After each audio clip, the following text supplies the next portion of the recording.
This is the White House in Washington, D.C., valued at $350 million, according to Zillow. Who do you want to see as the next president? Completed in 1800, this historic residence has housed every U.S. president since John Adams. Spanning 55,000 square feet, the White House includes 132 rooms, 35 bathrooms, and 6 levels, making it one of the most iconic homes in the world. The estate covers 18 acres with famous outdoor spaces like the Rose Garden, South Lawn, and the White House tennis court. Inside, the residence features several iconic spaces, including the Oval Office, the Situation Room, and the Grand State Dining Room, each filled with art and history that represent the country's rich heritage. The White House is not only the official residence, but also the primary workplace of the President of the United States.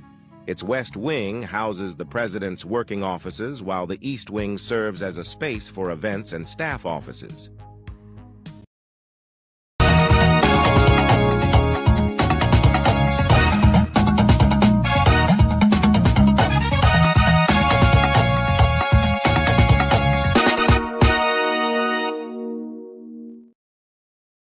All know in America, we elect our president through the Electoral College and not just a general popular vote. A general popular vote is where whoever wins the most votes nationwide is crowned as president and vice president.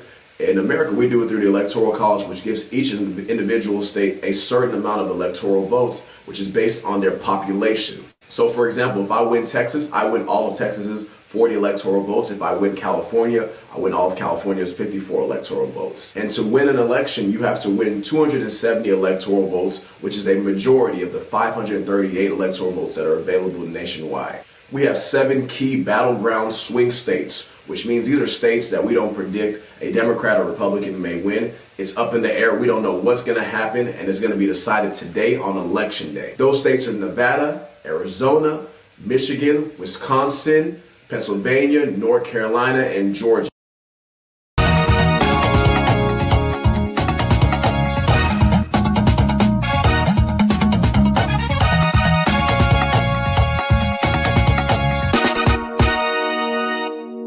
I really want to hear from this gentleman, Keith Boykin. What are your final thoughts on this?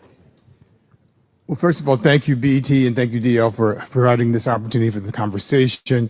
And elections are choices. And we have a choice right now. I think this is the clearest choice we've ever seen in a presidential election.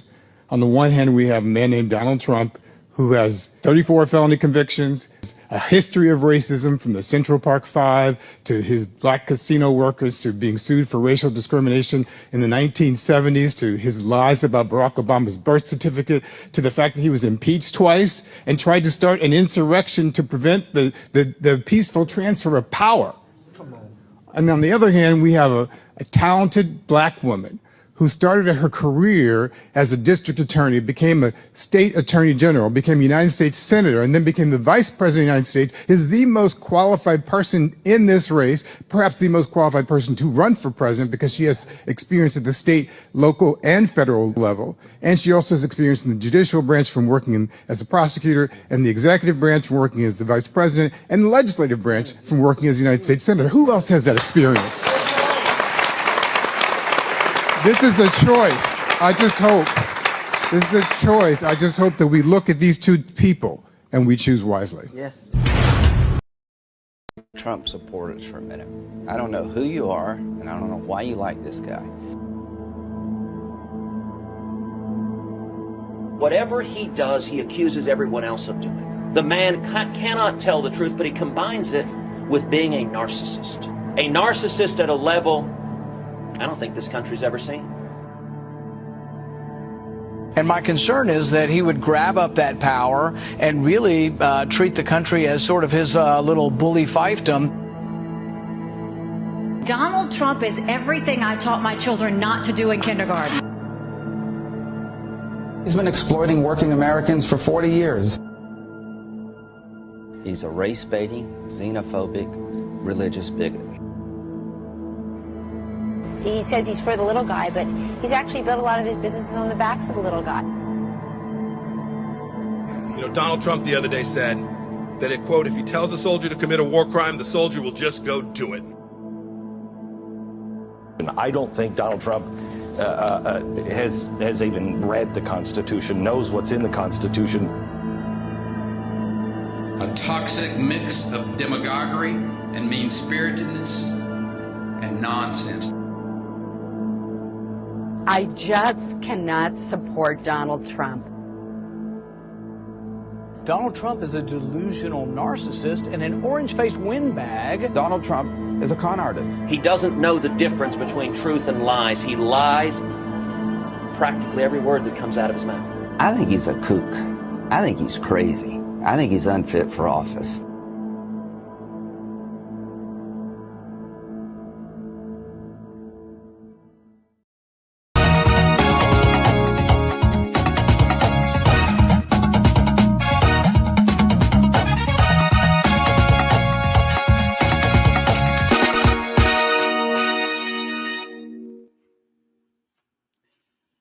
All right. It's election day in America. Welcome to the show. Good afternoon from New York City. It's about 2:30 p.m. in New York. Wherever you're joining us in the world, welcome to our coverage of the United States presidential and Congress and state elections happening today across the 50 states of the United States. It's going to be a wonderful day. We are going to be here until we know who is going to be the next president of the United States. What's at stake? 1600 Pennsylvania Avenue. And the contest is between the current Vice President, Kamala Harris, and the former president, Donald Trump. Everybody in the world is interested in who will win. And Americans are already out there voting. So we want to hear from you. We are going to have special guests joining us throughout the coverage. We have journalists, analysts, reporters. Like I said, we will be here all through the night, and the results are not in. Polling stations are opened across the country. In New York, we are closing our polling stations at 9 p.m. In New Jersey, it's at 8 p.m. So we are looking at another 6 hours or thereabout before we start getting results, and that's when the show will start. All right, it's still up for grabs. Anybody can win the election. We don't know at this point who will win, and we are watching. There are so many breaking stories, breaking news, and we'll be touching on them as we continue the show today. But quite interesting what has happened so far and what is happening. We know that the government, people who run elections in America, these are local government officials, are busy fighting misinformation out there about the nature of what's going on. It's very important to pay attention from official sites. There are so many places on the web where you see stories that are not true. The Russians, the Chinese, everybody, they are all out there trying to influence the election. So it's very important that before we tell you what we're hearing, we have to confirm them from credible sources. And I hope you'll bear with us. We are going to let people in to join the conversation. We are going to invite special guests to join us. Even if you are not in America, you can be part of that conversation. If you have voted, you can tell us your experience. And it's going to be a very interesting day. The control of the Senate is at stake, and that of the House. So it's not just about who becomes the president. A president who doesn't have the Senate and the House of Rep is going to have a tough time getting his way. So there's a lot at stake. We will bring them all to you. So thank you again for joining us, and let's get ready to roll.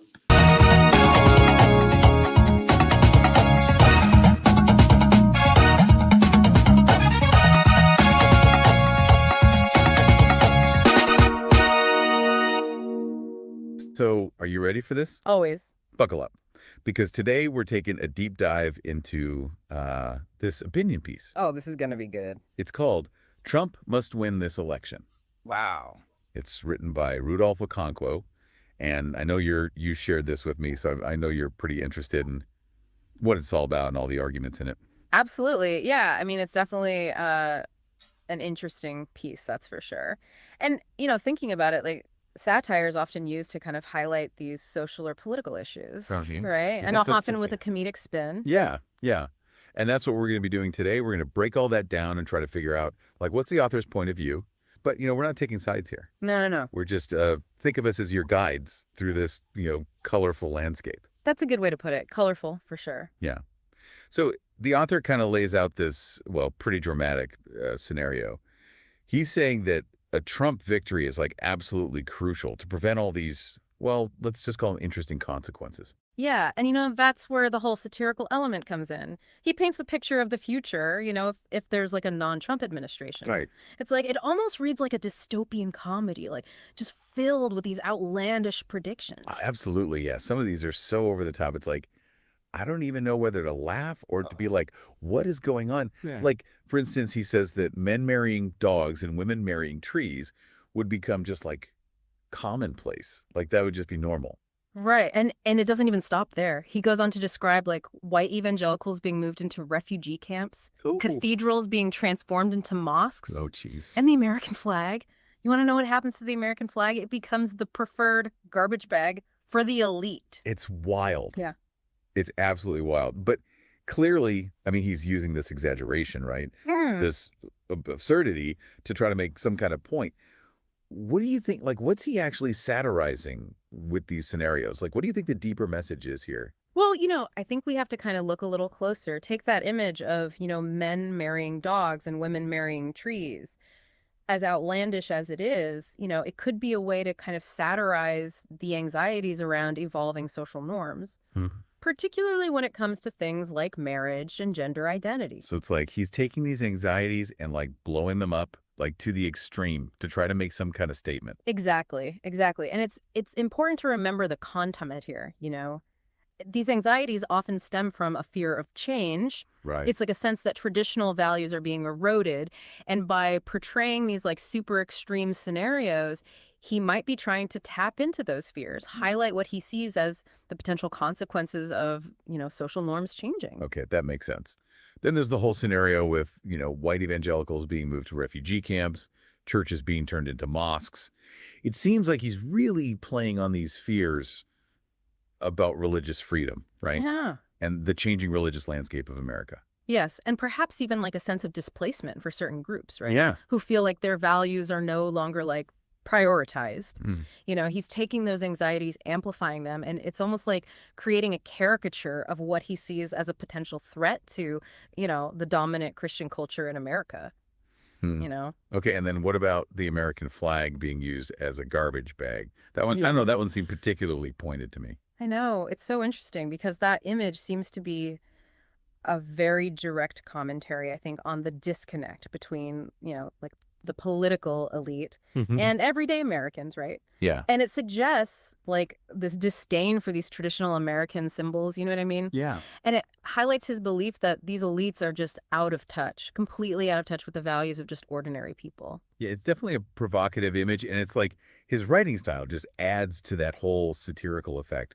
Like, for example, he writes, they would hang men off the church bell's tower for whistling at women walking down Fifth Avenue. It's such a vivid image. And I mean, dare I say it's slightly disturbing too, which, disturbing imagery, oftentimes a hallmark of effective satire. It uses like humor, exaggeration to create this memorable scene, right? But it also leaves you with this sense of unease, ooh, what's going on here? Right. So we've got this like over-the-top satire. Yeah. But does this kind of approach, does it actually persuade anyone? Or could it have the opposite effect, like alienate people who don't already agree with it? Well, that's the million-dollar question, isn't it? Yeah. Satire has always been this tricky tool, right? Some argue that it can be a really powerful way to raise awareness, encourage critical thinking, especially when it comes to challenging, the powers that be. But there's also the risk that it could backfire and just reinforce existing biases. Yeah. Like actually make the divide between these different groups even worse. Yeah. Right. Absolutely. It seems like he's walking a pretty fine line here. Yeah, absolutely. And we haven't even touched on the whole fear-mongering thing yet, which is like a whole other layer to this piece. You're right. Let's dive into that next. Yeah. Because it seems like he's playing on some very specific fears here, Hmm. especially when it comes to things like gun control, mandatory vaccinations. Oh, yeah. Changing racial demographics, economic decline, all that. All the hot button topics. I mean, these are all things that are likely to evoke strong emotional responses from people no matter what side of the political spectrum they're on. Yeah. So the question is this effective persuasion or is it something else entirely? Right. Yeah. It's interesting. It is interesting. Yeah. Yeah. It's like on the one hand, he's using this humor and satire. Yeah. But then on the other hand, he's also tapping into these anxieties. Right. That people really have. Exactly. It's almost like he's trying to do both at the same time. It is. It's a really great observation, actually, and it really speaks to just how complex this piece is. Right. He's blending humor and fear in a way that's, I don't know, it's both intriguing and kind of unsettling. It is unsettling. Yeah. So how effective do you think this approach is? Like using fear as a motivator, does it actually work? I mean, it can be effective for sure. Okay. Especially in terms of grabbing people's attention and creating this sense of urgency. Right. Fear is powerful, right? Oh, yeah. And when it's triggered, it can kind of bypass our rational thinking and we end up making decisions based on instinct rather than actually thinking things through, Yeah, but could it also backfire? Like, what if you just bombard people with these fear-inducing messages all the time? Won't they eventually just become, desensitized to it? I mean, that's definitely a possibility. Yeah. It's something that we see happening a lot, actually, in today's media landscape. Yeah. For sure. We're constantly exposed to these, alarming headlines and sensationalized stories, and it's a lot, Yeah. It can be overwhelming. It really can. It almost feels like we're becoming immune to it. In a way, yeah, I think you're right. Our brains have almost developed this defense mechanism to protect us from this constant barrage of negativity. Yeah. But then the problem is it also makes us less discerning. Right. We might start tuning out important information or just dismissing legitimate concerns because we're just tired of being afraid all the time. Right. So how do we as readers and consumers of information, how do we navigate this? How do we even know the difference between a genuine threat and something that's just manufactured fear? That's where critical thinking comes in. Yeah. We really need to learn how to question the information that we're given, to look for actual evidence and to consider, different perspectives. It's also important to be aware of our own biases, and how they might be influencing how we interpret things. That's a good point. Yeah. It's so easy to get caught up in the emotion of it all and forget to just take a step back. Oh, for sure. And be like, wait, what's actually going on here? Totally. It's like we need to be skeptical, but not cynical. Exactly. And that's a tough balance to strike. It is. Especially in today's world where information spreads so quickly and it's hard to even know what to trust anymore. Yeah. Okay. So let's bring this back to the article that we're actually talking about. Right. Do you think the author is even aware of the potential pitfalls of using these fear-mongering tactics? Or is he intentionally exploiting those fears to kind of achieve a political agenda? I mean, it's hard to say for sure what his intentions are, but it's definitely something worth thinking about. Yeah. Whether he's doing it consciously or not, he's definitely tapping into this vein of anxiety that runs really deep in certain segments of society. And those anxieties seem to be so closely tied to specific political beliefs. Yeah.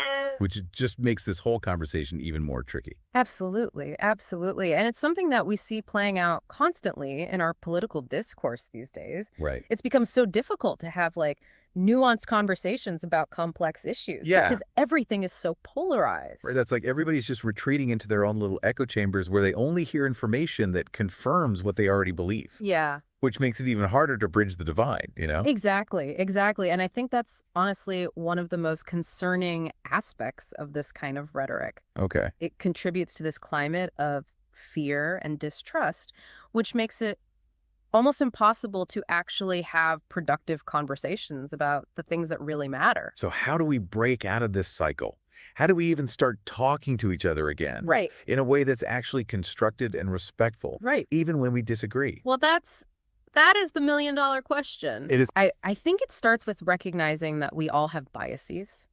Okay. And that those biases can really influence the way that we see information. Right. It also involves being willing to actually listen to perspectives that are different than our own. Right. Even when we find those perspectives, uncomfortable or even challenging, Yeah. It's not always easy, but it's important. Yeah. And it probably also requires a healthy dose of humility, right? Oh, absolutely. Like admitting that we don't have all the answers. For sure. And that maybe we're wrong sometimes. Exactly. It's about being open to learning from other people, even the people that we disagree with, And it's about recognizing that we're all in this together, right? Even if we don't always see eye to eye. Yeah. Okay. So let's go back to the article. Okay. And the author's kind of call to action at the end. Yeah. He's basically saying that Trump has to win whether he likes it or not to save America, right, as he sees it. What do you make of that conclusion? It's pretty strong, and I'm sure it'll get some people fired up, the people he's writing for at least. But does it really work? If he's trying to, convince people who aren't already on board with Trump, is this really the way to do it? It's tough to say. On one hand, this kind of strong language, it can really get people going, The ones who are already with him, it reinforces what they think and makes them feel like it's urgent, like they got to do something. But for people who are maybe not sure or even disagree, it could push them away, make them not even want to listen. It's almost like preaching to the choir, Exactly. And that's what we're seeing everywhere in politics now, right? People just stick to the news that already agrees with them, and anything else, they just ignore it. It's like, how do you even have a real conversation when it's like that? Yeah, so where does that leave us? If we can't even talk about these important things without all the fear and name-calling, how are we ever going to find some common ground? That's the million-dollar question, right? But I don't think it's hopeless. There are ways to actually talk to each other, even when we disagree. I think it starts with realizing that the people we disagree with, they're not the enemy. They're people just like us, and they have their own opinions just like we do. So it's about respect, right? Even when we disagree, and being willing to hear what other people have to say. Absolutely. And realizing that there's not always just one right answer, Things are complicated, and we got to be okay with that. And we have to be okay with having tough conversations, even when they're uncomfortable. Okay, so let's wrap this up. We've talked about a lot today, like how the author uses satire and fear and how hard it is to talk about politics these days. What are some things you think our listeners should remember from all this? I think the most important thing is to think for yourself. Don't just believe everything you hear, Figure out what's real and what's just someone's opinion. And be aware of your own biases, too, because they can change how you see things. And be willing to listen to people who think differently than you, even when it's hard. Exactly, because that's the only way we're going to solve these big problems, right? We got to talk, we got to listen, and we got to find some common ground. Well said. And on that note, I want to thank you for joining us for this deep dive. We hope it's given you something to think about. It's been a pleasure. And remember, be curious, be skeptical, and be open to new ideas. Thanks for listening, everyone. All right. I hope you enjoyed that. Be open, be skeptical, and cross-check and verify information that you are receiving. That's the message for today and moving forward, especially in political discourse in America and beyond. We are going to learn a lot of things today. There is a video that I want to play of, let's watch.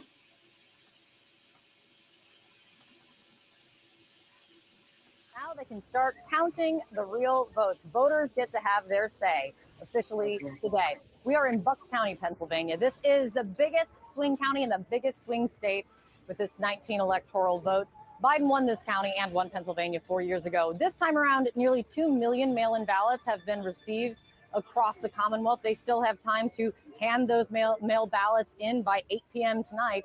Here in Bucks County, more than 120,000 mail ballots have been handed in. And the mail-in ballot here in Pennsylvania, the counting of them is a huge thing, especially in Philadelphia. With the rules in Pennsylvania, it can slow things down. The district attorney in Philadelphia offered a very clear warning to anyone looking to intervene, interfere, or get in the way this election day. Anybody who thinks it's time to play militia, F around and find out. Anybody who thinks it's time to insult, to deride, to mistreat, to threaten people, F around and find out. We do have the cuffs, we do have the jail cells, we do have the Philly jury, we have a state prison. If you're gonna try to bully people, bully votes or voters, you're gonna try to erase votes, you're gonna try any of that nonsense, we're not playing. F around and find out. All right. America is not playing today. What is at stake is a lot for many people, and we are going to look at all those. I was thinking that if this were to be an African country, considering the stories we're hearing from the field about how the election is going, that some countries will be issuing threats. The way America used to say, they call the Secretary of State to issue a statement saying, warning politicians in Nigeria or Kenya, African countries, to behave well or they won't give them visa to come to America. So considering the story that we're hearing before the election and as we go on today, some African countries, if they had the guts, would have been issuing such statements, warning the American politicians, people like the vice president and former president, to behave well or they won't get visa to America.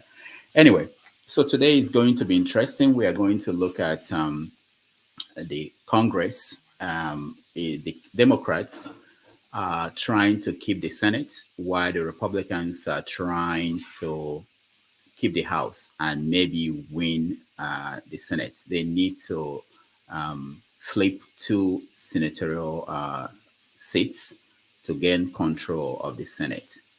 In the House, the Democrats, they need to flip 4 houses to gain control.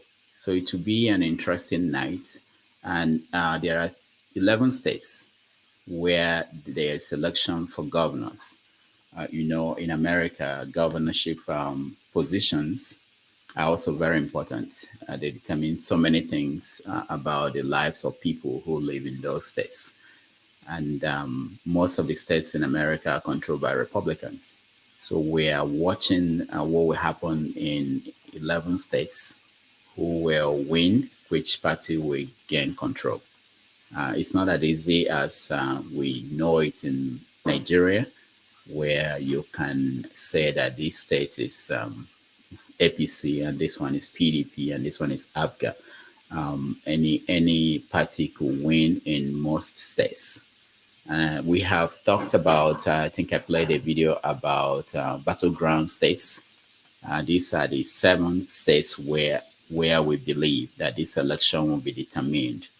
So as we go on with the night and the conversations around this, we are going to center on those states. And I want to hear from you. If you're in America, you voted, and you want to join the conversation, please do. Let's hear your own experience. Like I told most of you, I was one of the 80 million people who took advantage of early voting. 80 million people, that's more than about half of the electorate. They already voted before today. And from the videos we're seeing out there, there are still lines of people trying to vote in different parts of the United States. At the end, the counting will begin. Exit polling is happening as we speak. That will give us an idea of how it's going. I'm sure when polling closes in some states, like where you have dominant parties, we are going to be able to say that this and this candidate they won those states. It wouldn't be difficult to know who won in Alabama, for instance, or who won in New York City or in California.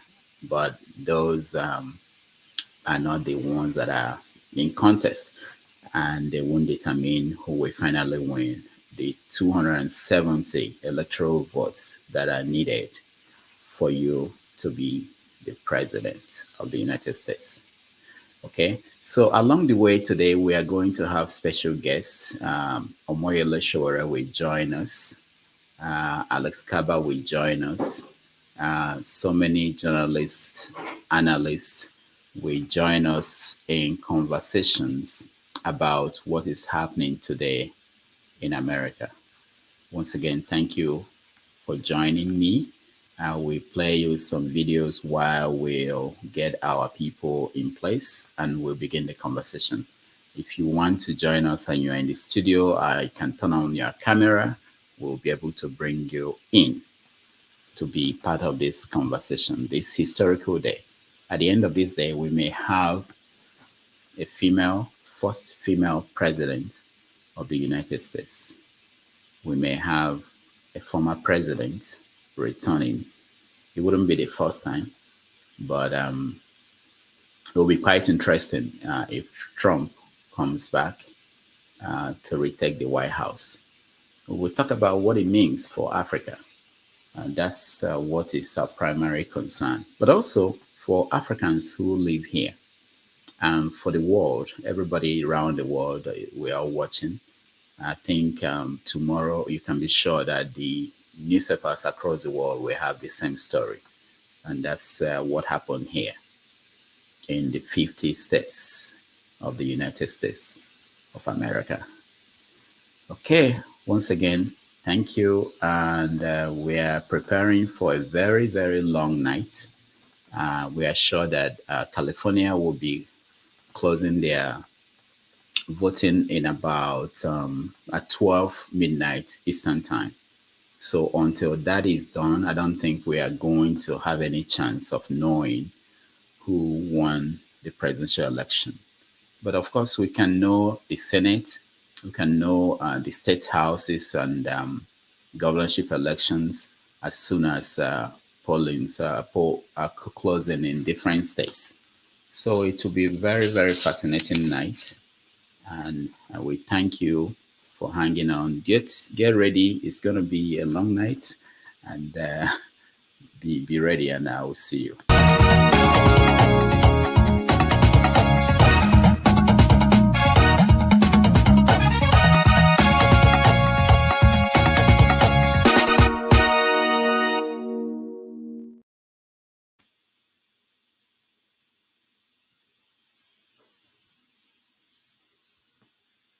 Service. Unfortunately for most of us, leadership is a job. Political offices are viewed as jobs.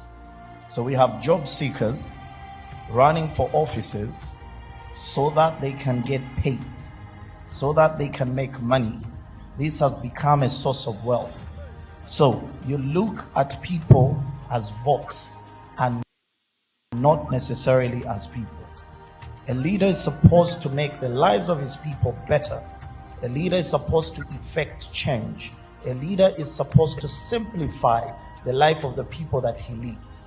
Unfortunately, many of the people that lead are rulers. They come in as job seekers, masquerading to be leaders.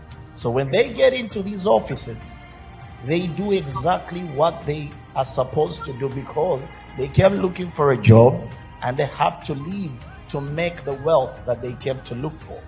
What is Africa? It is a bunch of imaginary lines that were created by some people seated in Berlin and decided that we are now a continent of different people.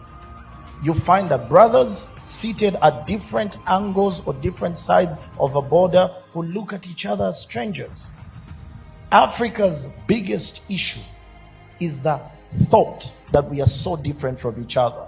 The people of Uganda, the people of Kenya, Tanzania, Nigeria, Ghana, we are the same. We have been divided by people who don't live here. But my country turned 62 yesterday. But we're still blaming the colonial master instead of taking responsibility as a people. Our issues with the politics. The politicians want to keep people divided. Why? Because we get votes. We ride on the misery of our people, all in the name of keeping ourselves in that selfishness called leadership. Take a step back. My brother says we need leaders. No, we don't need those leaders. The leaders needed are you and I. We are the leaders. We are supposed to step up and say, for our people, what can we do better? Why does a Nigerian need a visa to come to Uganda? Why does a Nigerian need a visa to go to Ghana? What is needed is fast. Like I said, let's have an honest conversation. If I ask half the people in this room, what is the currency of Uganda? You would be shocked they don't know. For me to come to Nigeria, I have to change my Ugandan shilling into a dollar. And then when I get to Nigeria, I change that very dollar into a naira. And when I'm leaving, I turn it back into a dollar and then into a shilling. You lose about 60% of that money in exchanges. You are giving money to a person seated in the US who does not need to even come on a plane to come to Nigeria to say thank you. We are telling each other lies to say we can have Africa's free economy, free trade zones and all that. Yet we can't even have our currencies relate to each other. I can't change a shilling in Nigeria. You can't change a naira in Uganda. So the leadership needs to be honest. These conferences we go to, declarations, pass very good and rosy things, sign agreements. Where is the implementation? The leaders here, I challenge you. I drum to you. Wake up and say, let Uganda, Kenya, Tanzania, Nigeria work together. That is the only way we can start by saying this platform here is a challenge to you. That the people who organize this are not political leaders, but they are saying for the King of Toro and the Olu of Wari sitting together and saying, how do our people work together?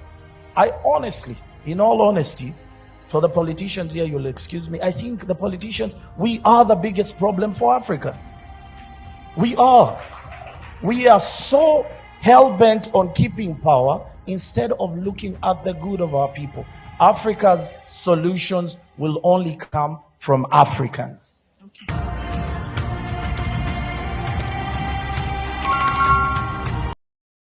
The facts. Now, friends, I'm just an average American. But I'm an American.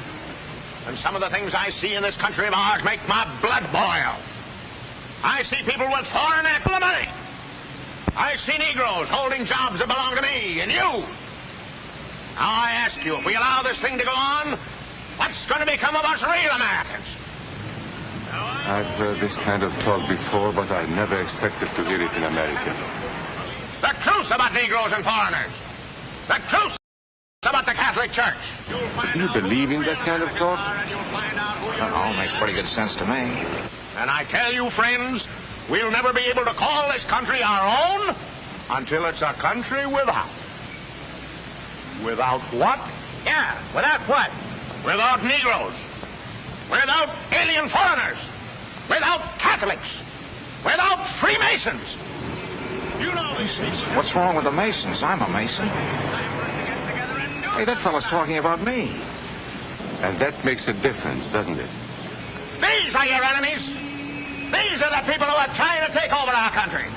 Now you know them. You know what they stand for. And it's up to you and me to fight them. Fight them and destroy them before they destroy us. Thank you. Before he said Masons, you were ready to agree with him. Well, yes, but he was talking about... What about those other people? But in this country, we have no other people. We are American people. What about you? You aren't American, are you? I was born in Hungary, but now I am an American citizen. And I have seen what this kind of talk can do. I saw it in Berlin. What were you doing there? I was a professor at the university. I heard the same words we have heard today. But I was a fool then. I thought Nazis were crazy people, stupid fanatics. But unfortunately, it was not so. You see, they knew that they were not strong enough to conquer a unified country. So they split Germany into small groups. They used prejudice as a practical weapon to cripple the nation. Of course, that was not easy to do. They had to work hard to do it. You see, we human beings are not born with prejudices. Always they are made for us, made by someone who wants something. Remember that when you hear this kind of talk. Somebody is going to get something out of it, and it isn't going to be you.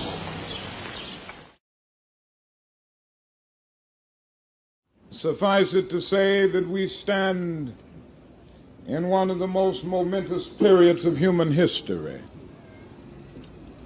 And in these days of emotional tension, when the problems of the world are gigantic in extent and chaotic in detail, all men of goodwill must make the right decisions. And on Tuesday, 1 week from today, the people of this nation must decide whether they want America to remain true to the great words of the Founding Fathers. We hold these truths to be self-evident, that all men are created equal, that they are endowed by their Creator with certain inalienable rights, that among these are life, liberty, and the pursuit of happiness. We must decide whether those words will be firmly etched into the structure of our nation, or whether we will allow our nation to be relegated to a second-rate power in the world with no moral voice. We must decide next Tuesday whether America will take the high road of justice and peace and compassion for the poor and underprivileged, or whether this nation will tread the low road of man's inhumanity to man, of injustice, of short-sightedness. And each of us has a moral responsibility, if we are of voting age and if we are registered, to participate in that decision. I come here to urge every person under the sound of my voice to go to the polls on the 3rd of November and vote your convictions. Now, I know you're intelligent people, and I don't need to tell you who you should vote for. I don't have any fear about that. You know who to vote for. I'm just asking you to vote. Now, just if you need, very seriously, never before in the history of our nation has a candidate for the presidency taken such a negative stand on the demands of our Judeo-Christian heritage for justice and understanding, goodwill, and compassion for the poor and peace. And so all men of goodwill will go to the polls on November the 3rd. And I hope we will have a great day in our nation, so that when we wake up on the 4th of November, we will know that America has made the right decision.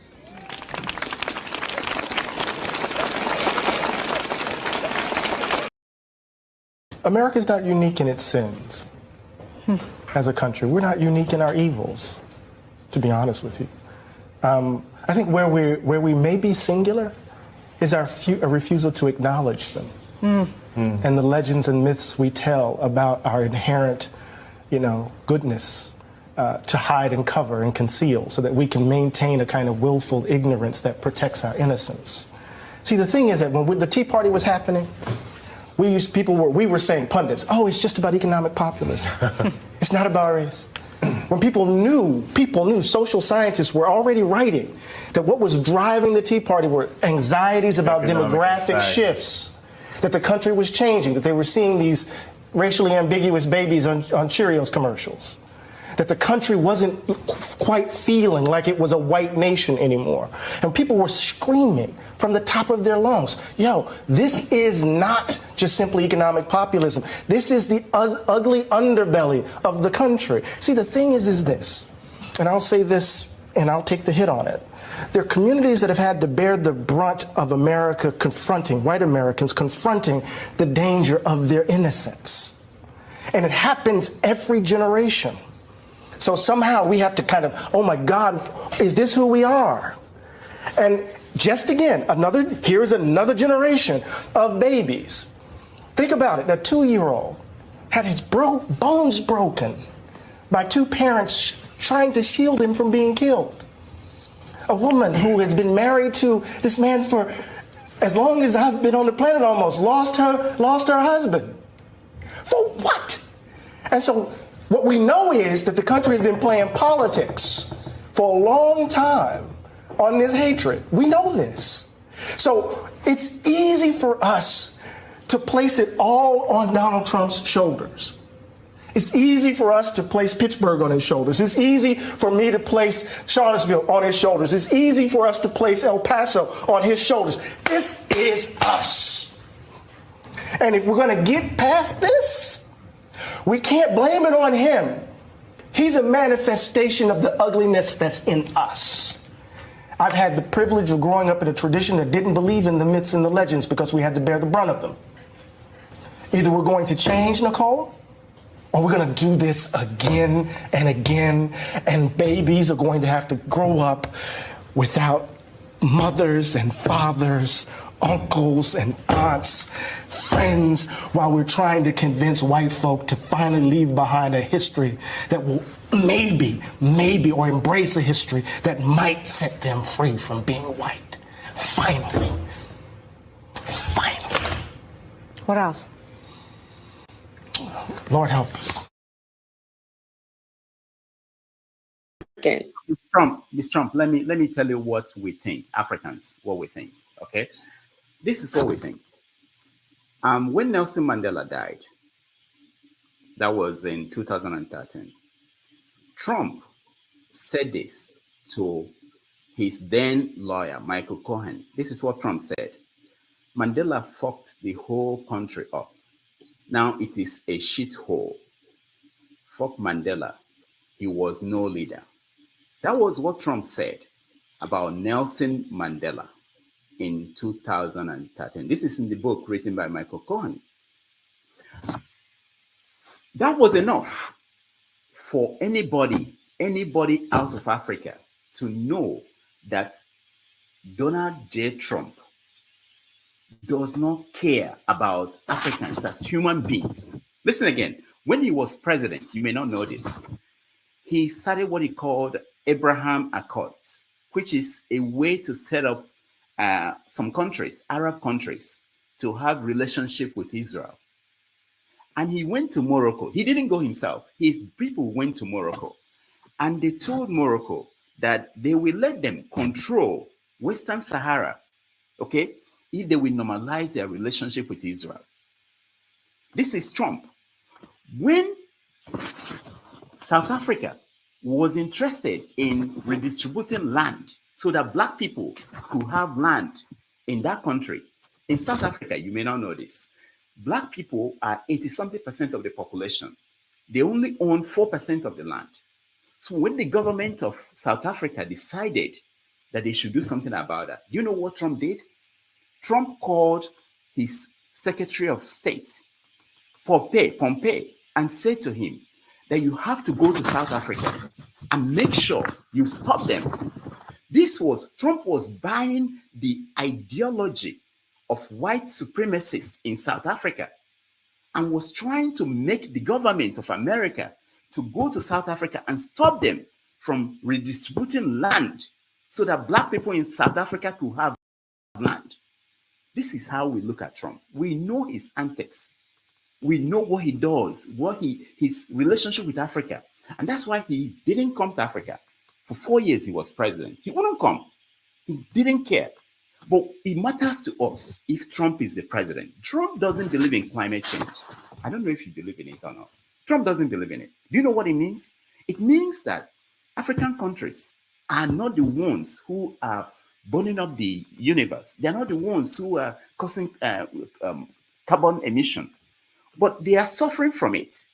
And they are telling the industrialized world, like America, Britain, European countries, and China, to do something so that Africa will not continue to suffer over climate change. Trump doesn't care. Africa can as well go to hell. The desert could cover the whole of Africa. Trump doesn't care. So it's not to the benefit of Africa as a continent that Trump will be the president of the United States.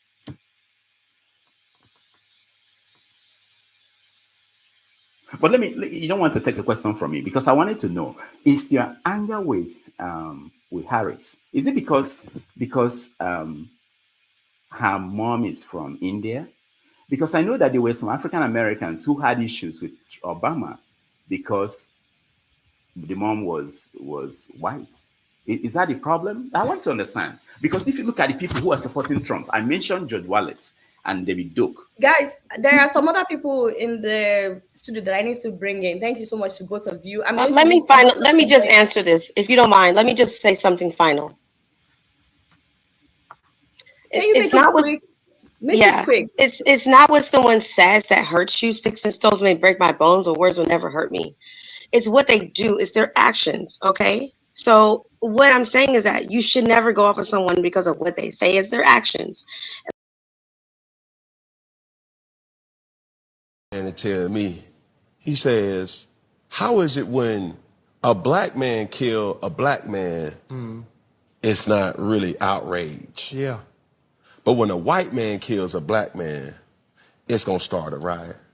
The American media has manipulated the narrative of crime.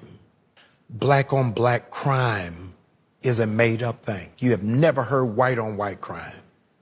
Never heard the Asian on Asian crime. They have tried to fraction and compartmentalize us to feel as if where the crime is where we are. Go ahead. The lead murderers in America are white men. The lead robbers in America are white men. The largest amount of rapists are white men. The highest number of domestic abusers is white men. The highest number of arrested pedophiles is white men. The greatest number of drug dealers arrested is white men. But if you ask the average American who are the proponents of crime, is a black face to it. They're now trying to create this narrative that the immigrants are bringing in the crime because they never want to own up to what it is that they have done. Part of our responsibility is to pull the sheets off. We had a shooting here in Georgia not long ago. A young man named Colt, 14 years old, went and shot up his high school. His father's now being charged. Can you imagine what conversation me and you would be having if Colt was black and Colt's black father gave him a gun? The television, the internet would explode on the irresponsibility of black fathers, on why it is that young black men have guns and are carrying guns. It has always shifted to make black men feel hyper-aggressive, hypersexual, and hyper-criminalized. It's part of a larger, historic, original sin of America that always criminalizes and points their fingers at black men when it's absolutely not true. The overwhelming majority, Cam, of black men who are under penal supervision are under penal supervision for non-violent offenses. They're on ankle bracelets, home monitors, on parole, on probation, for possession, not for distribution. It may not sound like it's significant, but it's very meaningful. And so that's why it is that we've got to ask the hard and the difficult questions. Where is criminal justice in America? And is justice just us?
welcome back.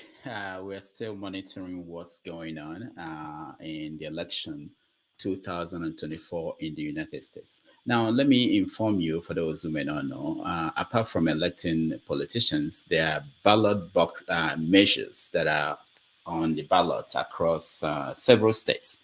For instance, abortion. The Supreme Court nullified the Roe versus Wade, and now states are left to decide whether to permit abortion or not to. And in 10 states in the United States, they are voting to determine whether they will approve the right to abortion in those states.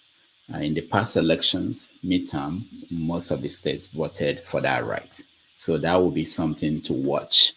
According to Trump and Republicans and the conservatives, they think is something that should be left for the states to decide. So that decision is one of those things that are happening today. Also, there are questions about Trump voting. Now, Trump moved to Florida from New York City, and in Florida, they don't allow convicted felons to vote. There is a process you have to go through. But Trump voted because his conviction is out of state. He was convicted in New York, not in Florida. So there is a loophole there that he exploited. Otherwise, he may not have been able to vote unless he went through that process. We also must remember that on November 26th, depending on what happens today, he will be sentenced in New York. So that will be something to watch for, irrespective of the outcome of this election. Now, his sentencing is going to be a state issue, so he won't be able to, even if he's the president, he won't be able to stop that. But there are many, many things that are going to be determined in days to come and in weeks to come. So this is not going to be the end. But for the first time, later on today or maybe tomorrow, I'm hearing that Michigan, they are not going to announce their results until Wednesday noon. That's when we are going to get the result from Michigan. But it may not be needed. Michigan may not be needed, depending on how the voters are voting. Any of these candidates could win without Michigan and without most of the states where they may have to count the votes up until tomorrow. So it's going to be quite an interesting night. We're watching, and I hope you are watching. We will continue to bring you the conversation. We are reaching our guests who are getting ready to join us. When they join us, we will begin the conversation as planned. Once again, thank you for being part of this interesting night. I hope that people in Africa are watching. Life is normal here in terms of people are going about their business. Nothing is stopped because there's election going on, especially in Nigeria where they close down everything and stop people from moving. But I think that if what we saw in the last 1 year leading to this election, and if it continues, if we are going to be on this path, that America might get to a point where elections in America might just look like what is going on in Nigeria. I don't want to play videos. There are videos of people threatening that there will be a civil war if their candidate is not returned to the White House. So those are signs of breaking society that is becoming what Trump just called African countries, which is, you all know, shithole country. A lot of people, I was telling this to my students, I've mentioned this on a radio show yesterday, that growing up, we were told to look up to America and see how democracy was supposed to look like. I don't think anybody looking at what the campaign look like and what has been going on in America in the last 1 year, we'll be pointing at America and saying this is how it should look like. So many election workers are really scared about what might happen today. There've been threats to them and their lives, and they're worried about people taking this to a different level. So that's not the kind of democracy we're used to. And you have candidates for office basically saying that if they don't win, it means that this is not a credible election. I'm interested in knowing what the election monitors will say when they come out here, when the end of the process, you know. So it will be quite an interesting day, and we are watching, and we've got to pay attention to all the stage news that are coming out. There are so many that we have to verify seriously, because a lot of things are not the way they're supposed to be. So again, thank you. We are reaching out to our guests. We announced the first person who is joining us. But if you are free and you want to join, I see people at the back end, but they are not. The cameras are not on, so I can't bring you on until you turn on your camera. But we are trying to reach our guests who are on their way home. We didn't think about that people have jobs. Some of them are here in America. They're on their way home where they could situate themselves, and then they'll join us and tell us their experiences. So again, we appreciate you joining us and being part of this today's broadcast. We do this for Nigeria. We are going to do it for America, and we will be here until late at night when we are going to know what is going on.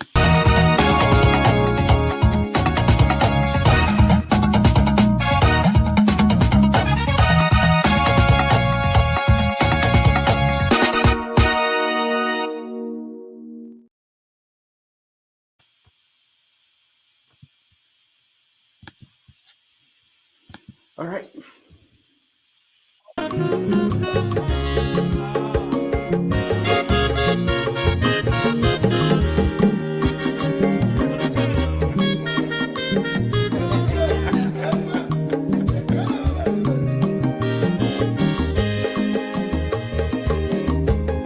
When your mazolo bio, akwa mazolo bio, Max, if you have no quanu no fube nazo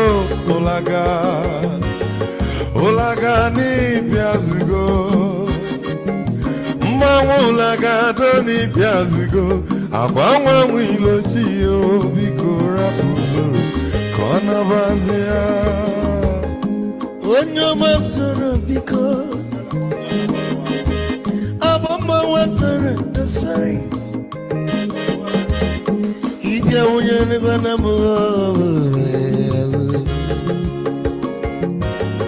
Ulagado ni piazugo Ulagado ni piazugo Abama wilo chila Bigora fuzo Mazi wako mwe Odogu na kwerezu neka Onyoma niga dele mwe Mazi ni bazi kama Ibu go wuti baladi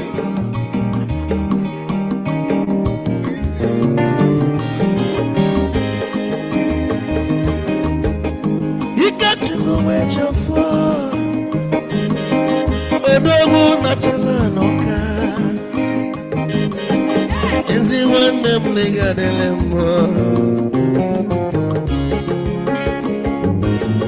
Olagado ni piazugo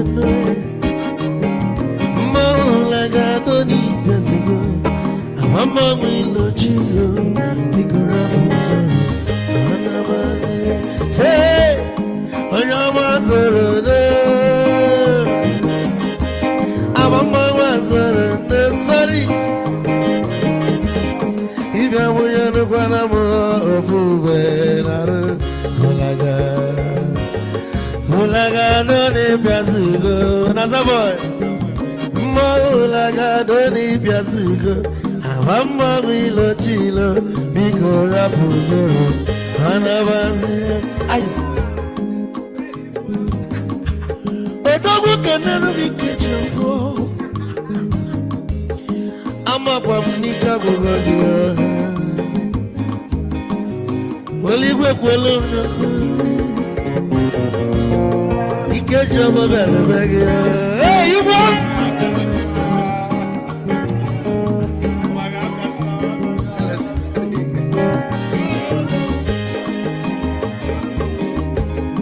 Eku kampune kene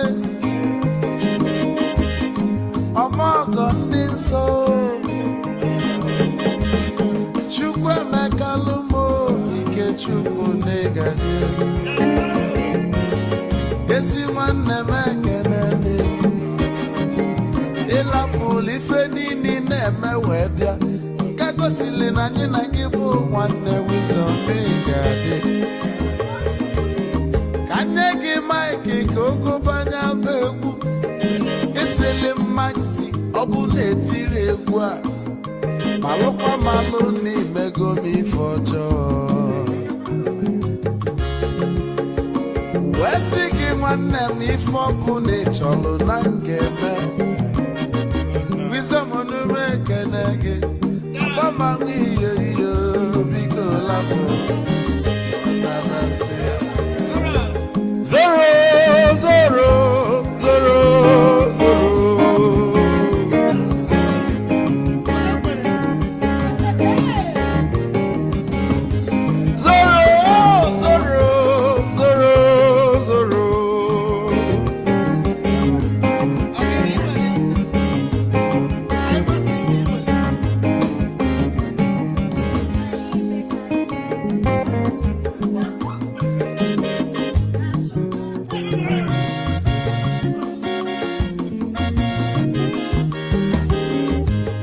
Bieduru joy na bugwa osa Sokoto Ujembe mwilo Anu solo mwe manofia nara Onye nwuro zurike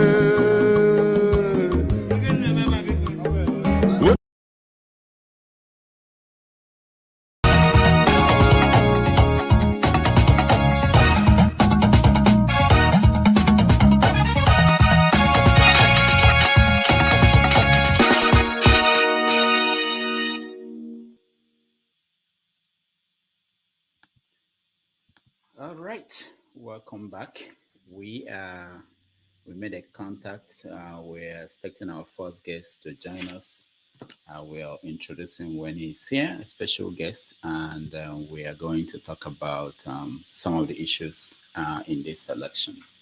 Because, like I said, it's beyond who is the president.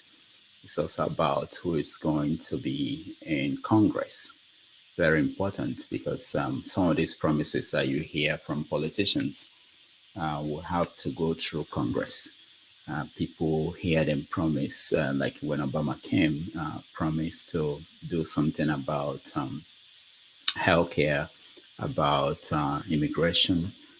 If Congress is not in the control of the party of the president, it's very difficult for them to get some of those things accomplished, especially in a divided country like America, the way it is today.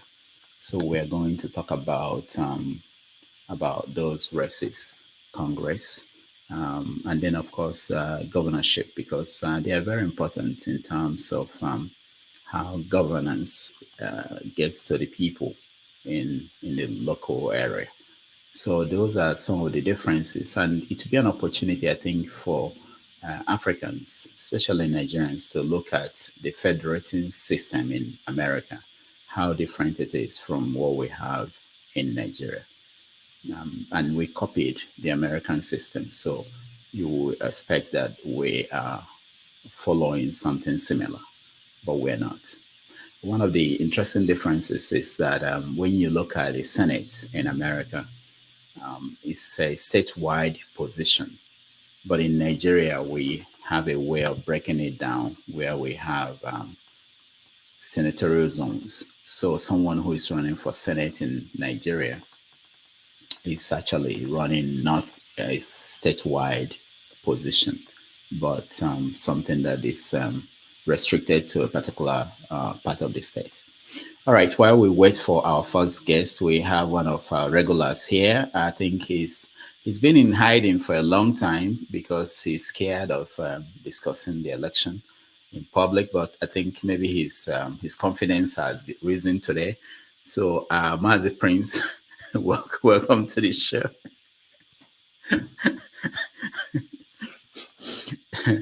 You've been away for a while.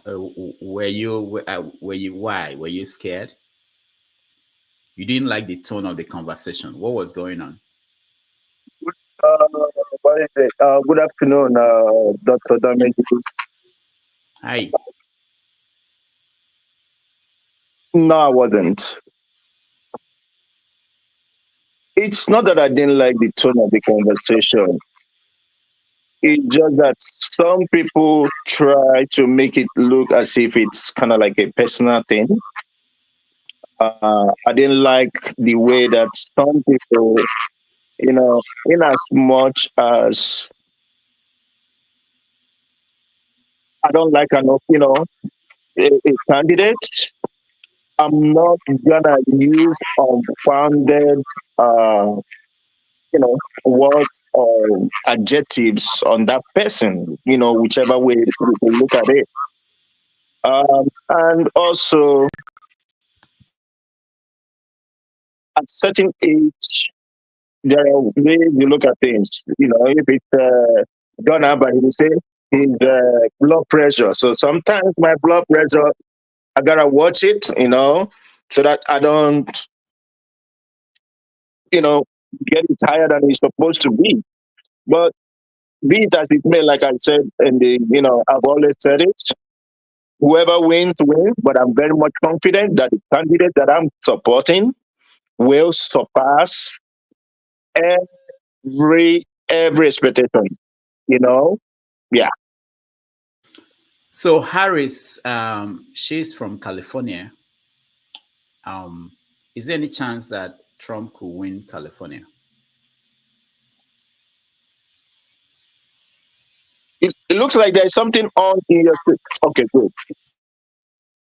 Mm-hmm.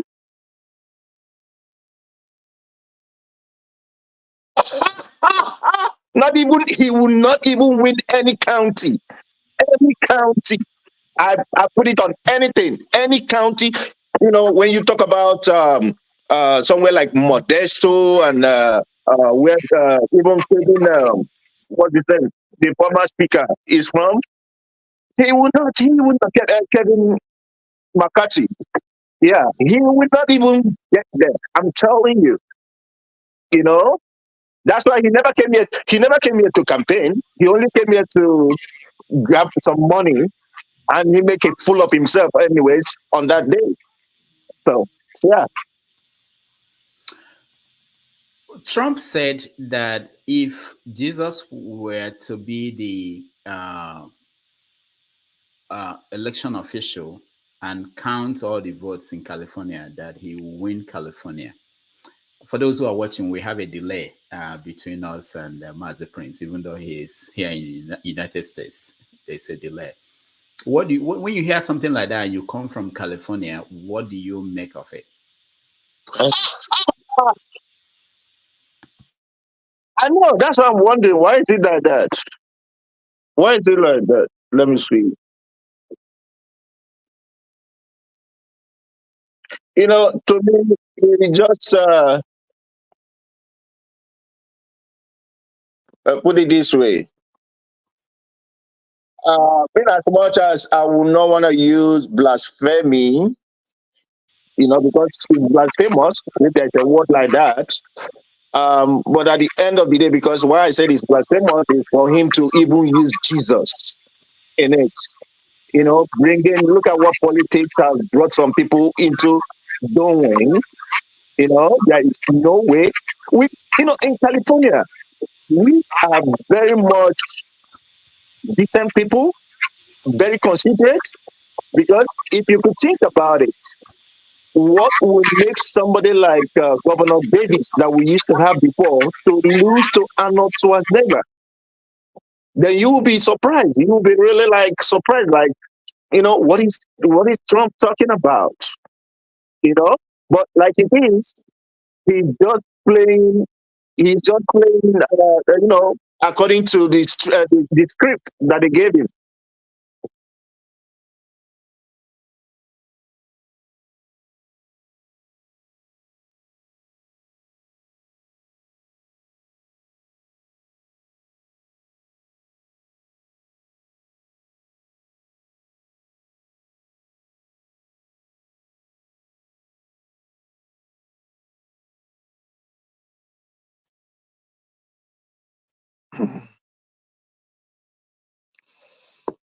Okay.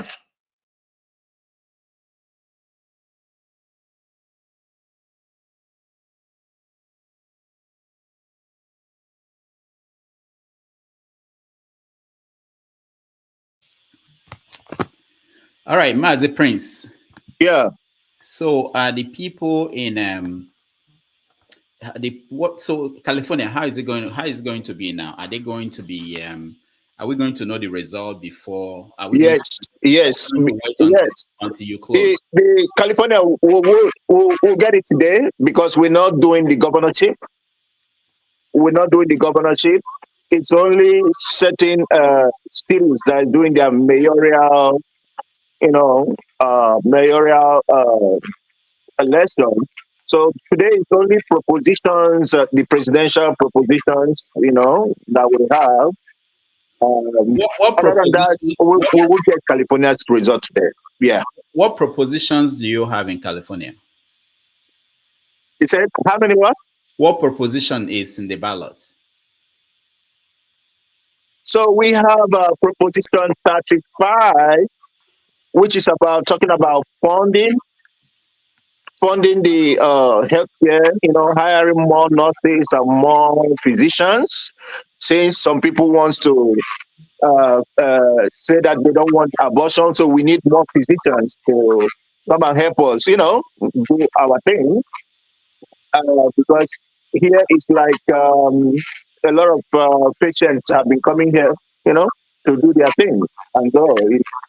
If I would say, what do they call it? It's kind of like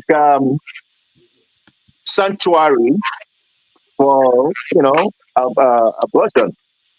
And then what it's again, we have 33, which is talking about rent control. If there should be, the government should be controlling the rent, but we really don't like that.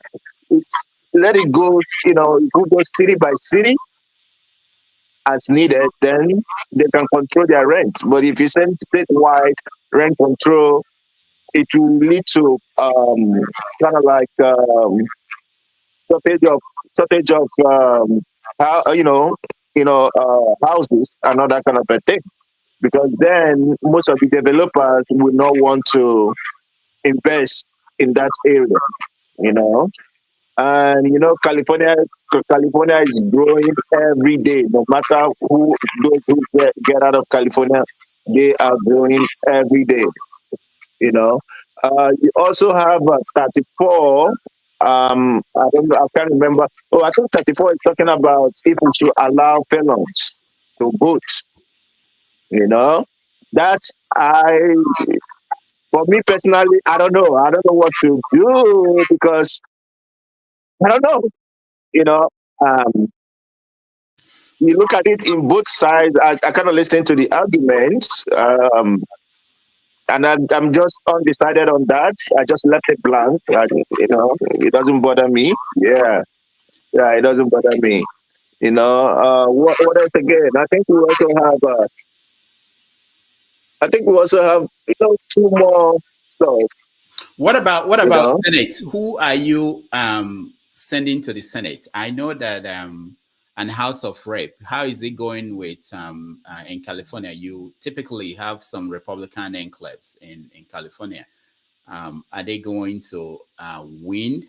Oh, Adam Schiff. Yeah. Adam Schiff. Yeah. We're sending. He's doing well. Nah. The okay. So the guy they brought out is an old farmer. Uh, he just I would say he's Trump in the in the farming category. He does his thing, but he's not going anywhere. Steve, I forgot. Yeah, I forgot his full name. Steve, whatever they call him, but he's not going anywhere. Adam Schiff is going to the Senate. Okay. Yeah. Now, the people in Hollywood, there were many of them that came out in support of Harris. Some are also supporting Donald Trump. How is that breaking out?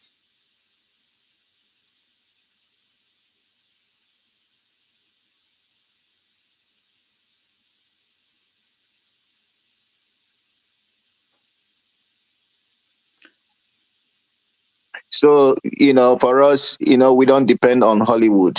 They do their thing.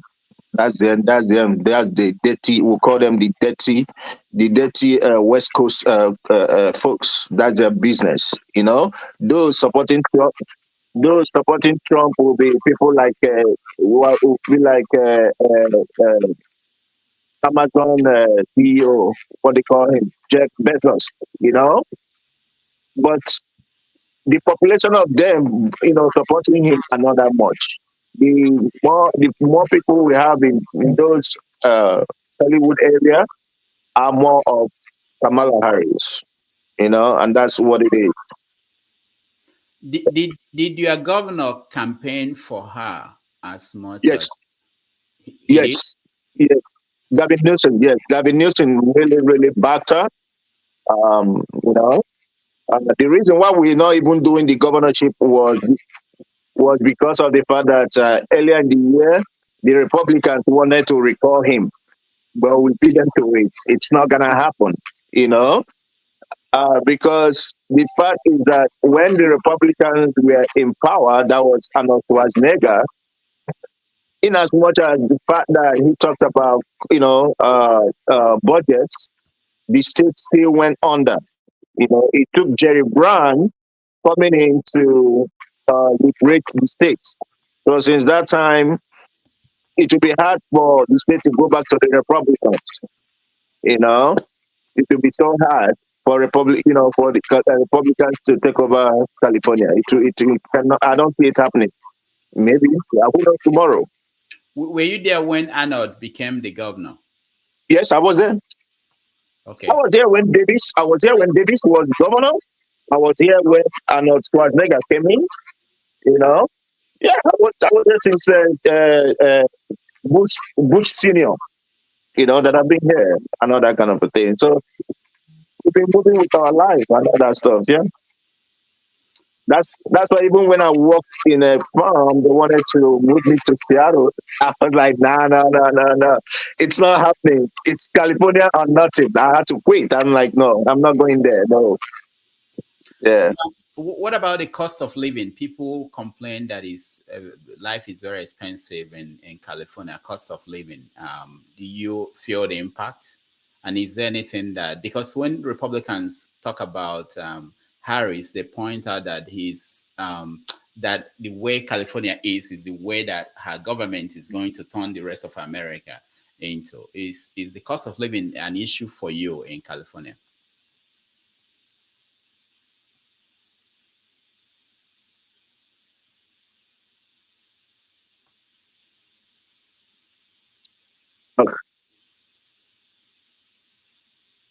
Not at all.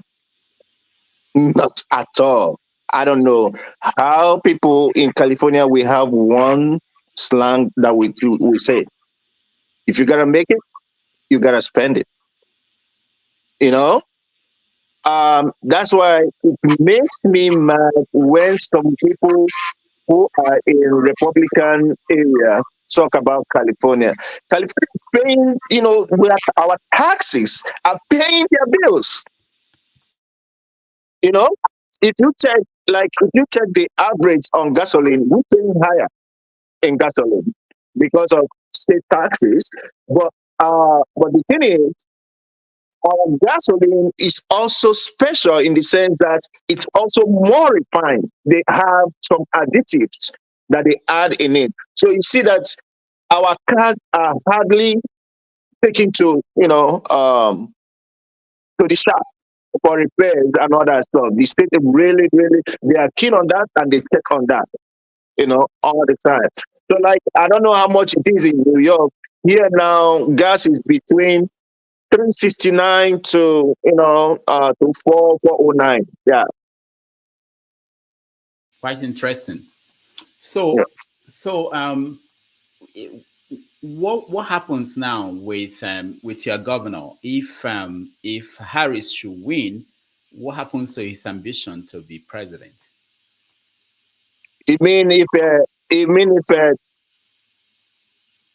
If Kamala wins, what happens to your governor who has that ambition to be president? Then he will wait. Until when? Yeah, he will wait. Probably. If Kamala wins, then he is also he will wait. I think he has one more year or so. He has one more year or so. He will wait. Yeah. Now, climate change is a big issue in California, unlike some other states. And the state is putting in measures to make sure that car manufacturers will be able to produce more efficient vehicles in California. Is that increasing the cost of vehicles in California, or is not having that impact?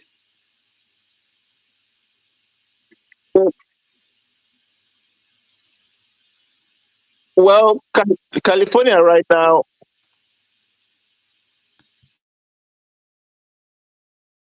so pretty much climate change. Yes, we accept that. However, most of us are going electric. Like my cars now, I've succeeded in changing to electric. Tesla. Somebody like Elon Musk is really, really, really lucky. Had it been it was last year that was the election, I would not go with him. I would rather go with other manufacturers and all that stuff. However, it is what it is, because things that I know about Elon Musk now, I didn't know it when I bought those cars. And in California, we are looking, I think we have 2030 when we try to fizzle out gasoline, gas vehicles. And currently, they've not been approving a lot of gas stations. They are kind of like on the low side. But the thing is that I think the idea is that those who are gas stations will now convert to charging stations, where you can go and have your supercharge and all that. For me, I love charging at home. It's cheaper at home. With $5, I could charge up to 90. If I wait a certain time of the day, if I wait till maybe about 10 p.m., and then I charge it overnight, it's $5. Yeah. Okay, one last question. There are Black people in California who were complaining that when Harris was Attorney General, that she jailed many of them for nonviolent offenses. How is that playing out, and how true is that?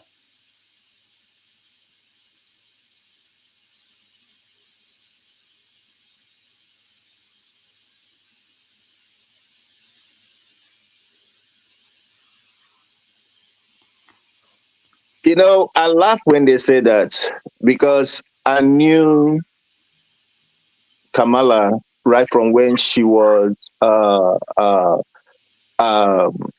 district attorney for Alameda, and then she moved, and then she went to San Francisco, and then from San Francisco to States, becoming the Attorney General of California.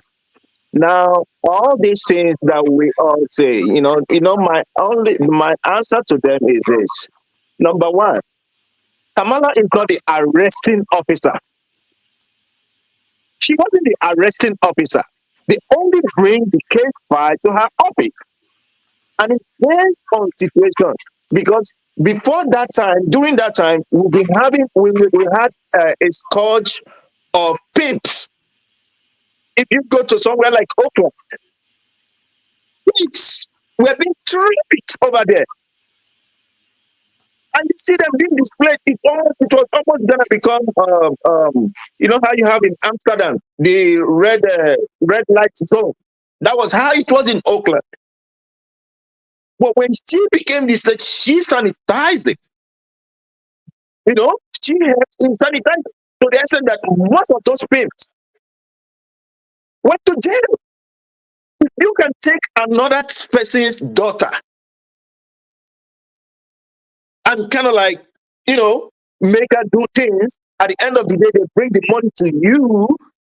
Come on now. It's another part of it. Actually, it's another kind of enslaving those girls. And those girls were liberated. You know?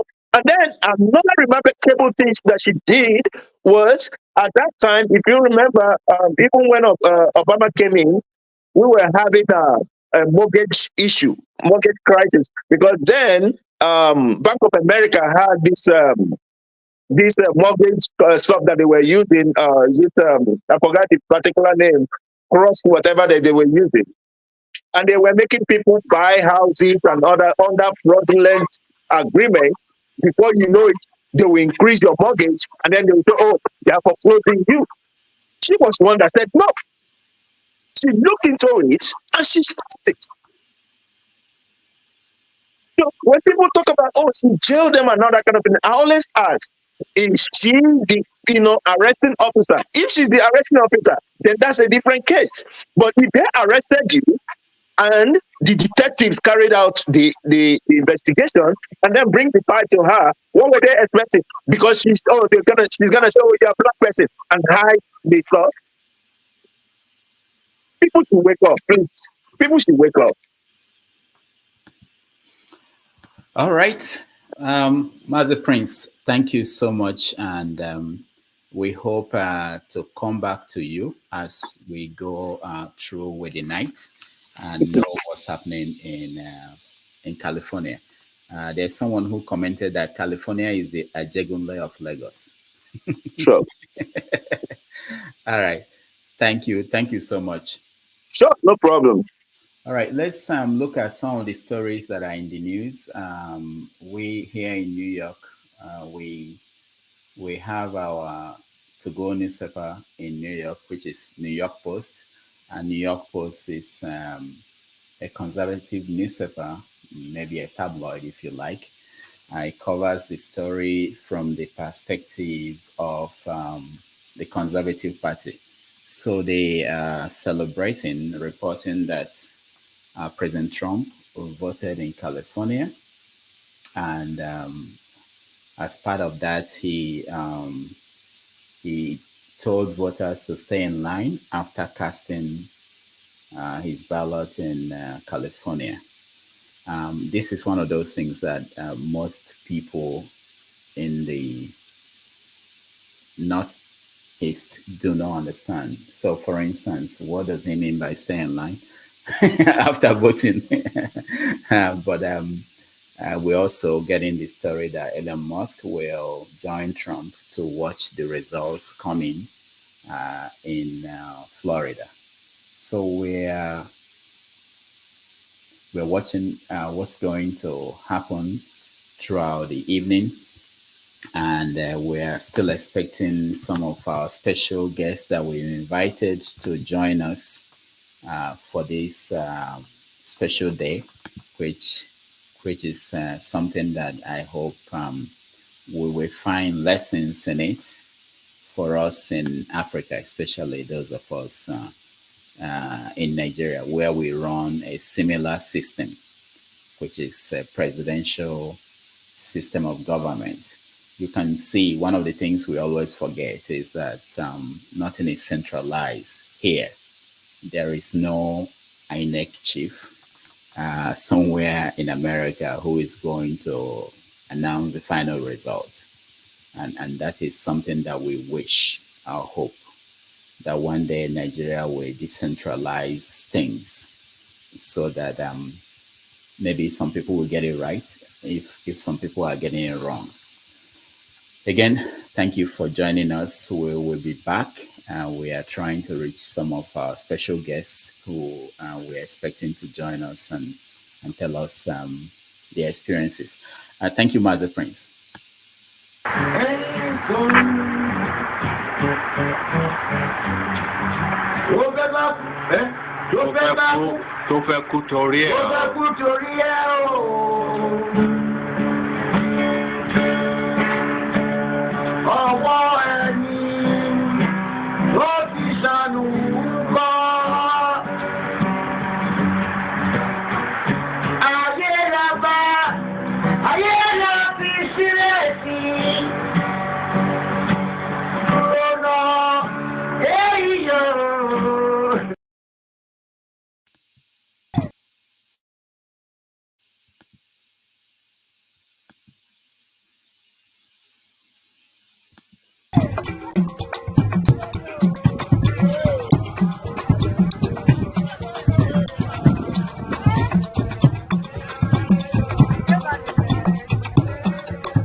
People who feels the pulse. Now you know everything is increasing like mad. Things places you could go with 100 naira before, you are not talking about quadruple, triple the price. I tell you, we are seeing what's happening in France. It's not a threat to anybody, but it's when you hold the populace down for a while and for a long time, even goats can bite when they see no other ways that they can escape.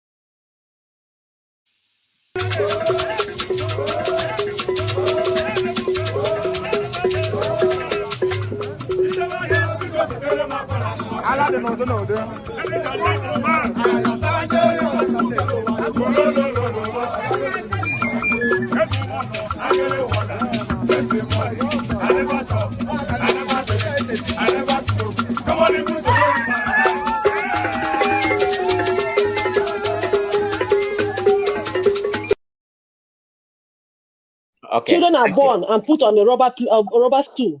No, I tell people, Dr. Damages, you need to come, if you want to know the level of poverty in Nigeria, you need to enter the Nigerian hospital.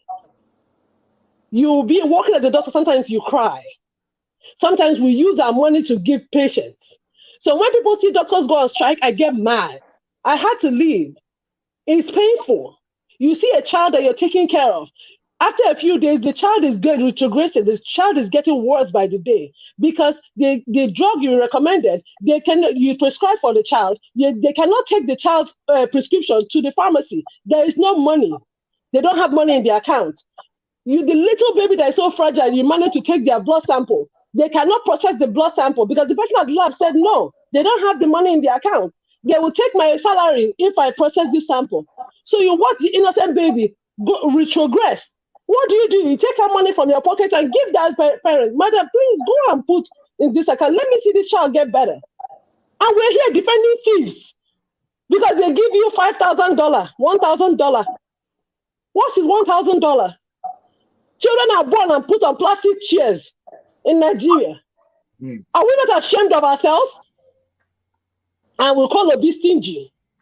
Let him be prudent and let us have functioning hospitals. Let us have good roads. Our people are dying. Children are dying by the day. I had somebody when I was in Calabar, and when I was still a medical student, the man I used to buy something from at Amaya Market, his child was born premature. Guess what? But the child was older than the other child that survived. Why did his child die? Because the child missed the last incubator that was available. The other child that was born that was weaker had the incubator. His child did not have any incubator. They had to wrap the child and put a lamp beside him. That child died. And you don't have the effrontery to come here and defend Tinubu Atiku. Oh no, it's so sad. It's so sad. You want to know poverty? Enter the hospitals of Nigeria. You don't know nothing. So we have to be very careful what we say. Very careful. There's poverty in the land. There's poverty in the land. A lot of poverty in the land. People die by the day. Wow. Thank you. IREV, the introduction of IREV through the Electoral Act of 2022 is meant to strengthen our electoral processes. This means that what is put on IREV should be able to match what the CTC. But from the documents before me, none of the documents match.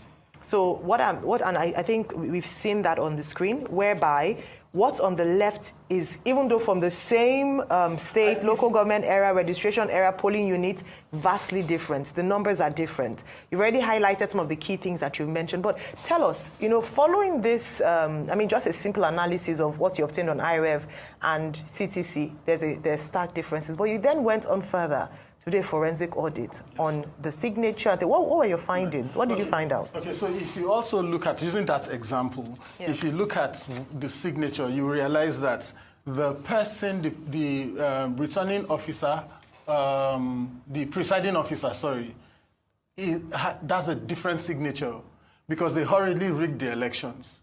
I mean, this is very appalling because what we normally see before now is that political parties rig elections through overvoting and other means and all that, maybe tearing ballot boxes or ballot papers and mutilating them. But this is institutional rigging perpetrated by INEC, and this should be a concern for everyone. So if you look at it, you'll see that the signatures are different. Not just that, we contacted one of the best forensic experts in handwriting in South Africa. He is the one who actually verifies whether Nelson Mandela's signatures are actually original since he passed. So he's the one who identifies that. So he's an expert, and this is his expert statement to us. The statement was released to us, or the examination report was released to us on the 29th of October, 2 days ago. And that's why we haven't come public, because we're waiting for that result to happen. Now, if you look at this is his report, right? Q1, Q2, Q3. You will identify that it was one person in INEC who sat down and did all this handwriting. According to the forensic report. So if you look at it, Q1, Q2, the same thing that he used to write this. So if you see 20, his 20 is the same, his 3 is the same, with everything across board. So I'll give you the forensic examination report and you look at it. So it is appalling.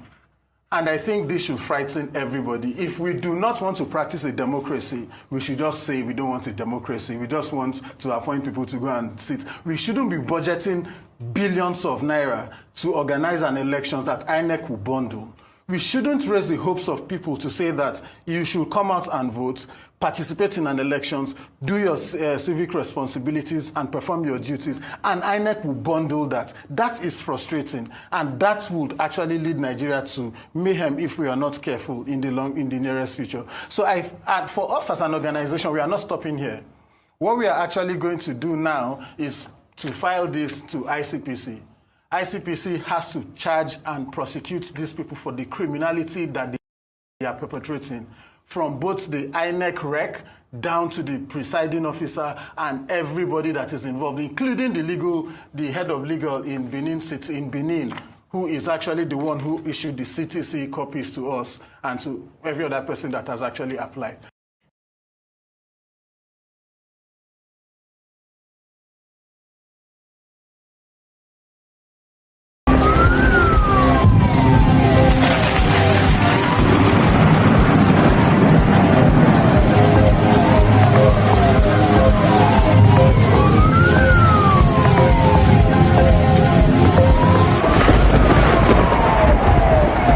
Welcome to the show. My name is Dr. Damages. We are coming to you from the greatest city in the world, New York City. Yes, New York City is so great that we are ready, oh yes, to throw a ticker tape parade for Donald J. Trump for winning the 2024 US presidential election. Take a look. The Liberty faithful came to see this and to see them. A sea of mint green flooded Lower Manhattan for a ticker tape parade through the Canyon of Heroes to celebrate the Liberty's first ever championship. Let's go, Liberty! Really Yeah. Yes, it's happening. I told you, it's happening.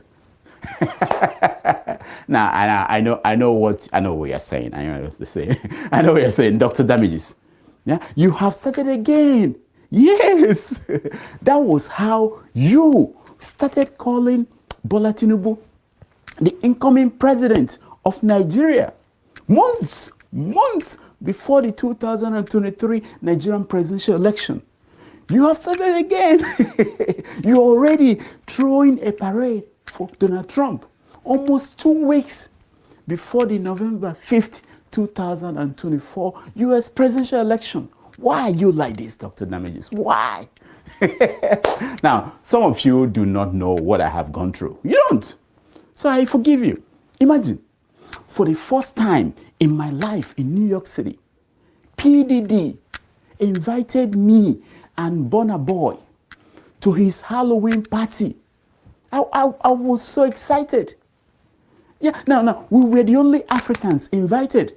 No Davido, no Wizkid, no Rema.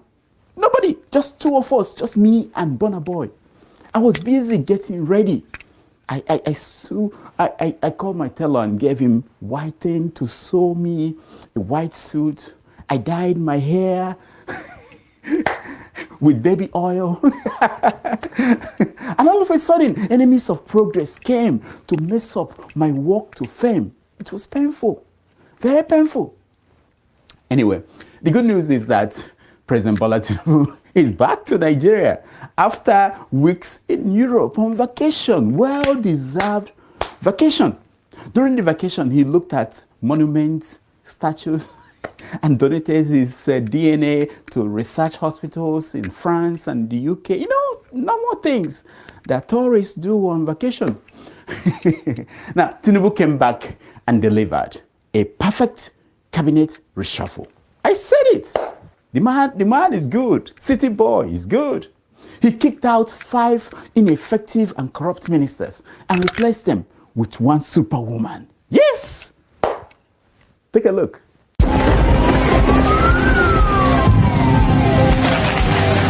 Yeah! Bianca Ono. Now, some of you may remember her as the greatest first lady that Biafra never had. Yeah. It was a masterstroke by President Bola Tinubu. That Newsom Wike, that man, is strong-headed. It's over. It's over. Now Wike knows that there are things he will say outside in Abuja. There are some dance steps he will display. And when he gets into the National Executive Council meeting, he will receive a slap from Bianca. Yes! Oh! He knows that now. Even Remi Tinubu, the wife of the president, she cannot talk anyhow, anywhere anymore. No more. Bianca is in the house.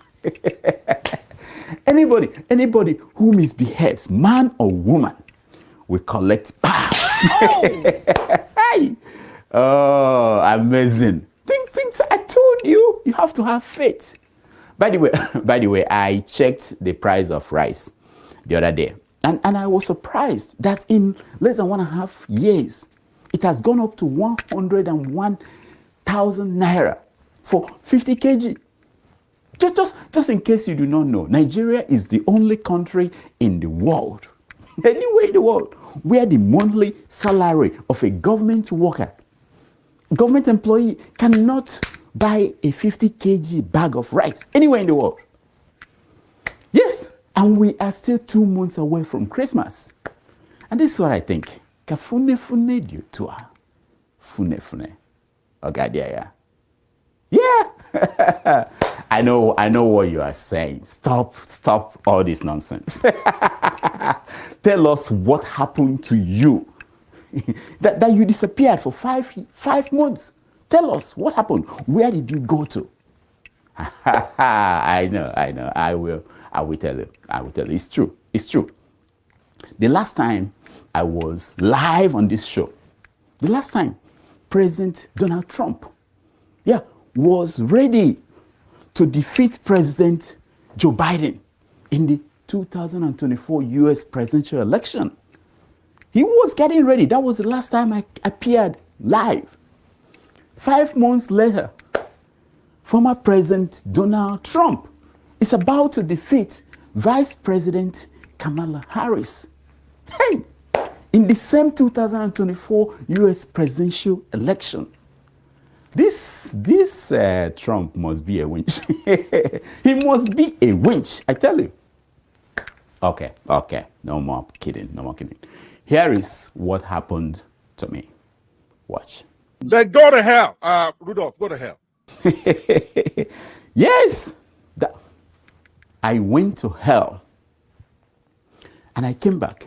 The good news is that I came back. And I want to thank you for staying there, for waiting, for believing that I will survive it. I will come back. When we come back during the weeks to come, we will tell you what I saw, things I saw, people what they do in hell. Thank you for keeping the faith. Now, here is my concern for today. It's taken from page 419 of the book, Totally Possible, by Ananias Neer. It says, we don't see things as they are. We see them as we are. Hey, I go far to bring you this. Until next week, I'm Dr. Damages, and there goes You heal yourself. Thank you for keeping fit. Thank you for keeping the Thank you so much for watching. Thank you. Have you subscribed? Yes, you. Have you subscribed? You. Yeah, before you go, click. It's free. Click. Just that's it. Have you subscribed? You are laughing. Have you subscribed? Have you subscribed? Thank you. Hey, madam, thank you so much. I can see you. We have to get to 100,000 subscribers. By the end of the year, how are we going to do that if you don't subscribe? Yes, you. Yes, you're about to click off. Why? Have you subscribed? It's free. If you don't, ask your son, ask your daughter how to. Just one click. Thank you. I see you. Aha. Thank you very much. I'll see you tomorrow. Tinubu is a criminal. Yes, of course, a categorical grade 1 criminal. The only person more criminal than Tinubu in Nigeria is probably Babangida. But he's a criminal. And is he fit for purpose? Absolutely not. Should Tinubu be the president of Nigeria? Categorical no. Is there a better option than him? That is subjective. So show me who he is.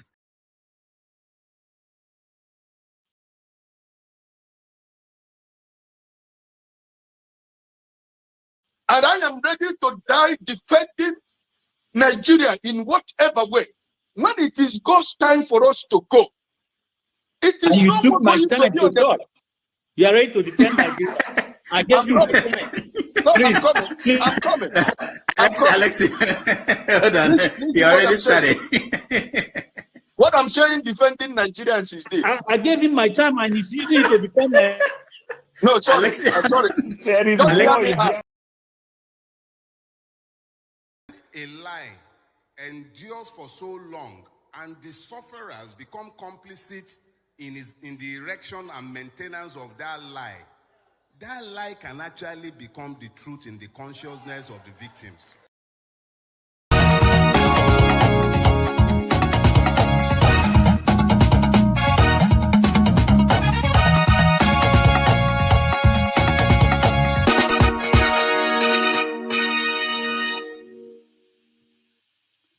All right. Welcome back, everybody. Joining us from the UK is Ikolola. Welcome to the show.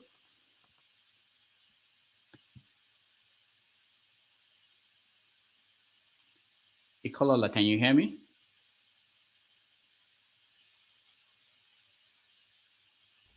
Hello, Dr. Rudolph. Yeah, how are you? I am very well. How are you doing? Good to see you. Good to see you. You promised to come and give me a tough time today. I promised to come up because, you see, we have to we have to make sure our people are informed, such that, you know what they say, so that when they meet themselves at the gates of heaven and hell, they wouldn't say they didn't know. Because this is what happened during Buhari's time. Everybody's now saying, "Oh, I didn't know that was how he is. That was how he is." But the man clearly showed you who he is. But people took him for Jonathan, thinking he was going to be the Messiah. Now look where they are. And he even did not leave them in a state where they can recover. He placed another person worse than him there. You know? So it's always good to, and this is what another thing I wanted to advise in this show. I have noticed you always give time to people to talk, which is very good. But what is the aim of the show? Is it that people should get informed, or people should just talk? Because what's the point? If people talk and someone wants to give facts on whether what they are saying is right or wrong, and you don't allow for that fact to be established, you only give that amount of time such that you cut them short. So people walk out of the show uninformed, inconclusive, and they can't even take a position. You know? So, and if this, sometimes you should just allow the fireworks, because when you allow it, people get informed, people know, and that makes them come back. That, oh, on Dr. Damage's show, I'm not going to just listen to people talk, I'm going to listen to people give facts, whereby when they actually go and look, verify themselves, as Peter Obi will say, go and verify. When they go and verify, they will realize it's what they learned that day is a matter of fact. And you'll be surprised how many people are willing to learn. Wherever they find that knowledge comes, they come back there. They always go back there.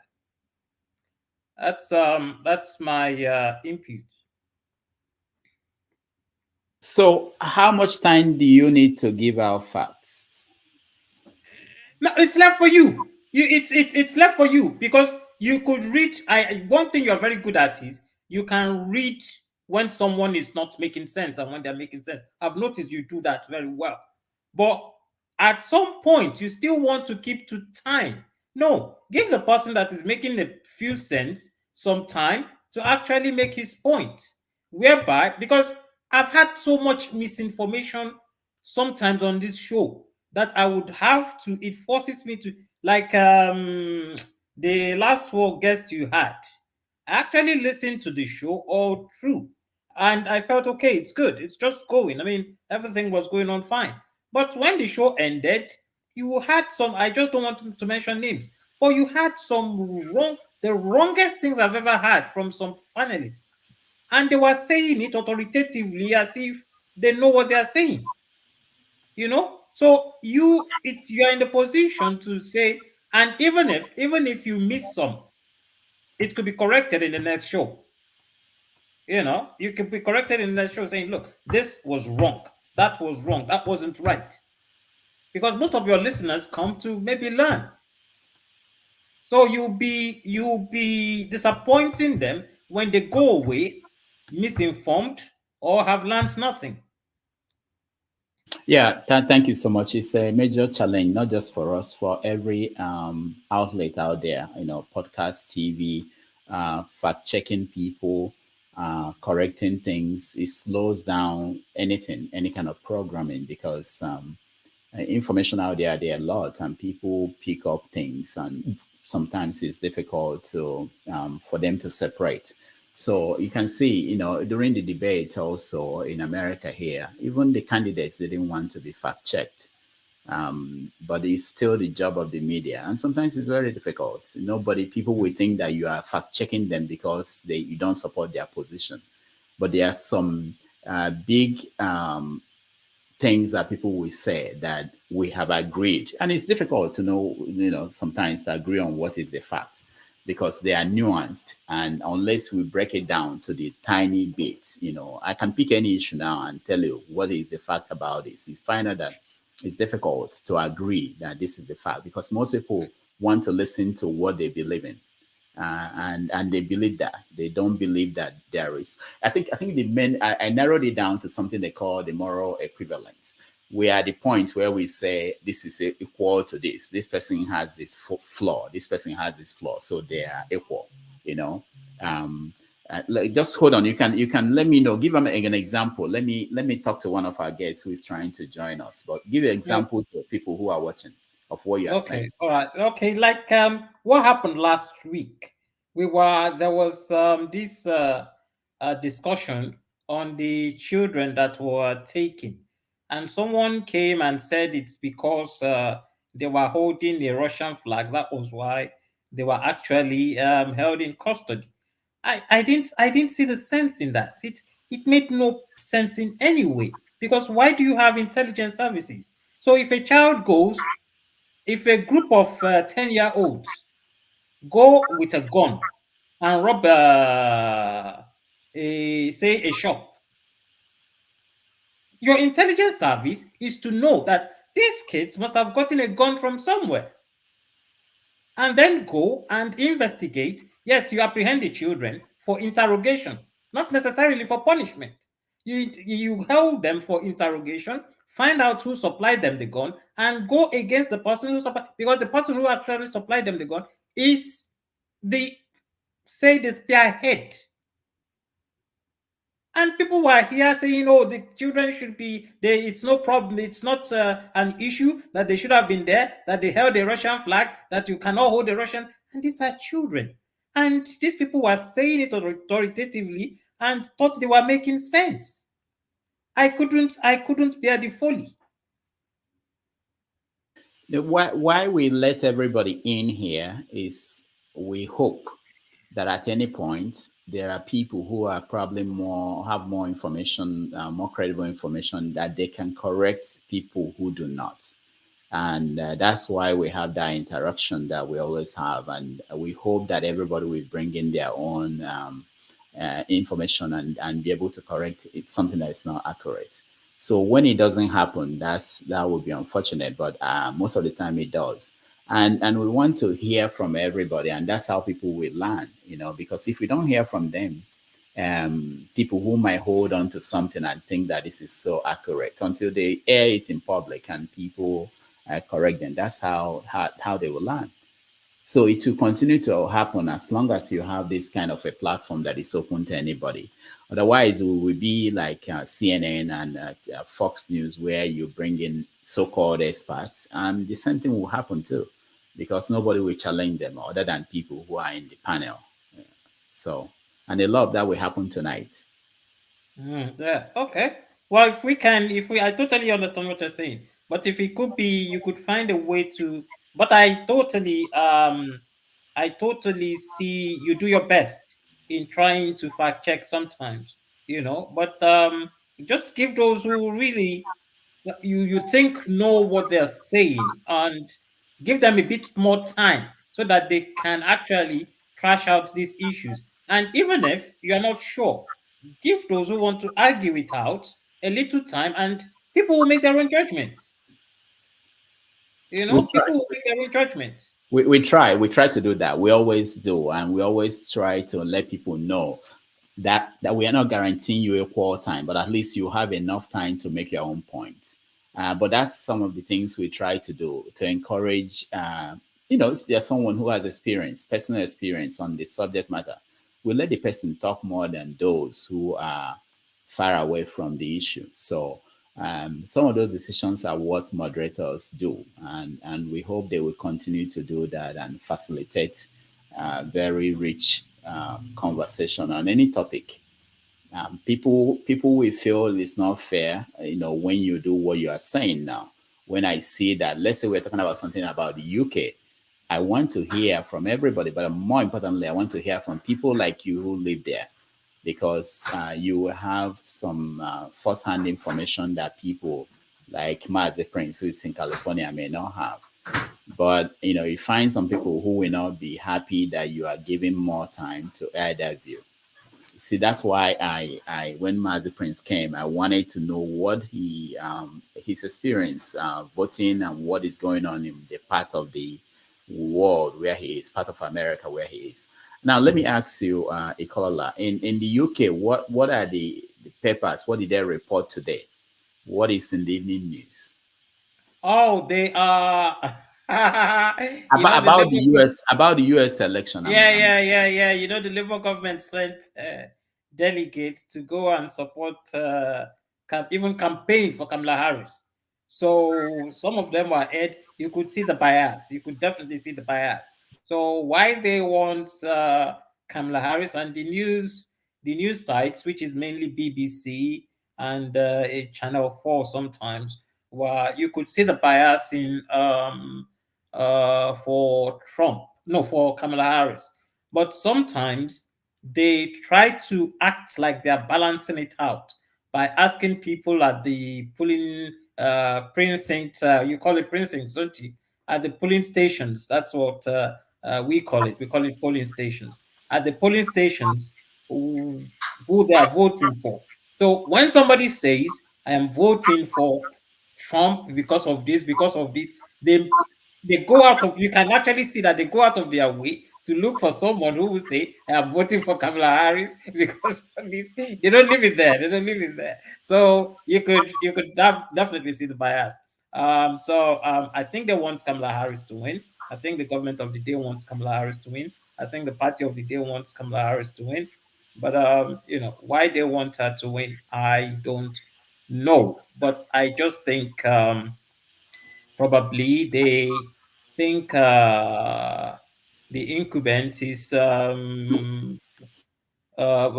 the word? Is beneficial. Is beneficial to them for now. So how they see that, I don't know. But most European countries want the incumbent to stay because Donald Trump comes and tells you to pay your share, and I don't think they really love that. But there's something you said, and I've seen that headline sort of that they were campaigning for Harris. How? What did they do specifically to campaign for? Every party, I think parties have members who do one thing or the other. And, you could be in a party and not even be in government. So you're just working for the party in one way or the other. And how I actually read it that they went to campaign for her. I never saw somebody come on stage and they say this is from Labour Party UK. But today, they were interviewing Sky News was actually interviewing somebody, and they said he was from Labour Party in a state in the USA, who has been there for a while and has been following the elections. So in my thought, I said, okay, probably this is one of the people they sent who has been there for a while now. So that is my evidence of saying, okay, they definitely sent some people. What about, did they send monitors? Because some countries send people to monitor the election in America. Did the UK send people to monitor the election? I think they must have. Because I don't know for sure, but I believe they must have sent some people to monitor the elections. Because I also had that Labour Party, Mr. Bure, is there to monitor, like the Nigerian Labour Party man, is there to monitor. I wonder how well he did with Edo State. Which state is he in? I don't know, but he's there. He should go back. He should just go back.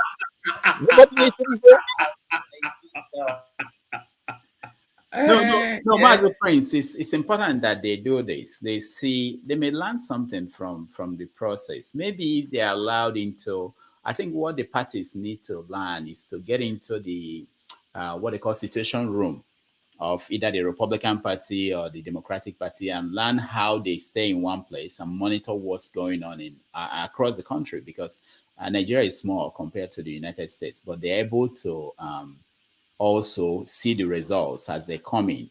And that's why in the past, no party will contest what the Associated Press will announce as their projection, because it's not like the official count will happen or the final count will be known tonight.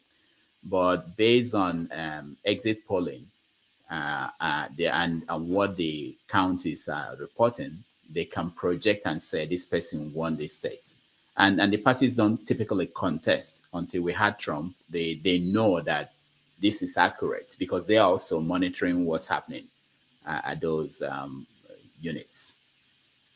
I think that has to do with technology because it has to do with mainly the government arm of the executive arm of government to actually say, okay, we want a smooth election process because this is mainly technology. If you have, this was what one of the things IREV was meant to achieve, so that if you upload results in real time, like you call it precinct, you read results from every precinct.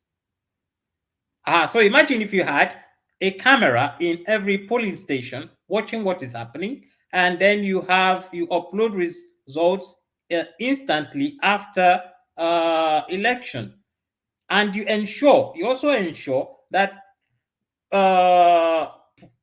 voting materials get to these polling units on time, because was one of the things that was mentioned today. Election materials got to those precincts on time, and they had more than enough.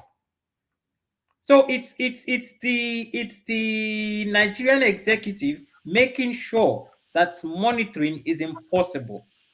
And this is one of the things that happened in the last election. They didn't even make sure that monitoring is impossible because there's no camera everywhere, and people were trying to do their best to use social media platform to let people know what is happening. So most people were glued to it. Then it was Twitter to actually know what was happening, because everybody at the polling station with your polling agents were busy uploading videos and pictures. So that was a crude way of doing it. But if these polling stations could have cameras and have security forces that could ensure there's no malpractice, I mean, you could hear the governor of Philadelphia saying that you come do an electoral malpractice here, and he said his words were F around and find out. So it's just the executive. And they are ready for it. They are ready for it. Yes, So I want to go F around. Yeah. Yeah. So it's just the executive Nigerian executive has just made sure that monitoring elections is impossible. I mean, how do you explain the man in uniform actually cutting away ballots? Now, let me ask you this question, because someone raised it on a radio show yesterday. There is, underneath this campaign, is this idea of taking our country back, which is connected to the issue of immigration. Something that is also connected to the issue of the fear that a lot of people are pouring into America, and the same thing is happening in Europe. There is this underneath movement to say we want all these foreigners to leave. How is that playing out in the UK? You see, the UK has a way of regulating the inflow of migrants.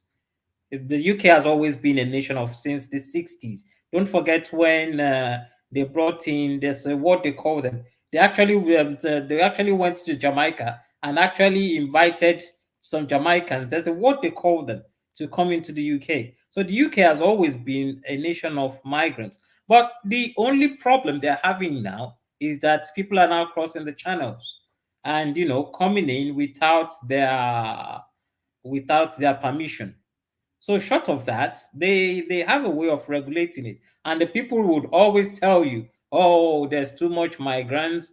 In fact, you could see protests from the 70s saying there's too much migrants in town. They have to go back. But the government knows that without these migrants, the nation wouldn't be the 6th largest economy. Things will ground to a halt.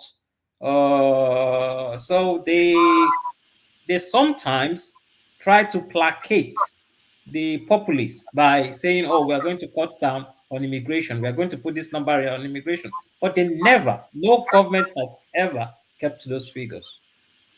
So I'm looking at this. I'm seeing that there are 74% of people in the UK. They are still white people. So what is the fear? Well, it's just the fear of the unknown. And sometimes I think you have to see immigration from it's mainly the fear of the unknown and the fear of the what do you call it? It's hard to call people who have immigration issues the uneducated. It's very hard to say that, but mainly they are the uneducated. Because when you walk into, let's say you walk into a bar, there's certain bars you go to, which is the downtrodden bars.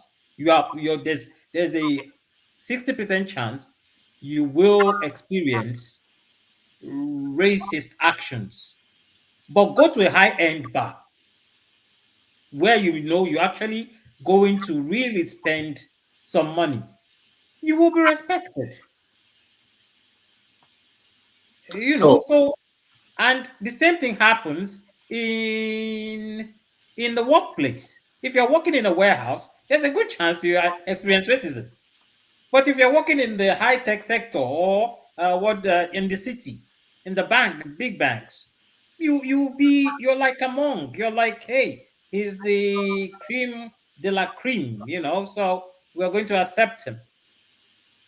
So it's although it's very hard to say you experience racism with the uneducated, but unfortunately, most of the people you experience racism with are people who didn't go past 11th here. Yeah. All right. Stay back. We'll come back to you. Let me welcome Jagun to the show. Jagun, welcome to the show. You're muted, Jagun. You're muted. We can't hear you. Okay, to speak now. Thank you. I wasn't quite sure. Okay. I came on kind of rapidly as I just came in to have a listen to whether or not you were speaking about the elections in the States, and it seemed you spoke about the population difference in the UK. So I therefore thought maybe you were speaking about Kemi Badenoch. Am I correct? No, we're not speaking about her, but you can. We're talking about I wanted to know the issue of immigration in the UK, how it's playing out there, because here is a major issue in this election. People feel that a lot of people are coming into this country, and they have this anxiety over the transformation that is taking place demographically as a result of that. Yeah. Okay. Now, I'll tell you, it's exactly the same in Europe, all over Europe, especially the UK. Exactly the same issues. We are mirrored.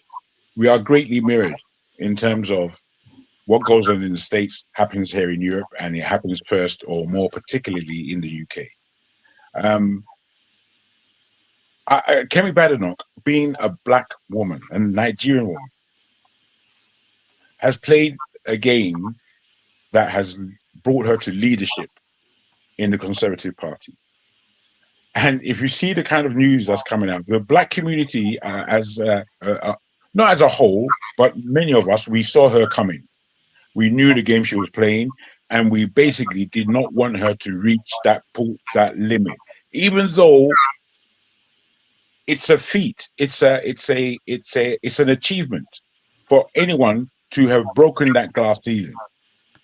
Now, it always happens like this where minorities are concerned, where you come across people who pander as black people in order to position themselves. In this country that we call Britain, there's only been one black politician that makes any sense. His name was Bernie Grant. He's long since passed, and he would be a person, he's of Caribbean ancestry, if you like, obviously an African. But this man is a man who will wear full agbada to go into their parliament and just start disturbing them there. That's how he was. There is no way that you can be for me, you cannot be an effective black politician if you yourself don't know that you are black and African. So the dilemma that this Kemi Badenoch has in her head, it's going to keep her useless. Because what's been happening now is that all the Oyimbos are coming out to say the very same thing I've been saying now. Is Kemi, they're asking the question, is Kemi Badenoch Nigerian or is she British? They're asking the question, what has she really done? Has she achieved anything? They're asking, now that she's there, they're going to pepper that girl. If she's not really built of, what brings her there is actually the Nigerian in her. That's what brings her there. And she has thrown everything Nigerian away. She doesn't even eat eba again. Omo. She's eating all these lamb shank, all these Oyinbo food with her white husband and her mixed race kids. Those kids are wasted in terms of, are those kids African? Those kids are just now, they're not part of us again. Omo. As it happens so often in the UK, where it's just basically one generation of a person being mixed race, they don't hold on to their culture in any way. So who becomes them? They become Oyimbos, or they become confused because the Oyimbos are not accepting them. You know, we play a stupid game as black people in international politics and in our diaspora. We play a really stupid game. And I hear a lot of stupid comments on this very platform of people that don't know what side their bread is buttered. There are many Nigerians here who, because they're in America, all of a sudden they've become American. There was a discussion that we had here earlier. Yes, or you know the score, my brother. You can nod your head as much as you want, but I'm blasting anyone who speaks rubbish. There was a discussion that was agreed upon between Black Beauty, Precious Lady, and OVA. And sometimes I scratch my head about a lot of OVA's comments. I'm thinking, are you intellectualizing, or are you trying to make a serious point that is going to bring us to the next level? Because intellectualizing for intellectualizing's sake is useless. In that Russia, this is what the girl said, there's no money for us in Russia. In Russia, the majority of black people there are Nigerian. They've found their position. Counselors, lawyers, they've found their position. They're making money over there. And then there's a lot of people on the ground who are doing petty crimes. But there's nowhere in the world where black people are, where Nigerians especially are, where we're not making it. It's not only America, but because we have small mentality and we still have a slave spirit, we join it with a slave understanding. We are oppressed, not even by our Oyimbos. We are oppressed by our own rhetoric of being oppressed. We like the position of oppression. So when it comes to immigration, I will tell you this. Immigration is manufactured. They are bringing in people in from all the war-torn countries that both America and Europe have left asunder. They have left all these countries asunder. And those people now are coming back here because they left them in rubble, just the way you see Gaza right now. That's basically how the Middle East is. When you talk about Iraq, the damage that they've done there, when you talk about Syria, when you talk about Libya, they've just done wreckage there. Now, I will go again to us as black people who don't seem to understand what we're doing. Because anytime I hear black people talking about Trump and the other Kamala Harris, it's as though they're going to do anything for you. You think they care about you, you damn fool. They care nothing about you. They just use you as numbers. They get into that office and they do what it is that they've always intended to. But here's us. I want Kamala Harris. I want Trump. Rubbish. You know, a lot of it I can't fathom. I can't fathom our weakness. We have a country and a continent that we are supposed to be leading. No, we're running away from our issue, our problem, and really and truly, it doesn't matter who we are really asking someone else to fix our problem. And that is the matter with our people. Thank you. All right, thank you. Thank you so much, Jagun. Let's get back to the election today, which is what we're trying to monitor. And but we go on any tangent that is necessary and connected to what we're discussing. So, Vie, you are where in America? I'm in Florida right now. I'm in somewhere between Tampa and Orlando. Okay, so how is it going over there? How are people? Did you talk to anybody? What is how is it going? I mean, actually, it's only when I come online that I know, okay, today my election day, it's not my fun. I work a day now, so I just decided to take a break and join you guys. No, it's normal. There's nothing. The other, I think, was it on Saturday that was on join you guys. I was actually until after I finished making my notes. When I look back, I noticed that there was a polling station there that people were voting. So there was nothing actually make today special compared to every other. So it's just regular. What going on? Rain, all for stuff. So as I said, now only when I come on, I pick up my phone, I see feeds. I say, oh, it's an election day. So are you saying that you didn't meet anybody that talked about the election today? Because everywhere I've been to today, people are talking about what's going on, even if they did not vote. I don't know. As I wake up, I go walk, and I know I walk on the street. And they do asphalt and striping and all that. So means I talk to pretty much everybody that goes by. So nothing. There's nothing special about today, as far as I'm concerned. Now, when I look for, I know it's election day. That doesn't mean people are not, but it just. I mean, the voting has been going on for how many days now? I hardly see queue. You go fit see line, normal line. Before I will know that it's a voting that is taking place. When I see line, I'll say maybe not like you're trying to buy something. Now Florida now, so there are a lot of food trucks and every other thing. So until now, now pay attention. I say, oh, now vote then they vote. Oh. This is what has been going on for the past couple of days. But other than that, nobody care. Not that nobody care. People voted, but it's just that it's not. I don't think anybody they take today as a special day because I won't vote. I will not do any other thing. I didn't see anything. I didn't notice anything like that. All right. Thank you. Tone. Dr. Damage, if you don't mind me asking, Obi, is this your first election in America? Is that what? Is this your first election in America? No. Okay, okay. If this is not your first, election in America, people walk and people do things. Nobody, it's not like in Nigeria that they take holidays. So wait, did I say people did not vote? No, did I say is that what you heard?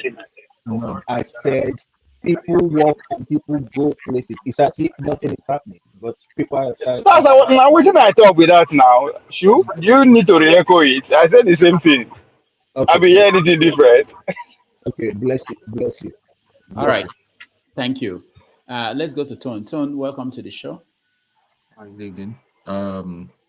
America is voting today. I'll borrow from the word of KJ. I have no dog in the fight. But however, where it concerns me is this election is just not electing a U.S. president. It's not like the normal. Yeah, it's going to have a global impact, far-reaching global impact on the way we live. As we've already seen now, the way we live is just changing right in front of our eyes. Is playing out, but we seem not to notice. I, for one, Kamala Harris is a puppet for some very, very, very dark and wicked forces. I do not want my son to start wearing a skirt or putting up a bra or being confused about his sexuality, or my daughter bringing another woman and said that's her husband or she's the husband of another woman. See, someone might say I'm not modern. Yes, I choose to be old school and do the right thing. Harris represents every evil under the sun. That's what she represents. I'm not ashamed to say that. Dr. Damages, you said earlier during your preamble before you started letting people in, you spoke about some guy that talked about what Trump said about Mandela. Nobody's a saint. All of us here, anybody that's a saint, let him cast the first stone.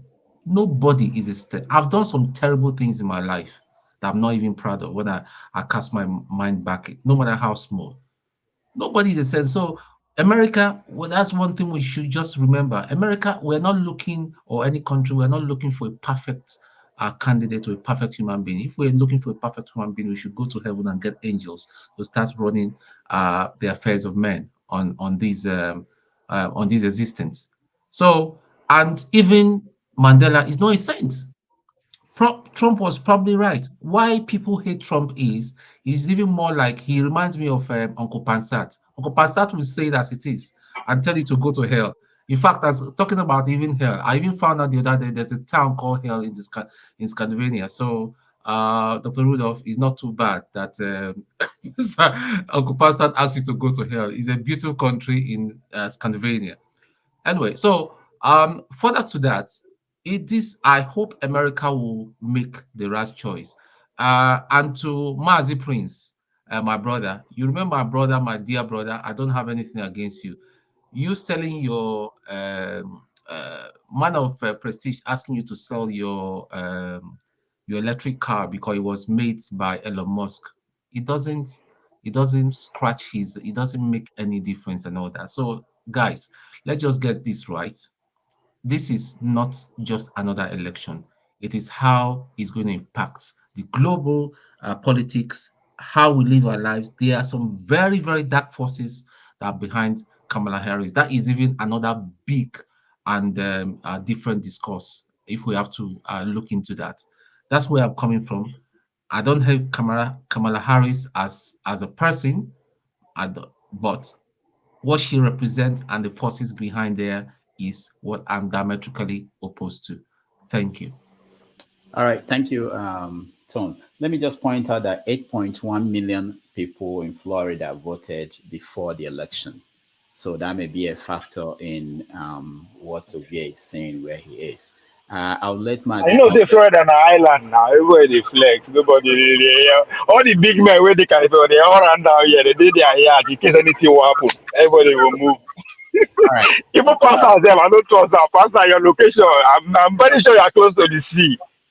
All right, hold on, Ovie. Let's hear Mazi Prince. Just 2 minutes and a caller like 2 minutes, and we'll go to Pansat. Go ahead, Mazi Prince.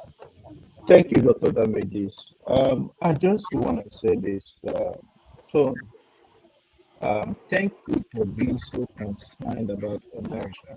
Mazi Prince, your line is not very clear. We can't hear you very well. I think it's the earpiece. He did on top cruise. He did on top ship. Means they will run. What about now? Can you hear me now? I mean, we can manage, but it's not the best. But go ahead. Go ahead. Crackly, sort of. I think it's the connection. It's crackling.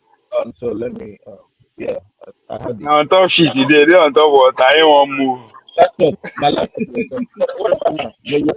Trump is coming. Trump is coming for you. No, it's worse now, Mazi Prince. Just join us again. Reconnect again. No, just use the normal mic. Take your headphones out. It's disturbing the transmission. Connection to your laptop or your system is a connection. Yeah, take it out. Just use the normal mic. That man is in Atlantic headphones. All right, Mazi Prince. One more time, if you can. If it's not good, then we can go to somebody else. I'm muted, sir. If I'm not mistaken, I think he's muted. You're muted. Mazi Prince, you are muted. All right, let's go to a caller, Mazi Prince. Try and reconnect again. Yeah, caller, 2 minutes. All I just wanted to add, thank you for giving me the time. So when we were saying clarifying facts, Tone has just made a comment about a party that is wants to change people's gender. I sent you a video which Megan Kelly actually made a point of it. So if you can play the video such that everybody can know that Tone is not making things up, it's a fact. So this is my point. So everyone can, because some people will go away and think, oh, Tone just said something out of the blue. So let people know this is what the Democratic Party stands for. So that's all I wanted to add. All right, thank you. Let's go to Pansat. Welcome. Hello, everybody. Dr. Rudolph Okon and the rest of the panelists, those in the comment section. It's a day that we've all been waiting for. This election It's something that most Nigerians should watch. Those who are back home and Nigerians here should pay attention, not just to the results, but the process, how it should be done. Contrast it with what we have back home, because what happened last year is a provocation. I've said that many times. So we watch as it hits up here, the passion.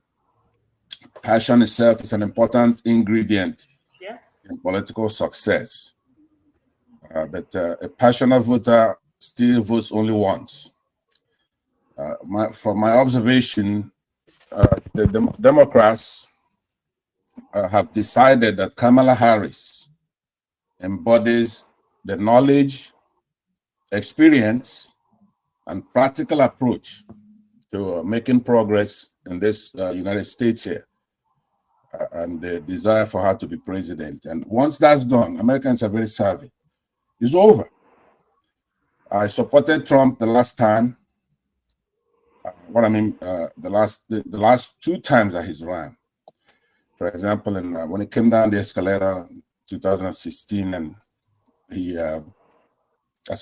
confessed. He says, "Look, I gave to the Clintons and I gave to the Bushes, right?" And that he was good at it, better than anybody else, by a lot. But that he's not going to work for the American people. So what I did was to say, you know what? I'm going to give him a chance. I'm going to look at what he's going to do going forward, not what he's done in the past. And of course, he mounted the saddle.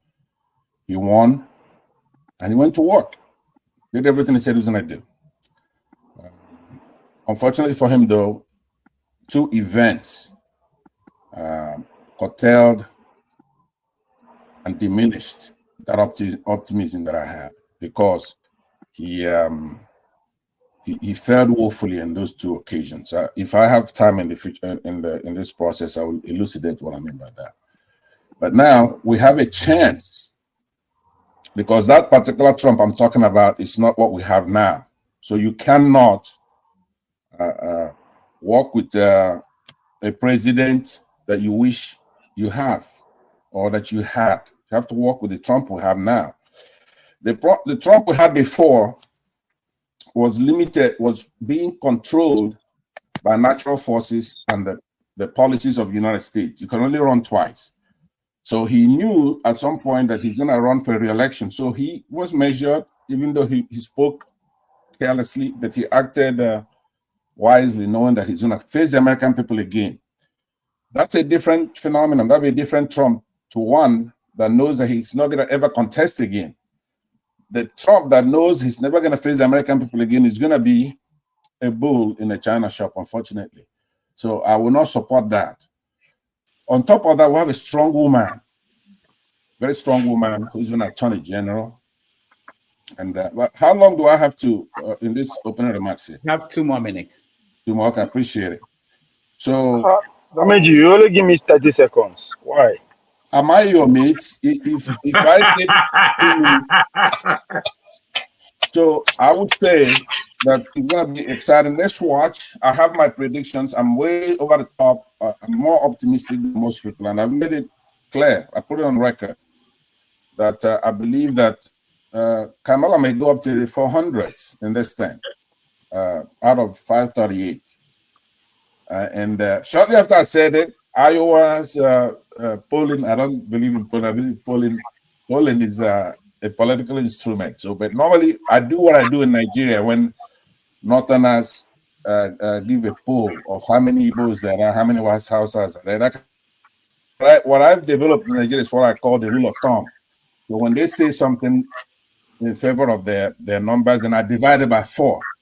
And then when they say something about the Igbos, I multiply by 4. And so when I say Kamala is going to get like 416, 412, 416, it's included in what they did in their shenanigans with the polling. So it's going to come out to be that Kamala would at least top 340. So I'll rest there. I have a lot more interesting to say, but when it comes around again. Thank you. All right. Dr. Damaji, please let me just say something. Maybe we will talk about it, because our elder here just said something that I think we should spend time on it, which is the process.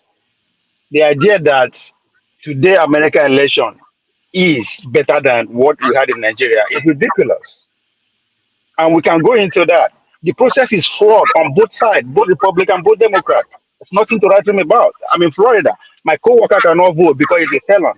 But we have a felon who wants to be president, right? So if when we're talking about the process, we should spend time on that. It's not better than what we had in Nigeria. Not the same.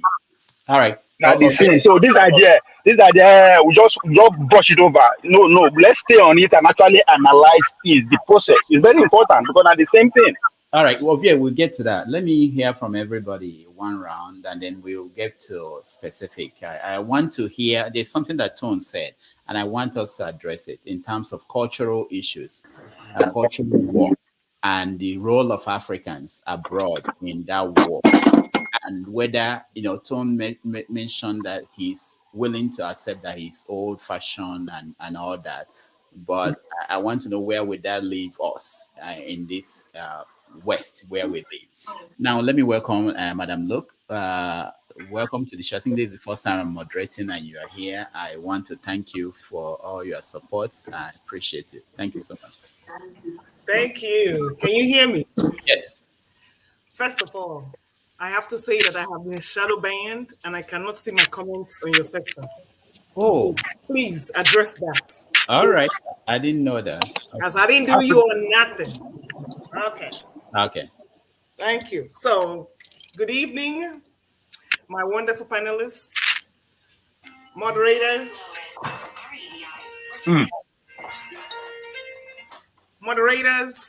commentators, viewers, and the Damages families at large. I'll call you back. So, I don't know what the pointers are here, but I know that you're talking about the US elections, and I have been laughing my head off listening to everything that has been going on with the back and forth. And it has been serious powwows for the past week. And I decided I was going to stay away because it wasn't really productive for me. It was more like egos being thrown around. So I know you were asking a question of what do we feel like wherever state we are here in the United States, what is the feel? All right, I'm going to tell you right here from Canton, Georgia, this is Trump land. Can you mute OV8, please? There's disturbance coming from him. This is Trump land. Oh, dear. So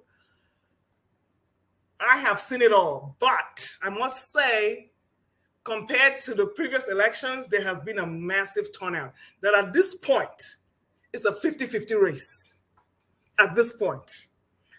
It is tough right now, and everybody's on pins and needles because we can't really get an accurate projection because everything is within the 3-point margin right now, except those states that are have never been like Florida or Texas. But those battleground states, they are really battleground. They're doing battle there. Pennsylvania, God help Pennsylvania. Oh my God, I don't wish to be in Pennsylvania right now because it is brutal. Now, I have been here over 30 years?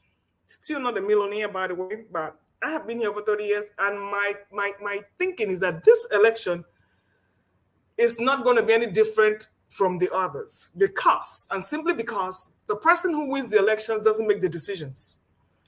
I have figured that a long time ago. So the only thing we want to do is to make history. Personally speaking, I couldn't care less who is there. I have voted for Republicans, and what was the name of that Mormon? What's the name of that Mormon guy? Mitt Romney. Thank you. That was my guy. Mitt Romney. That was my guy. Okay. So I have voted Republicans and I have voted Democrats. So it doesn't matter. And I have decided that my life has not changed since I've been I'm out of the illegal status. So the people that are going to benefit more here are those people who are looking to be, who want to cross over. But for those who already got what they got, this is as good as it gets. You're still going to pay your 40% taxes. You're still going to pay your co-pays for your insurance. unless you are with that tax bracket with the rich, then you can swim with Trump and all those people, but it doesn't benefit you. And then maybe for those who are dead poor, you could get benefits. So, but for us who have crossed over and are pretty much doing okay, keeping head above water, there ain't nothing for you. The foreign policies are going to be the same. They're still going to support Israel. They're still going to kill Palestinians. So what we're doing here, for me personally, is to make history. I want my girl, Kamala Zulu, to be there. Because I want to see in my lifetime what a female president is like in America. Besides anything else, I don't care what her policies are. I don't care what Donald Trump's policies are. He could not even build that damn wall. So whatever Kamala is going to do there, you think the Republicans are going to fold their hands and give her an empty... look how hard they made it for Obama. So I don't understand why all this hullabaloo is all about. We're still going to be a stalemate. America is going to look out for Americans, and they're going to cheat who they can cheat with their foreign policies. Nothing is going to change. Thank you, my people. Wow. Okay. Thank you so much. I agree to a certain extent. I think there might be tiny changes, but not a lot, nothing big. And the key factor is that the president, if you look at Biden, for instance, you think Biden is the one making decisions at this point? I don't think so. So it's not really about the person who is staying there. It's about the people who are around more than anything else. Okay. Let me get people to react. Yeah, Mazi Prince, finish up your thoughts and then we'll... Okay, so like I was saying it before that, Madam Luke, good afternoon from California. Nice seeing you again. Yeah, like I was saying earlier to my brother Tone, yes, you are in the UK. Yes, whatever happened to US affects UK. But don't allow the narrative that they give to you to overshadow your, kind of like overshadow your, would I say, manners and your general way of looking at things. You making the assertion that with Kamala Harris, the children are gonna be turned into LGBTQ. Do you know the top person in Senate that relates with Trump? Do you know that he's gay? Lindsey Graham. Republicans have more of those people than even the Democrats.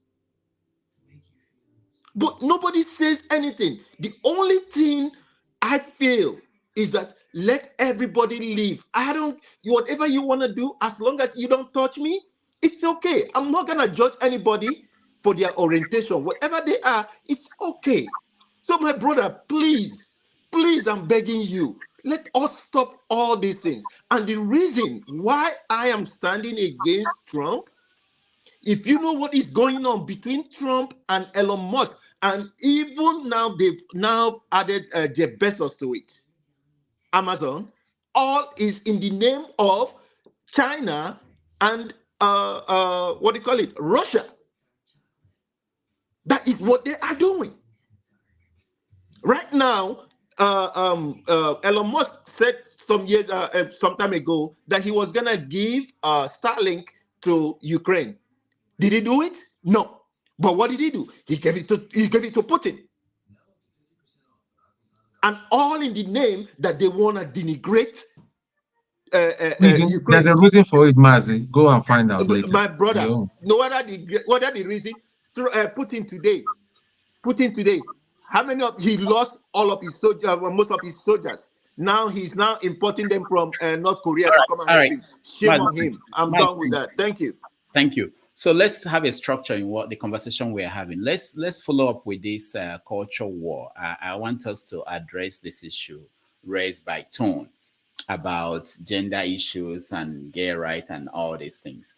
And the idea that there is a particular party that is supporting it and another one that is not supporting it. So I want to hear viewpoints from, let me start from you, Ikolola. Yeah, go ahead. let's thank you again for giving me the chance. But let's always correct things. You see, there's a difference between all my friends are liars and that I make lying my policy. We should get this thing straight.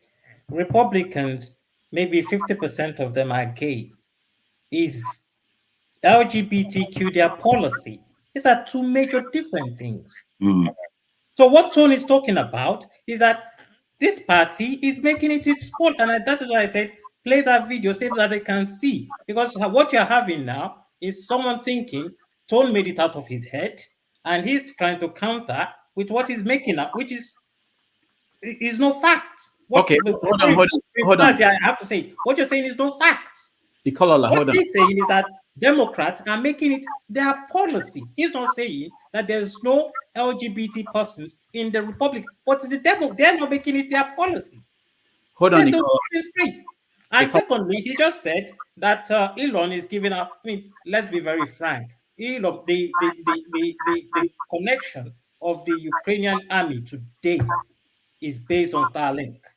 Whether he gave it to Russians as well, that is another matter. But the basic thing the Ukrainian armies are using today in their connection is Starlink. Well, give me another fact. Bring a fact, and we can discuss that later.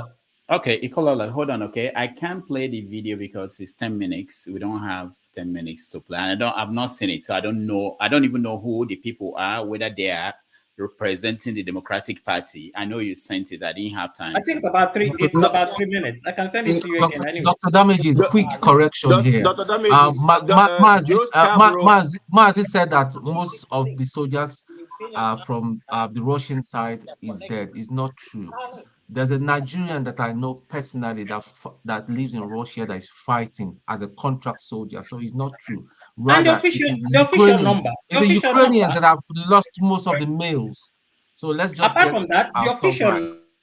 Okay, hold on, guys. Let's follow one topic once. We'll get to international affairs. Let's look at this culture war. That's what I want to also address. Jagun, as a Nigerian, and you are in the UK, I know that there is that culture war there too. What is your take? Especially, I want Nigerians in the UK, where you have the Muslims pushing for Sharia law. I want you to address it in connection to this. When Nigerians who are conservative, like Tone,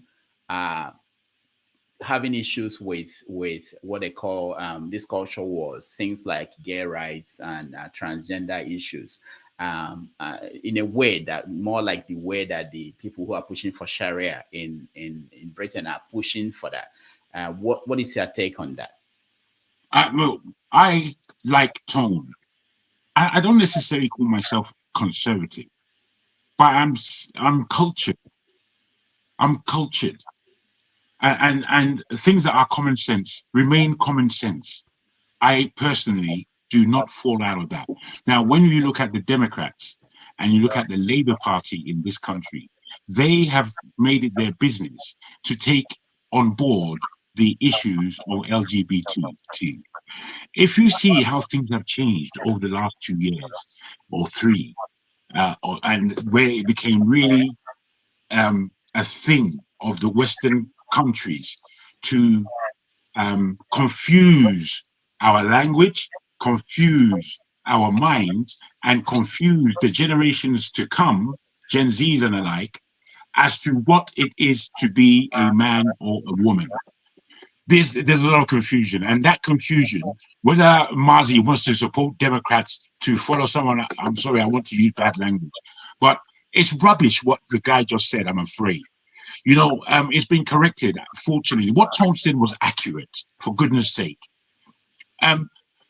I understand from a position of gay, lesbian, or LGBTQ, which includes the whole lot, I understand that individuals may have personal issues or personal liens in a certain direction. I understand this. We are human beings and we are a failed society. So the failure is not just in your sexual preference.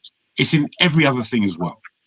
Now, when you look at the fact that the media has carried this thing to confuse nations, to ask African countries to support LGBT or else, there is a particular party that carries this forward. And those parties are of Labour in the UK and of Democrats in the US. The Republicans and the Conservatives, they've had to take it on board. It is not their initiative. So I put it like this. The world is going mad. And it's up to all of us whether we're going to go mad with it. The world is going mad. I don't know if you guys realize. It's going completely off key. A man is a man and a woman is a woman. Those who find themselves mixed up in between, we may give them a little bit of understanding. Because imagine how lonely it is to feel in yourself as a man such femininity that you want to now practice it. To feel as a woman such masculinity that you want to practice it. This is any individual that's feeling like that, or I pray, Father, that it has never happened to me like that. I've been extremely clear as to what my penchant is. And I don't want to be rude, but my penchant is for coño, homo. And I'm speaking Spanish there, but you know what I mean. So hold on, Jagun. In the last 14 years, the Conservative Party, they've been in charge of the UK. Yes. 14 years until this guy came in, the Labour. Indeed. Yeah. So what did they do to stop that move? They quibbled. They didn't know where to go because the media was pushing it. There were individuals pushing it, and the Labour Party was pushing it. So the question came about: what is a woman? I don't know if you've heard that question over the last couple of years or so. What is a woman? And people were stumbling. They couldn't answer. A woman is this. A woman is that. Well, it depends on this. They were giving all kind of flim-flam, stupid answers. You understand? Politicians could not, they found it difficult to say that a woman is a grown-up girl. Dr. Damage, please, they found it difficult. Jagun, I'm not taking words from you. Please, Dr. Damage, please, can you put me backstage? I'm about to attend my... Well done, sir. Because you know somebody who wants to go can just leave. There's big X there, leave before you come and disturb everything. You understand? I don't. The thing is, if somebody leaves without being put backstage, then they actually exit the whole platform. Then you come back. You can still come back. You cannot come back if it's full. I just want you to know that, so you know. No, I'm aware. I'm aware of what you're saying. But anyway, I'm saying to you that it is not confusing for a man or a woman to answer the question of what is a woman.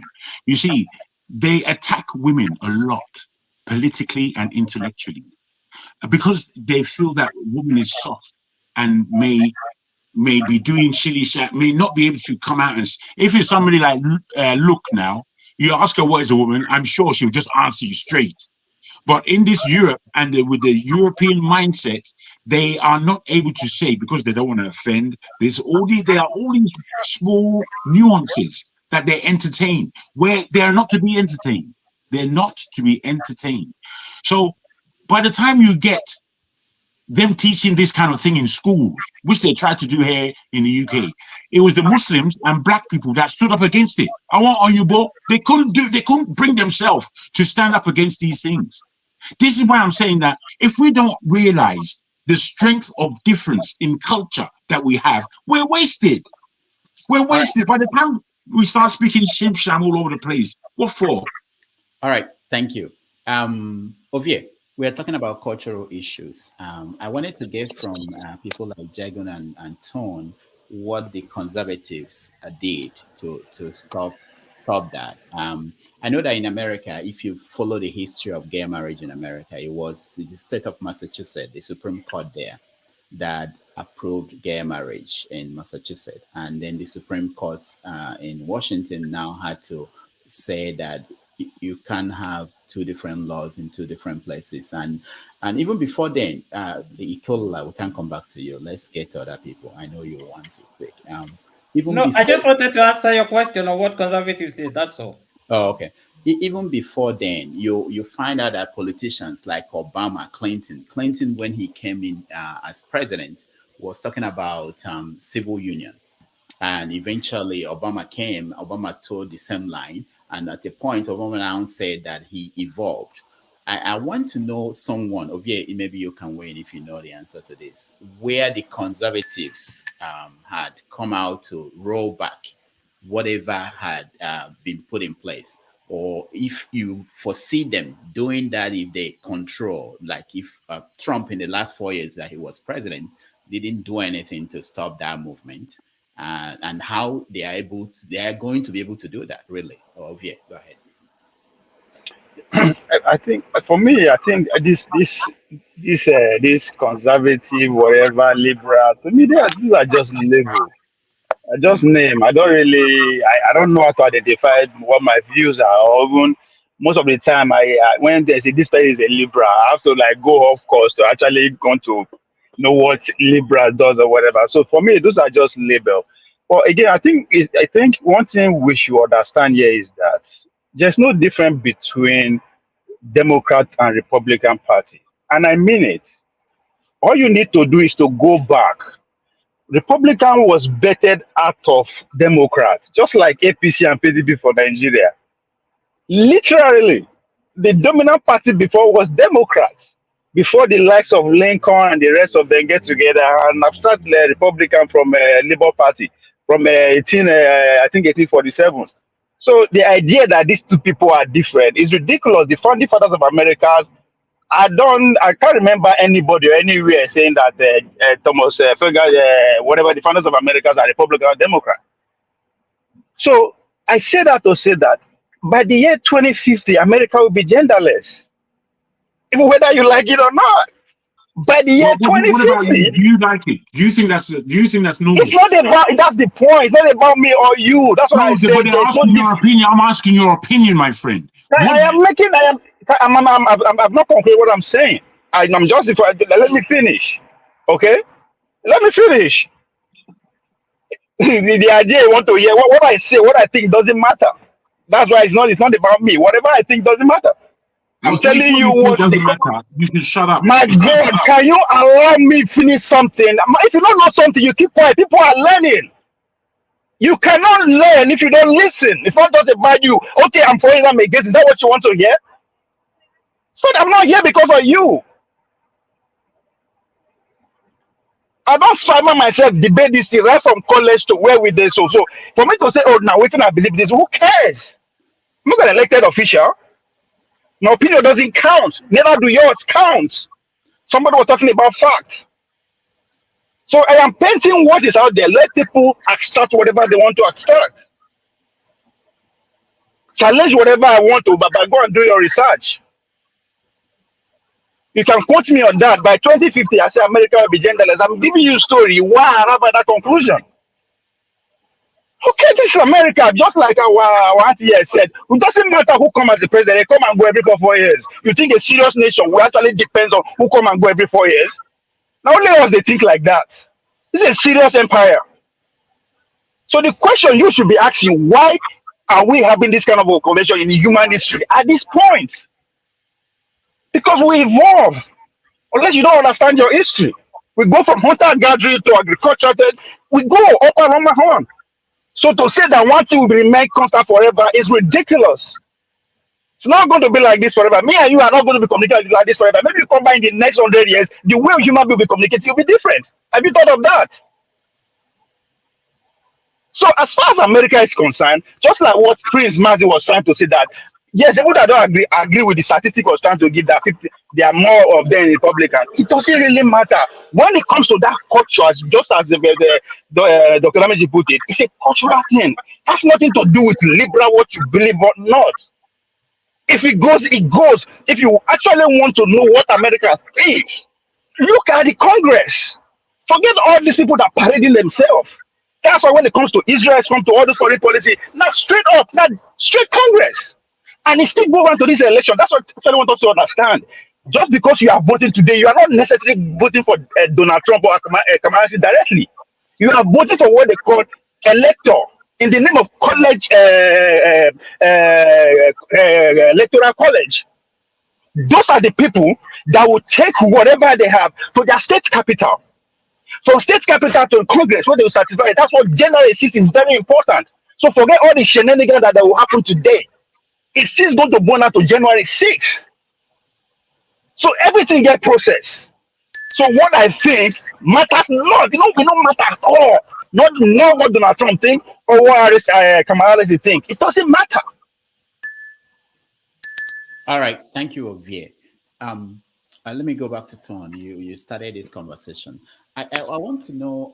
I've asked a question about what the conservatives that have been in power in the UK, what they have done to show that they are going to, if they were in power, like if Trump wins, Okay. because Can I just address it quickly from my understanding? Like Jago did say, the conservative did not make the gay issue one of their policies, but rather they spelt out in no uncertain terms that what a man is a man and a woman is a woman. That's it. That's how they left it. But however, their position is you need to respect them anyhow. You need to respect. For me, if you're being gay, for me, I don't have a problem with you as a person, but it's your way of life. Please don't come and sell it to me. When I used to work in the city, my immediate boss, one of my immediate bosses that I was even very close to, was a gay man. And we used to have talks. I tell him, I said, listen, you go to hell. He said, listen, I can't help I said, yeah, you can help yourself. You need maybe go to Mountain of Fire to deliver. He said, what is Mountain of Fire? So I said, no, they don't burn people there. You don't deliver. So we have a good banter. So let me just stress something. I don't think where I'm coming from is from a cultural point of view. People they are churchgoers and they are Christians. And a Christian is somebody that lives a Christ-like. And that's where I'm coming from. I cannot subscribe to a lifestyle that God regards as abomination. I will come under his judgment and curse.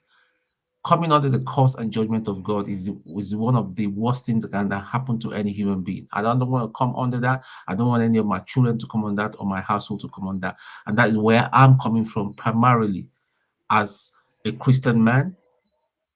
Gay, that way of living, I do not subscribe to that. That's just as simple as that. So no hatred for them. Sorry, nothing.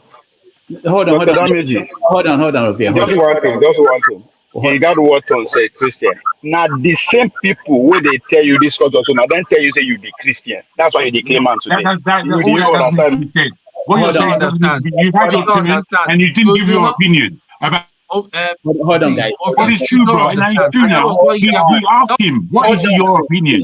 I asked a question. I am not disagreeing. I asked a question so that I will. Come on. Unlike you they ask to learn. Hold on. I asked to learn. I asked Sam. It's a question I asked him. Rubbish. No, I can't take this. Please, let me moderate this, please.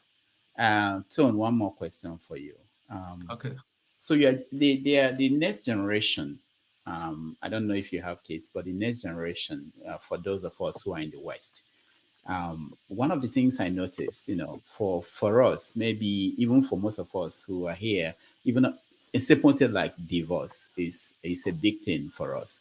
But you find out that most of the kids that we have in their schools, almost everybody had, the stepfather, stepmother. It's something that it's nothing to them. It's something they have grown to accept. So how do you think you are positioned vis-a-vis the people that will represent your legacy, your kids? How do you feel being in that situation where you feel that maybe I'm old-fashioned, I'm old, and I'm not in tune with where the world is going to? I want to understand. No, I'm not judging. Okay. Hold on. Let me finish framing it. How do you feel thinking about the world that is coming and you cannot stop?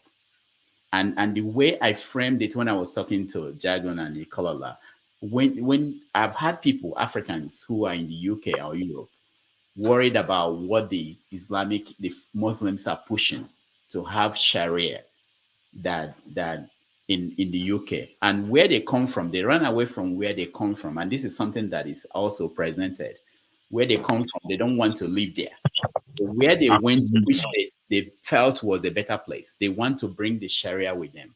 Don't you feel that you, as an African, you want to bring something, a kind of sentiment that is popular where you come from, to a new society that have the society they've decided to move in this direction? How do you feel? Okay, let me quickly answer. I know I'm going to be very fast. First Okay. and foremost, let us just understand the United Kingdom is a Christian country. Even though our monarchy has lost their way, they don't know what they, because one of the cardinal responsibility of the United Kingdom government, I vis-a-vis the Queen or the Queen, is to defend the faith, but they've lost it. They've lost their way. Monarchy. Yeah. Thank you, Chim. They've lost their way. I, as a Christian man, to prepare my kids for the next generation, it is my responsibility to them as a father and to my service to my God, that I should tell my kids that this is the way, this is the right way of life. My Bible says that teach a child the way he should do, and when they grow up, they will not depart from it. Just much like my father told me some certain things, and my mother, and I will have chosen to be. And there's some people that I went to school with, they lost their way at some point. Some even went into armed robbery. But it's very, very important that we need to tell the next generation. I will not allow some teachers somewhere to confuse my child in school or tell them the way they should go. It is my responsibility from my home and tell them, listen, I'm not asking you to hate these people or beat them up or anything, but this is the way of life. This is the right thing to do. That is me.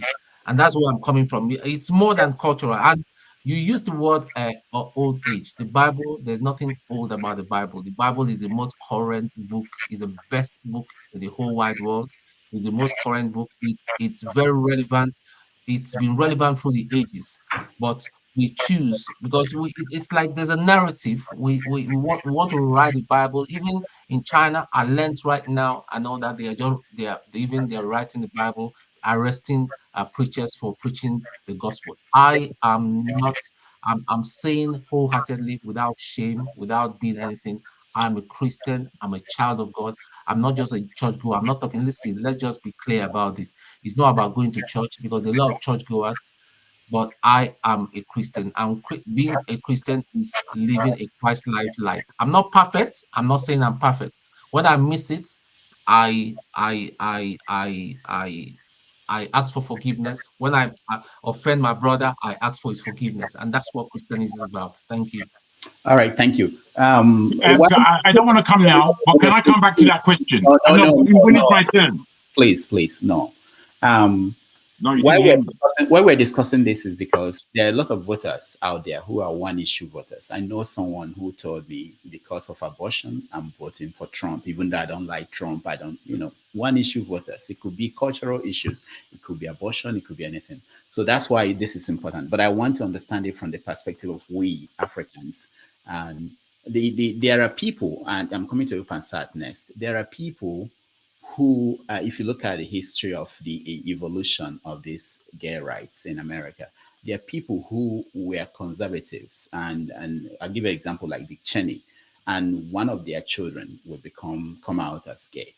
And you hear them at that point saying things like, now I understand. Now I've evolved. Then there are so many examples like that. So Pansat, when you hear this issue discussed within the African community, how do you process it? Come again on the course on which African community? Just repeat that again. No, I'm talking about the issue of this cultural wars, these issues, things like gay rights and transgender.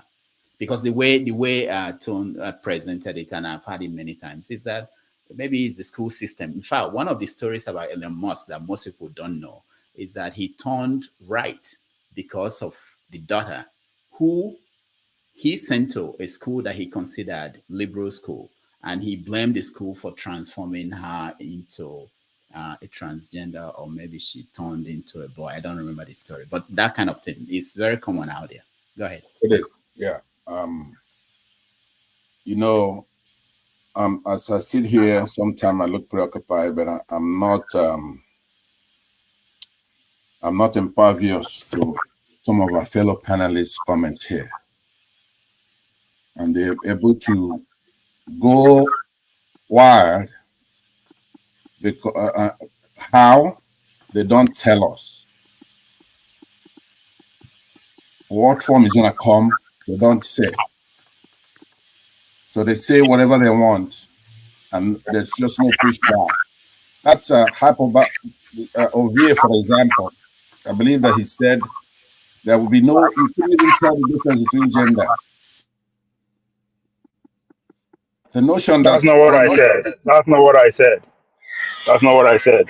Okay, you could correct me when it's your turn, but I believe I'm responsible for what I hear. I'm not responsible for what you say. What I heard was that it was gonna get so bad, you can't even tell the difference between a man and a woman here in the United States. Now, what kind of revolution is that, Ovie? Right? What you're saying in all candor is hallucinatory. You have to cut it down. You don't even know. Next week, I believe you put a date on it, sometime in 2050 or whatever it is. That's just 20 years from now. We can't tell the difference between a man and a woman. But let me bring that down. If you were ever pitted against one another, so we have a debate, so you could tell us how. How is very important. At what cost? Things like that. Things that require research. But to answer your question, Dr. Damages, cultural war and is different from because when you use that word before, then you give this the Muslim Christian divide thing. It's totally different from that. Cultural war, it's right in the sense you put it, where one group tries to bring into the mainstream, impose it on them, something that is in conflict with their own belief, right? Often there's probably no hostility, but we also have to protect the minorities. So we have to be balanced and fair. Depends on what it is they want. People have civil liberties. As far as it's de facto, I'm fine. You do whatever you want. De jure, that's another thing.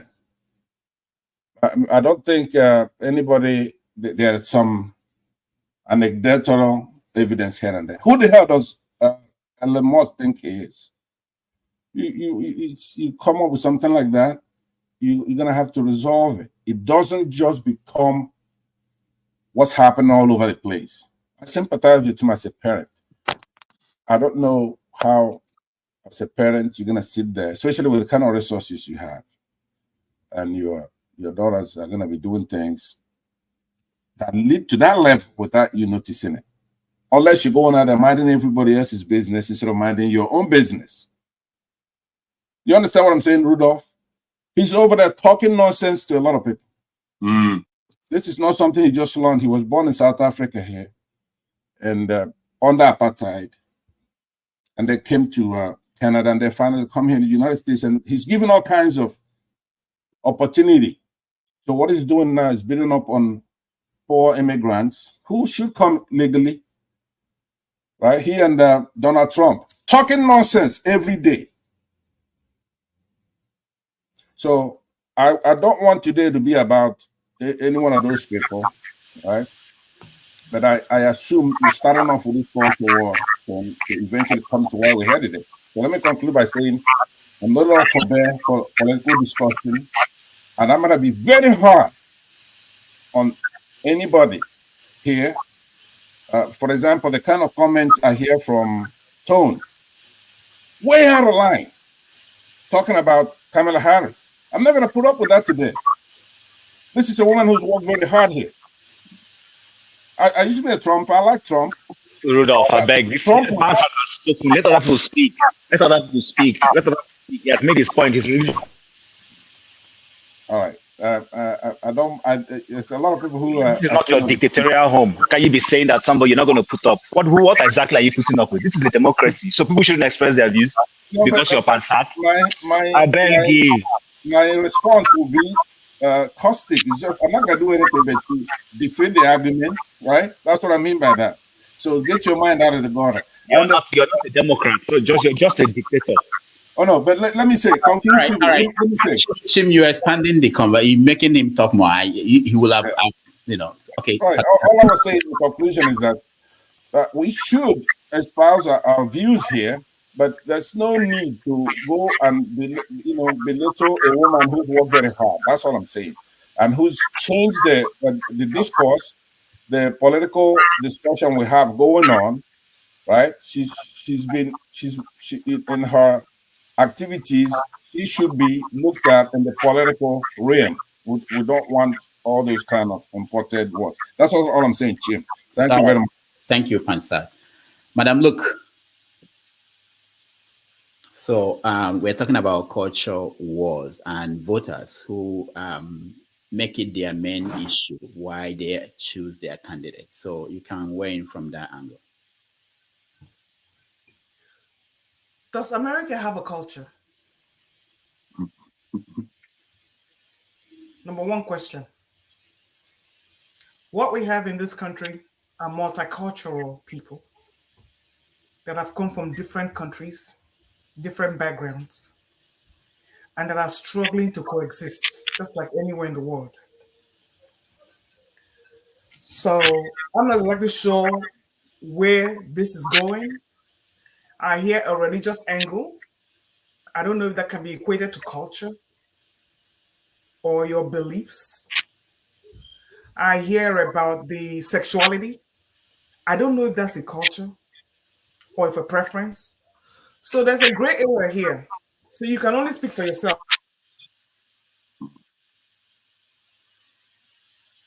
You're muted, Madam. Look, we can't hear you anymore. I say you can only speak for yourself. Okay. You cannot speak for everybody. That is the reason we have people go to war today, because your beliefs do not align with my beliefs. That is what we're seeing here. So what our candidates are doing is to try to protect everybody, and that's where they get into trouble. Why some try to protect everybody, the liberals, the conservatives try to shut some people out because they feel they're the custodians of the American culture, the American values. And I ask myself, what is that? The reason we have no religion in schools is because of things like this. So religion has no place in the schools. If you want your child to go to a Christian school, then you take your child to a Christian school. But once you're in a public place, most of the utterances we're having here we will not even dare voice them out. Because you don't know who you're going to offend. So my thing is, if you are in a country where you have to watch your utterances and you have to guard your beliefs, I would have think most of us would have found a balance right now, not to come and air certain things in public. Number one, I'm not a Christian. So whenever Christian topics come up, I just go about my merry way because it doesn't interest me. So but now you're going to tell me about transgender. Your president in Nigeria has signed an LGBT bill behind your back. Nobody's even addressing that. Why do you think they've not arrested anybody that is doing all those things? They're trying to tell you he, she, but you have transgenders flaunting themselves all out of the plain view. So you see, you can only do so much, and you can only speak for yourself. If you find people alike with your like minds, then you can align with them. But you need to understand this America that we live in is not only one culture. If there's anything like that is here, you can only speak for yourself. And so that you don't offend people while you're trying to serve whatever religion you're trying to serve, you need to guard your utterances because some people will find what you're saying offensive. We have to be neutral when we come to a public space. Stick with the issues, which is politics. Whatever Donald Trump stands for, If you believe it, fine, but be prepared for the backlash. Whatever Kamala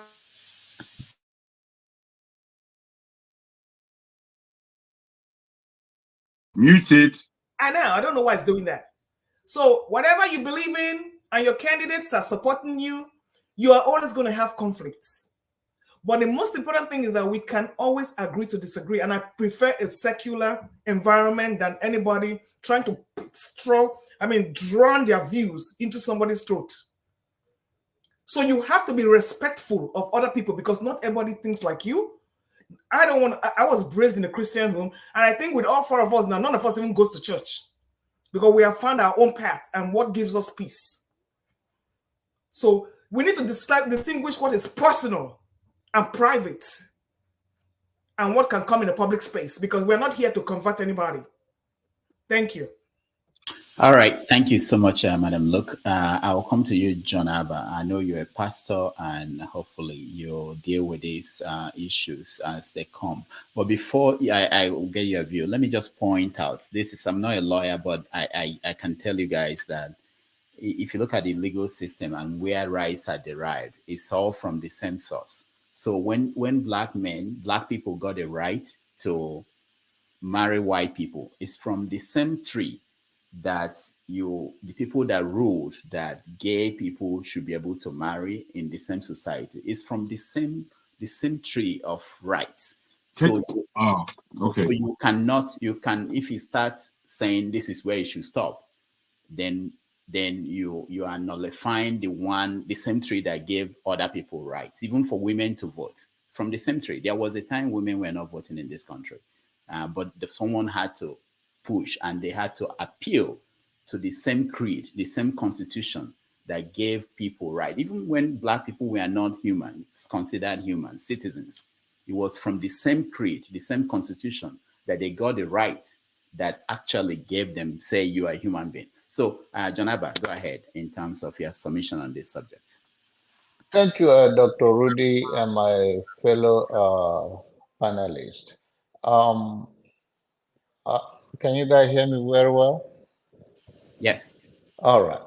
So on the issues that people are talking and driving them to vote that Democrat or Republican is personal choice. But when people use the religion, my religion do not forbid this, forbid that. It's about basic human right. Just like Dr. Rudy just stated, that there was a time in American women were not allowed to vote, even black. They were not considered to be even a human being. Also, this is come down to right and choice of people and the benefit in the system. You can see that the progressive movement in the society comes that even those people who were against like gay marriage and all of that came on board based on freedom, that people have a right to choose their lifestyles and who they sleep with, who do not sleep with. But then, in as much as some of them are against it or for it, they want them to receive the benefit from the system. For instance, let's say medical or any other benefit they are entitled to in the system, that they should receive it. So it's not just because you are for it or against it, but it's a matter of freedom. And if you want people to exercise their freedom, as much as you can say that, oh, man is created to be a man and a woman is created to be a woman, and they make other choices, I think choice is what God even respect. He say, I've created before you death and life. Choose one. So I don't think God is against our choice, but He wants us to understand the consequences of our choice. So when it comes to that, it's not a big deal for me. I've stated earlier that when people said, oh, Democrats are pushing for this and Republican, oh, I'm voting, somebody mentioned that, oh, someone said, I think it's Dr. Rudy, that said, oh, someone said, oh, I'm voting for Trump because of abortion issue. Abortion is also is come down to right. In Texas, for instance, a woman died recently because of she cannot get attended to by the medical professional because of the law in Texas, and as a result, she died. Like right now, Ted Cruz, the senator from Texas, yeah, she's very unpopular as a result of so many things that she have no clue. The only reason why he's still a senator is because it's a red state. But today, they have been pushing against him. It's very unpopular because this is not a matter of your religion. But if you want to tie it to your religion, that so I want to see somebody die because oh you can take it, you don't want to give. That is not what anybody is saying. They're saying that in case of incest and other things that involve in giving birth, if you choose to, then you have the right to do so. Not that anybody wants to be killing baby. We were all baby before we come. So it's just about a choice of if something is not sitting right and you have some medical issues that even endangering your life and the life of the unborn baby, you have that right to make the choice to save your life or save that baby's life. That is what it is. But if you want to make it a religious issue, that's fine. Um, like I said, we are here to witness a history today, and whatever it turned out to be, I think we will all live with it as it comes. But it's not about any party, it's just about the ideology of what they seems right with the people that they want to sway to be on their side. It's all political. It's not necessarily that they have too much of disagreement in any of them. They just weigh the topic that is popular to them. If it's economic, if it's democracy, if it's abortion, and all of those things, just make a politics out of it, which they can run one ad here and run differently on the other state because that they think the other state have not accepted it so much. Then they play that politics. But end of the day, I think as a human being, you should respect people's choice, even when you disagree with them. And it's all about the benefit in the system, not because somebody say, oh, somebody want to make my child a gay or lesbian. There's nothing like that. Nobody go to school and they say, oh, when you are in school, your child came back and then he said, oh, this teacher told me to be like this. There is no story like that. It's just like they say, be yourself. And then I asked a question on this platform as I round up my submission. God forbid that so many of you that are against somebody being gay or being lesbians and all of those things, if your child involved in it, will you kill that child? You still show them love. George Bush is against it, and he has the twins. One of them is a gay. The same thing with Dick Cheney. These are Republican Party. So we just say because it's not down to our own end, but above all, history will be made today. I said I voted for Kamala Harris, and whatever the outcome of the election today or tomorrow, whenever we hear the result, I will live with it. I have no regret whatsoever. All right. Thank you, Janaba. Let's go to KJ. Thank you, Dr. Damages, and every other one present in the panel. I don't know where you want me to start from. You want me to respond to what's the ongoing discussion, or do you want to bring a new phase into it? No, we want to round up with this, you and Revolution on this. Okay, here is my take. First and foremost, I want to lay it out here that we are about to witness the end of the so-called established media houses, because most of the media houses are pandered to the dictates of politicians, and they've gone out around and gone out to spin stories that may not necessarily be true, and people are going to find out very, very soon. So we may have to start thinking of establishing a more viable online media for where people come to get information. Now, having said that, listen to every other person who has spoken before now. I want to say something, and I don't think that it should be misconstrued. People' way of life is their way of life, and no one is going to bring it to the center stage to play. So if I'm a Christian, my values and my principles will go along that line. My dear brother John Abba made a comment the last time that there's no way that your child goes to school and comes back and it's changed. No, there is. And that's why sometimes I think we should do more research before coming to talk on such issues. There's a state in the US where if your child, if he goes to school and they say to him or her that, you can be a girl, and he agrees, and if comes back to your house and says that this is what he wants to do and you refuse, the child will be taken from you and that operation will be performed without your permission, and you can be prosecuted along that path. It's there. It's a policy in here. I didn't start it. So I'm simply saying that if it gets to the point where your children or the state now takes care of your children, taking them over from you and doing whatever they desire to do, it has gone too far. It's a one step too far. Having said that, I also want to say that those people who say, and I'm not trying to defend anybody's policy, I'm just trying to put the record straight. Those people who say there's no place where you have abortion at the 9th month and all that, there is. That state is called the state where the Tim Walz comes from. That's his state. He signed that law. It's there on the internet.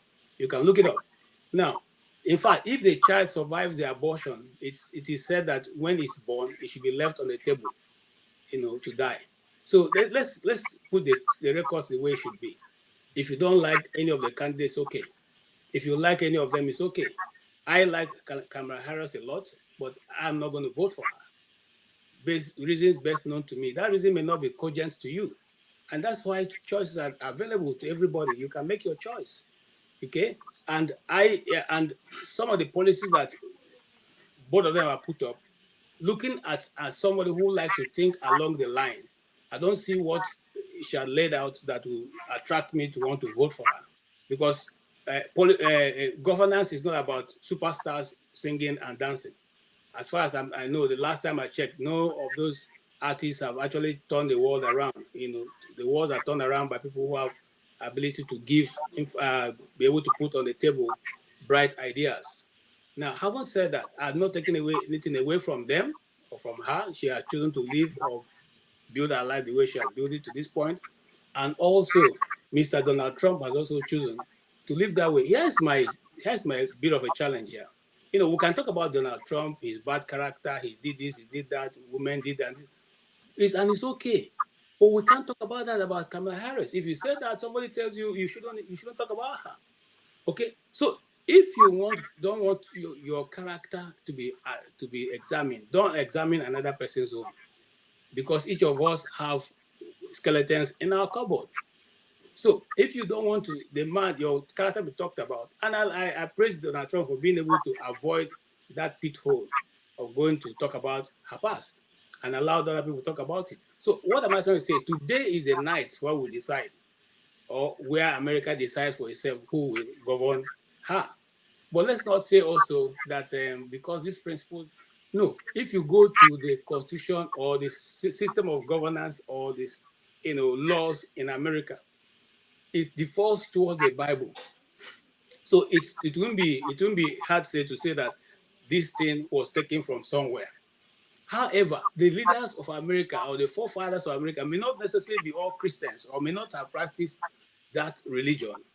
But we cannot say that this is not the value that America holds. That's the value that America have always held, and that's the value that America will even hold even after today. The question is, how do we go from there? And I'm not saying that, somebody, listen, look, once you are an adult, for me, okay, if my child becomes an adult and say, I want to go this way, which I didn't bring you up, I cannot stop you, but I can also exonerate myself. I can say to you, you know what? Because you have come up with this value, I am not interested in being your father any longer. It is done in Igbo land. The Igbos, if you go against the tradition, there are certain things you do in the community rejects you outrightly.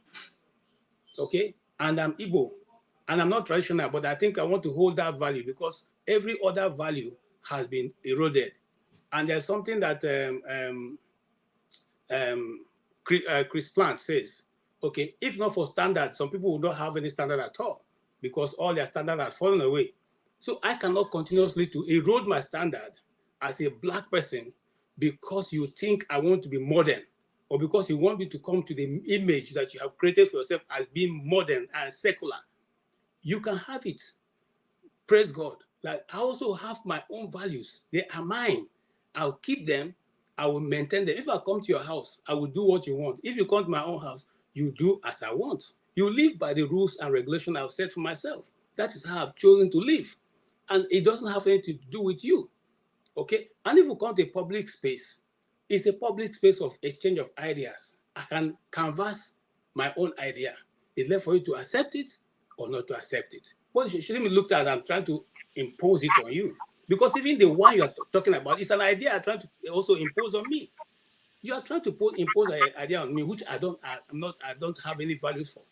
But discussing it on the public space also affects me as an individual. So if you will not listen to my own idea, why do you want me to listen to your own? Okay? So let's balance it out. And you see, this thing we are going, offending people. That's my last point. After a while, we can't even say good morning because if you say good morning to somebody, you have offended that person. That's why the world is going. And it's a very dangerous place. Thank you. All right.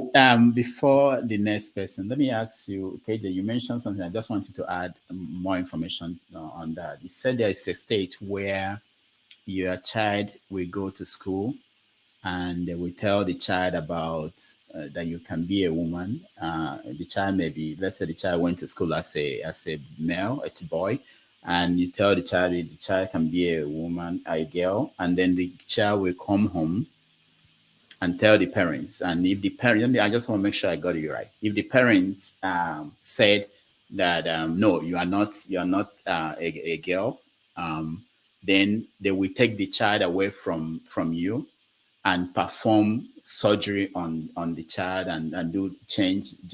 So can you first of all tell us the state, because I've not had that, because Trump actually said what you are saying. But in hold on. In Trump's case, the way he said it was that he didn't say that the nuance that you added, that he said that your child you can send a child to school, and I have a child, send the child to school as a boy, and the child will come back as a girl.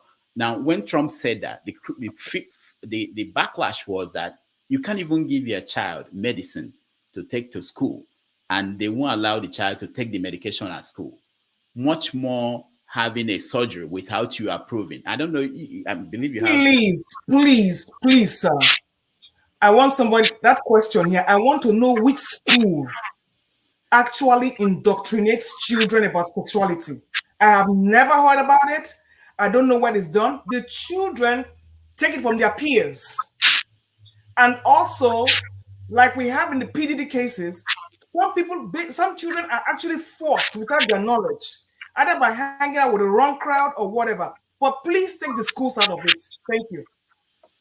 All right. You see, the challenge sometimes we have that some people think they have monopoly of information and knowledge. It's not so. We're living in a society, in a time where knowledge is freely available at your fingertips.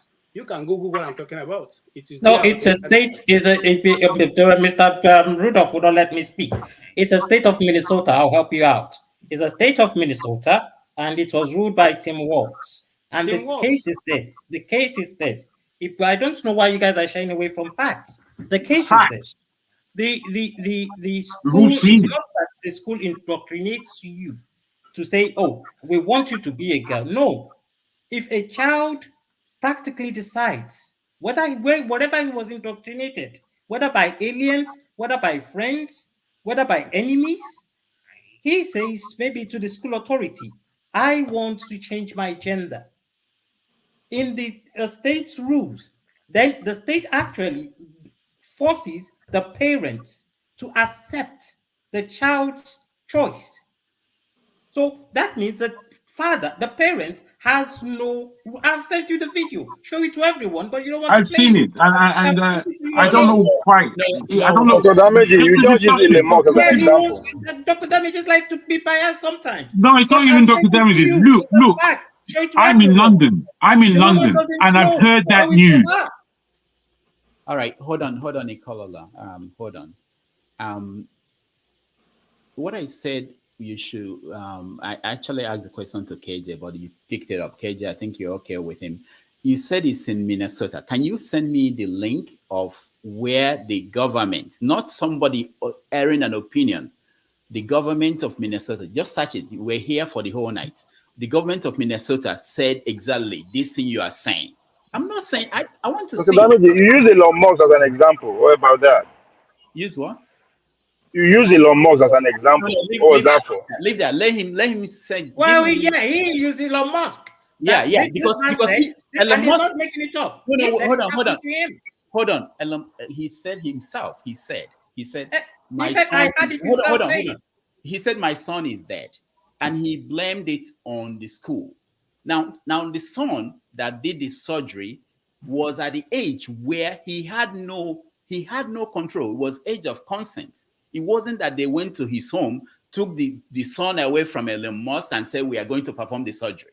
So you have to differentiate these things. You guys just throw in everything. If I'm 18, if my child is 18, at that age, the child could leave your house, do whatever they wanted to do. It's different from saying that somebody will take a child you send to school, perform surgery, and say you don't have the right.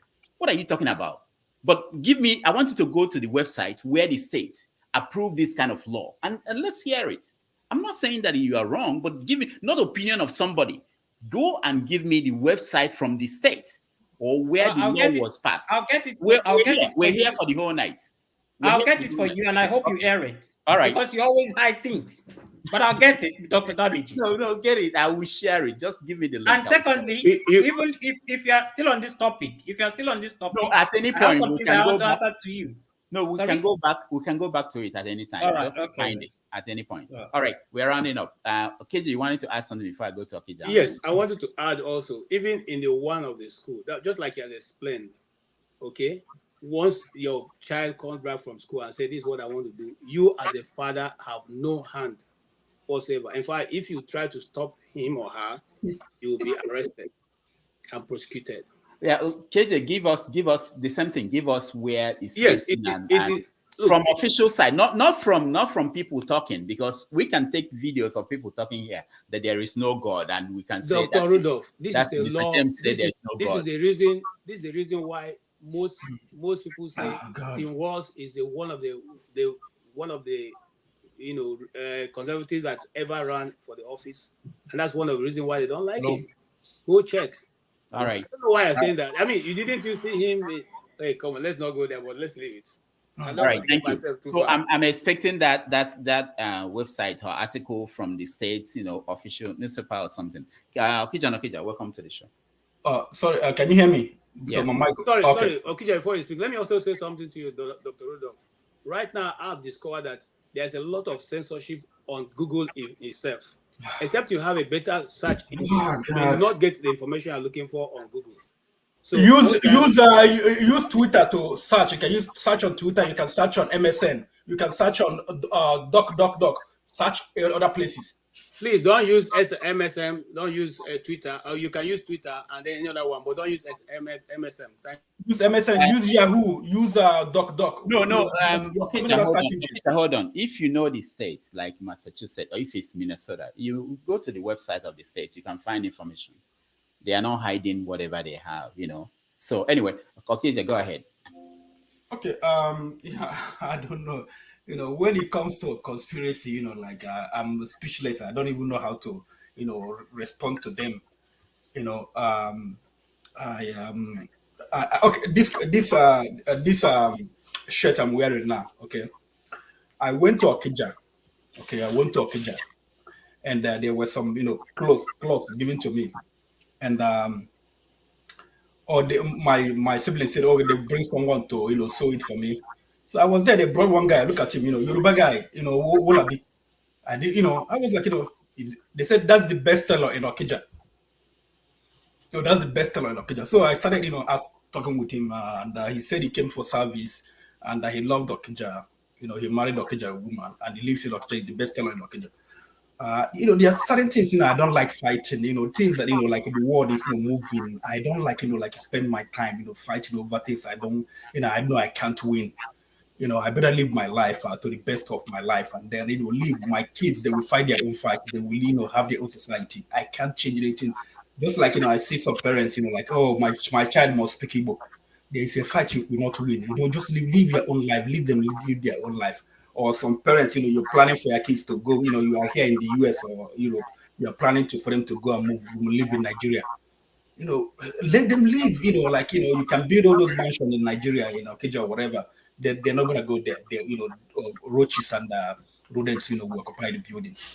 So live your life. There are things we can't control, but that doesn't mean that we have to come and be spreading lies. They talk about, for instance, abortion. Democrats, Republicans, they are the same thing. They both support abortion. The issue, officially, they both support abortion. The issue that the Republicans, they want like 6 weeks. Democrats, they want like, I think 15 or 16 weeks. Okay, then, in the argument, doctors, doctors who are more pro,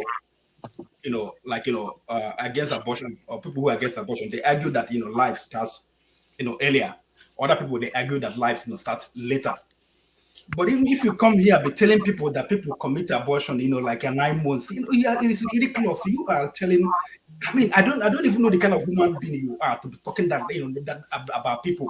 Even what's her name? I have to cut him because I don't know what he's saying. I've sent you the link. I've sent you the House of Representative rule. It's called Trans-Refuge State. So check it out, read it, absorb it, and see if KJ is making things up. I've got to go. I hate listening to people who doesn't know. Okay. Okay, so thank you. So when they come here, they just open their mouth and speak unadvisedly because they think they can speak. This it's not even that. It's not even that. I haven't heard your own point on the actual subject matter. I've only heard you critiquing. What's your opinion of the? Can you answer the question that Rudolph put to us? I still have to make. He doesn't even know what the question is. Come here to criticize. Anyway, so Jagona, if you get to your time, just so you can talk, but just let me have my time. Yeah, all right. If that makes sense, go continue criticizing. Yeah, really? So they come here and they expound, things they don't know about. They accuse people of so many things. I'll make one point, Jagon, if you're not listening. Republicans and Democrats, they are in favor of abortion. The issue is the time. This was this Trump's former campaign manager, the woman, what's her name? The Conway. The Congo woman, she had this argument, with her daughter on Fox, and her daughter explained to her. Her daughter told her, "Give me the state," because her mother said the same thing. They both brought the fact. Give me the state. 96% of abortion, are done under, I think, they said it's under, 13 weeks. About 6%. I think it's 91% or so. I can't remember, but about 6% done under, the second trimester. 1% done on that, last trimester, and that's that's the statistics. And the ones that done on that the third trimester, because of the mother's health at risk, there is no way you can go to hospital. Even state law is against having abortion at that stage. So why would you say that people go to hospital, when 9 months and have an abortion when there is no state law that backs that? What they are talking about is probably people in the case of the mother's life is in danger. They had they have an abortion. There's an abortion, and the child is still alive. They have to let the child die. That's what I understand. That's what the law is about.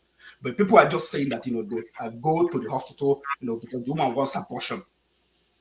She wants to remove the baby, and then they remove the baby. I don't know, but that's not the issue. You can go back to Nigeria. Do we have an abortion law in Nigeria? Do you know the rate of abortion in Nigeria? We don't know, but we come here, we talk. We have not even fixed our place. If it's people talk about Bible, when they talk about gay, as if it's not our culture. Whose culture is it? Do you think it's American culture? It's a human thing.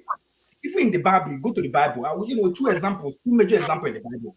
When Lot, the angels came to destroy, the town where Lot was living. The men of the town, what they want to do, they wanted to, do whatever with the angels. That was what they wanted to do. Even in Israel, when they have formed a country, a Levite had a wife. The wife ran away from him. He went to bring the wife back. In one community, they came there. People of the community came there. People who were members of that community. They wanted to do something with the man. The man was begging them, no, it's not possible. You can't do it with me. And they offered the woman to them, and they did whatever. And then the woman, died. So talk about it's like Bible, culture. Do you think in Igbo culture you don't have things like that? You have to investigate. All these things are just human things that happen in life. It's not that America is compared to us. If some of you that went to boarding school in Nigeria, you've heard about situations like that, whereby men sleeping with big boys sleeping with. So I don't know. It's a fight I can't win. I don't want to be. What I have to do, I raise my kids. The way I want to raise them. And then they have their life to live. But if I want to come here and be battling and be fighting with people over things that other people are doing in their lives, I don't have time for that. Thank you. All right. Thank you. Ikolola, if you're watching, please, can you come back? I want to share your link. I want you to read it out for us because I didn't understand how that explained what you wanted us to know about. If KJ, if you agree with the link that he gave me, I can put it up later and you win. Chim, welcome back. I'll come to you, but let's go to Revolution, who came in even before. Okay, I missed her. So yeah, welcome. Yeah, greetings to everybody and those of you in America. I hope some will cry and some will smile later on today. Well, anyway, you see, I'm a man of, I've lived in Europe so long enough that I've seen what I never thought I would see in my life. You understand? So, and also I come from Nigeria where anything is possible. Like Okija was saying, in the secondary school, I went to boarding school. We hear about all this type of, they call it in the East, Olanike. So there are people do it, So yeah, it's there. Except you don't want to, except you are not a guy. But if you're a guy, you hear all these things going on. So for me, I know who I am. I don't want to know who another person is. I'm a man of live and let's live. You understand? Because what you cannot change, from my terms of maturity, something I know I cannot change, I will not even involve myself inside it, Here in Sweden, men and men marry, women and women marry legally. So what can you say? You can't talk about it. In my place of work, there are things you don't have to talk. If you talk about it, you lose your job.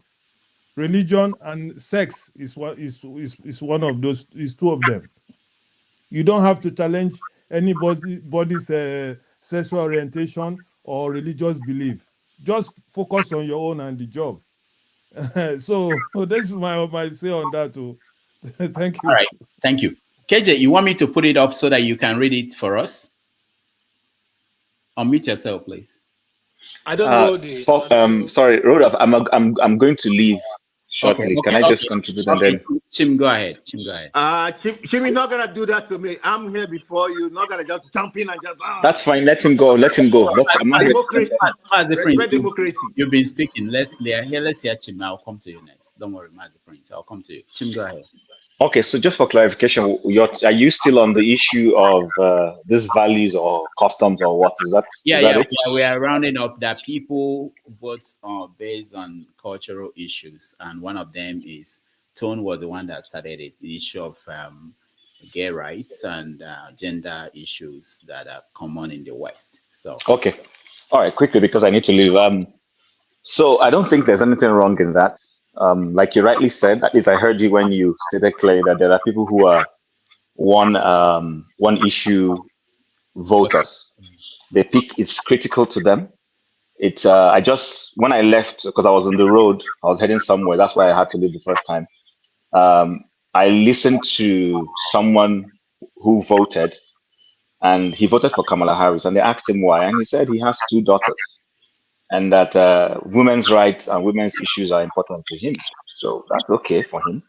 So if somebody also says that he doesn't like the gay issue or the LGBTQ issue and that he wants it to be killed, that's an issue for him. So if somebody says his problem is that he doesn't want a government that is going to force him, like Revolution said, he doesn't want a Swedish system where he can't express himself, that's an issue for him. There are people who are medical doctors, but they can't hold political opinion because they're being gagged in an environment where they are told, and this is not even by the government, this is by their professional association that has nothing to do with their personal views. And their professional association is getting involved into issues. I'm a medical doctor, I haven't broken any ethics in medicine. I haven't done anything that is wrong in the medical practice, but I just aired my conservative views. And for holding my conservative views, you clamp down on me. So there are people who are saying that they don't want a Kamala Harris and a Democratic Party that's probably going to do that. So that's an issue for them. So I think, like I said to you privately, the problem we're having is because people don't want to live their life and let others live their lives. If you want to sleep with a dog, it's your business. If you want to sleep with a rat, it's your business. If you want to marry a tree, it's your business. What I'm against is trying to make that your view, a national view. Even when we're Christians, Christians don't make their views a national view. Christians just say they are Christians. Muslims say they are Muslims. Traditional religious believers say they are traditional believers. In the villages, when they go and do a conquer, like in where I come from, KJ knows what a conquer is. And the day the conquer people want to do their conquer, the church people will give them space to go and do their conquer. And then the day the church people want to go and do their vigil, the conquer people will not block them. So if we begin to realize that if you want to sleep with a dog, go ahead and sleep with a dog. If the constitution already says you can sleep with a dog, sleep with your dog. But do not come to tell me that you want to educate me on why you are doing it. That's where we have a problem. Do not say because I don't share your views, then government will now say I need to be sent to go and do a DEI training so that I can be more accommodating. That's where we have a problem. So as long as you can go and do your thing in a social environment, open for everybody, I am okay with it. Where I have a problem is when you want to come and dip your Quran in the sea. So you see, even though in America they have their own, Nigeria, that's our own. That's why the Nigerian Sultanas are afraid of Islamization, because they feel that people want to come and force them to accept what they don't want to accept. Go and worship your Allah, worship your Jesus. Go and sleep with your dog, but leave me out of it. Don't want to inculcate my children into it. That's where we have a problem. That's why I'm going to have a pushback. So if the Democrats want to say, oh, everybody should be allowed to do what they want to do, but we're not going to use instrumentality of government to coerce people into that lifestyle, I'm okay with it. If this is what was happening, nobody will be fighting and struggling and saying, we don't want Joe Biden, we don't want Kamala Harris. But that's not what is happening. People are afraid that these people will use instrumentality of government to want to coerce people. That's where I want to leave it. I don't want to go beyond that. That's my views on when it comes to all these issues of values and culture or whatever it is. Hold on, Chim. You just came up with something you put out there. Instrumentalism of government to coerce people. Yes. What do you mean by that? Could it be that? Because let me say this. I have a child in high school, and it's at a Catholic school. So he's not in public school. So I was surprised. They teach them about Islam. They teach them about every religion. The reason why they teach them, this is a Catholic school. They want them to know that there are people who are Muslims. This is what they believe in. They want them to know there are people who are this. This is what they believe in. Okay, so because I'm short of time. I need to actually leave. Just to respond briefly to what you just said. They don't coerce them. It's a choice. My children go to Catholic school and they learn those things. They send us a notice to say, do you want to allow your child to be taught this? And if I say yes, the child goes ahead. If I say no, the child doesn't go ahead. But there is also a law in the society where I live here that says if my child is under 18 and chooses to transist, that I will not be told. Why will I be paying school fees to somebody and the school is saying that if the child decides to go and take a decision, I shouldn't be told? Those are the things I'm talking about. Those are things I'm talking about. Instrumentality of government being used to push ideas. Sorry. Because the child is an adult. Chim, the child is an adult. I need to go, guys. I will come back if I have another time. I can't wait for you, but I'll come back. Tim is running now. He's running now because he knows I'm gonna get him on that. Okay. No, he doesn't. He said he was going before. Stop talking like that. It's very unfair. Please let me talk now. Talk the truth now. You're not moderating. Bro, somebody has gone. Let other people talk. Okay. So let me say this. Hold on, everybody, hold on. I think what we help really is. I need to go, guys. I will come back. Okay, Maz, it's you. So let me say this. It will really help the moderator if one person moderates. Indeed. So even if no matter how important what you think you want to say, just don't say it. Raise your hand. Oh, can I please ask you? No, wait. Ask. No, don't ask. Just raise your hand. The moderator. So it will be easy. You know, I've raised my hand before. I've raised my hand about. Yeah. But please let that will make it easier for everybody. All right. So I'm happy that Ikola is here because I still have your article for you to read for us. But before then, I want Okija to finish up. I think who was speaking? And I'm confused because when a lot of people are speaking, it comes. Sorry, can I just make an observation? No. Hold on. No, I'm not. I just want. It's very important. Okay. Very important. Okay. Look, I want whoever is in control of the comment section to caution Malam or whatever his name is, Ferrari. I've got enough insult from him. I will not take another one. Okay, what's going on? Okay. He has been saying all kinds of stuff. Please, whoever is there, you either remove him or you caution him. I won't take another insult from him. All right, thank you. I think there are some moderators. I don't know who is around, but anyway, we'll look into that. All right, so Jagon.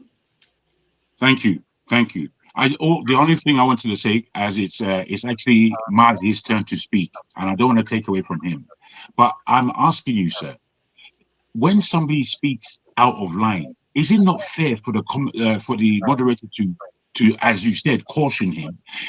Tim explained he has to rush. This man now took it upon himself that said, Tim is running away from me. That's lying to the public. It's not fair. It's not correct. It's not balanced. What, are we children? Do you have to behave like a child? My God. Can you say something like that? Jagon, it's not fair. Jagon, thank you. So Jagon, you can see the problem with that is that if I think I trust I'm confident in the intelligence of the viewers, intelligence of people who are watching, people who are in the studio. I don't think something like that deserves us to stop the show and then. No, it's not to stop the show. No, what I mean by that is that I have to leave the conversation and then start talking. I think people understand. People heard what Jim said. So we can. There are many things that will distract us so much. So we try to move on. Okay, Mazi, Prince, go ahead. Jagun, sometimes check your temperament, please. Okay. Say what you're saying. You're wasting time. Can I talk now? He sorted it out. Bruno had sorted it. Can I talk, please? Not if you're going to talk nonsense. Can I talk, please? Yeah, you okay, continue with nonsense. Continue with nonsense. Waste your time. Can you be matured for a day, for a minute? Yeah, waste your God. Okay, when I said that to Tim, I didn't mean, I jokingly said it. I knew he was going to leave anyways. That's all I said. I wasn't going to hold him down. So please, sometimes when we talk, let's be reasonable. And what I was going to tell him is this, okay? There is something called child rights. I work with Child Protective Services. Okay? If you want, I'll give you my license number. Now, what it is this. The government is saying that you have your child, you make any decision you want to make. However, where they come in is that if somebody calls in, it could be a doctor, it could be a teacher, it could be a neighbor, or it could be somebody going by and sees you maltreating that child. Then the government comes in. And when they come in, they're not just coming to grab the child. What they will do is that they will institute an investigation. Meaning they will have, they will ask the child, is he or she safe in that house? If the child is not safe, then they have a place for the child to be while the investigation goes on. And then they come in and ask you, yes, you are the parent, but you don't have that right to violate the child's right. That's the simple thing. But it's just that sometimes in Africa, we feel it's the same way it is in Africa. Your child does something, you smack the child, you beat the child, you do this, you do that. At the end of the day, so most of us went to public school. And with all the caning and all that stuff, what did that teach any of us? Nothing. A child that will be bad will be bad.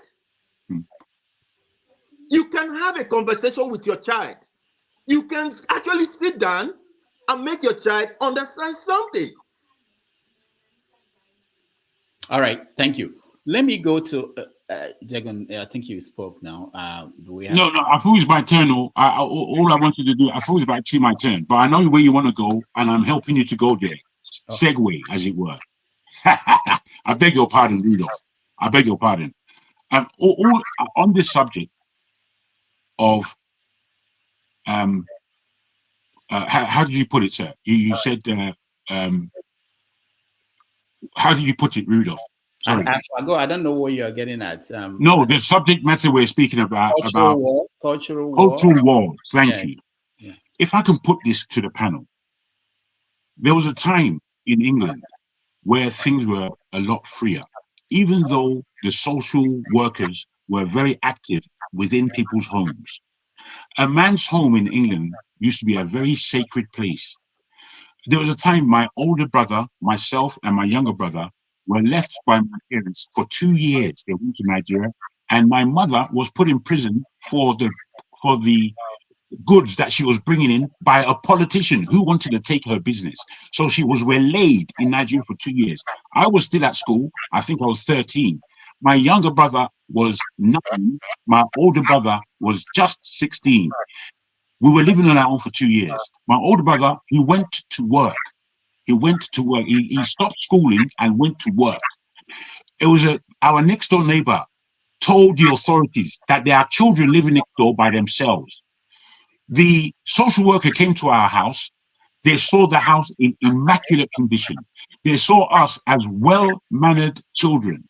They brought us to court with our social worker who had to do a job. When they took us to court, the way the social worker spoke about us to the judge let us go and continue as we were. Today, that can never be done. The reason why we were the way we were was because of our Nigerian parents who taught us how to cook, clean, look after ourselves, and be responsible. That's the training that every Nigerian has got. And we know how to do for ourselves, even as young people. Today, my brother, all that is usurped. It can never happen today with anybody.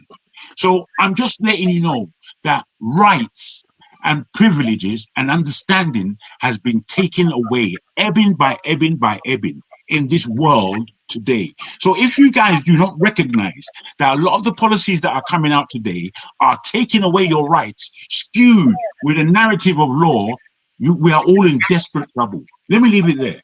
Thank you, sir. All right, thank you. So let me go to Dr. Rudolph. Quick one. It has to do with the. No, please. I have a question for him. No. I'm not commenting. It's about somebody has blocked somebody needlessly. Why? Oh, who blocked who? What? Electricity. Tell him he has just blocked Alaba from getting into the studio. I don't think he's right. All right. He does that all the time. That is why people have problem with him.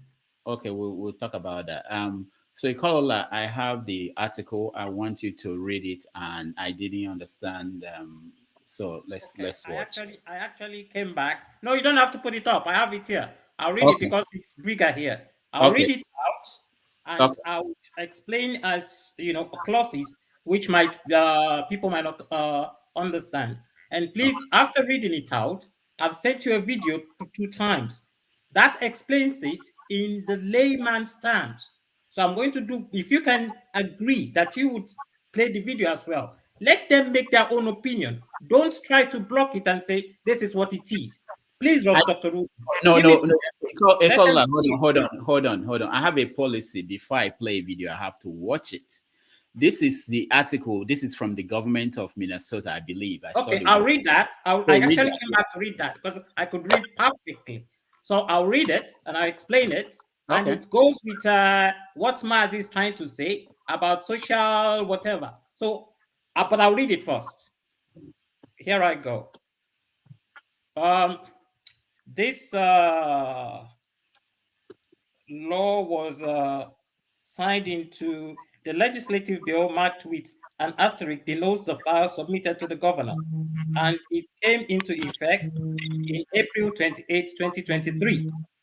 New law establishes Minnesota as a trans refuge state. Minnesota is now a trans refuge state due to a new law that prevents out-of-state laws, that is, states that are not Minnesota, from interfering in the practice of gender affirmation healthcare here. That is, here means Minnesota. Sponsored by Rep. Lee Fink and Senator Erin May Quid. The law took effect April 28, 2023. Specifically, the law prohibits the enforcement of a court order for removal of a child or enforcement of another state's law being applied in a pending child protection action in Minnesota. That means if a child is being held in the state of Minnesota, under this law, no other state has the right to interfere in Minnesota. That's what that sentence means. When the law of another state allows the child to be removed from the parent or guardian for receiving medically necessary health care or mental health care that respects the gender identity of the patient, the child being the patient, the law gives Minnesota courts jurisdiction in most situations where a child is present in Minnesota for the purpose of obtaining gender-affirming care. That is clear enough. And going on, a Minnesota judge. Hold on, what is clear enough about that? Does it the say... law gives Minnesota Wait. courts jurisdiction in most situations where a child is present in Minnesota for the purpose of obtaining gender-affirming care. Okay. So we are talking about a child here, not an adult. All these things everybody's saying an adult. No, it clearly states a child. Now, a Minnesota judge is prohibited from issuing a warrant for the arrest of a person, in this case, probably a teacher or a law enforcement officer, from arresting a person charged in another state for a crime arising from acts committed in Minnesota involving gender-affirming healthcare. So if your child is in Minnesota and is being held under this gender-affirming healthcare, you cannot go out of the state of Minnesota and go and get a judgment. They would not interfere. That child is in Minnesota and must get what that child wants. Gender-affirming healthcare encompasses a range of social and medical interventions to affirm someone's internal gender identity. So you are affirming what I think I am, including puberty blockers, cross-sex hormones, permanent hair removal, voice therapy, and surgical intervention. That is the end of it. And then he gives a code, HF146*SF63/CH29. What is not clear in this? Why do we come here and say things that are not right? So because I know I went to community secondary school. Probably. Hold on. How is this what KJ presented to us, that your child will go to school and your child will come home and say, I want to be a... No. Now, why are you... I try to clear KJ's view. Let me say it. Don't present it like that, Dr. Rudolph. I told you in the afternoon I'm going to come after you. Don't present it like that. KJ did not, if that is what he said, but I tried to clear it. In this case, it goes with what Mazi Prince is trying to say. A child thinks he is a girl, even though he was biologically born a boy. Then he tells the teacher, who is the law enforcement agent here, that I want to be a girl. Practically, it is known. Probably the parents in the house wouldn't want him to have a sex change. So there's a conflict of interest there. The state takes over the child's rights for sexual affirmation, which could be puberty blockers. It is stated there. It is not me making things up. So the states now. Okay, Madam Luke, people who know more than me. Madam Luke, go ahead. Please, I have a question. Does it mean, are we talking about actual surgery or the designation of the sex? Because I know in many places. Look, these are the surgeries you can have. I'll read it again to you. Hold on, please. Okay. I'm not finished my question. All right. I don't know how a minor can consent to a major surgery. I don't know where it is done. I don't know. Madam, you are going off the track. I never read surgery. I am telling you, I want to read out again what it says. You're going off the track. I never said but you surgery. read it. You read it, but what I heard was a Let me read designation. it again. It doesn't say surgery. So I'm saying don't go off the track. Okay. Did you? So you are saying if the child goes to the teacher and says, "I want to be recognized as a female," that's what you're going to call her. Yes. Okay, good. It's a designation, yeah, right? Sorry. It's a designation, right? It's the designation, right? Of the gender, right? In the school, right? In the school. Okay. When they come to the house, what do they answer? What's your point, madam? Please. Okay. The school has done their own. So when the child comes back to your house, what goes on? Does she use that? Does she bring up that subject in the house?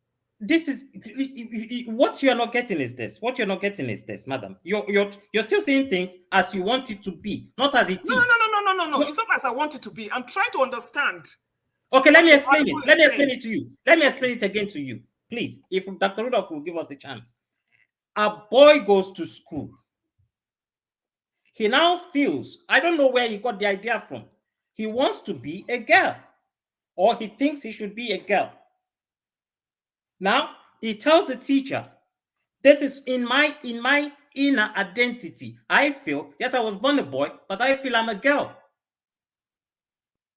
Then the teacher takes it up. The teacher becomes the authority. Gives this. How old will this child be? In which age group? I don't know. It says a child. I don't know. I just read it. It says a child. And what does a child mean? A child means someone who is under 18. I don't know if somebody over 18 is a child. I don't know. Okay, Ikola, can I help you out here? No, let me ask him a question. Why do you think the teacher? You're not following what is there. You're trying to make things out of the blue. Do you know the teacher has every right to address it because of sexuality issues, psychological issues, and relationship with other children in the school? Do you know? And this is what I'm saying. You want to see things as you want it to be, not as it is. This is what and Dr. Rudolph gave you an instance of where Elon Musk is saying this has happened to him. Because his child is an adult. No, it is not. A child is not an adult. What is it? How can a child be an adult, madam? Because he said he did not have any control over it. So the child, another 18 child, becomes an adult because you don't have a control. No, the child that did what they did was over 18. Madam, please listen to yourself. A child cannot be an adult. Please. No. You see, it's still somebody's child. Please, can I come in? Can I come in, please? Out of it. He's still somebody's child. I think that law is quite straightforward. And, I don't know what they're saying. Totally written out. And for written out. Who have any and they're saying a child is an adult. How can a child be an adult? Hold on, KJ. Let me hear from Amaze Prince. Okay. You see, Ikolola, coming here to shout and all that stuff does not solve any problem. We are here. We are hearing. No, don't be insultive. Just go straight to your point. Now, what I'm saying is, I'm not insulting anybody. When I'm shouting because it's how I feel. I'm sorry if you feel. I feel okay. If I disrespected you, I'm sorry. But what I'm hearing, you are raising your voice and all that. That's all I'm asking. Okay, please. Okay, I'll be calm now. So the thing is this, okay? That's my job. I do that job. Okay? What it is that it takes a process. A child does not just go to school and say, oh, I'm a boy, I want to be a girl. And then the teacher says, oh, call the government. Oh, yeah, come, grab the kid. No, it does not happen that way. The teachers are what we call mandatory reporters. What happens is, if your child says, okay, they are a boy and they want to be a girl, and they tell you, can I finish, please? Okay. Now, they tell you, definitely you're going to have issues with them. But what government encourages you to do at that point, engage them in therapy. And then you guys talk. Where government comes in is that if the child goes to school, or if the child is prevented to go to school, or if there is any mark on the child, then the government comes in. So please, people, can we be civil for once? Please, I'm begging you. It's my job. I'm in it. If you want, I will show you. Have you finished? Let me speak. Have you finished? Let me speak. Right. You see, you have moved from it doesn't happen anywhere to when you have seen evidence now, it has now become your job. It has now become there's a process. Who is saying there's no process? There is a process. But the fact is, I was pleased you are accusing me falsely. I wasn't here when you guys were talking about it in the first place. Okay, let me finish. Let me finish what I'm saying, please. But the point is, what we are trying to say is this. A party has made this their policy. That is what we started with. It is not the Republic. The Tim Walz we are talking about is a Democrat, and he's going to be your vice president. And this is what he came up with in a state he was in. Please, so for those of us that are slow, could you restate that policy again, please? Thank you. Sorry? I said, for those of us that didn't get it first time, could you restate that policy? He wouldn't even play. No, I want to hear from you. I want to hear from you.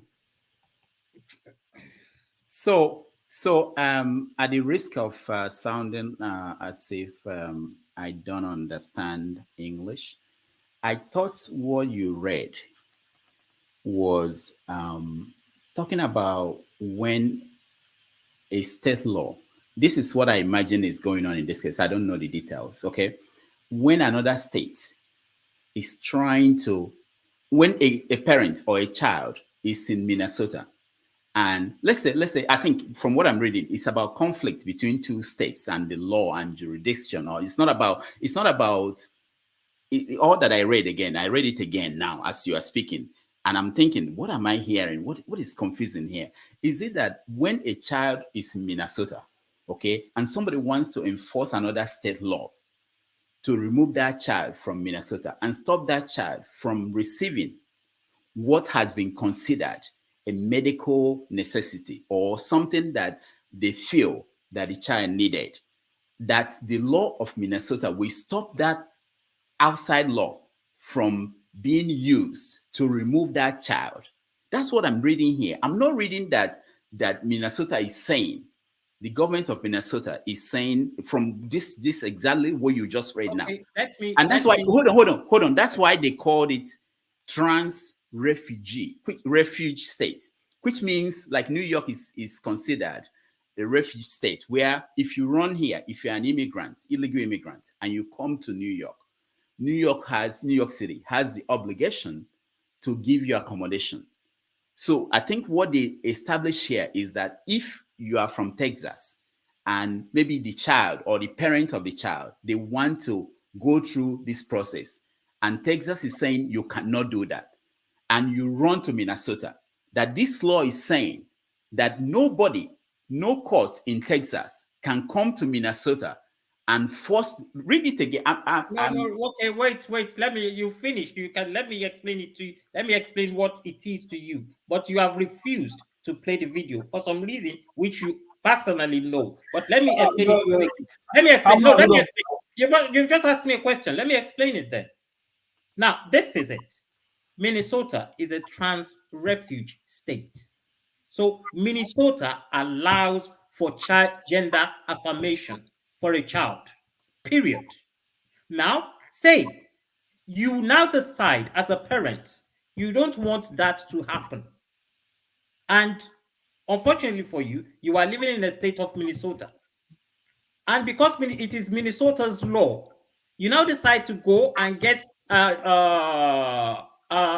order, a court order from, say, a state like California to come to and enforce it in Minnesota. Minnesota is telling you that that would be irrelevant. No other state's law would have effect in Minnesota. I don't know why that is difficult to understand. And I've told you, if it is difficult to understand, there's a video that explains it, but you have refused to play it for reasons you only know. Okay, Dr. Damages, what about the last paragraph on that? Which is exactly last paragraph. What did he say? What did he say? Then I want to ask. Sorry, my brothers. I'm so sorry. I actually want to ask Luke and Dr. Damages. Have you not come across any school in America where a mayor came into the school to stop teachers from teaching transgenderism? Have you not? Because I have seen that here in London on numerous occasions.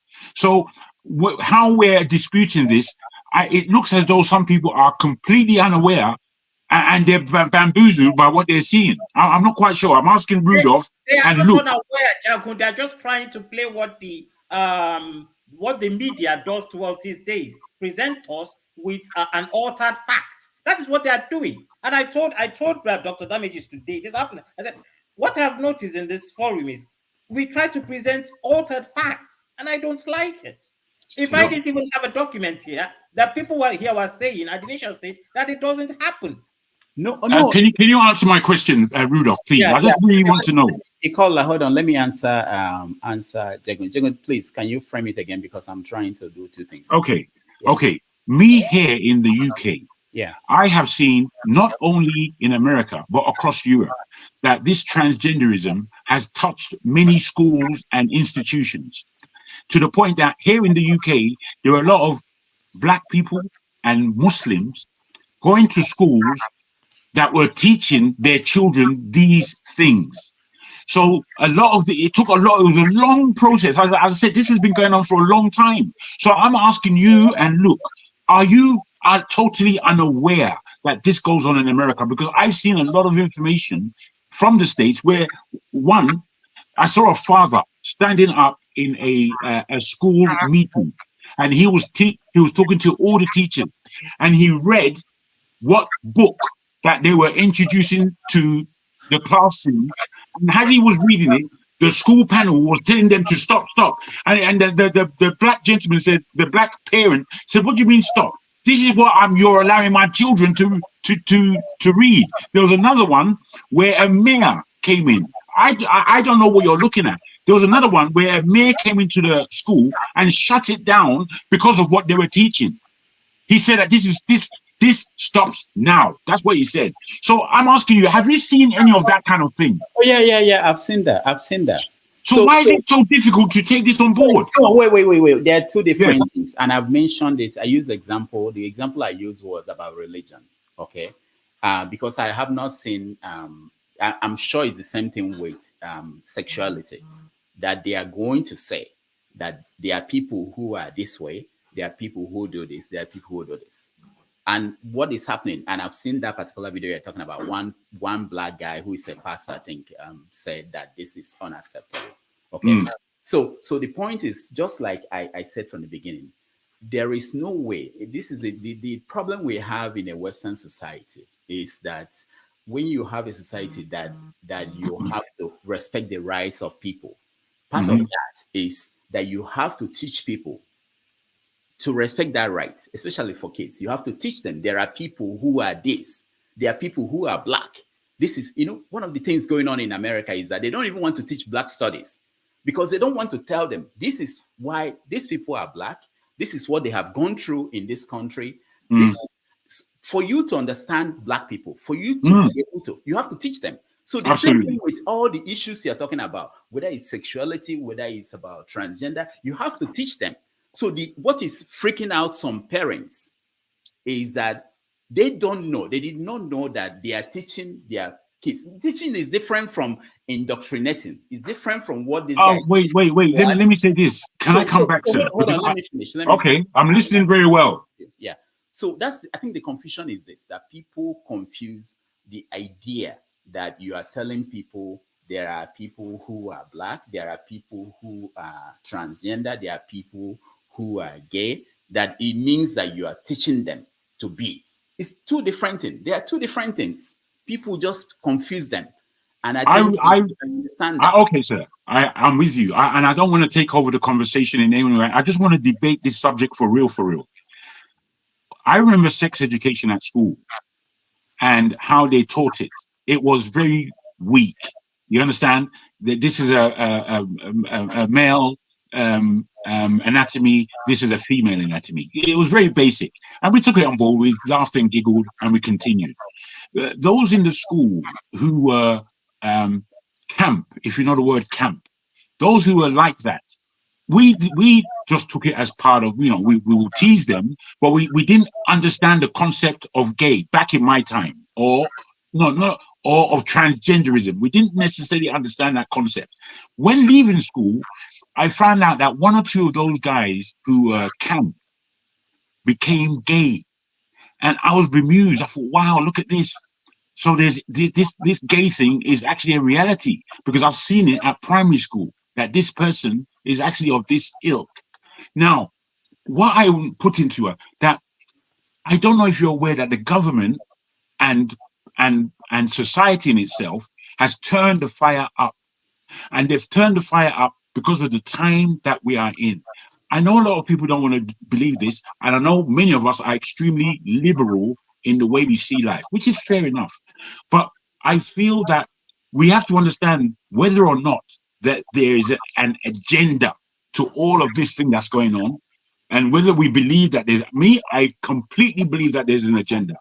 How liberal people may see it, I don't know. However, we're on the road to nowhere.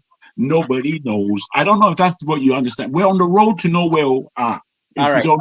Thank you. A lot of people want to speak, but let me just say that we're getting results. Yes.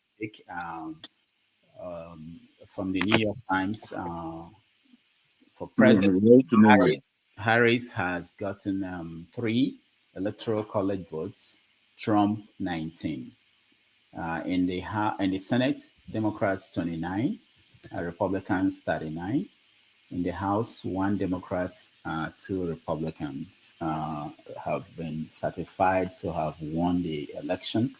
So we'll continue this conversation, but we have to end it and go to other things. So let me just get the final words from those who vested. Can I just ask you another question? And it's just a question, please. Thank you, sir. No matter our feelings about sexuality, do we still, on this panel, understand that in terms of population growth, that it's only a man and a woman that can do this outside of science, outside of any science that they want to bring to the table? I mean, how do you see that? Oh, you want my viewpoint? Yes, sir. That it's only a man and a woman that will do what? That can propagate life. Oh, no, it's not now. Things have changed now. I said outside of science. Oh, okay. Yes. But we are not. I can't live outside of science. I don't live. No, bros, come on. I'm saying seriously. I mean, we are. No, okay, let's say this happens. A nuclear bomb blasts.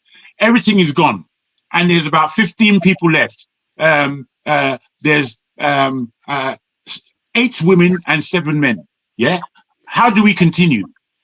I hope we have enough eggs. When all of them are gay. I hope we have enough eggs stored and enough sperm so that we can continue. Because that's the only thing that will save us, actually, humanity. So I'll go to Luke, I'll go to Revolution, Ikolola, and then I'll let Alaba weigh in before we move. Okay. So, Madam Luke, you want to say something? I'm wondering, why are we drinking Panadol for something that we cannot fix? In about 50 years, we will all be gone. Who cares if humanity is propagating and who is not? And going back to that article, I still trying to wrap my head about it.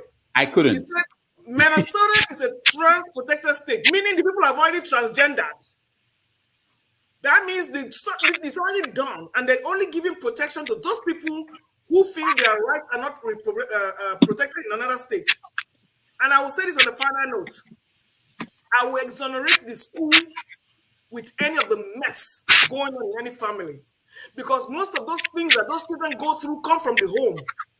Molestation from uncles, aunties, brothers, sisters. And when they bring that mess to school, the school has to deal with it to protect everybody's rights. So no school indoctrinates, agendas anybody's child. That child has already been messed up in the house. They'll bring their mess to the school, and the school has to deal with it. Thank you. All right. Revolution. Well, at least you agree it's a mess. Yeah, my own is very fast. It's a mess because it's messing everybody else up. Because we have to figure out who is who. I understand you. Don't worry, I understand you. Rudolph, please, can you put me backstage to bring in Adekoya? He wants to come in. He's a first timer, please. Okay. Revolution, go ahead. Yeah, you see, there's this thing that we, the black people, especially the British black people, American black people, the Jamaicans, sometimes they always have this this attitude by saying that it's an agenda to destroy the black race, to destroy our culture. No, I didn't say black, but I agree with you. No, sorry, Jago. It's not from you. It's not because you said it. Sure. I have a lot of Jamaican friends who always try to use this, especially when they come to Gambia. Gambia is a place where it's like coming home. So when they come home, they challenge us, we who are real Africans, by trying to tell us because they come from UK, they know better than us or things like that. And they say everything we see is like indoctrination to change our principles, our traditions. And when they come, they bring up this case of like what my brother here, Ikolola, is trying to expatiate, to allow us to agree somehow. But this is not that. Madam Luke said it. Most of these things come from home, or most of these things are original. I've told you that I've seen many black people who are more gay than the white people. I'm telling you, naturally, black men like this, who even in the villages, you'll be shocked. People who have not traveled anywhere. So when you see all this thing and know all these things, even in the Islamic northern Nigeria. Yes, you see these people who have not, you think they are dumbs. They shouldn't have even known. So I've seen clerics. Okay, let me just land and end with this point. This church, is it one of these big churches in Nigeria? One of the pastors is being accused recently. I don't know if any of you have seen it. They are still accusing one of the main pastors, but still to be proven anyway. So this is natural sometimes, and I pray it's not natural to me, and it will never be natural to me. That's all I can say. And I will never accuse anybody. What you want to do. Thank you. Thank you. Who did I mention next? Ikolola. Okay, go ahead. Okay, for a while, everybody has spoken for about 4 times. I didn't see your hand. I'm not calling everybody, but I'll come to you, Ton. I'm just going to spend a minute anyway. I want to add this. I think we are missing something. One fundamental thing here. Politics is a game of interest. It is what matters to me that I put forward. So if not teaching LGBTQ in school matters to me, that is what I fight for. If abortion is what matters to me, that is what I fight for. If teaching the Bible is in school is what matters to me, that is what I fight for. I don't sit around and say whatever comes, comes. People here are telling me, oh, you should just, it's going to be like that in the next 50 years, or it is that way, or no. You fight for your interests. And in this case, my interest is the direction those who are leading are taking us is not right. So if you want to sit around and let them drive you to the ditch, fine and well with you because you want to feel modern, because you feel you've seen it all. No, I am not going to sit for that. All right, thank you. As simple as ABC. Thank you. Tone. I don't know what it is. Okay, Madam Luke, where are you? I want to say this things whilst I'm looking at you on the camera. Where are you? Come to the camera. See, like we say, Madam Luke, the chop agege bread. Okay, I don't catch you today. Okay, now you said in about 50 years time, maybe 40 years time, some of us 60 years time or 70 years time will not be here. That's true.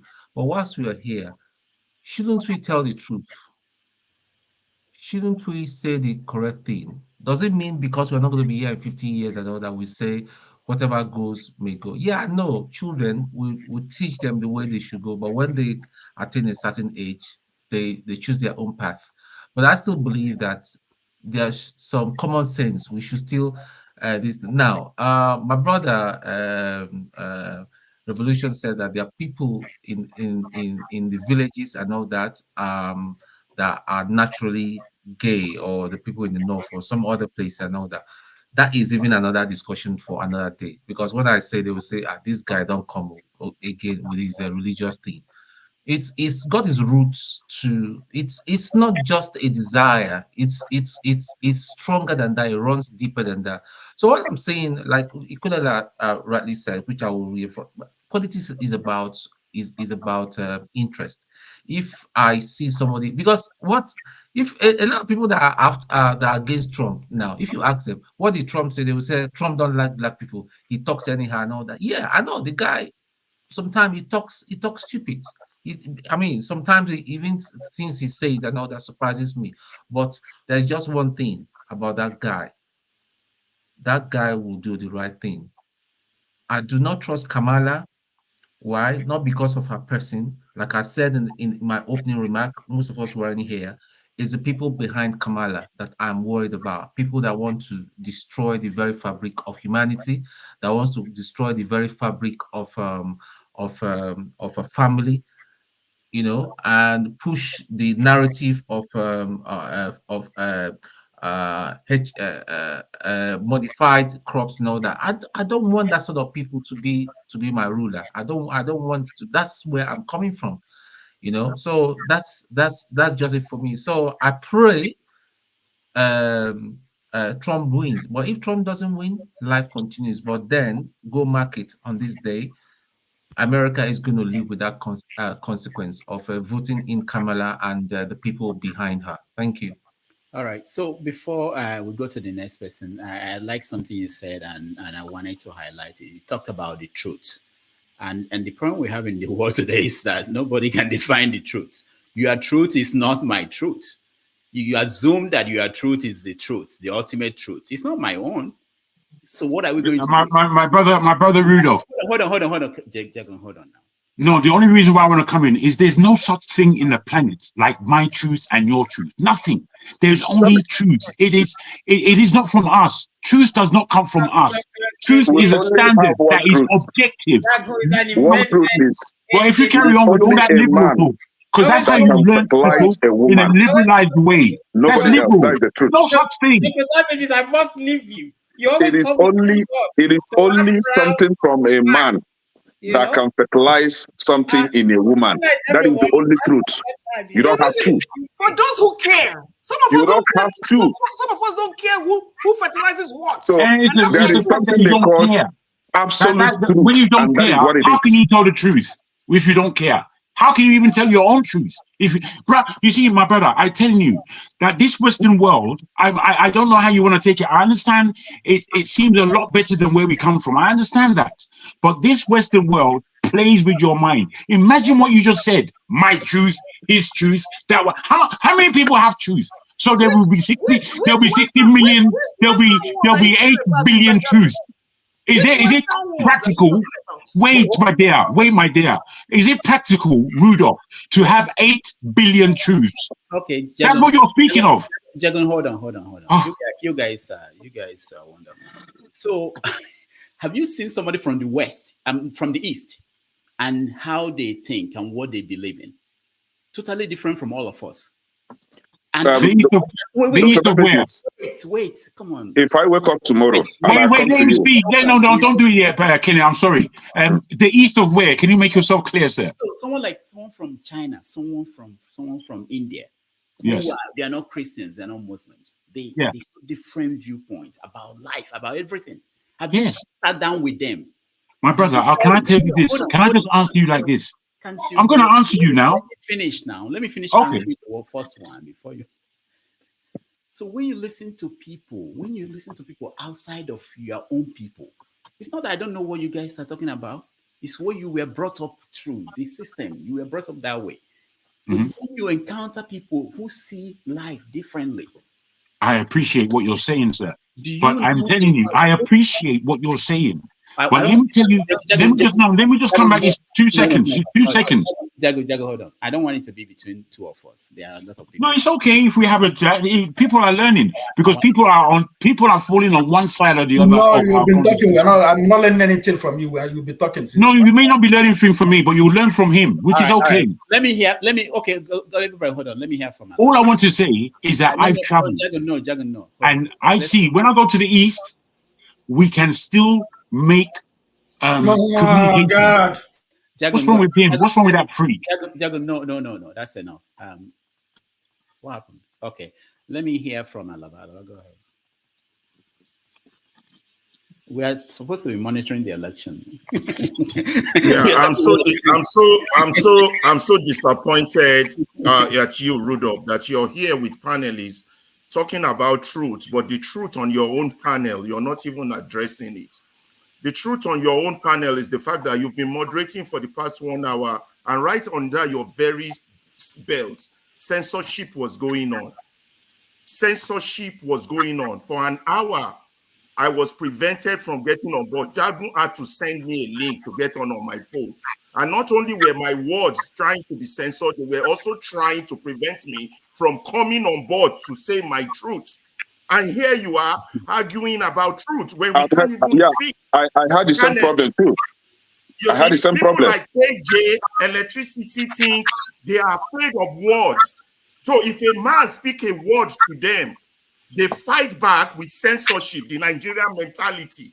The truth, they can't fight like men, words against words, where opinion of higher hierarchy of opinion wins. They can't. I'm shadow banned. For the first time, I had the same issue today.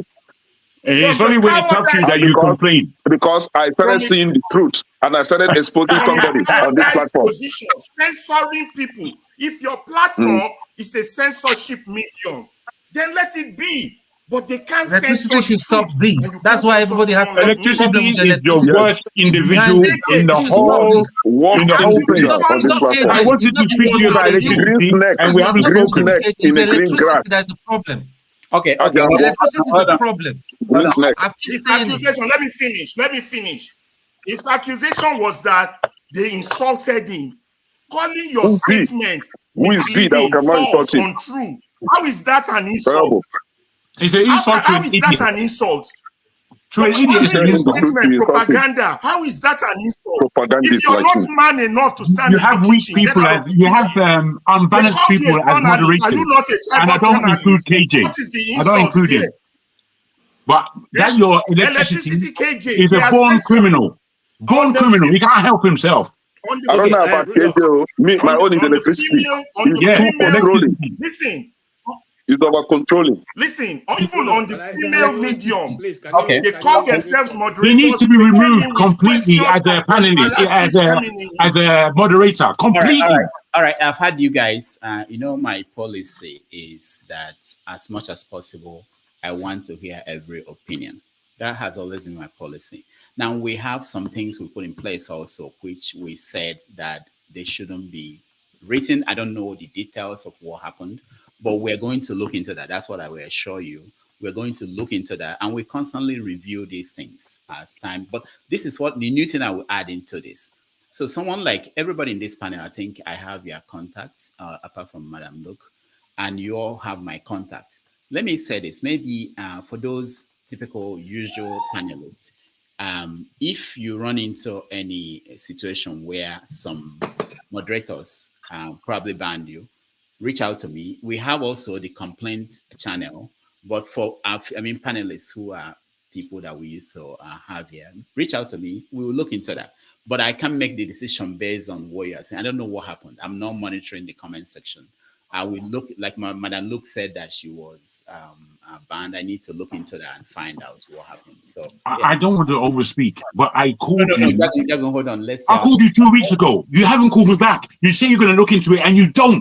Yeah. That in itself is extremely frustrating. Yeah. You see, we are passionate on this here, and this is how we are. We are. We are all in for this. We must have this corrected. We have to. My brother. I'm sorry. I'm angry. I was so angry with this guy. We are all in for it. It brought up something in me, and I was trying to communicate with you because I wanted you, me, and electricity to be in one place where he cannot gag me, and then we have the conversation, and I will trout him. I'll trout him. He's a blasted fool. Bro, if I bump into it, Jagu, calm down. Jagu, calm down, please. Calm down. We are all angry. We are not happy with electricity. Personally, I'm not happy with electricity. Yeah, let me explain this. Jagu, based on our rules, this thing you said now, take it out. You understand how it works? Hold on. You understand how? Hold on. When I finish, you talk. Okay. You understand how it works? You can't call someone a fool on the bro. This we are human. Do you know that we're human beings? Jagun, can you hold on? Let me finish. Yes, I can. I know my spirit is not like yours. I'm not finished. So this is what I'm saying. This is the rule. If you type fool, stupid on the comment section, you can't see it because we blocked it. Okay? So sometimes people write me and say, my comments are not coming out. It's because you're using words that we decided shouldn't be used.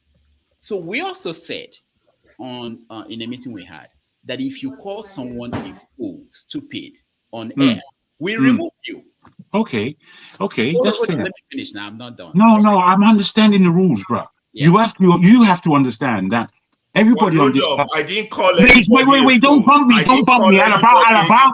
Don't bump me, please! Alaba, I'm speaking, please. Oh dear me, Alaba, please don't do that. You see, my brother, I understand the rules. Everybody on this platform is a man, and we're worth our own salt. We take ourselves to work, we earn our money. Here, on this platform, we are extremely passionate about the country called Nigeria.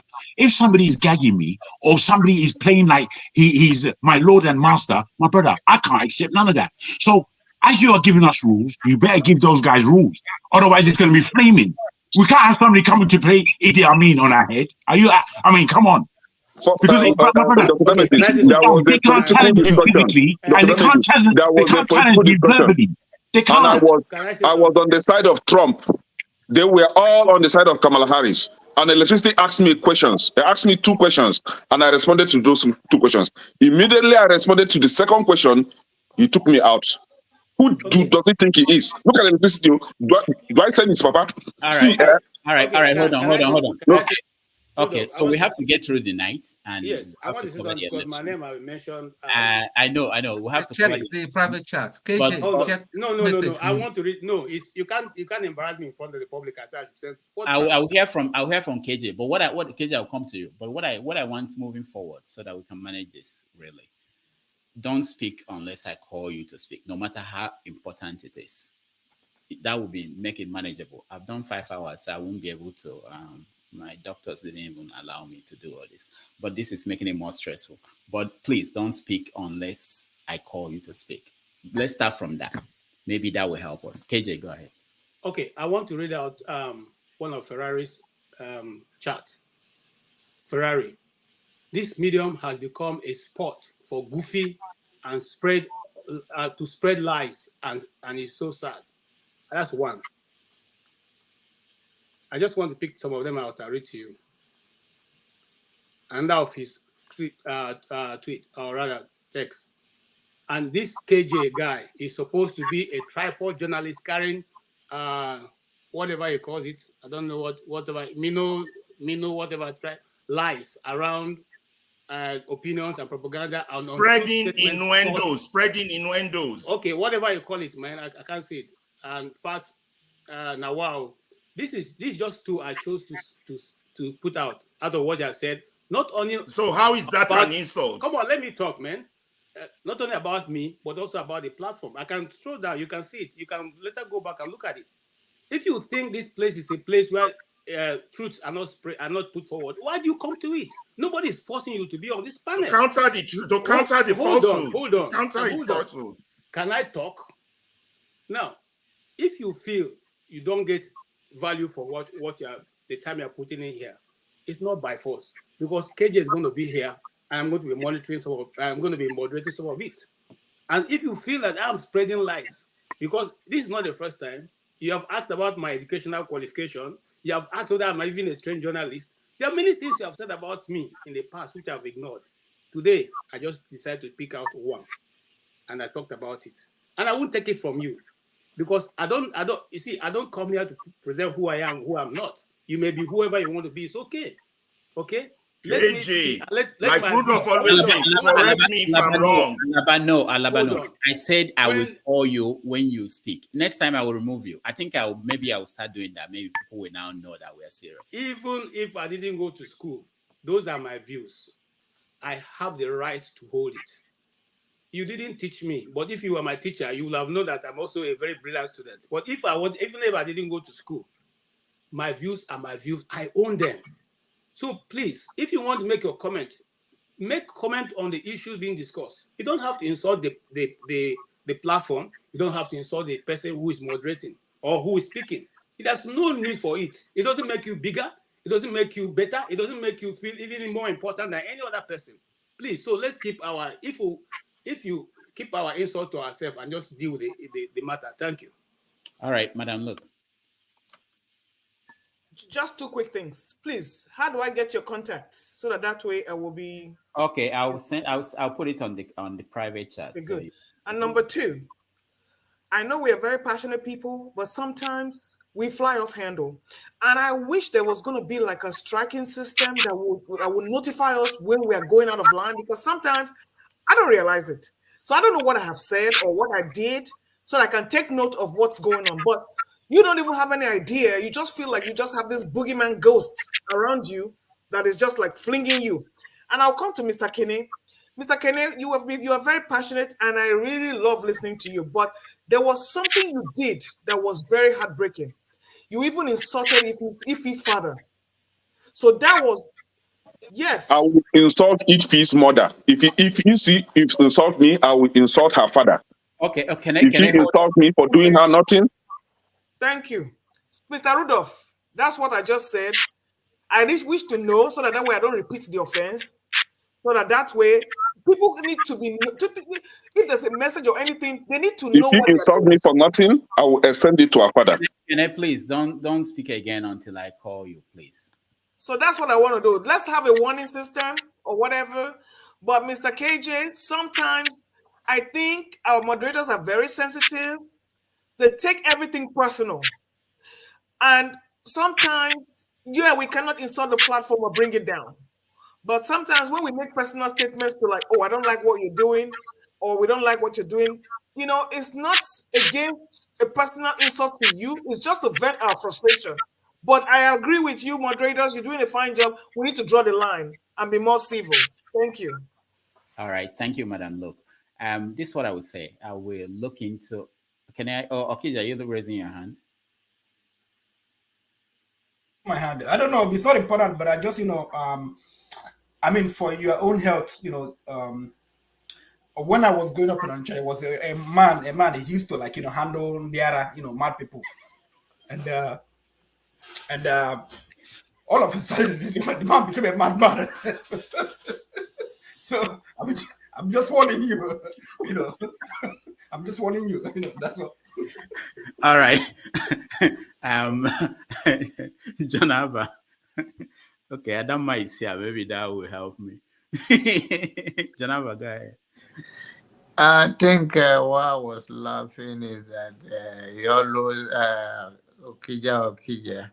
I was thinking that Okija is a shrine, so that people can go and get some healings. But now I find out that it's the name of a town, and he doesn't mean so much to it that Okija and Okija. Having said all of that, on the issue of whatever we are dragging on is unnecessary. We have more problem in our country. We not even have a basic human right, whether you are talking about gay right, no gay right. And some of those things we push here is shameful because we are using our upbringing to tell people differently, different things that has nothing to do with their own culture. And we come and see this thing and exposed to it. Not that it's not in our culture, but it's not that popular. And people do not, it's like a taboo. So we don't have a road. We don't have election. You vote or you don't vote. Your vote doesn't count. Basic human thing. And then when we come here, we started talking about somebody say is abomination or no abomination. What is more abomination than when you cannot access to a basic human life in our country? And then what we want to discuss so far on this platform is that somebody is trying to change your child. The Bible says, train a child the way he should go. And when he grows up, he will not depart from it. So anything that your child becomes is the value you raise them with. Most of these molestations does not, once in a while it happen outside, but then your child will come back and tell you, and you can fight back. But in most cases, we have seen those cases. It's not our case. And what you choose to do in your life, what does that have to do with me? And then we say, oh, Democrat is trying to tell children what to do, change children. That is a pure lie. It's a propaganda that we spread. And I'm even ashamed as a black man with all the problem we have in Nigeria. Then we talk about where we are not even get to get a decent hospital. Our president cannot go to the hospital in Nigeria, even in Hampshire. Corruption, everything, everywhere. And then we talk about this thing. I think that is not what going to be the end of it. We should just calm down. Whatever the value we want to propagate within our own inner cycle, you don't have to go and dictate to people what they want to do with their life, even while we cannot fight for our basic human rights back in our own land. Thank you. So we are going to leave this topic about complaints, and we are going to meet behind the scene. Dr. Damages, I was called here, so please, can I just respond a little, please? Because it's very, very necessary. My name was mentioned here. See, I'm one person that I don't insult people, I don't disrespect people, regardless of your age.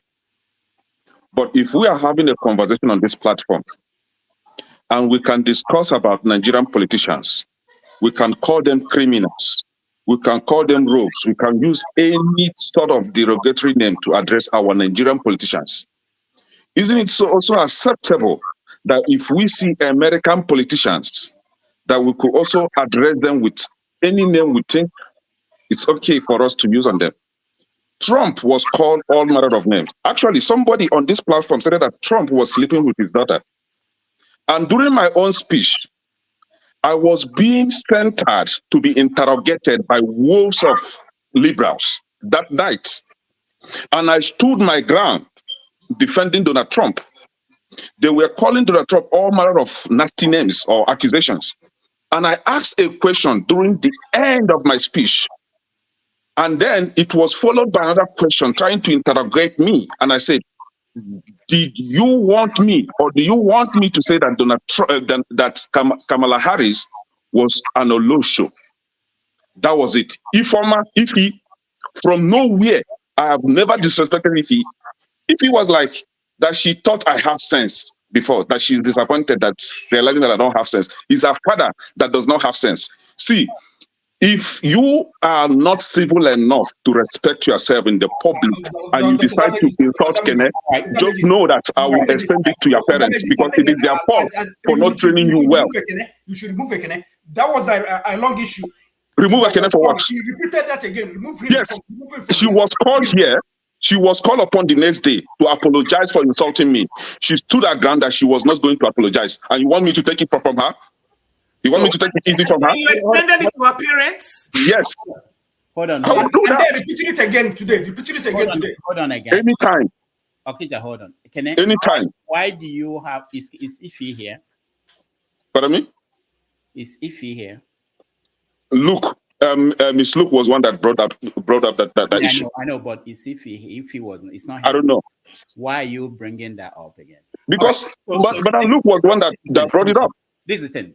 Let me tell you guys. I'm the one who. And I have to defend myself. Can I, that's enough. Thank you. I'm the So one. remove him. Can I? That's enough. I'm the one who has been moderate amongst all the people managing this platform. I'm the one who has been pushing that people should have the right to speak, but not what I'm seeing here. Not this kind of thing. I can't stand it. I won't. I mean, I've said this in public before, or maybe I should say it in private. Maybe I should say it in public. If this is going to continue, I will just close shop and go back and do my satire. I can't deal with this. Mr. Wait, no, who is talking, please? Not me. No, I don't care. Nobody, please. I can't deal with this. Yes. I'm not healthy. I don't talk about my personal life, but I can't deal with this because even when I'm not here, I keep getting these messages from everybody.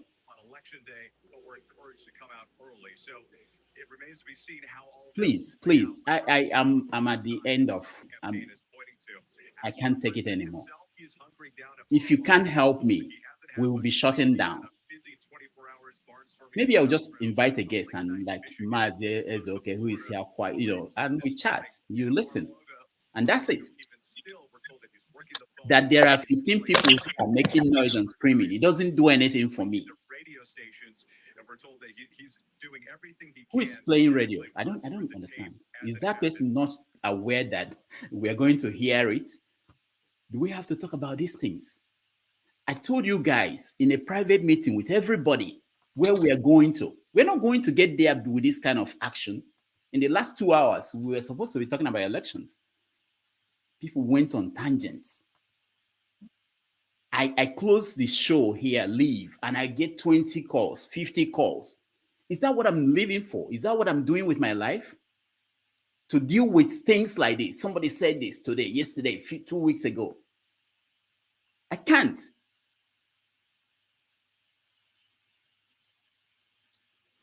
All right, Mazes, okay, welcome to the show. I'm not taking anything. I'm going to talk to Mazes, okay. After that, we look at the results. Any other thing, complaints, any other thing, write to the complaint email. There's an email. Somebody should post it. There's an email. Write to that email, we can discuss. All right, Mazes, okay, welcome to the show. Rudolph, yeah. Part of the ways you can resolve this conflict is to say that anybody who wants to complain must bring a white fowl, 4 coconuts, and 5 cola nuts, with 1 carton of beer and 1 carton of malt, non-refundable. So that by the time you complain twice, at least the house will have some things to. Maybe if after 2 months it continues, then we'll increase it to one keg of up wine with maybe with 1 pot of pepper soup, depending on who prepared, so that people there. Anyway, on a serious note, I think, gentlemen, I can see the frustration in Rudolph's voice, and the only reason why, to be honest with you guys, the only reason why I came on here is because Rudolph is here. Normally, I wouldn't, because I sit back sometimes, and what I have observed happening here is I see a people who are angry with themselves, angry with opinion of others. And I am not surprised why some of us who are angry with ourselves take their frustrations, go to their homeland, burn it down, because they're angry. You come here, I've said that to Rudolph privately before, and I said it here, people do not understand that they are, anytime you come here, you don't actually see yourself that you're on a TV. I don't know, sometimes that maybe some of you kind of get carried away, that maybe you think, I don't know, you're hiding in some kind of Russian bunker or whatever, that nobody's seeing you. But freaking hundreds of thousands of people are watching you. Sometimes some people just lie down and be talking. Sometimes some people are just eating, opening mouth. Wow, wow, wow. I'm like, come on, guys, come on. And the camera is there. Courtesy will demand that if you want to eat, you can either off your camera or you go backstage. This technology gives you the opportunity to go backstage. You want to stand up? Sometimes some people wear boxers. You want to stand up in camera, you stand up. Come on, nah, haba. Huh? And we see all the ngongo na ngongo. I mean, Rudolph Avec, election, I'm wearing red. So that's why I'm supporting USA. So that's why I wear my red to come and support the USA. Guys, I think we can do better. And, we have to. I would say, if sometimes anybody gets offended, please, please, please do not bug the...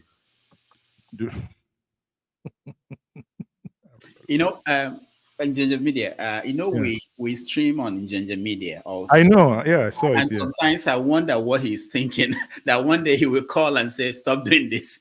This is embarrassing. But people don't know how far some of these things we do go. Honestly, it goes, because sometimes, listen, I've actually received calls. There was a day, I think I was at Ifan Yuba's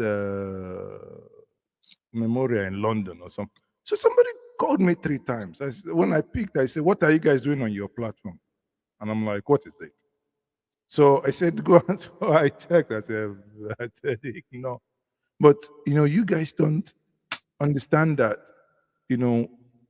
where serious conversations do happen, suddenly there are things you see. I mean, you can't go to Arise or channels and you see people just quarreling. And that sometimes I think I've told you, Rudolph, your hosts are so lenient. I think nonsense I won't take. I don't care. But you can't just come on air and say certain things. You go backstage. If there's one man, him, I won't say name, but you know that whenever I do a one-on-one interview with him and you bring another guest, he will be quarreling. In Zoom, you mute the individual, and he's there now. I say, it's only your computer you can break, not Zoom. So, so if you get angry so much, okay, calm down.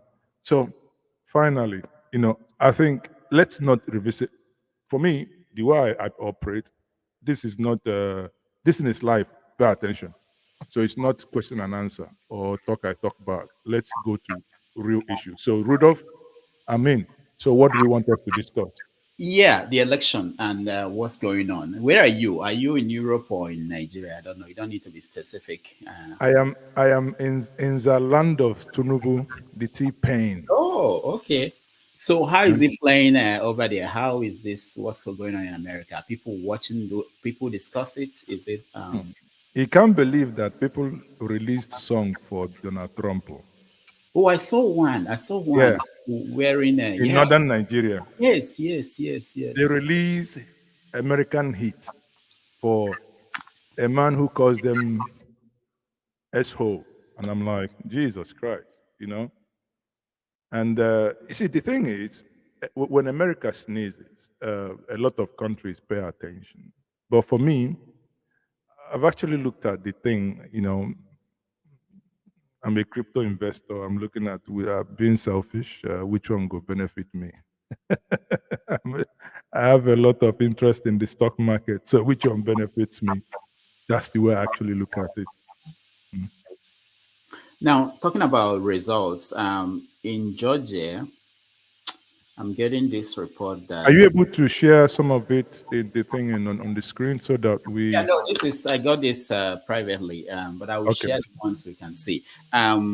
Independents in Georgia, they are supporting Trump by 11 points.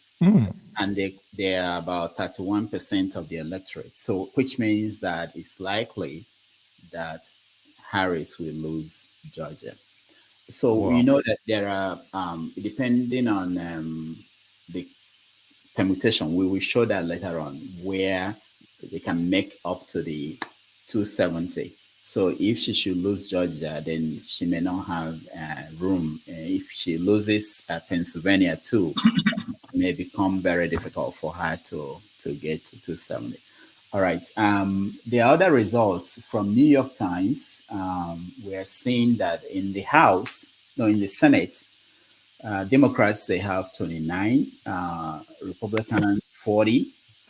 In the House, Democrats 7, Republicans 18.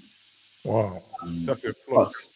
Yeah, the Electoral College is still the same: 3 for Democrats, Harris, 23 for Trump. Again, it depends on where the polling closed. I don't think they are closed anywhere. Oh, maybe they are. And where it also depends on what state. So, for instance, if they are southern states, we know that Trump will win them. All right, we'll get into that. Let me hear briefly from Forefathers. He just joined us. He hasn't said anything. Forefathers, welcome to the show. Greetings, Dr. Rudolph. Thank you for having me, and greetings to all the panelists. I guess including a special appearance from Injenge Media TV. I guess I don't know where to start. Should I go on the main topic? Yeah, the topic is the election now. What is going on? Okay. Yeah. In the last couple of days, 3 or 4 days, there seems to be a slight shift towards that's Harris. But the momentum before that was towards Trump. And I don't know, there are some Democratic analysts that think that there is an undercurrent of support for Harris out there. But from looking at the polls, at least even if they like to say that it's Republican polls or from Republican websites, the direction of travel seems to be heading towards Trump. If she doesn't hold Nevada, places like Wisconsin, and the fact that Wisconsin is even in play is crazy. It shouldn't be. Then Michigan too is in play. If that happens, if she loses any one of them after losing Nevada, the race is over. I don't see she's not going to take Georgia, not in this cycle, this election cycle. So, I just think that it may be too late, but I don't know. I might be wrong. Maybe the Democrats, might actually come true based on, one of the analysts actually said he was going to eat the paper that he was using to present it if he is wrong. So they feel strongly about it. But in terms of my own opinion, who I prefer, anybody that has watched me before, for different reasons that most may not like, I prefer Trump. I think with Trump being in office, he's going to make us sit up a little bit more. Because he doesn't care about us. He's going to say all kinds of crazy things about us. The black people in America are going to have a rougher time. That is a given. But globally, the black people will be more self-conscious because of what he's done. Because it happened the last time. It did happen the last time. African Americans have never traveled as much as they traveled during the time when Trump was in office. So if that happens again, and Africans starts waking up their own eyes that, okay, this slow walking dream that the Democrats put them in, that makes them think that there's this illusion of inclusion. If they break that spell, I think it's good for us. I think our people need to wake up to the fact that we have to fight for ourselves. Trump makes that clear to us, makes it a lot clearer. Democrats don't. That's why I don't like them. And they interfere in our affairs, in our country's affairs a lot. So from that point of view, in my own opinion, I prefer Trump. If you ask me in terms of how the night is going to turn out, I think it's going to head towards Trump. But a lot of Democrats feel strongly that they will win it. So I really don't know. That's the truth. All right. Thank you, Forefathers. This is from New York Post. Trump is projected to win Georgia. What? No.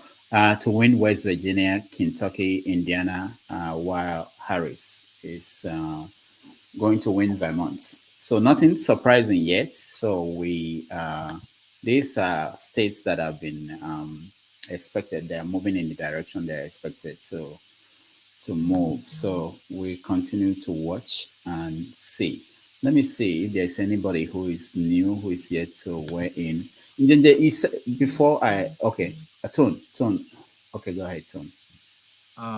Dr. Damages, I don't want to take us back to what you said before. We're really very sorry. I'm part of the problem. But what Diago has been saying had just happened now. I'm sorry, some of your moderators are irresponsible. Electricity has blocked me again. My chats are not showing. I thought it was, well, I didn't see anything terrible. I sent something. And why is it? It was when Adama came in, Tope came in, all my chats are not showing. I said hi even to Boom Boom Ray. Why are they doing this? Now, if people now react, it will seem as if the panelists are savages, that we are reacting. These people are not matured enough to hold the spanner. I'm telling you now, Dr. Rudolph, you need to review people that hold your spanner. Somebody has blocked me. Did I say anything terrible to anybody? I even said hello to Boom Boom. It's not showing. Why is this so? This is a problem. Why is it that when forefathers moderate, it is different? There's no problem. We don't have this sort of problem late into the night. Although even though we don't even agree with forefathers, nobody tells forefathers to go to hell. Nobody's rude to him. Why is it? It's only when electricity is hiding behind with his attack teams and all that. This sort of tricks will start happening. I'm not happy. I'm just letting you know. This is one of the classic examples. Leave it. We have to. Problem. I hear you, Tom. Sorry, Rudolph. I'm not trying to do anything, but I would say to both Rudolph and our man Jenje that you see, we who are the panelists, we are actually the people that make this show, and the moderator is most important in leveling the show. If the moderator is behaving in an insular fashion, everything goes stay with. The moderator is most important. When we have a good moderator, the show goes well. When we have bad moderation, the show goes badly. It's as simple as that. The moderator is the captain of the show. Understand that. He is most responsible. Just because you have the power to throw somebody out, that doesn't make you a good moderator. That's all I've got to say. Dr. Damages, there's something I really want us to understand over this issue. On this platform as panelists, right? We've experienced this multiple times, that when a panelist is being insulting, is being derogatory to another panelist, that panelist will be called to order to withdraw his or her words or to apologize. It has happened on this platform multiple times. Even today, Mazi Prince was saying something, I think Ikolala misunderstood him. Mazi Prince apologized immediately. Now, for anyone that may have a contra perception about me, understand this very well. I've never opened my mouth and insult any panelist on this platform.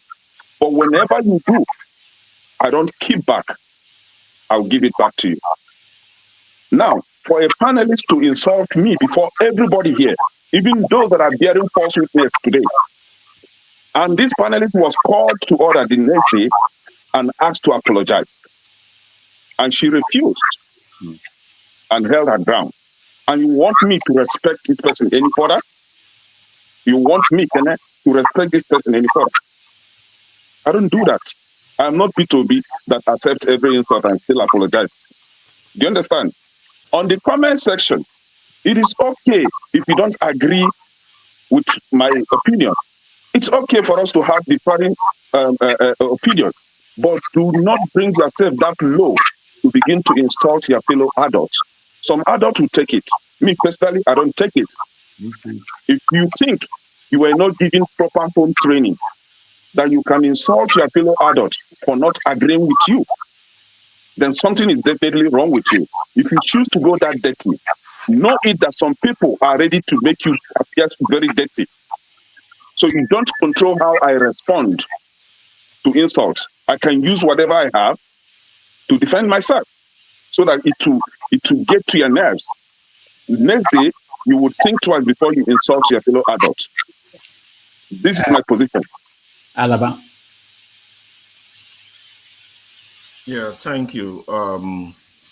I wanted to talk about that other issue you were all talking about indoctrinating children and then the U.S. election. I still believe the Democrats will win today's election.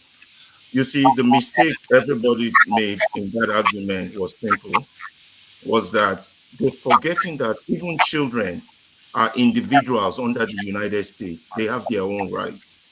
And if they choose to go transgender or whatever they want to do, the state has a responsibility to protect them.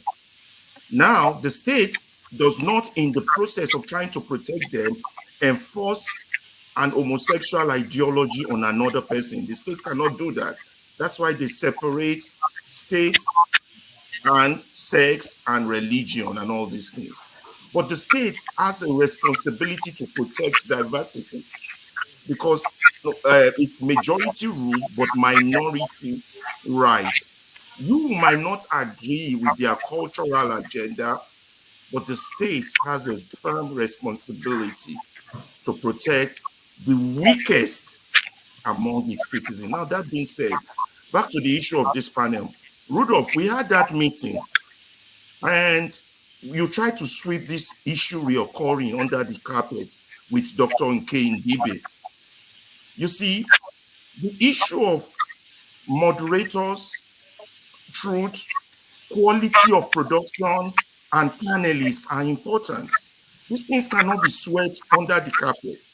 Now, when the medium is being used as just a machine to propagate any form of information without being checked facts, without factual evidence. Now, you're right, everybody's truth is different, and we don't know who owns the absolute truth, but facts cannot be different. And a medium like this should be based on facts. We have moderators who are here to push religious agenda that could be offensive to your Muslim viewers. We have moderators here who are here to promote nationalist agenda that could be offensive to some viewers. And then you have some panelists who come in, throw out misinformation, and then say, I have no time, I have no time. If you throw out information, you should have enough time to stay, to back it up with facts. And this is where people like me comes in or get upset when this is happening on the media, and you're trying out of love to call the people doing this to order. Now, wait a minute, that is not true, but because they have the Nigerian power thing, they shut you down, they censor you, they block you, not giving room for that open debate. These are issues that need to be addressed. All right. Thank you, Alaba. Our last person is Ife, then I will make my comment. Ife, go ahead. Good evening, everybody. How you all doing? What's up? What's up? I was just coming back from work. Somebody called me. I was like, if you was going on Dr. Damage's show, your name is everywhere. So point of correction. Njanja Media, good evening, sir. Papudoka, good evening. Papudoka, I would like you to go back and listen to that conversation. Go back, take your time and listen to that conversation. And then come back and analyze it. I'm not going to sit down here and argue with anybody. You talking about disrespecting parents. Ferrere, you went into argument with Ferrere. You opened your mouth. What did you call his mother? Do you want to hear what he called Ferrere's mother? Ibunegi. That's exactly what you called this woman. Can you also tell us what Ferrere said to me in Yoruba? In Anu Babi, in Anu Yoruba. Can you also tell me what Ferrere used on me with Yoruba? Let me finish my conversation. Nobody interrupted you. In Anu. Okay? This is not right. Nobody this is interrupted not nice. you. Can you also interpret Yoruba? Can I just talk, sir? Please, Please respect yourself. I'm not your brother. I'm not your sister. You're not my brother. Okay? Thank you. I'm not either. We're not going there now. Since that's what you want to talk, I'm up for it. Okay? All I said to you when you were talking about Kamala Harris, you said, Kamala, is she not Olosho? And I said, Ekene, come on now. Did she sleep with your father? That was all I said. Ekene went off. That's all I said. I said, there is no evidence. Can you prove this? Ekene said that the evidence is all over the place, that it's all over in California. I said, but where is the evidence? That is all I said. Since that time, Ekene, but you called Ferreira's mother. You opened your mouth. That's somebody's mother. Apparently, because he doesn't understand Igbo. Did I make it up? I've even forgotten about this thing and I let it go. I wasn't even talking about it. I was just coming back from work and somebody called me and said, what is going on? Your name is all over the place. Adama, you were there. Tope, you were there. All of you were there. Now you're trying to lie about it. Papudoka, please go and look at that conversation. If I wronged Ekene, I will apologize to Ekene. But if Ekene opened his mouth and called this woman and said she's Olocho, that she slept with so many people in California, that was how she became the district attorney, I was shocked. I said, no, I'm not going to sit down here and for you to disrespect this woman. It's not possible. And I asked him a question. Can you prove that? Ekene, did this woman sleep with your father? That is all I said. And it wasn't anything malicious. If he want them, you shouldn't have called his daddy now. No. You should have said he didn't sleep with you. But let me tell you, there now. No, because before you say something like this, have a proof. It doesn't even matter. But he was okay to call this man's mother, whatever. I was shocked. All right. All this nonsense, whatever I can actually, now we live here in Georgia. We live here in Georgia. Also, Rudolph, you should know that. Rudolph, you should know that the quality of question the moderator asked on that day gave room to denigrate women, and I was opposed to that. God bless you, Ferrari. A moderator should not ask questions that would denigrate our women. Why is the electricity blocking me? Ask such a crazy question to denigrate women that every powerful woman has opened their legs. That was insulting to women. Yeah. Terrible, coming from a pastor. All right. Thank you, everybody, for letting this out. We have a show called The Diasporan Perspective. We're doing it with a TV show, a TV station in Nigeria. And it's every Saturday at 2 p.m. Nigerian time, 9 a.m. here in New York. Where they are going to go, we're also going to get another show that will be every week. So we're gradually moving into real TV, and maybe there won't be any need for this thing we do here, because I feel like maybe we have exhausted the limits. Maybe freedom, too much freedom. I believe in freedom. Maybe it's really not. There's a reason why channels, they don't do this. Arise, they don't do this. But I appreciate all of you. Just in case you don't see me again, I thank you all. I really enjoy this. But we are going to take a break. When we come back, maybe we will get back to conversation about the election. I really want to cover this election. I have Shore joining us. I have some journalists who I don't know if they will even join anymore, because I already scheduled them down the road that they will join at different times, and they give us their view of what is going on. But I'm already drained by the direction how this things went. I would take a break and I will try to call them and see who is available. I would like to talk to Njinji Media privately. I mean, one-on-one. Maybe everybody will take a break. I will talk to Njinji Media after the break. And then I will also use the break to reach out to these other people that are already scheduled to join us on the show. So let's take a break. Thank you, everybody. Thank you.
onye ọma zoro obi o, akwa nwa zoro obi o, Max ịbịa bunye gokwanụ m n'ofube n'azụ ụlaga n'ịbịa zigo mmanwụ ụlaga do n'ịbịa zigo akwa nwa ilochi o, biko rapụ zoro ka ọ nabazi ya onye ọma zoro biko abụ mmanwụ zoro dosari ibia onye negwana m ụlagado n'ibia zigo mmanwụ ụlagado n'ibia zigo aba mmanwụ ilochilo biko rapụ zoro ọ na-abazi ya mazi welcome up odogwu na kwere ezu na nke onye ọma n'ịgadele m mazi n'ịbịazi ibugo with melody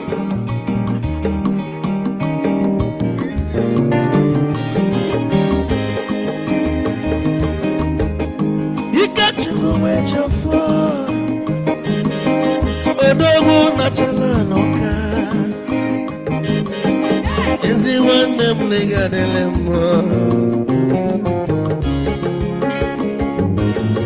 ụlagado n'ibezigbo mma ụlagado n'ibezigbo amamagwụ ilochilo bikoro abụzoro anabazi tee onye ọma zoro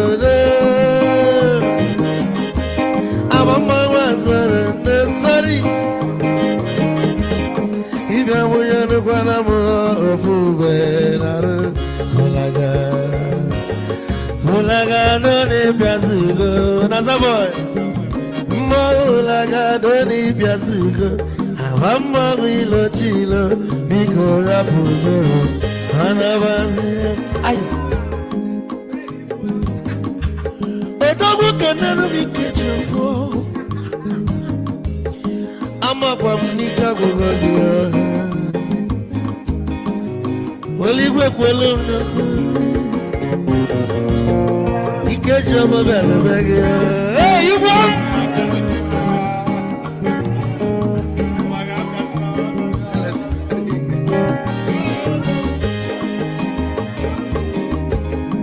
egwu ka mbụ na-ekene ọmọgọ ndị nsọ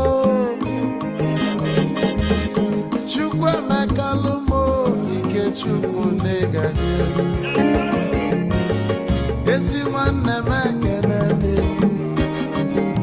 ịlapụlụ ife niile na-eme wee bịa nke gosili na anyị na gị bụ nwanne wisdom ga-adị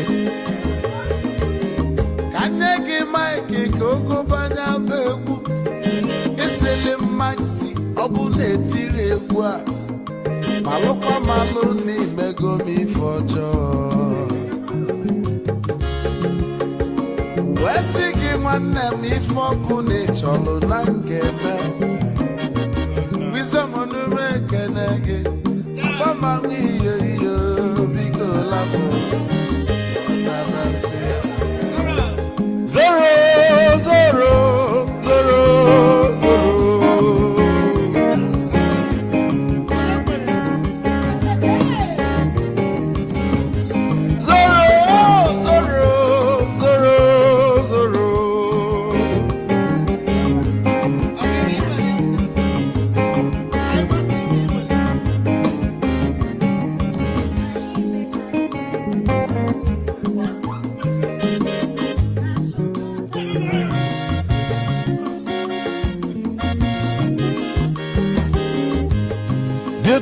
Joy na bugwu Hausa Sokoto Ujembe Mwilo anụ solo nwe ma n'ọfịa na-ara onye nwụrụ zuru ike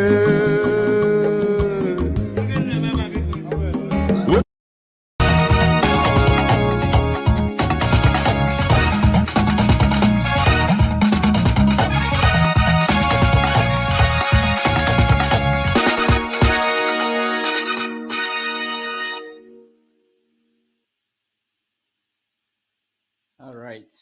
Welcome back, everybody. And nice to have you. I just reached out to Shore. He's going to join us in about 25 minutes. There are there are people who support Harris, and they are already in panic mode because Trump is at 133, according to some projections. Electoral delegates or what? Yeah, electoral college. Okay. And college. Harris is still at 3. So Number 3 as in 3. yeah, 1, 2, 3. yeah. Dayabu Uku. Yes. So that's no. No, it's not a surprise yet. Let me see if I can pull up what's going on.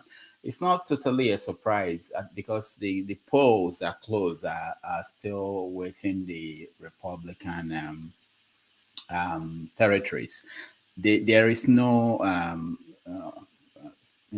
contested place that is closed now that we can say that is something unexpected. So there is still not anything that has happened that is not expected, but it's just that the margin is so wide that they could project those states as soon as it closed. So New York will close in another. I think New York is at 9. I think New Jersey just closed. So I hope that if Harris doesn't win New Jersey, then it's over. We can just go home. Really? No. But yeah, I mean, I don't think so. It's okay. Okay, Trump is projected to win Florida. So Harris will take Massachusetts, Maryland. We are waiting for more states to close, and then I think some states are closing at 8:30. So and then 9 majority of the states in the East Coast will close. So by then we will begin to know what's going on in the 7 states that really matter in this election. So go ahead. Don't you think either way that Harris would still become president? Oh, it's still possible. Yeah. Until the 7 states that will determine that, until we start getting results from there, it's not going to be far from what we already know. Nothing has happened. It's only the exit polling that we are seeing where the independents breaking for Trump in the states that have been called, but it doesn't mean that it's going to be the same in the contested states. So we see. But it's quite interesting how the night is looking. And then this will be also interesting because when they start counting the early votes and the mail-in ballots, things might change too in those states. So interesting. And there are Nigerians who actually went there to observe the elections. I mean, I don't know what. I heard that you're a man at the level. Somebody mentioned. I'm not sure if it's true, but that he was here. What is his name? My man. I We don't had him know on- when I did. You know them very well. I don't know them. We had him on the show here. Yeah, it was a good. I believe it was a good conversation you had with him. So I think they should come. I actually think it's a good thing that if they're here, they should come and see and maybe learn something. What I still don't know is why they didn't set up their situation room the way they do it here and be able to get these figures. What do you mean? What do you mean situation room? How? Like the parties. I mean the parties. In Nigeria or in America? In Nigeria. Of course, there is. I know they did, but it wasn't efficient because they didn't get all the figures and they were depending on. No, again, when you talk about the situation room, irrespective of how your situation room is equipped, it's only based on the data that you have. That's what I'm basically saying. it's garbage in, garbage out. Because now, bear in mind, you can see that people in America I think you guys are not trying electronic voting, right? Hmm. I think in some areas where I saw some videos where someone is trying to vote Trump and it jumps into Harris. Tries Trump again, it jumps into Harris. So I don't know whether that was AI or if it's real. So these days, you never know what you can trust. But if you just oppose that to Nigeria, where everything is manual, take the last election, Edo, for instance, that it has been there has been a scientific proof where INEC staff collaborated to use fake result sheets to actually write a result. Do you understand? Criminal. And couple of weeks after the revelation, no one has been no one has been arrested. No one has been charged. So what? Are you talking about the Edo election? Because I saw Yeah. that. Yeah, I saw that. Yeah. So when you look at that, now it makes a mess because if you take, for instance, the situation room of the PDP that had some scientific, both of them, but because one is looking at how you can manipulate the results and eventually did. So whatever situation room you have is basically a command and control center. Okay. Our this thing, okay, how many you get? Or add 50-50 on top of whatever we have, to prop up the numbers. So it's not actual, it makes no sense. But what we wanted to do or what we did in the last election, it was shock. Would have shocked some people. If Nigeria had like that, we would like there's something I kept saying in my programs that helped us develop an app during, I noticed that during the time of Soludo. You know what INEC does is they have they use phone, they snap from ECHA, right? And they upload it. And I'm thinking that's actually a very weird system. It makes no sense. That's only evidence. However, there is no reason, and Beavers, I believe, by configuration can do that. There is no reason why we cannot redesign the interface, and I believe that's what Americans are doing. Because when you snap as evidence, you can also input figures, right? APC 130, PDP 150, Labour 2, or whatever. You input figure, the same figure that is what you have snapped. That is where situation room comes in. Because that's where then you now have the big board or the big screen, because in IT UI design you call it roll up summary. You're rolling up from the PU, that's the polling unit. You're rolling up to the ward level. You're rolling up to the LGL level, and you're rolling up to the state. So you have that 4 layers. Actually, you don't longer need whatever tabulation, because whatever everybody is doing, the tabulation is being done automatically. If you are at the level of ward, you're looking at the total ward from every come to Nobi.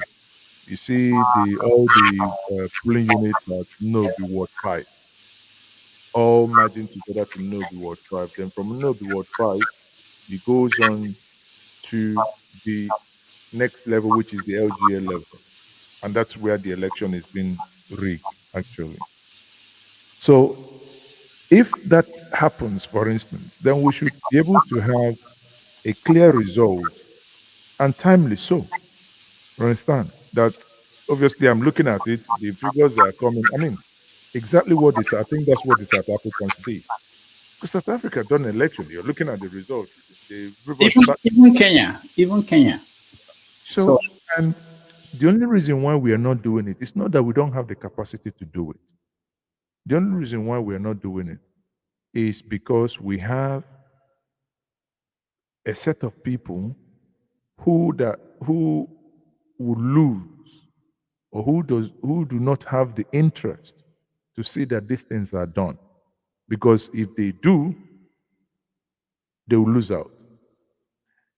And I tell you this: every politician in Nigeria, irrespective of any party, believes that they can rig an election. Every politician in Nigeria believes that they can rig an election. That's why when you talk to them about technology, they only listen to you with one ear. Because at the back of their mind, they kind of have a backup. Okay, maybe we can take off the hook and it benefits me. If not, if all of us, insist on technology, and someone says, "Oh, you can hack it, you can do," come on. If you take Estonia as a case study, they've been able to conduct election on blockchain. If you understand blockchain technology, when notes are created, you can actually transfer money. I mean, you can, I want to, if I'm on the same chain, I can transfer Ethereum to Ethereum or BTC or BNB or ETC or whatever or so. You can actually do this. And these notes are created, you can't duplicate them, right? So it's not like a normal PHP web, whatever. This is real security where trillions are moved. Trillions of dollars are traded on a single basis on a daily basis with thousands of transactions, and we can do it. We can do it. But hey, what we want is to say we're coming to America to monitor election. We should have also issued a statement, warn America that they don't want violence. That's I said that at the beginning of this show that any serious African country should have made that statement, especially in what was going on 2 days, 3 days ago about the complaints, the rigging that people were complaining about. Warn them that they won't get visa to come to Africa. Yeah, if you rig the election. Well, who would do it? Is it this one? South Africa could do it. Well, not under Ramaphosa. Under what's his name? Malema. Malema, yes, he would. He won't blink twice. Under Sowore, maybe he won't blink twice. But with these people here, not under people that is begging America, please do not review my identity and my result because it's going to hurt me. And they're already holding you by your brocos. So, they are the ones you're going to issue statement against or what? Yeah, no. Now, last Sunday we had the commissioner, Anambra State's commissioner for information, Dr. Law Mefo. He talked about Okpoko. What is the state of things? I wish you were around. I didn't check on Okpoko before he came. He said that Enonicha is perfect. I wouldn't have spoken to him on that because Love Mefo is my good friend. He was my my deputy when I was the president of the Ibekune Initiative. So he's a very good friend. Okay. We sit down in Abuja and while we discuss, we destroy some home wave. So and I wouldn't have joined the program because there are disagreements that will allow us to have off camera. But Okpoko, I have a video yet to release on Okpoko. I don't know why. These days I've been lazy to even get the people editing to just basically work on it. But that hasn't, that's it's a little bit dated now. I think it's about 4 months. I intend to be in Okpoko by next week. So hopefully before the month, well, around end of November, I should have an up-to-date thing of Okpoko. And there is a place where pigs meet human, and both live happily ever after on the street. and in the gutters. Wow. 4 months ago, while I, walked, went through there, it hasn't changed, and it's still. Let me quickly see if we can pull it out. It hasn't changed, and so anybody telling you sanctimoniously that Boko has received some this thing, I say, well, okay, I don't know, but things are not the way they might appear or they might sound. Boko is still not. And in fairness, there are areas that have been done though. But I put it this way: you have a house that ought to be knocked down,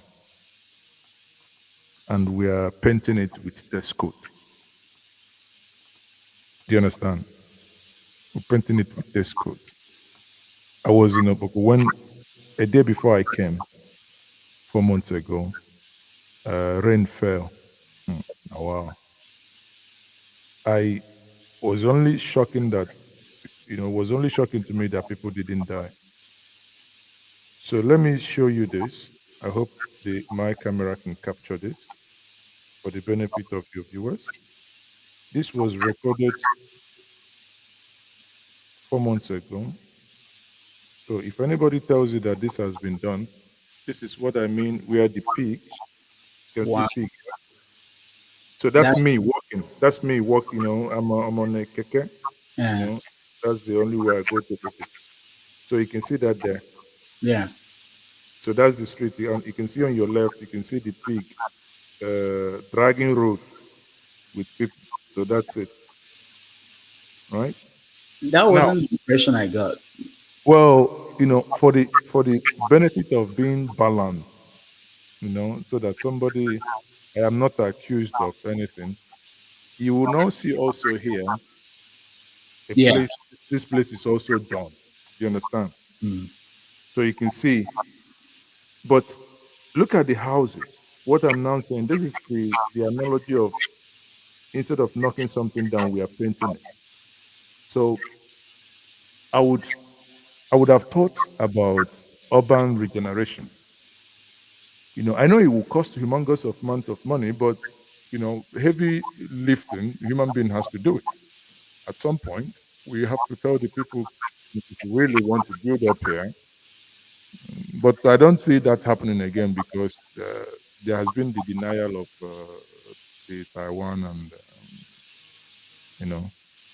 the African Taiwan, China, whatever has been somewhat denied. So I do not see that happening.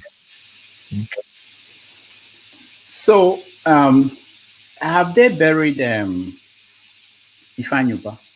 No, Ifanyuba will be buried on the 22nd of November. Okay. I know that you've been following the Wanyanwu process or the funeral, or going home from. No, it's done and dusted. Oh, it's finished. I Yeah, know. it was on the 1st, I believe, 1st of November. Yeah, Okay. Okay. and he was buried. So life moved on. Yeah. So is there a new leader for Hanese? No. Well, it's not a question of having a new leader. Or Hanese has a constitution that when they have a president, they have three. I think is it 3 or 4? They have multiple deputy or vice, as they call. So if anything happens to one, automatically the next person that will take over comes from the next state in alphabetical order. Alphabetical order in this case is Abia State.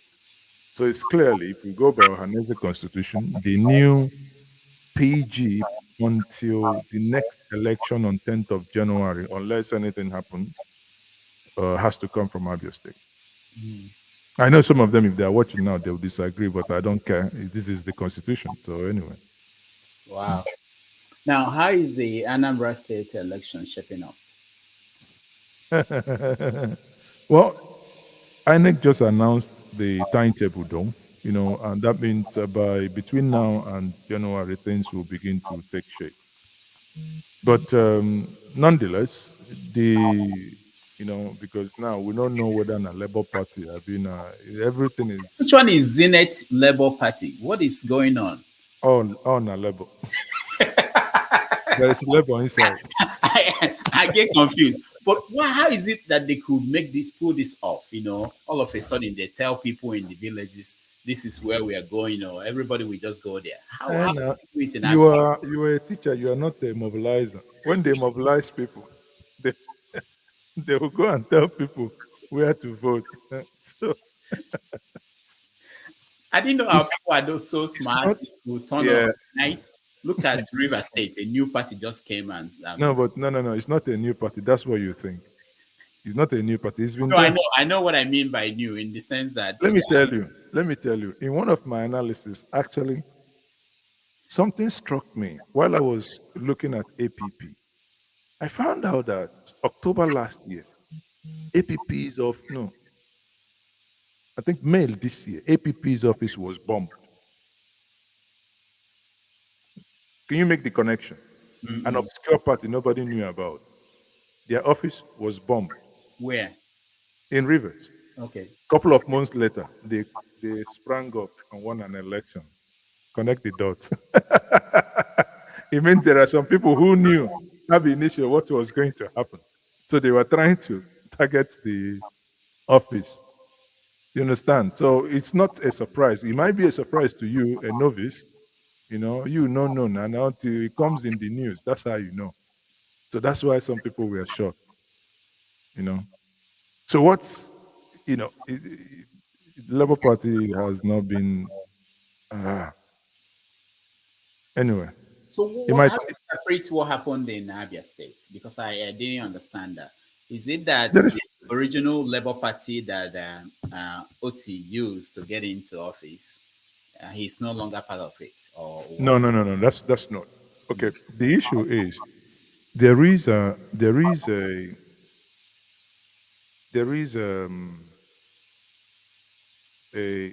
leadership tussle within Labour Party. Now, I believe Alex Oti doesn't want to take that risk of if I allow these members to contest under this party, right? And tomorrow, Supreme Court,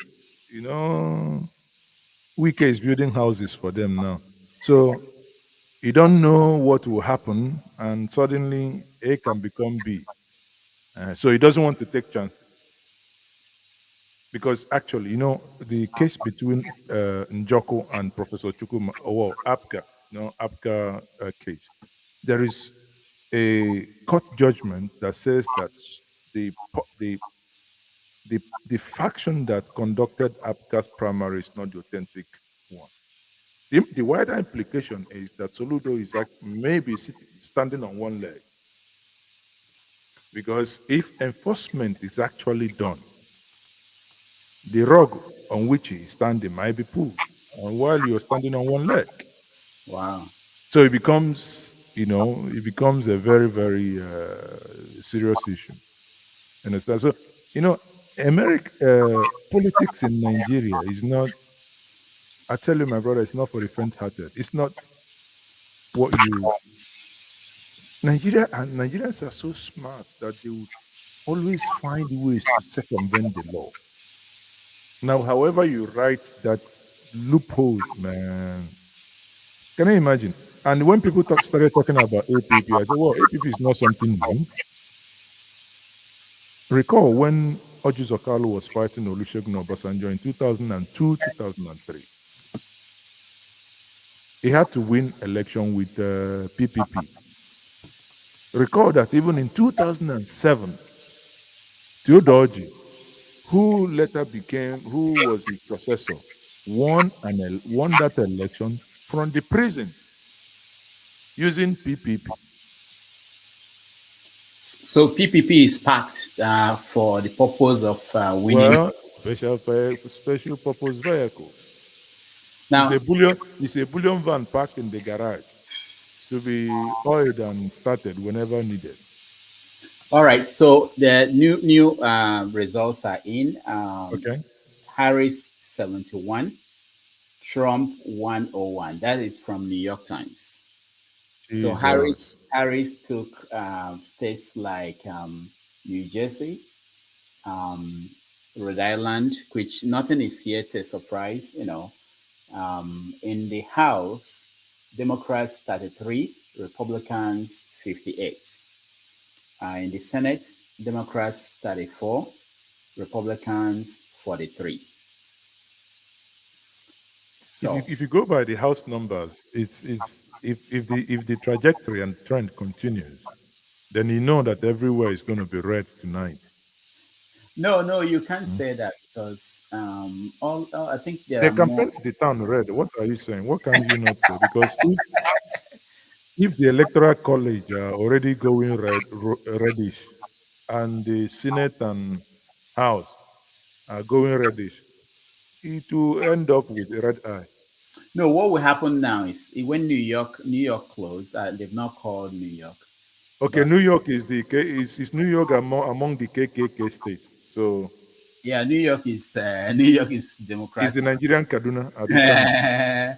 It's solidly Democratic. So if they call that, it's going to add to the numbers in the Mm, in the House and maybe one Senate seat.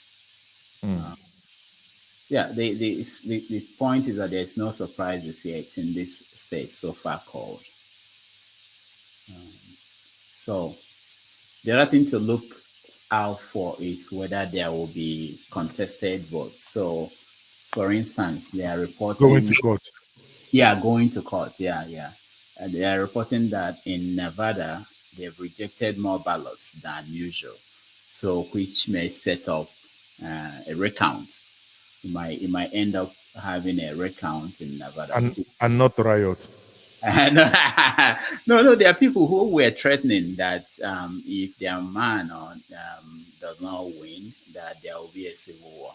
But of course, America is able to deal with those people. Well, a land of crazy people with so many ammunitions. You never Yeah, know. yeah.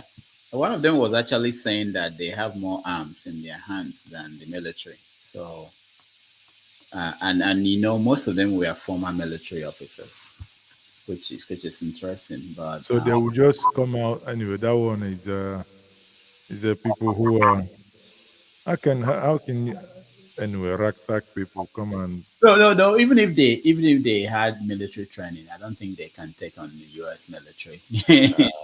If you look at what happened to the guy Hamas leader when the drone came, he started using a stick to chase to. because he was already partially immobilized. What was it? No, because you can see the way he sat now. So he was already partially immobilized. Yeah, but it was, the point is that the military, they have more technology that they can deal with anybody, even if they are But American. even the thought alone. See, let me tell you, if for instance, I mean, I can't imagine you having an election in Germany or UK now. You're saying if this party doesn't win, it sounds stupid. Sorry, you understand? It sounds totally stupid, Of even course. to conceive the idea. Huh? Because you see, some of the thing, and that's why some people have issues with what J. Trump says sometimes. The way you address things is that as a leader, there are certain utterances that probably should not come out of your mouth, right? There are certain things that there is this level of prestige and decorum that certain positions should carry, right? Not everything you think there must be a kind of sieve or some way of processing things that comes out. Mhm. I mean, the kidney is in the body for a reason. Hmm? But sometimes, I said, what's the case scenario? My own, I know they're American. If una give me visa, I come. If una no give me visa, make una dey on our side. And I will not give you visa too. Then I'll be drinking my pan wine alone. I will not give any American.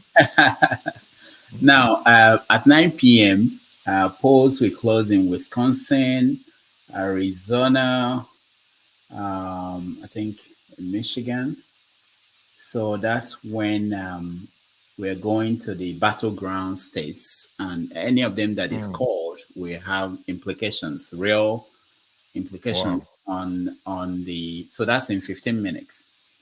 On the electoral college, because once we start removing two of these candidates, then their options, their path to the presidency will be shrinking. So, but now there is a high chances that Trump will win.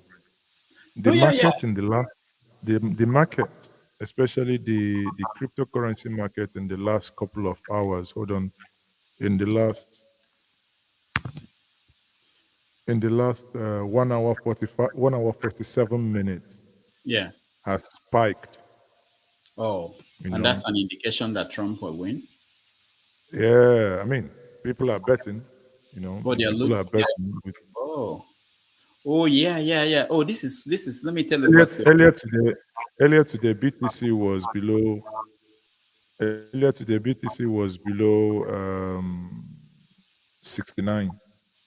Now, within 24 hours since today, BTC has gained 4.78. So basically, what it lost almost in a week is gained in a day, and it's come back to 71 now, and it was on 68 before. So when you look at it, I mean, there's something there. Is there any policy of Trump that will help? Yes, because Trump says that when he wins, he will fire Gary Gensler, that he would make sure that, again, for me personally, I take it to be one of those talk that he's going to fire Gary Gensler, the SEC head, that he's going to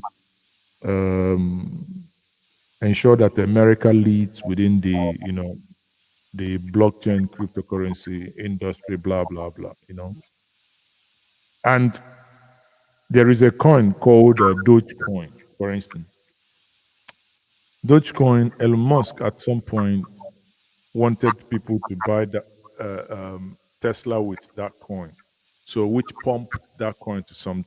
Now, there is this insinuation that if he wins, Elon Musk might get a job in his government. I don't know how that will play out. But because of that narrative, that coin is pumping. So that if Elon Musk wins, this is sell the news. People will understand. Will sell the news. There is this option, election day, a presidential election option, and Harris is going for 32 cents for $1, while Trump is now at 72 cents. That's a meme coin. That's the Trump meme coin, right? No, it's something on. I think this is, according to them, is Robinhood.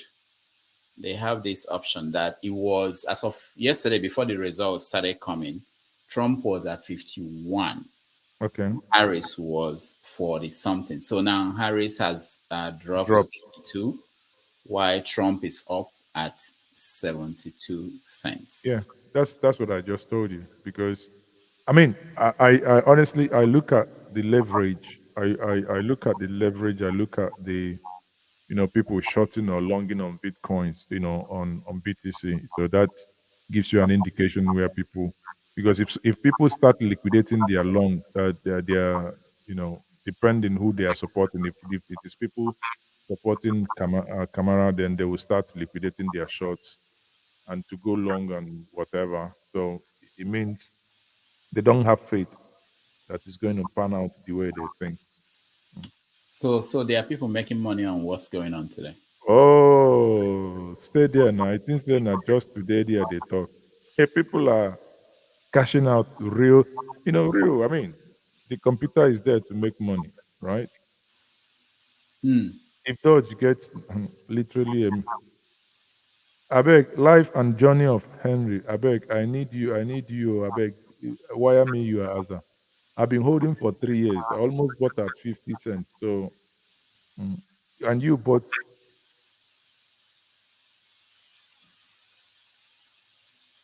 man, we have a millionaire in the midst, though. Who? Life and journey. We have Oh. a millionaire in the midst, though. Make you know play with this one now. I don't spot it. So the New York Times has this what is called the needle. The needle is back. So depending on what's going on the electoral college, the needle is if you look at it now, it's on red. So so in favor of Trump at this point. Trump is leading in Virginia. He's leading in Georgia by 5 points, 5%. He's leading in North Carolina by 9 points. Oh my. In Pennsylvania, only 13% reporting Harris is leading. So in North Carolina, only 25% reporting Trump is leading. Georgia is 65%. Trump up by 5%. So so there's no. If Trump gets Georgia, then he's in good shape. Michigan, Harris is leading. So the real challenge will be what will happen in another 7 minutes, because that's when we know Wisconsin. 7 minutes. Yeah. In 7 minutes, Wisconsin will close, Nevada will close, Arizona will close. So that will tell us, and maybe by then we'll see how far they've gone with counting in Michigan. In Michigan, it's still Harris leading, but it's only 8% of the votes that are counted. So the map is looking like this. Nothing yet that is a surprise. What I was wondering is, with Florida going red so early, that means that the Senate seat there probably went. Not that it to be a surprise anyway. So we see. So far, the report is that there's no surprise. Nobody has seen something that will make them panic or be able to predict how the rest of the battleground states will look like, which is what people are waiting for. Georgia is the only one that is looking as if it's going to be Trump. But you can write up Georgia, and why would you do that? No, what I mean that Harris can write off Georgia and still have a path to 270. But if she loses Georgia and Pennsylvania, then so at what point do you think it's all over? Oh, once we see Arizona, Wisconsin, and Michigan, if they are called for any of the candidates, the other one may not have any other way to get to, unless they switch what is left, which may be difficult, and that's the challenge at that point. Man, the margin on in the House is so wide, but in the Senate, well, yeah, remember Senate is only 100. 9. It's only 100. It's only 100. Okay. So it's only 100 seats that are in the Senate. In the House, you have the House is still very early, 400 and something, 453, I believe. So it's still early to say. But it's all that is what we are missing in Nigeria. If not, people should be able to sit down, looking at something like this. You can see them things moving. Yeah. But this one, INEC will just go stay somewhere, adult professor will be rigging for a tout. Man, it's so annoying, to be honest with you. Yeah. Hmm? It shouldn't be. Yeah. When I saw the Kenyan election, not just I'm talking about when I was there in 2017, but the last one they held, everybody could go to the website and see every unit, polling units, their results as they come in. And you can do your own addition. You don't even have to wait for the electoral body to do it. And I don't know why we don't want to. And I also read a report where people are saying that even by the results so far, the results uploaded in IREF, that the ruling party or the incoming party did not even win. Oh, you mean in Edo State? In Edo, yeah. Yeah. I've It's heard that. crazy. When you think things are getting out of hand, that some people should be in prison and everybody keeps quiet. Yeah, it's unbelievable. It's a sad thing that what smaller countries are doing, that we are still fighting and battling to do it, which is unacceptable in this time and age. You know. Yeah, so the point is that the night is shaping up to be different from what some people expected, but I don't know why they are panicking. There are people that I reached out to since yesterday, and they were going to come and do this analysis with us, but they are afraid of coming online because they Why? don't, Because they because don't want to be deported or what? no, not that. No, it's really about how the night is going. They thought it would be an easy. Probably they were supporting one candidate or the other. They thought it would be an easy call. It's just like watching Manchester and Liverpool. Or don't think I know anything about football, but I think sometimes if it's a tight game, most people are afraid to look at the TV. I think they are afraid wherever they are. I send a text. Everybody's panicking in terms of what's going on, but the needle is still constant. If you look at the chance of winning is still not clear leader. Is there any projection there? Yeah, the projection here is saying Trump 279, Harris 259.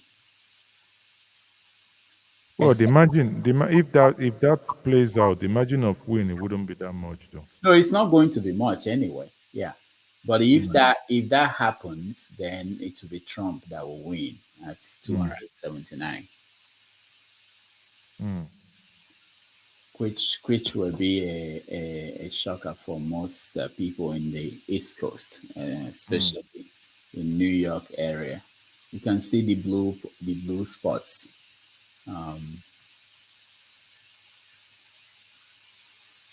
Yeah, it's getting more red. Yeah, and the fact that the New York Times needle is giving Trump 279. That's a concern because they are seeing something they are not showing to us. They are seeing the exit polling. So exit polling is telling them how people voted. And based on that, they can actually estimate, even if the percentage of the votes counted is not it's not a lot. They can make their own estimation based on that. But Rudolph, you can actually go and snatch the ballot box now, so that and give them action because it looks so dull. everywhere is quiet now. So just Maybe do a Nigerian. If you people had given me a visa, I could come and snatch the ballot box to check America. If you have a camera that will follow me, then I will do that, I will bring drone so to capture you very well. Because how can they be doing? There is no Yaya Bello and talks to be doing ta ta ta ta ta ta. Okay. There is no Wiki and talk to be snatching ballot boxes everywhere. So there are changes now. Come, Soja Adamo. Stop spamming the comment section or you'll be blocked. Come on, guys. Look at this. I'm looking at Virginia. Initially, it was leaning Democrats. Right now, 50% of the votes counted. Trump is leading by 1 point. So Virginia should not be on the Republican column. If Virginia goes, then it will be difficult for Harris. Much more difficult now. North Carolina, Trump is leading with 37% of the votes counted. Pennsylvania, only 16%. Harris is leading, but it's just 16%. Georgia, Trump is still leading, so that's really that's wow, quite interesting. So, guys, can we bet? The people at the comment section, can we bet? The people at the backstage, can we bet? Oh Lord! All right, 100 naira. What are you betting against who? There are people in the comment section. They can bet in dollar. Me, I will bet in naira. That's interesting. Who wants to bet?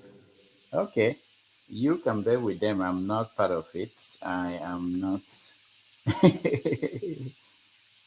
think.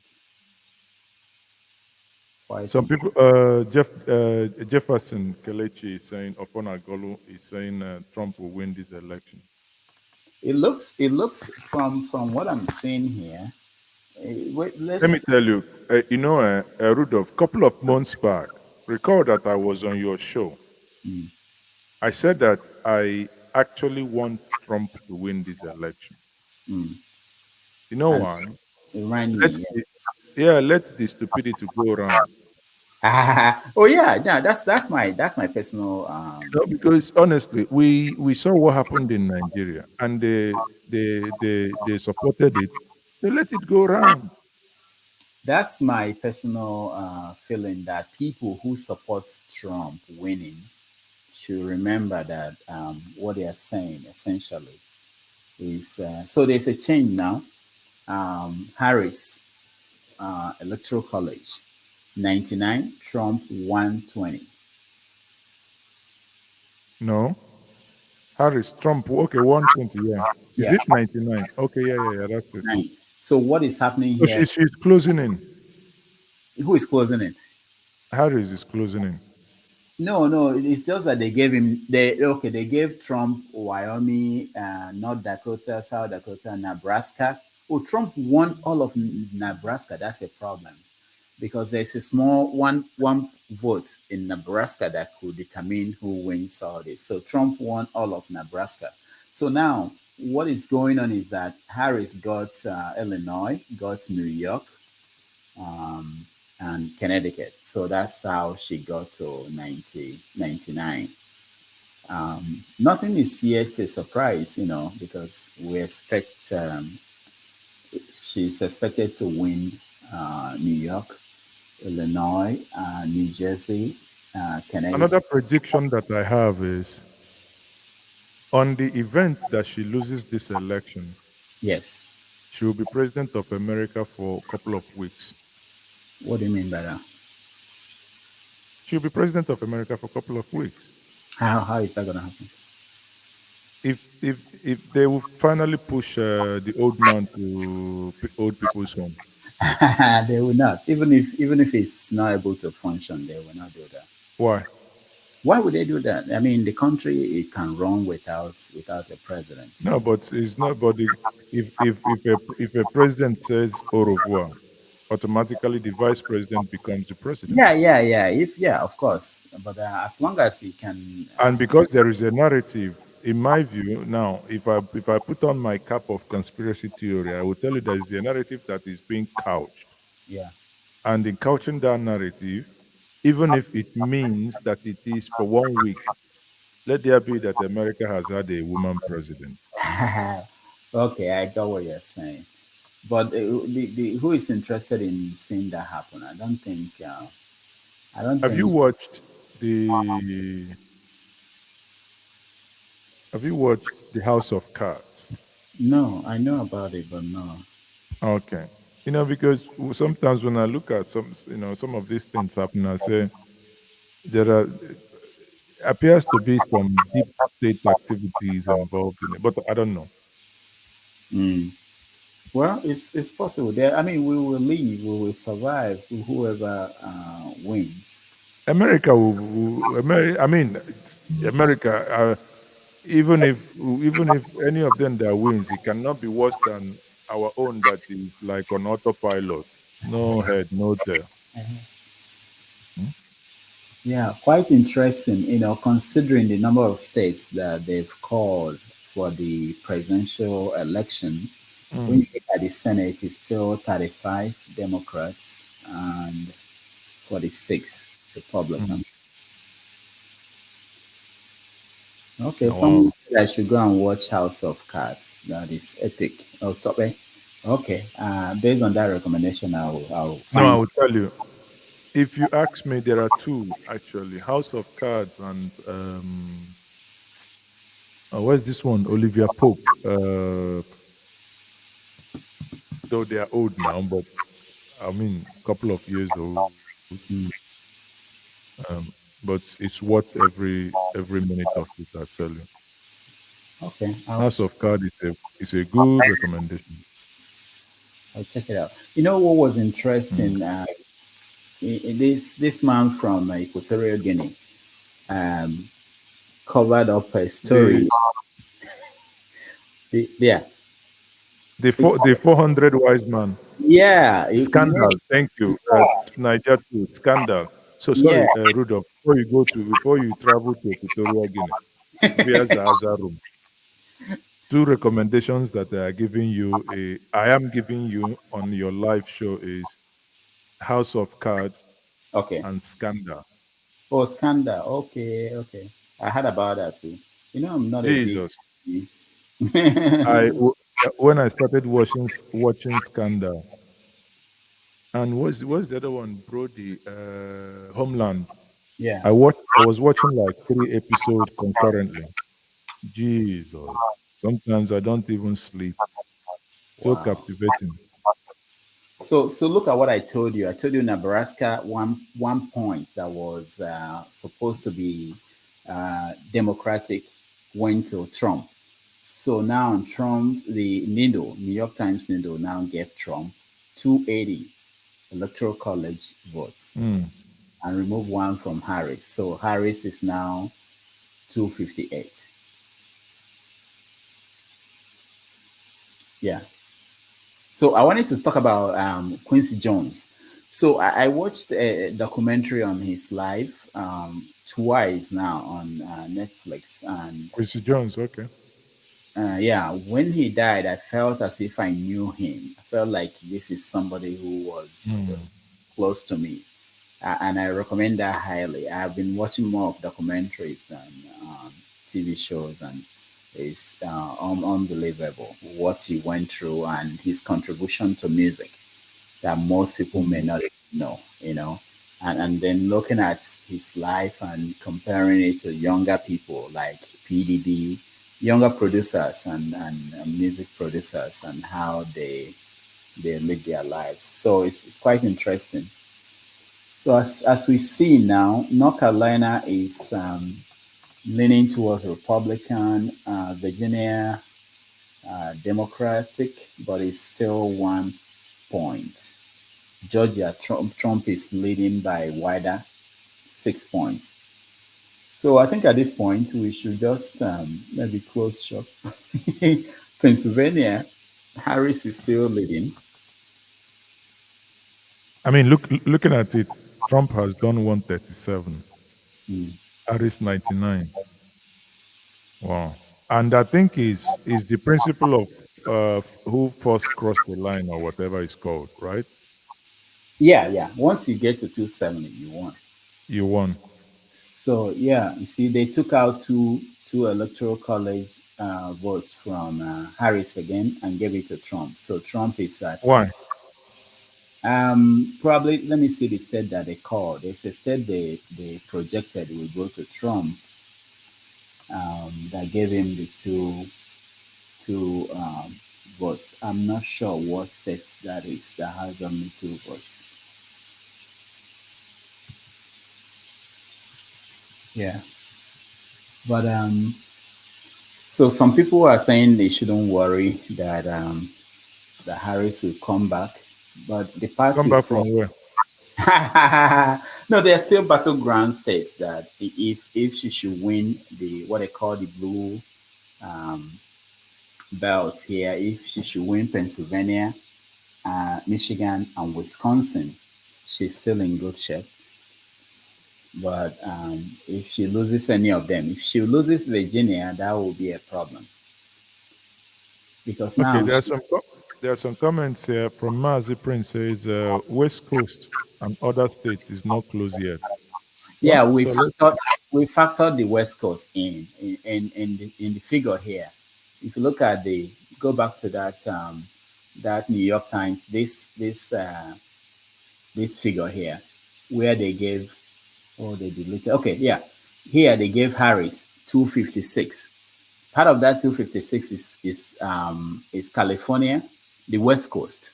So the assumption is that she's going to win California, she's going to win Oregon, she's going to win Washington State, that she's going to win. Now, Arizona is a toss-up. New Mexico, that she's going to win there. So they already factored those in. So yeah, they've given her one other point. So she's back to 257, while Trump is now 281. You know, in the minds of the trumpeters,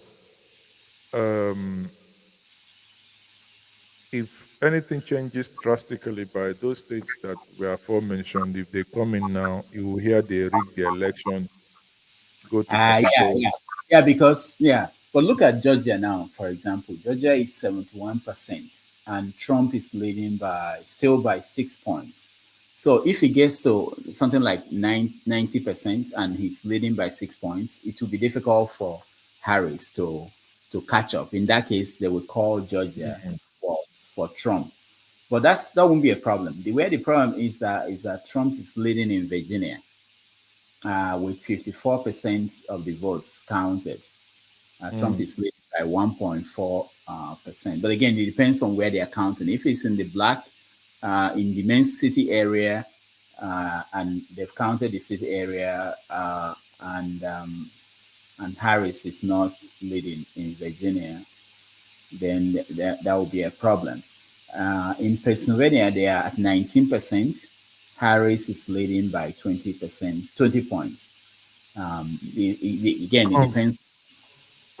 Come on, guys. This is electoral analysis. You guys are at work. Be supporting this channel now. You guys are demotivating Dr. Rudolph. No, it's honestly. Make we dey cool. Make we buy drink now. They make una dey hit the like button, hit the share button, and just use the dollar sign. Rudolph, what is happening? Why is it echoing from your side? Is it your? Oh, I didn't. No, you are now muted. Okay, but when I muted myself, were you still hearing it? No. Are you using microphone or No, I'm not using mic. Maybe I don't have my mic around. I don't even know. Okay, no, that's fine. That's fine. Don't get distracted. It's just that there's a sort of feedback coming. Guys. Abortion right measures in Florida. Why so many red now? Go and enter there now. No, these are Trump areas. There's nothing surprising so far. Trump won Texas, so what that means is that Cruz might win. He's leading by 5%. Harris might need some Mumbai help. Yeah, all the pastors in there. Send some people, some Guru Maharaji from Mumbai. No. Jesus of what is now the one that is at Nobi? Jesus of Onyeze. Onyeze Jesus. I know I was surprised last November when I passed through the Obiaja River. I saw that was where he was doing those videos. Money. In that your community, that place that got cut off.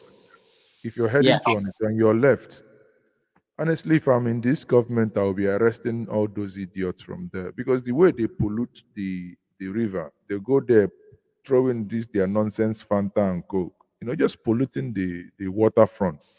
Some of them the baskets, with all their nonsense they put in there. It kind of it's very disgusting, bro. And if you ever come down there, it smells because of stuff that they do there. Anyway. Yeah, it's there's so many things I didn't understand just going around the state. I'm hoping that the governor will join us very soon. Which governor? You are governor. I would say good luck. I mean, you had Lawmefo, so let Lawmefo convince him to. Yeah, he's that's the hope. Ideally, most times they won't until when they do analysis on election and they think they will be losing, then they will be running helter skelter. Maybe then he will come. But in that case, maybe he try to give them price tag like I rise. You see, my magic worked. Thank you very much. So this is our money will go splitter. Brukutu, Omaze, and Dr. Damages. Thank you. Oh wow, I didn't see it from my end. My system is slow, so I don't even know what's going on. Don't worry. Thank you very much. I like it. Oh. You guys are awesome. Thank you, Tope. Okay, yeah, I've seen it. Tope, thank you. Somehow my computers are slow and what type of are you still using Pentium?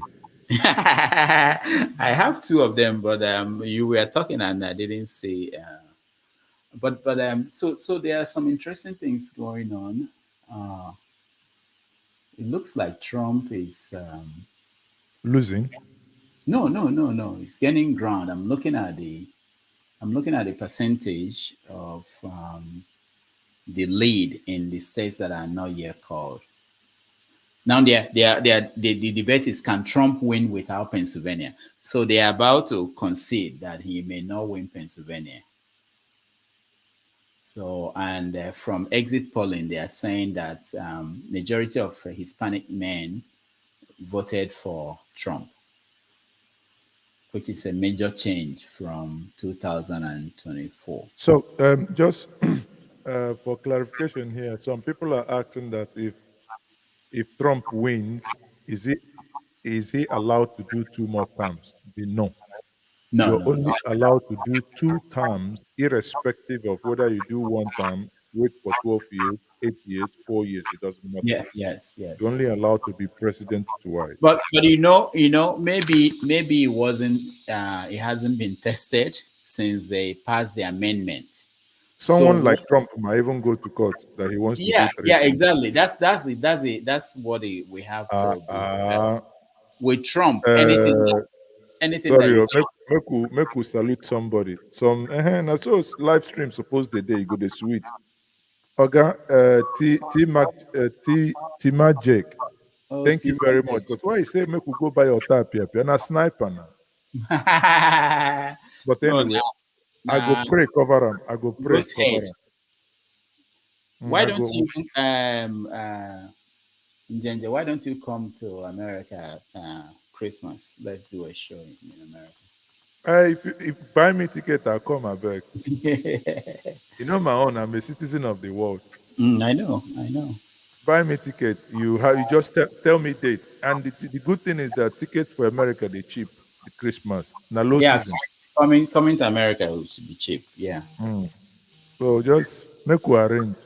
Okay. Or maybe there might be some people watching us now in this thing that may want to donate tickets for Njenje to go meet Rudolph. To come to America. We'll have a very big banner. Njenje meet Rudolph.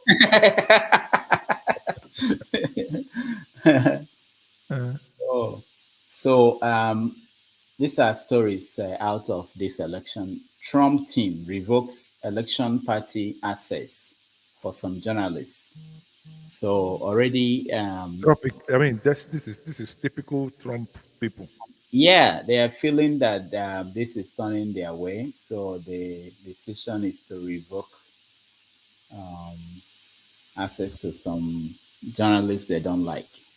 Um, Oh, breaking news.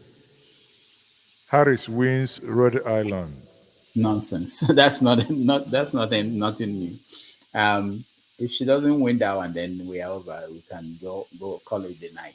But right now, New York Times is predicting that Trump will get 284 electoral college votes, while Harris will get 254. Um, so that's an additional 2 votes for Trump. In the one we are watching, Georgia, 73% of the votes are counted. Trump is leading by 6 points. I think by the time it's 8% of the votes, they will just call it for Trump. 8 or 80? 80, sorry, not 8. It's at 73. Virginia. Of the total vote cast, or yeah, total votes cast, yeah. So Virginia, 56% of the total votes. Trump is leading by 0.95. So if you look at the Virginia one, they said it's still leaning Democrat. The reason why they do that is that probably the parts of Virginia that counted are the rural parts where they expect Trump to be leading.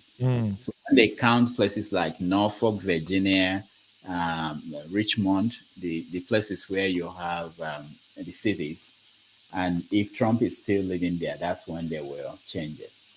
In North Carolina, 51% of the votes counted, Trump leading by 2 points. So that's still within reach, but they said it's leaning Republican, which tells you that they know the places that they have counted. In Pennsylvania, with 22% of the votes counted, Harris is leading by 16 or 15 points. So Wisconsin, okay, nothing too scary. But Wisconsin, with America they don't know how to count these votes. What do you mean? They don't know how to count these votes in America. Would you send them INEC? INEC will do a better job to count. In Wisconsin, with 5% of the votes counted, Trump is leading by 17 points. Yeah, 17 points. Oh, Massachusetts. Trump 2-6. No, Harris 2. Okay, Harris has won. Okay, oh wow. Where?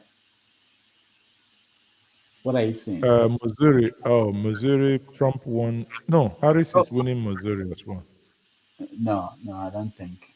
Where did he say that? Yes, I'm looking at it here. Tennessee. So far, No. Trump is winning. No, those ones are not. They're not in contention. Trump will win Tennessee. Michigan, 12% of the votes counted. Harris, 8 points. Maryland. I have to say, if Harris loses Maryland, then we can all go home. No, that won't happen. They will deport all of you. That will not happen. But let's see where the issue is Michigan. Harris is leading, but it's only 12% by 8 points. Which Why is don't you bring, Rudolph? Why don't you bring a video on the screen? Okay, let me get video. Okay. No, I mean one of them, either CNN or whatever, because as long as your face is showing, you're not getting any strike. Okay. That was how I was avoiding joining in. No, it's not football. It's only football people that are that crazy. And music too. There was a music show that I joined. I was thinking that I joined the music show and it was immediate flag. So someone is asking, do you count electronically or by hand like it is done in the United Kingdom? No, not by hand. How can you? No, when you vote, you put it in the machine. The machine will take it and and immediately. count for either for Trump or for. So America should be able to announce the result today. Then, if you're counting by machine. No, but there are some mail-in ballots. That's the problem. So the reason why we may not know the who won is mail-in ballots. They Yeah, but the mail-in ballot now they should have been counting it before now. there are laws that stop them, so they have to Okay. start today. So and some of them, like in Georgia, 8 million people voted before the election. So You can uh, try um, MSNBC. no, that's not. I think CNN is more. Well, it means you're sold. Try Russian TV, better. Who is saying that? Or Fox. Fox, yeah, I don't mind Fox, because if Fox is telling you something, you'll be thinking the opposite. That if they're telling you something, you know that something else is happening, depending. So let me still try to get to see if Shore is Hmm. available. There are some people who are leaning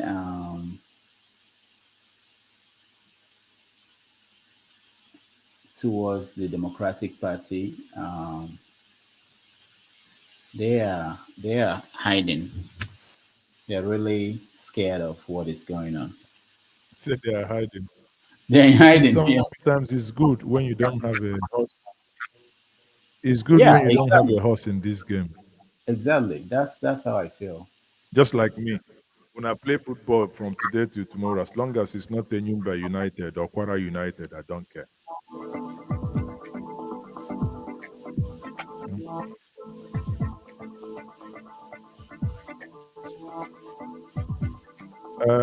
Make it full screen, Rudolph. That one, yeah.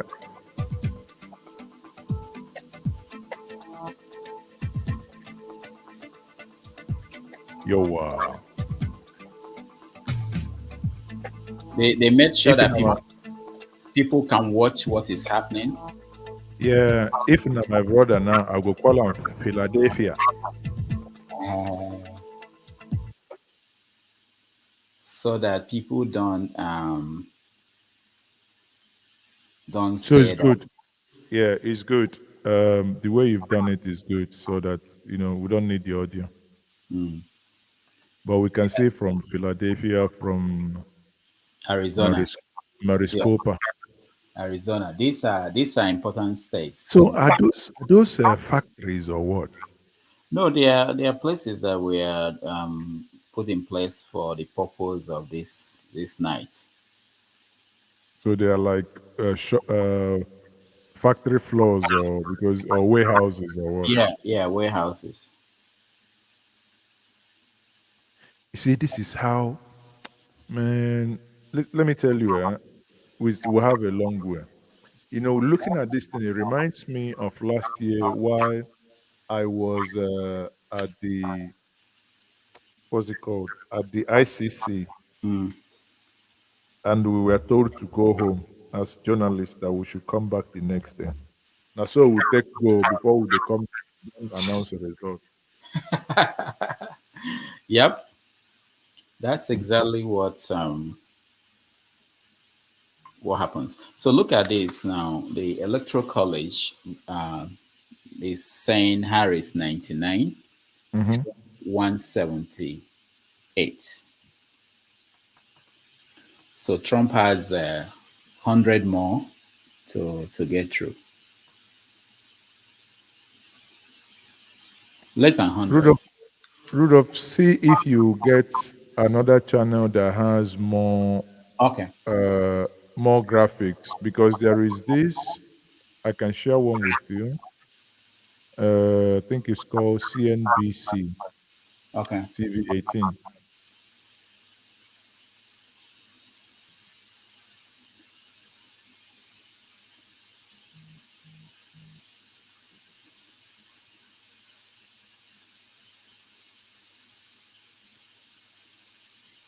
CNBC.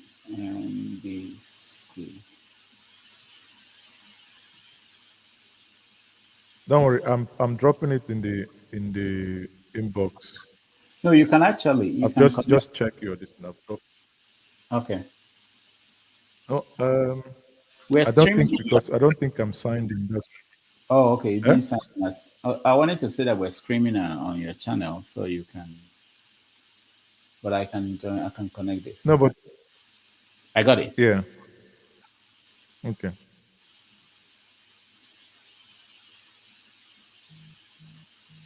Guys, which people are still writing this thing by the time?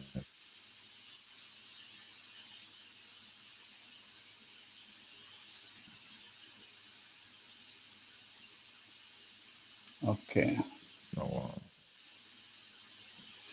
So finally, this may end up being not as dramatic as we thought. Someone actually predicted that it will not be as close as people were saying. But it depends on what happens in these two. Georgia is right now is 77%, Mm. and Trump is leading by 5. Virginia is 61%. Trump is leading by 1.8. North Carolina is 55%. Trump is leading by 3. Pennsylvania is Yeah, but if we look overall, Trump is 52, Kamala 47. 52. Where are you looking at? I'm looking at the TV. Oh, the one on, okay, the one on the, I'm using for electoral college. I'm looking at, I'm using the one from, I'm using the one from New York Times. So this channel is saying it's still at 154 for Trump and 53 for Harris.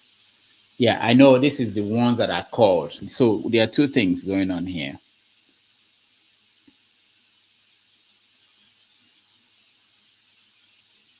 The fact that Trump got the 1 point in Nebraska, that is a problem, because this might end up being the deciding vote. One electoral college. Somebody is calling you one Nigerian, one Nigerian. That's Don't not worry. When Trump wins, they will come and give them their country. that's not a problem. So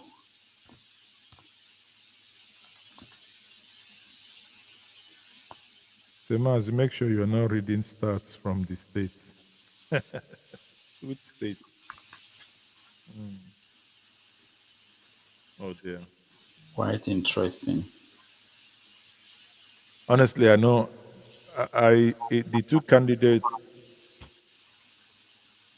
I don't know. It doesn't make any difference whoever wins. Oh, it does for people in America. One of the challenges for people in America is that since, like I told someone, since Biden came in, I don't have any cable service. Right. I can do without the news, but with Trump, this is going to be stressful every day. You better dismantle the cable. There is no need. Yeah, It's you may enough. wake up and they tell you that we're driving on the left side of the road now. It's already terrible with what they do with Twitter. So don't. The way he governs is the way the Nigerian presidency is. They will have a meeting. After the meeting, they will announce that if you are importing cars, well, sorry, we've changed the rules now. You can import. So that's how Trump is. He could wake up and in one tweet, he will change the policy of the country, and everybody will have to move in that direction. So, You see what is happening on that screen, right? The screen is buffering. Let me see. Is it because of stream or?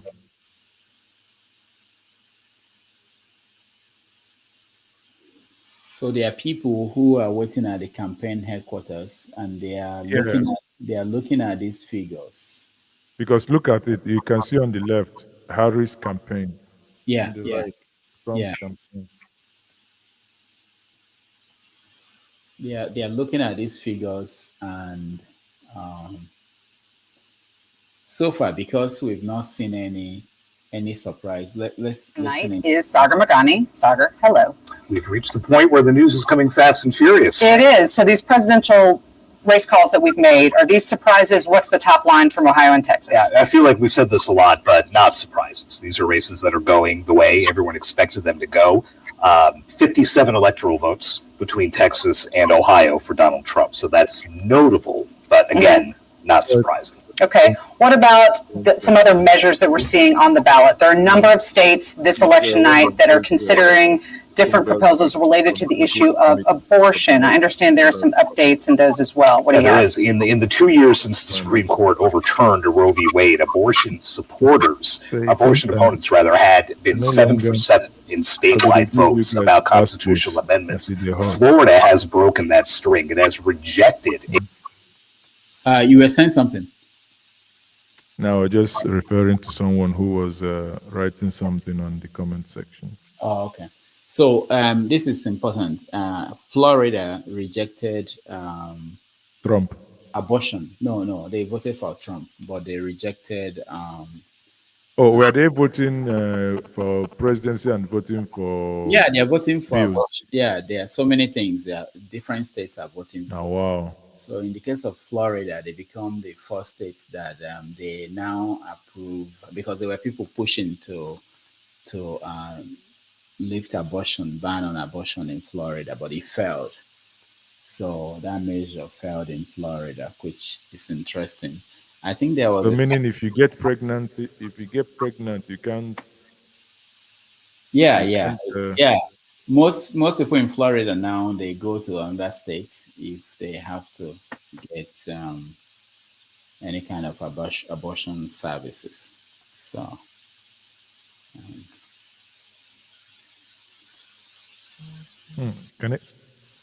Kentucky. Oh, wow. No, yeah, Trump should win that, and he won. That's not. Vermont. 3 electoral votes. Yeah, Vermont is Harris. Virginia, 13 electoral votes. Wow. Yeah, And Virginia there is is a tie. Virginia is very important. If Yeah, there is a tie, sort of. no, it's still Indiana 11. Virginia is 62% of the votes counted, and Trump is leading by 1 point. Texas, Trump won. Yeah, of course. He said, of course, as if. Yeah, we already counted that he will win Texas. Wisconsin, Harris is leading. If Harris should get Wisconsin, Pennsylvania, and Michigan, Trump can still win. But it's not over until we get these battleground states. Then we won't be able to say this is what is happening.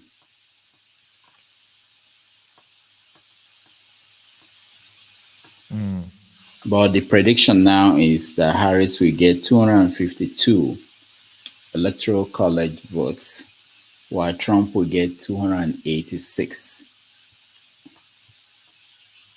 electoral college votes. The whole thing is leaning Trump 67% that he might win this.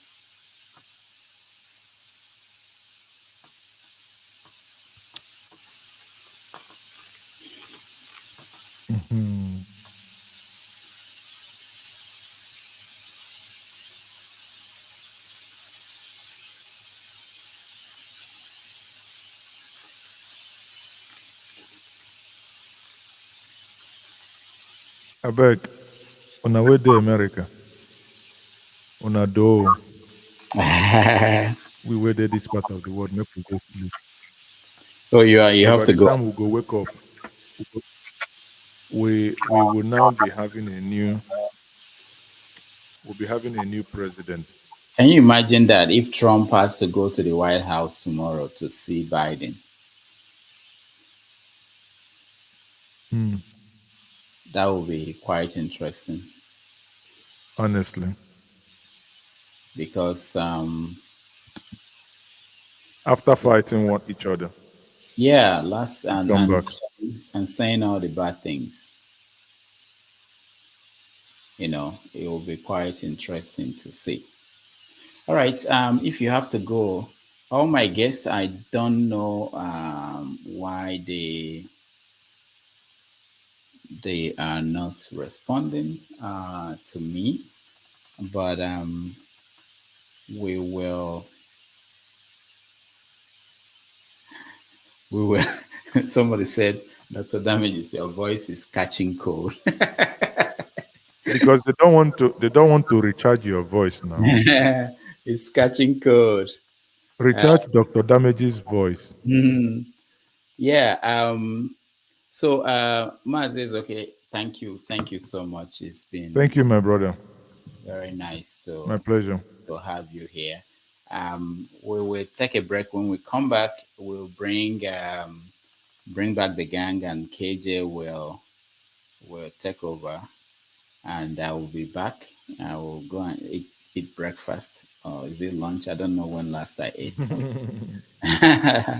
But yeah, so it's been a wonderful night, I think, and it's going to be more interesting because apart from who becomes the president, we are going to determine who will control the House and the Senate, and some states electing their governors today. So we are also going to know what states will produce, what party will produce the governors in these states. Once again, Mazes, okay, thank you so much. We'll take a break. When we come back, we'll bring back everybody who is in the studio. Thank you, Maz. Thank you very much. You're welcome, my brother. See you.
Welcome back, KJ Forefathers, who is up at tune. Who else? Let me share the link again. I speak Message. I sent you a message in the private chat. You ignored it. KJ, I sent you a message as well in the private chat. You too, you ignored it. See, don't treat people. Don't. It's not nice treating people like shit. Somebody blocked me. It's between Tokwe, Adama, and electricity. Why? I've not spoken to anybody. I've not Tone, sent any. Tone, I've not. could you have used Excuse me. Can a I talk? language Can I in talk? there? Don't talk on me, please. Maybe they didn't block you. I can't. I cannot. All my chats are just highs and all that. I can't see it. Is it by accident? I'm not stupid. Please don't talk to me like a child. I'm just saying that you should, because they put other things in place that may be restricting it. It may not be them.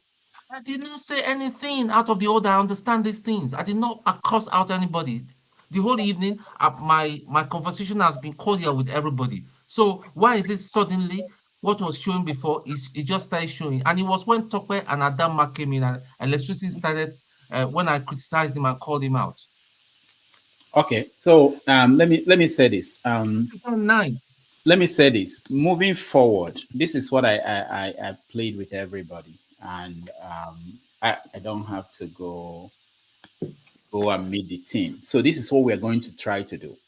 Whatever is going on, okay, whatever is going on or during any stream, if something happens, I don't want to have it discussed on the platform live. Let's talk about it out off camera. No matter what is going on, even if you are banned, even if I'm banned, let's not talk about it on air. Just think about this as CNN. Just think about it as you are on CNN. We can have. Hold on, everybody. Somebody's talking again. We can have a show talking about something. We're covering the election. All of a sudden, I know it's infuriating, but it's not the end of the world. We have a meeting, we will discuss these things, but not on air anymore. So at least we are not going to be distracted from what we're having, conversation we're having. You can call me privately, you can remove yourself, call me. I know it's a problem saying call me because a lot of people will call and that would be that I don't have a life. But please, let's not have this conversation on air. It's terrible. You don't understand how bad it is. I have important people we are trying to have relationship with. Click on this to watch what we do, and they hear us complain about things, and it makes no sense to them because they are not used to this. There's no other place.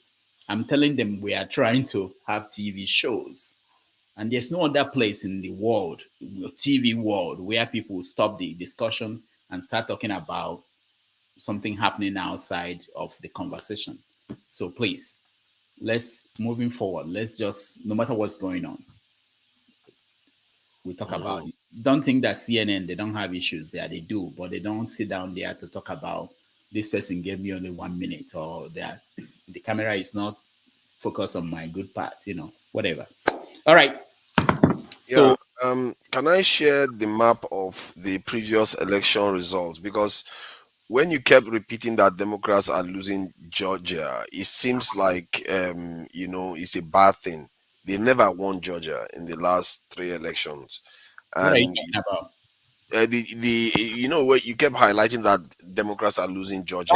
Biden won Georgia. What are you talking about? Biden, did he win Georgia? I don't see that. When did he win Georgia? You have to check it. Oh yeah, he won Georgia. Yeah, it was one of those ones that was very, very close, wasn't he? Where that lady was at. So it was razor thin, and not a year where Trump dodged the bullet. You can't win that kind of election. Obama didn't win it twice. Obama never won it. Hillary never won it. The key states that they need is the Pennsylvania, Wisconsin, this thing with Michigan. Which other one again? California, Nevada. Oh, Nevada. Yeah, Nevada is important, but I think Nevada. Yeah, that one is quite critical. There's one other one. Pennsylvania. I mentioned Pennsylvania, Wisconsin, Michigan. You mentioned Michigan. Okay, those are the critical states. If she doesn't win it, it's over. They don't bother. And because it's looking like a traditional map, really, Trump is winning everywhere he's expected to win. Yeah, and it seems to be struggling to hold on to some of the ones he's supposed to win confident with, and that is the problem. And the margin that Trump is using to win the ones that he's winning is signaling what may come elsewhere. And she will struggle to hold on to all her blue wall. That's my suspicion, and it's been like that in the polls, to be fair. But we'll see. The night is maybe they concentrate all their efforts on those strategic states. If she takes them, she's going to win the election narrowly. Even in the second one, she's going to win it narrowly. Okay, can I make a contribution? Yeah, go ahead. You see, for me, Kamala Harris has done, what Napoleon could not do. If you remember, she just got drafted into this race 3 months ago, and so it's even a lot of strength for me to see that she can be able to go with some states. And it may not be necessarily because she is a good campaigner, but she has put in a good struggle. So I will give it to her, a thumbs up for being able to even put a very experienced businessman cum politician, to tax. For me, I was coming into this election thinking that it was just going to be a walkover, going to be a bloodbath. But so far, she had resisted that result. So I really glad for her. At the end of the day, she is not going to go away being disgraced if she doesn't carry the day, that is. But that's what it is. And if you notice, if eventually Donald Trump wins, it will not be different from what is happening around the world right now that seems to be shifting towards the right, especially in Europe and around. So it's the same thing. It's just that we didn't shift to the right in Nigeria, but most of these other countries are moving towards this direction of moving towards the right, trying to take over and establish certain status quo that has been, that have been destroyed in the society. So I think I celebrate her for how thus far she has come. That's my contribution. All right. New York Times is reporting that Trump is now a narrow but clear favorite to win Georgia and North Carolina. Dan.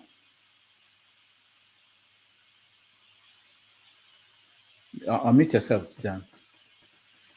Yeah, thank you for bringing us back. I was listening all along with you and our special guest.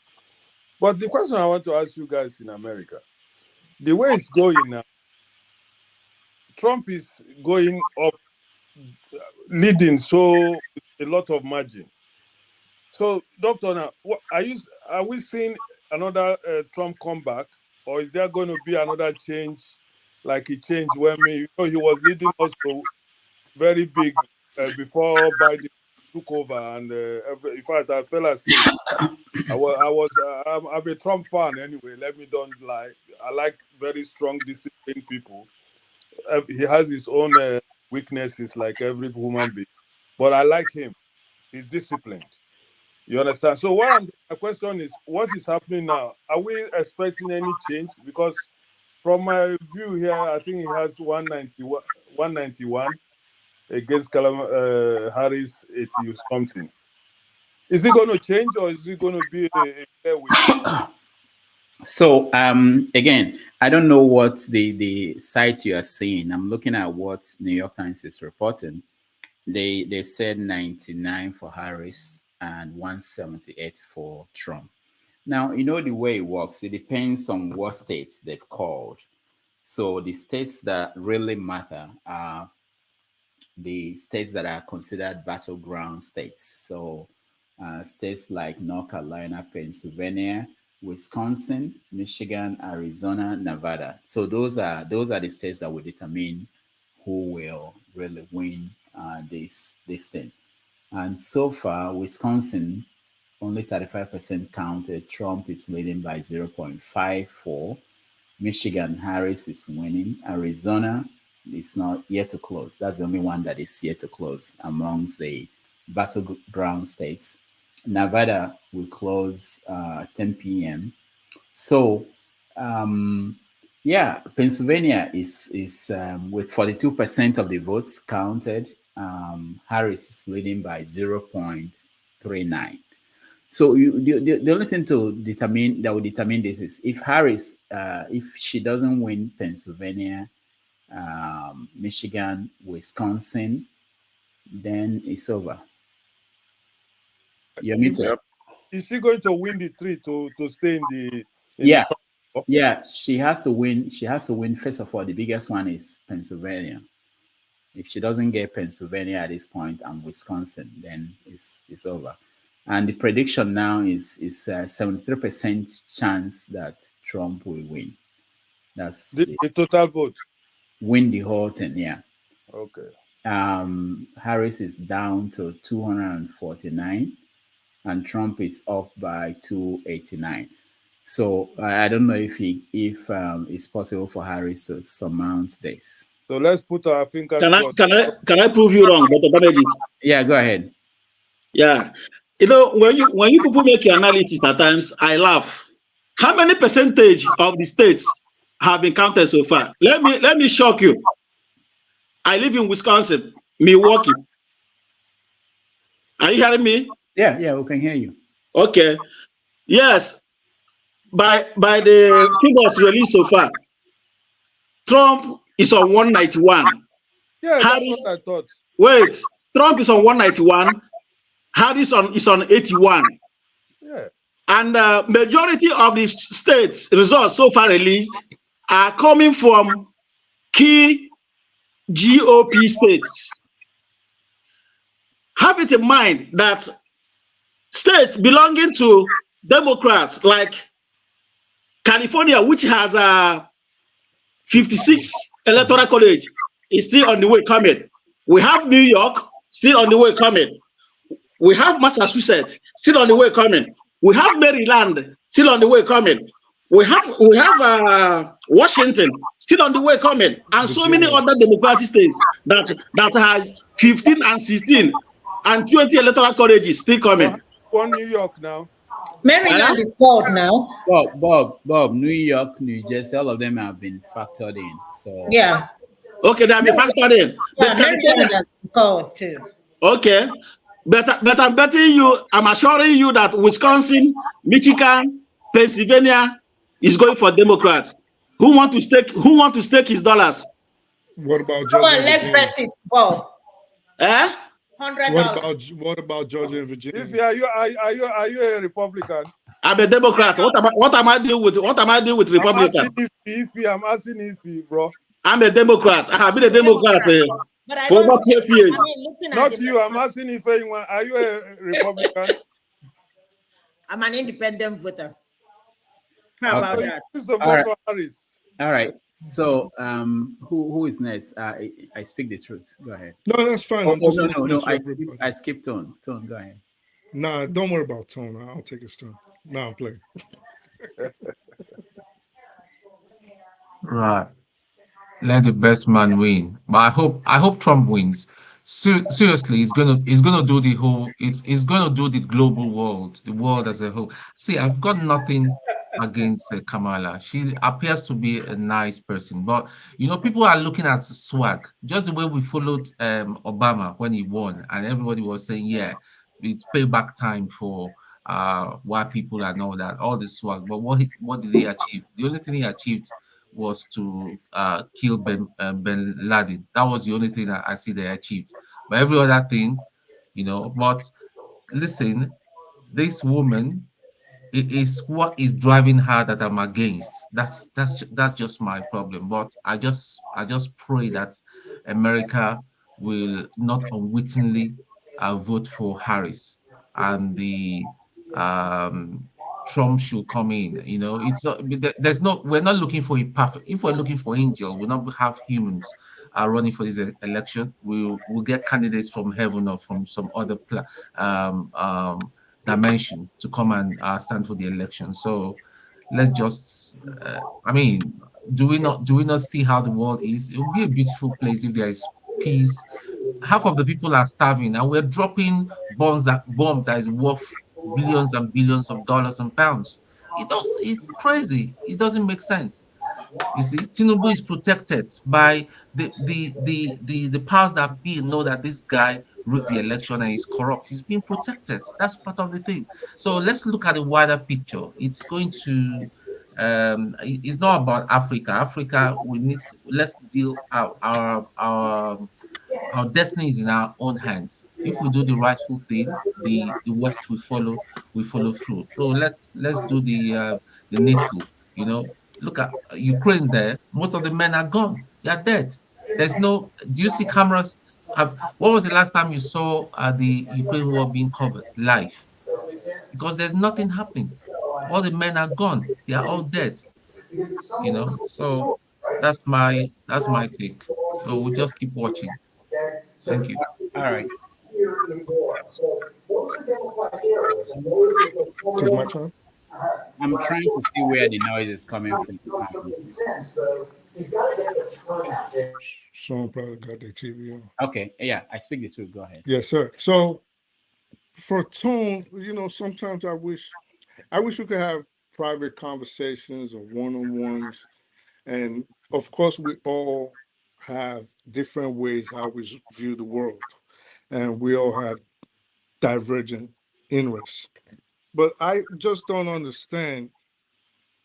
And maybe it's because you probably do not live in the United States. And maybe even if you did, maybe you would still follow you would still have the same principles and you still want them to win.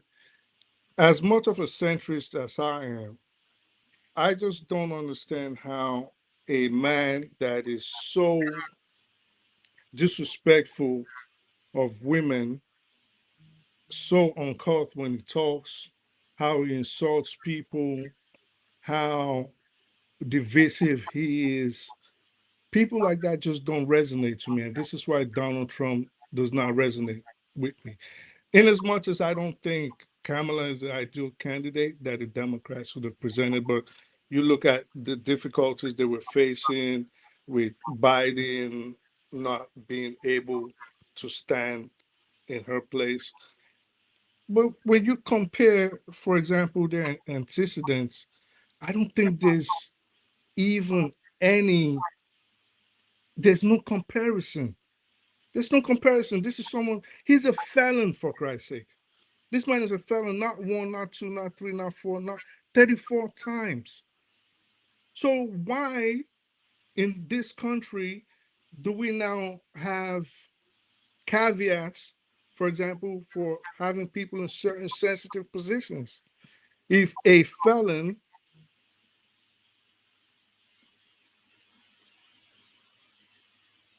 can you hear me? We stopped hearing you, but go ahead. I think we can hear you now. Can you hear me? Yeah. Okay. So thank you. So if a felon can run for king of the world, because that's essentially what the president of the United States is emperor of the world.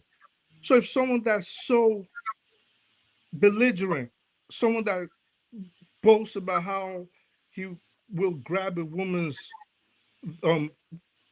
private anatomy, someone that talks about how he can actually unalive a person in the middle of Fifth Ave and get away with it and still have people vote for him, why would we want someone like that?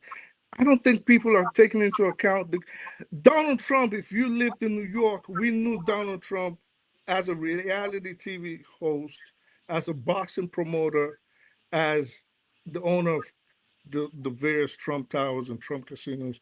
And we also knew him as a slum lord. He's not doing to the rest of the world, he might be doing things that are shocking. To the rest of us, it is normal. And the rest of New York dines with him, at least the political class, with a long stick, like they deliver with the devil. This man has no tone. Just think about this. Your friends, if I see your friends, I can tell the kind of person you are. If you run around with military guys right now, I know, well, more than likely, Tone is either in the military or Tone is a gun runner. Or maybe he might be a coup plotter, but he's with military guys. So if the Proud Boys, for example, are endorsing Donald Trump, if open racists are endorsing Donald Trump, what do you think the country is going to be like, and how vocal do you think these people are going to be when this guy is in power? I think America is in for a rough ride if we make the mistake of putting this guy in power tonight. And I sincerely, in as much as I do not think, I think the Democrats could have done better, maybe not in this situation, but having a Donald Trump in power, I think will not only be bad for the United States, I think it'll be disastrous for the world. Forget Ukraine. Think about the Middle East. What is going to happen in the Middle East when you have Donald Trump in power? All right. Thank you. I speak the truth. Let's go to Ife. Before Ife, let me just announce that. Okay. Oh, I'm going to speak. You will, KJ. Okay. I just want to announce that they moved Electoral College, the needle moved further towards Trump. The prediction now is that Trump will get 295 electoral votes, while Harris will get 243. So I think they are correct. Because even Pennsylvania now is 60-something% in Harris is behind by 1%. So, and if she's not winning her blue wall state at this stage, problems. yeah, in Wisconsin, in Pennsylvania, in Virginia, in North Carolina, in Georgia, Trump is leading. All right, Ife. What of Texas, please? No, that is called Trump won Texas. Okay. Ife. So I speak, I agree with a lot of things that you said. Yes, I voted for Kamala Harris. Being an immigrant, I know where this is gonna go. It's gonna affect us one way or the other. A lot of us that are trying to, for most people that are applying for visiting visa, they know that that's gonna be more difficult because that was exactly what happened during Trump's era, and the same thing is gonna happen. You have every right to support whoever that you want to support. But let me make it clear and let me make you people understand that whether Trump or Harris, they have the same foreign policy. Even if Trump becomes a president today, he's not automatically going to stop this war in Iraq or in Ukraine or the one going on in Gaza. He's not automatically going to stop it. So I don't understand this notion that tell me what he's going to do different. I don't think he's going to do anything differently. I think he's going to stop the Ukrainian war. It's not, look, it's not that easy. You can't just come out and all of a sudden and stop it. Watch, we will all be here talking about it. It's a question of time, okay? I don't have anything, anybody's entitled to their own opinion, but just like he said, this is exactly the true country that we live in. Trump made it so open that this country, we have a lot of racism going on in this country. Before, people are hiding, but now it's more obvious, okay? A lot of people, especially Nigerians, even though I don't count them, back home supporting Trump. Oh, because Kamala Harris is supporting gay, Kamala Harris is also supporting abortion. Well, what does that got to do with you? In fact, when I hear Nigerians supporting, I'm like, your vote doesn't even matter. You're not going to vote in this election, so go and sit down. Okay? Even though we have more gay people in Nigeria now. So I don't even understand why people like Nigerians are the so-called pro-Christians that are more evil and more devilish than even the Muslims, but they are hiding under the so-called Bible. I don't know who told them that Trump is the Christian one and then Kamala Harris is the devil one. We're all gonna be here. We're all gonna be watching. I cannot even let Trump even win himself. All of us, we're gonna hear, just like what is going on in Nigeria. Nothing is gonna change. The tariff you already said is gonna increase it. Who is gonna pay for it? Me and you that goes to buy stuff from the grocery store. So we're gonna pay more. What's gonna happen? It's gonna drive inflation very, very high. So when you people are saying that he's gonna do this, American economy is not even doing that. It's picking up compared to initially when this war started. So for those of you saying that he will handle more in economy, Let's even think about it. During Trump's economy, the first term, what did he do differently? That was the reason why a lot of people died during COVID, because he doesn't believe that there is something COVID, right? And that was partly why he lost the election. It's all good. I want him to win so that we can come here every Saturday and have something to talk about. I don't have anything, against him or against Kamala Harris or any of them. But I am speaking based on being an immigrant. I know where this is going to go because it's going to affect us a lot more than anything. Thank you. All right, thank you. Dan, I thought you spoke, no? I just wanted to answer if he asked a very important question. She was asking us, why are we supporting Trump? Trump is a steadfast man. These are people that take people like Putin into a sitting and they talk man to man and they will call a spade a spade. Harris, they are just deceiving people. You will not know where they stand. That is where Trump is very important. He will tell you what is in his mind. And he can be able to talk to people like Putin. He can be able to talk to people like Netanyahu. I know he supports them, but when people like Trump come, Trump is what we call the upper of the Igbos. They call you, my brother, this is enough. Okay, what do you want? They said to you, things stop. That is why we support Trump. It's okay. We will all be here sooner or later. All these times will change. Don't worry. We're here. We're not going nowhere. Okay, thank you. Okay. All right. KJ. Yes. I just want to put this forward, and because many times when we speak, we forget that the choice that you are canvassing for is your choice. That's what I keep saying. I have also the right to choose my own choice. Just like you got up, decided by yourself that this is who you want to support. I don't have a problem with it. Don't also have a problem with my own candidate. You see, now, what I keep telling both sides is this. I speak the truth, just stood up now, talked about Donald Trump, talked about what he has said in the past. You forgot that your own candidate has a past that is ringing.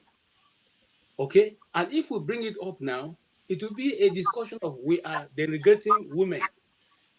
But she has a past. She didn't fall from the coconut tree like she said. Okay? We know the role she played, even with the PDD.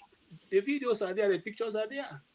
So, look, let's deal with the issue. If you choose, hold on, sir. If you want me to go that way, I will go. I'll give you more example. I'll put them online right now. No, just tell us. Now, hold on. No, I didn't interrupt you. You made your point. I know, but you can't let me make my own point. No, listen, man. Just relax. I have the floor. Now, this is my position always. I may not like Donald Trump, and I may not like Kamala Harris, but I shouldn't fight the person who have made them their candidate. That is your choice. It's your choice. See, the moment we come to this earth where we begin to fight the other man's idea because it's an idea you don't like, then we are going towards anarchy. And every other person is going to suffer the consequence of it. Look, when did we start deciding for somebody that this is what you must believe and this is what you must not believe? But when it comes to Nigerian politics, you don't have no problem with that. No, ma. It has not come to that. It has not come to that. What I'm simply saying, if you can listen to me, is that you should not allow the fact that it's just like the law. They say your freedom stops where the other person's own begins. You cannot be free and then you come to my house and destroy everything because you are exercising your freedom. The same way it has to do with choice. If somebody respects your choice, also respect the person's choice. If you talk down the person's choice, also be ready when they're talking down your own. You shouldn't be annoyed.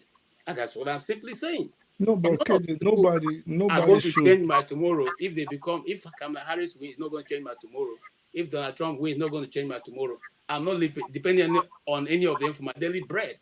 So let's be more civil when we're talking about this and realize that just like Donald Trump had plenty of faults, your own candidate has even much more faults. Yeah, but nobody has. No, I don't think anybody has been. So don't insult anybody by saying, "Imagine this person." Let me finish. What that person has been doing all her life. I did not insult anybody. What I did was categorically state facts. Just like you made a statement, and hold on, KJ. And just like you made a statement and I asked you to prove it, you said I would be glad if you show us what Kamala has done or what affiliation she has with Diddy. I would Really? love to. Yeah, yeah, Really? I would. I promise you. I wouldn't even start from Diddy. I'll go back. No. Let's start from I'll Diddy. go all the way to when she became DA in California. Okay. Wait. So let me continue. Let me continue. So I will be happy if you give us what you have with her and Diddy, what relationship they have. But having said that, I don't think I or Ify were not civil in any way on any statement we made. All we said was, this is how we feel. If you said we denigrated Trump, well, I'll speak for myself. How did I denigrate him by saying he proclaimed on a taped recording that how to grab a woman's female anatomy?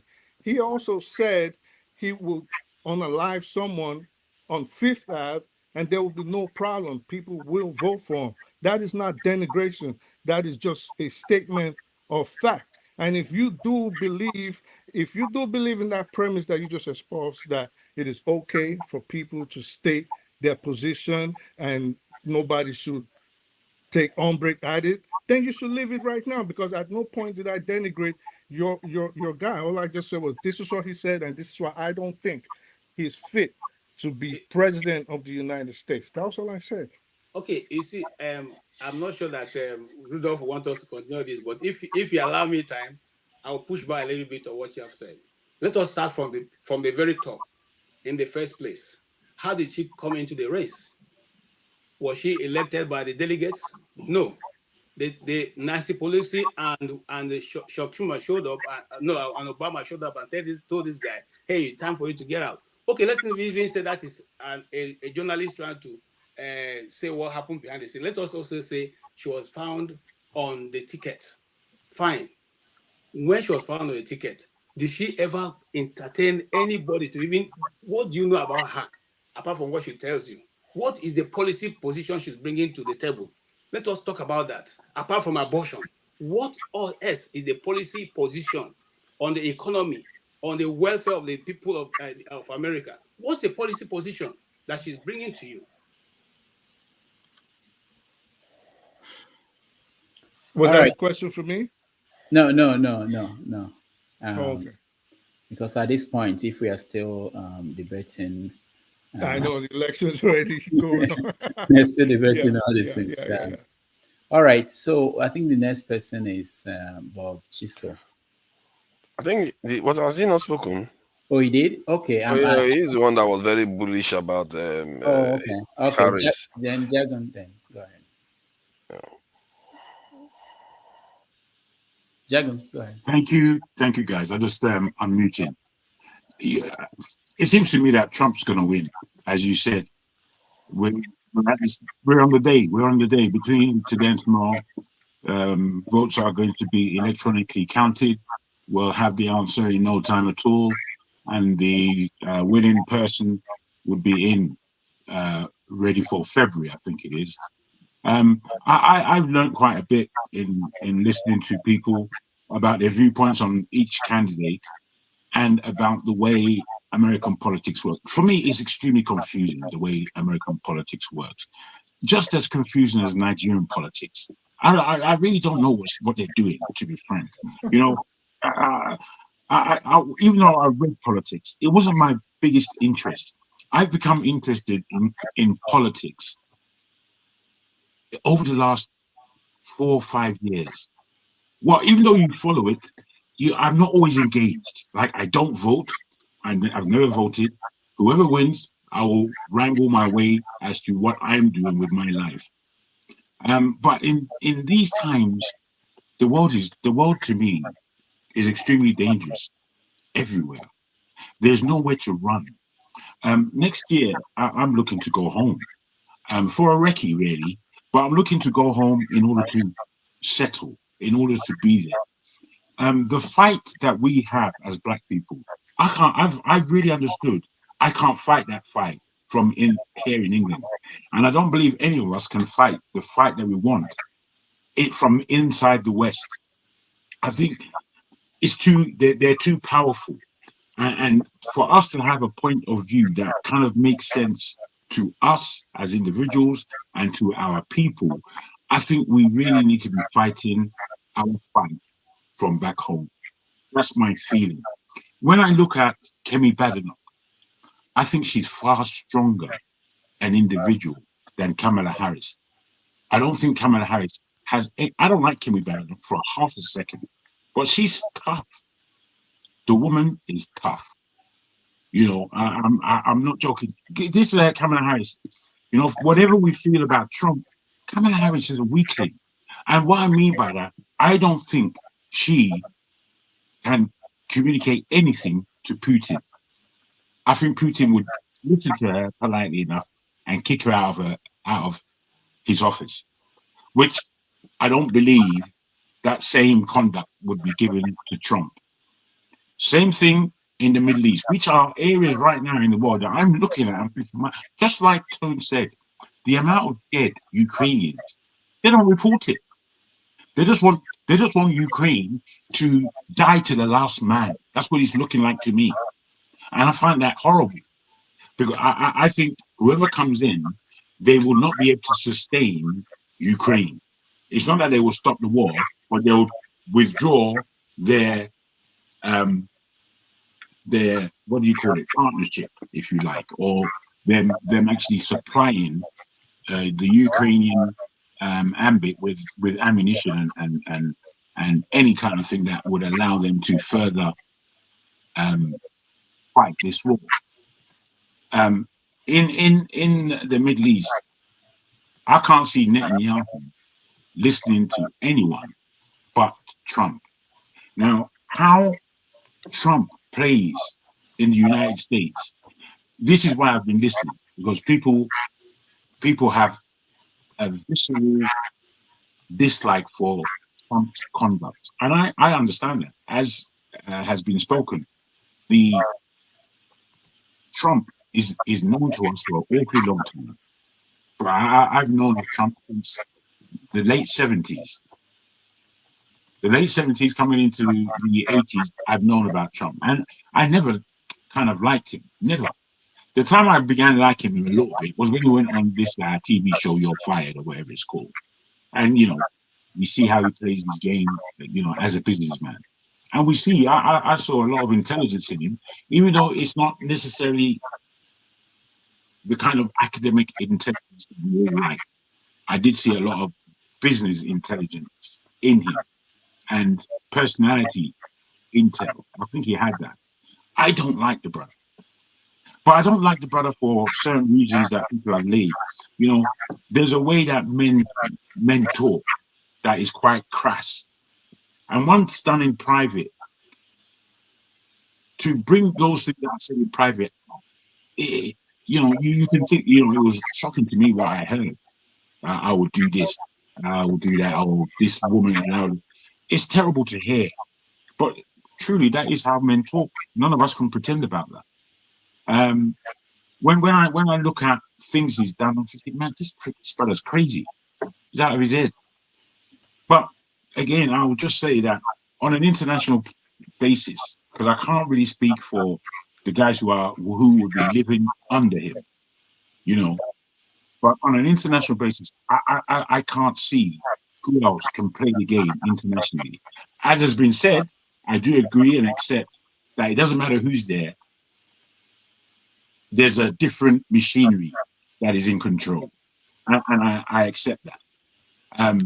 However, these personalities that are heading the country, they still have some level of authority, I believe.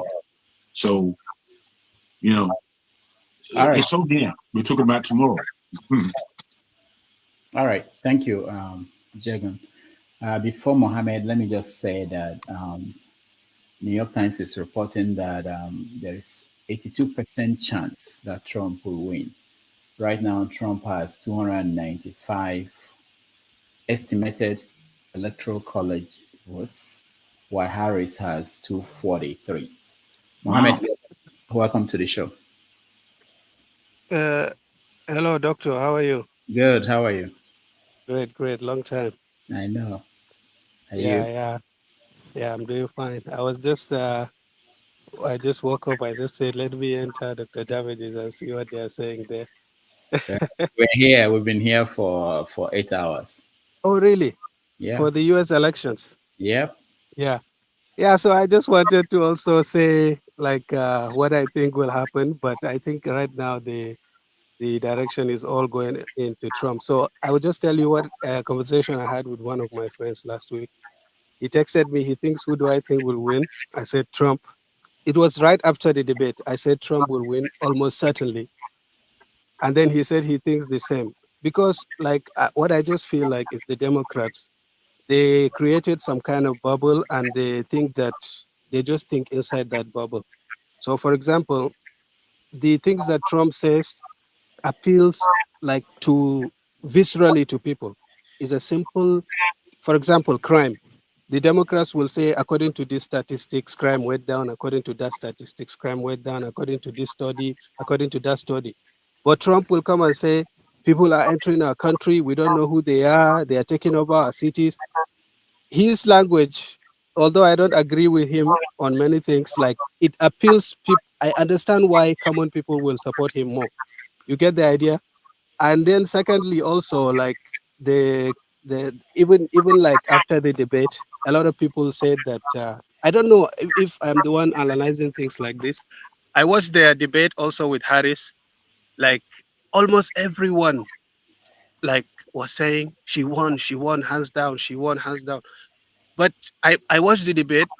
I watched it, then I just slept, and then after that, I was looking at the analysis. I said, "Is it the same debate that I saw, or is another one that they did?" The way that they were analyzing it is like it's the worst debate performance in history and things like that. But for me, I just listen to substance when people talk. I agree she won tactically, like she laid traps for him and he fell for them. She prepared, like she said, "Oh, you are poor, or what is it? Your father gave you money, or you didn't go to best schools, or something like that." And he said, "Oh no, I went to Wharton," and he got angry. Yeah, this was a tactical win, but on policy, I think she was deflecting all the questions that they were asking her. So I'm not surprised at all that Trump is leading, and I think he's going to win by a huge margin, because like the Democrats, they are in a bubble of their own. They think that everyone thinks like them, and some of the things, of course, some of the more extreme things that they are doing, like transgenderism for boys, like for 5 years old, 6 years old, you go and do surgery for them without their parents' Who told you consent people and that? things like that. What I say? What I say? Please go You ahead. don't believe that that's happening? Yeah, this is Do you well live known in something that America, I'm just sir? saying. If I may ask, do you live in America? No, Okay, thank you. yeah. So I just think that these are some of the reasons. Like common people, like Trump has extreme views, but the Democrats also, the things with the schools and the children and things like that. This is one of the things that tons of people from them, and I think that contributes to like the results that we're seeing. But let's just see what will happen. But I also think that Trump is going to clinch this. Yeah, that's what I would say. All right. Thank Yeah. you, Mohammed. The update is that Trump is the time needle is leaning 83% chance of winning. Harris has lost another electoral votes, so she's at 241. Trump is at 297. Hmm. All right, let's go to Justin. So I wanted to say something. I wanted to say something about what I think it was Tone and some other guy that said it yesterday. At different times, which shows that I'm not the only one that feels that way, right? Oh, wait, can everybody hear me? Yes. Yes. Okay, perfect.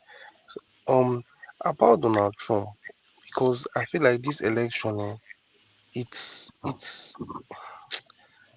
I feel like from the start it was quite obvious who will win. That's one thing on its own. That's one.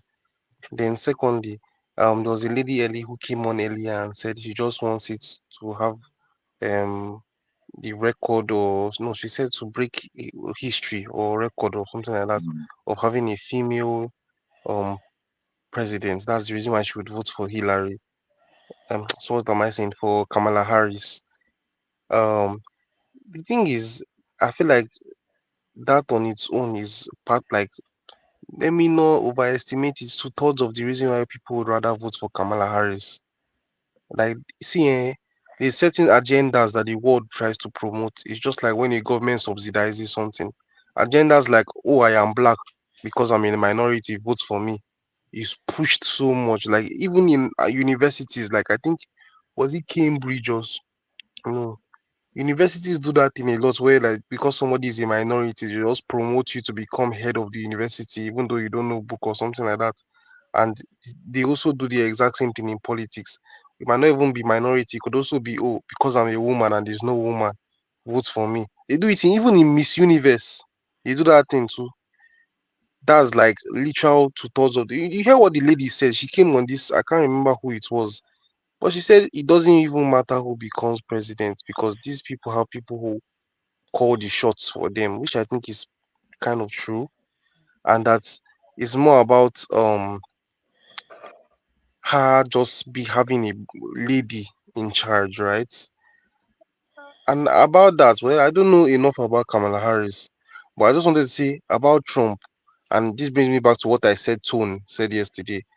Trump as a personality, he's basically, he falls under this long list of individuals, like a list similar individuals who, should I tell you why, if you are somebody here now on this live and you don't like Trump, should I tell you why you don't like Trump?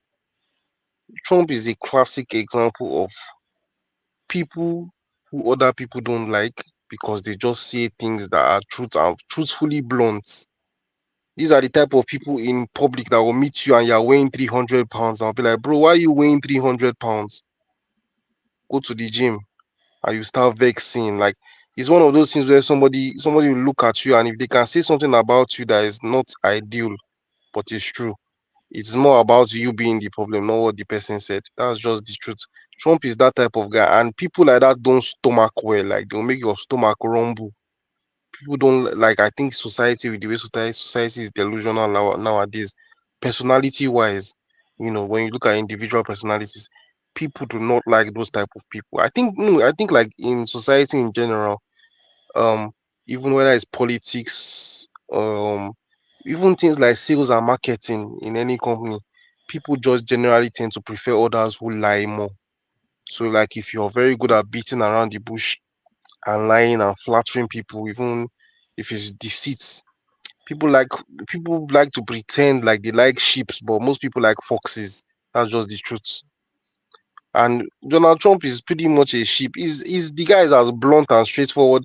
Look at that lady. I don't think you guys might know this, but look at that lady that came the other day, and I think she won a was it a Nobel Prize, a Nobel Peace Prize or something like that, for because her family was killed in, I was it Iraq or Afghanistan, and she won a prize because of that. Donald Trump bluntly said it in her face when she came to the White House that they gave you an.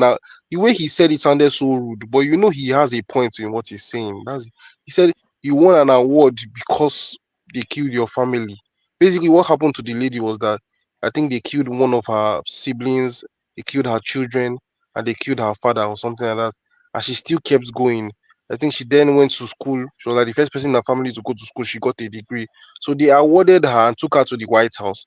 Donald Trump now said something. He was like, think he said, I won't quote it the way he said it, but I think he said, they awarded you just because of that or something like that. It sounded rude, but at the same time, when you really think about what he said the truth. People like Donald Trump is like, he's unfiltered. That's it. All right. And I think we need more like leadership like that, to be honest. All right. Thank you so much. Trump is at 86% chance of winning this, 297 to 241. That's not the official, is the estimate. The official one is still at 112 for Harris, 198 for Trump. So can you tell me what figure you need to get to? But they have to get to 270. 270. Yeah. Now, what is key is the battleground states. North Carolina is very likely going to be Trump. Virginia, very likely going to be Harris.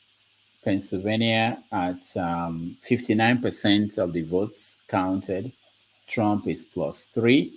Arizona, 53% votes counted. Trump is 0.06. Wisconsin, Trump is up 1.5 with 55% of the votes counted. In Michigan, with 25% of the votes counted, Trump is 0.74. So that's where we are. Thank you. All right. On this note, I'm handing it over to KJ and fathers. You guys can take it out from here. I will take a break. I will come back probably in another 2-3 hours. Let me get breakfast. I thank all of you. Can I ask? KJ is in charge. I need to have my say. Can I ask Rudolph? Yeah. How are you feeling after the debacle of the last session? Did it offend you, or are you shaken? Are you sickened? No. I don't process. I compartmentalize things immediately and move on. I will think about that later. I will go. No. Sorry, I just wanted to know how you were. Yeah, I'm okay. I'm okay. Thank you. All right. Take care, guys. Thank you. Yeah, a lot of Democratic supporters will be crying into their pillow. It's all right. It's going to be painful. You see, I take no joy in saying this, that a lot of Americans that are black, make no mistake, if you're America and you think because Trump is going to make your life better, it's not.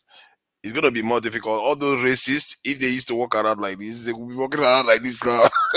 They will be Bugatti. I'll show you people, Pepe. However, Trump is going to give us space in Africa. He doesn't care about Africa. He's going to cause a lot of problems that he's going to wake black people up. And I think that is better for us. That's my only take on it. And one of the things I said before the election was that how can this Harris expect to win when she's doing things that our voters don't like? But Trump is promising things that his voters like, and that's why his voters are more likely to vote for him.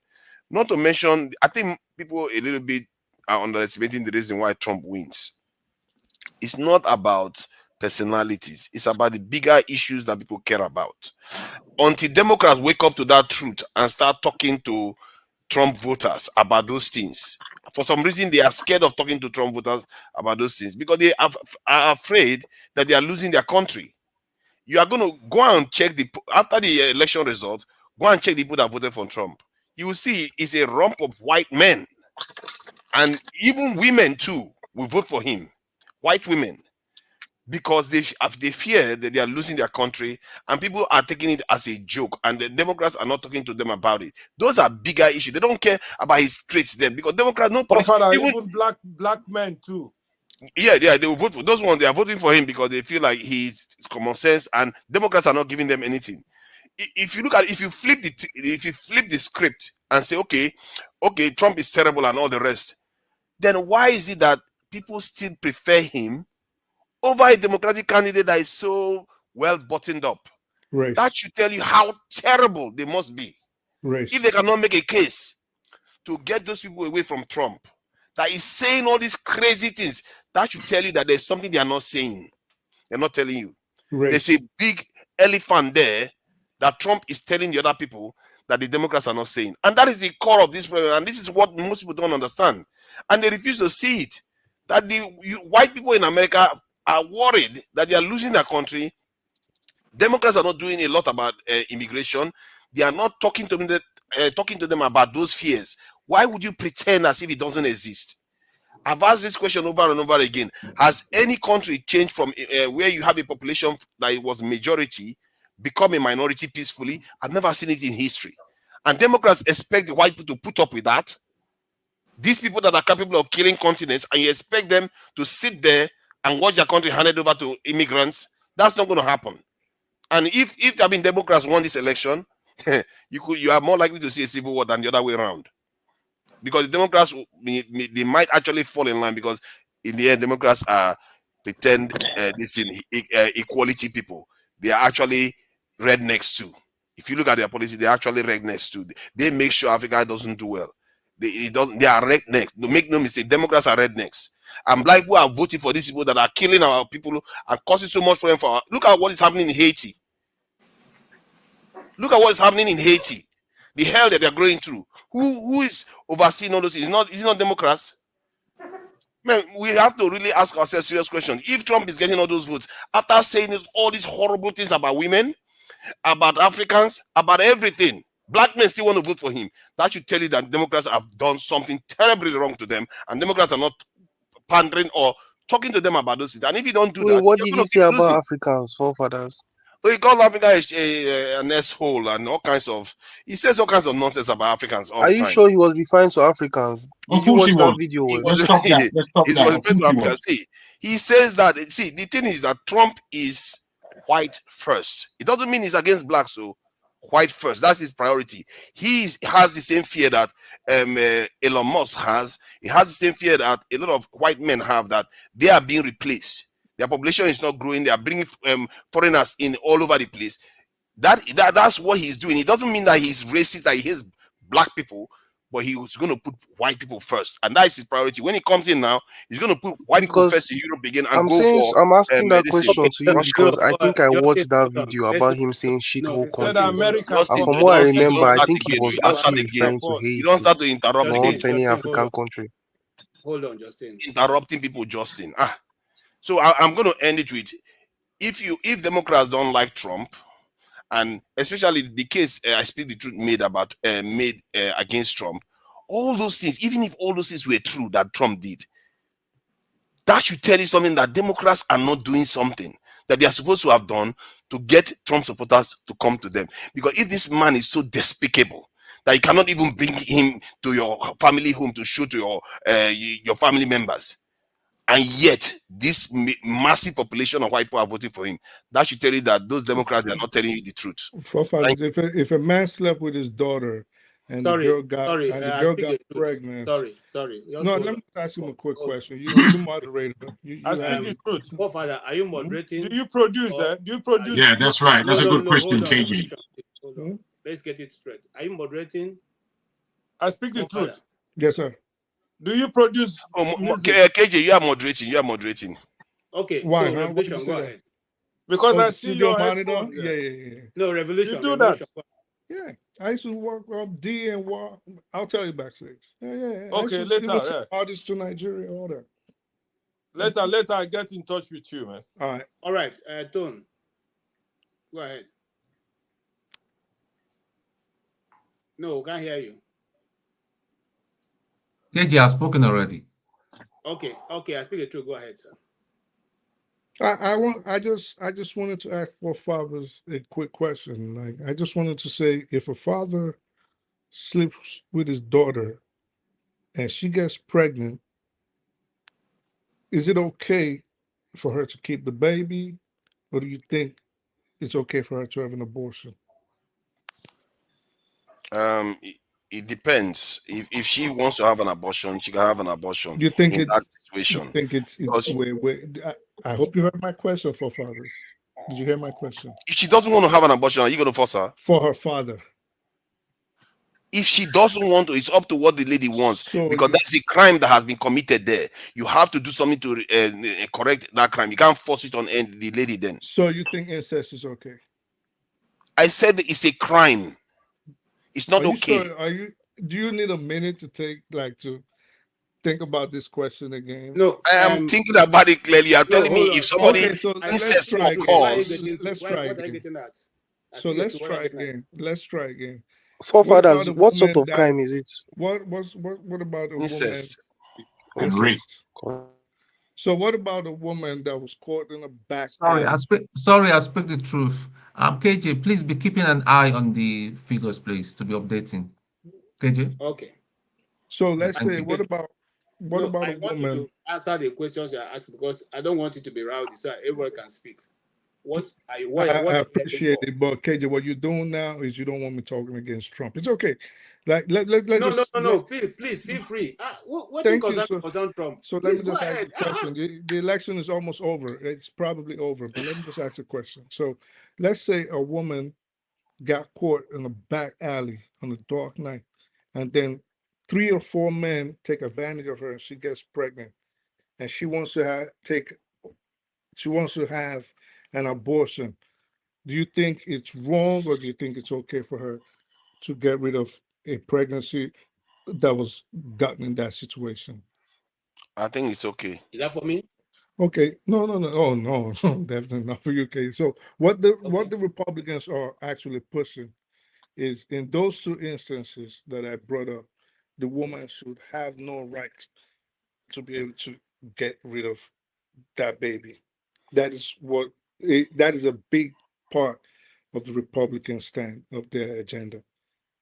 But what I you are don't think doing is a that's good. minute amount of people that are involved in abortion. The vast majority of abortions are occurring because people had unprotected this relationship, or whatever you want to put it. That Then that's the area you should be worrying about, not that this might be minutia true, area. but it's not. But it's not like these situations are impossible. If anything, these situations are actually underreported. So these are not things. Let's just say out of every 1,000, like you said, it is very minute. It happens. Let's say out of every 1,000, it happens once. Should we now say that once that it happens, we should go with the Republican position of no abortions, period? Women cannot talk about, women cannot have any possession over their own, control over what happens to their own body with regards to conception. I think we You just need can to. have control over what happens in your body, but when another entity is inside your body that you allow to come in there, you don't have control anymore. Even though it's your body. Even if it's your body, you allow that entity to come in there. But Don't you get it? the same you less than 3 minutes ago told us that incest, if it's up to the woman, she could take it away. The same you Because the just said incest is a crime, is a form of rape, because the child is under the influence of the dad. Just like when a boss sleeps with a junior this is staff or something, to an extent it can be considered rape in some because that senior official has power over a junior official, just like a dad has more power over their child.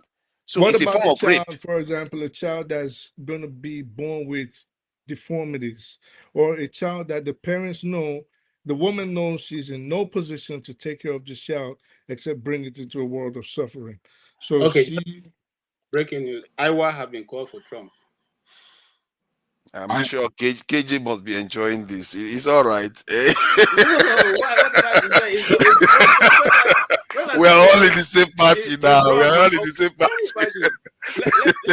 Let me say this. I'll just add it as somebody who have been in the media for a long time. This is one of the biggest mistakes that the Harris team made. If I was in her team, the first thing I would have done with her the first week that she got this nomination is to keep her in the media room, set up cameras, set up lights, and just keep bombarding her with question after question. Because you see, as a successful, whether you are a legislator or a president, you must be able to handle journalists, because that is where they either sell you or they destroy you. Okay, and in her case, the journalists or the media even went more than 120% trying to build her. Now, if not for journalists and the people who have backed her up, she wouldn't have been able to make this mindset. But the mistake they made was to hide her away. Okay, hiding her away means more curiosity and not training her to be able to come out in a bang. That's my own take. That's my own professional take on this. The media, her media presence was not enough to really sway her voters, or to even give her those things they needed. They hid her so long. They made her to depend on scripts. They made her depend on powerful people who come in. Those are not the people who are going to run your government when you get elected. You're going to be the one to run it yourself. And the more you bring those former people, the more you tell people that you're not capable of taking decisions by yourself. Consequently, if I don't used to like Obama before and you bring him just like when Obama came and became a problem to the black men, especially the way he spoke down on them, that became a big issue for the campaign. Okay, and all that to add up to, at the end of the result that will come to Kamala Harris. Yeah, she may be charismatic and all that, but they didn't help her. I keep saying that her media team didn't help her. They didn't help her at all. Keeping her away from Joe Rogan, even if she was going to be able to do 1 hour or 2 hours, they should have taken her there. Exactly. That's a big crowd. She would have gone there and put in her best and leave. I mean, you don't have to do 3 hours, but you can say, in the middle of it, say, I need to go east, I need to go. People have done that many times. Okay, so that's and she never really tackled any serious issue. If you notice, when Obama came into office, before Obama came, he had to go through baptism of fire with the, Reverend Wright and all those things. He made a lot of gaps, and he had to talk to Americans but she never did. She was just wrapped in cocoon from one end. And then she was busy killing people in Gaza and Ukraine war and everything. Democrats, their hands are dripping in blood. If you check the data, you're going to be scared of that party. But it's okay. I will leave it at that. Yes, Ify, what do you have to say? No comment. Okay. All right, Jabun, you are enjoying yourself. Can we hear your... Right now, the votes are kind of coming in. They just declared Iowa for Trump.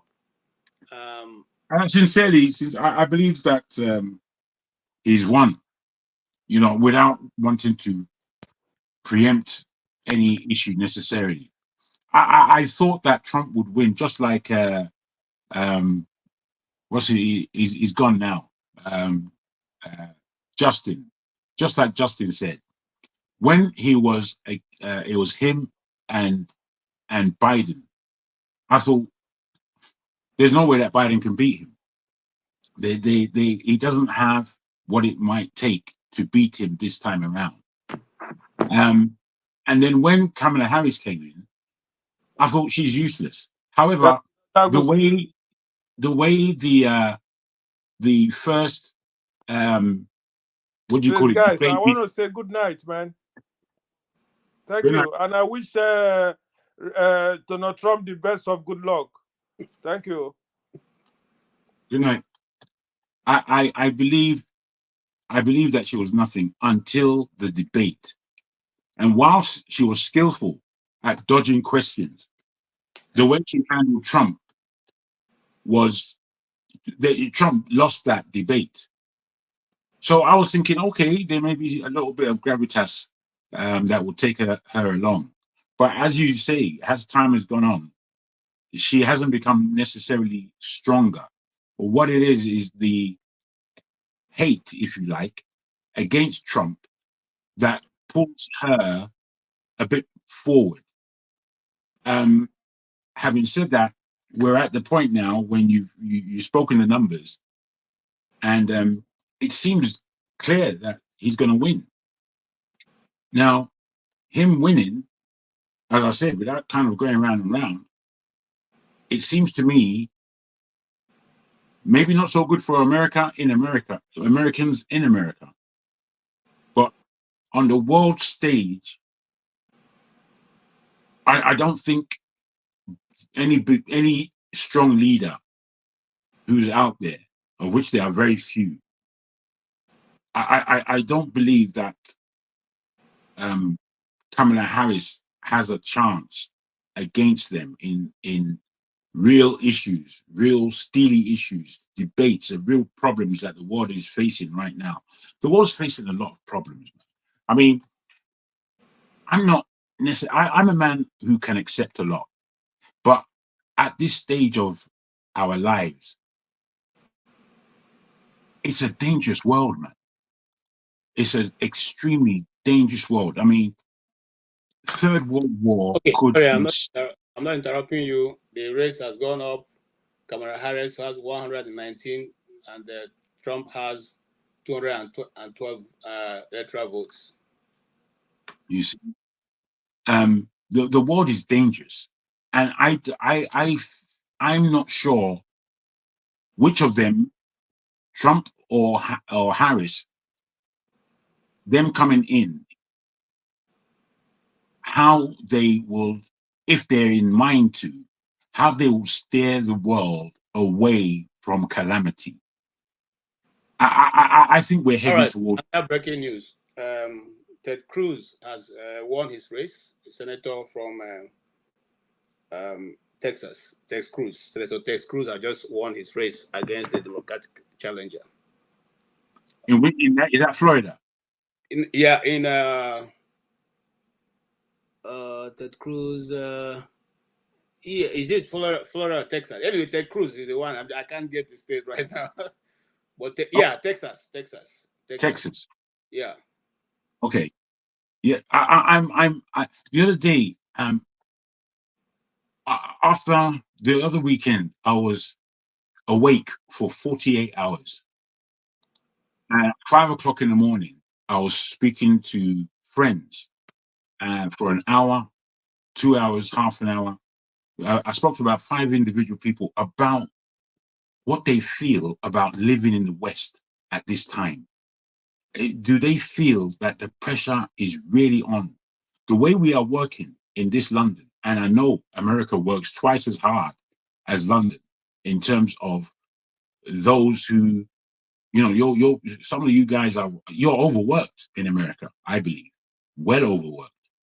And given that we're well in Europe, apart from Germany, England works the most. We work. If we're living in Spain, or they live their life, they go to work, but they really live their life.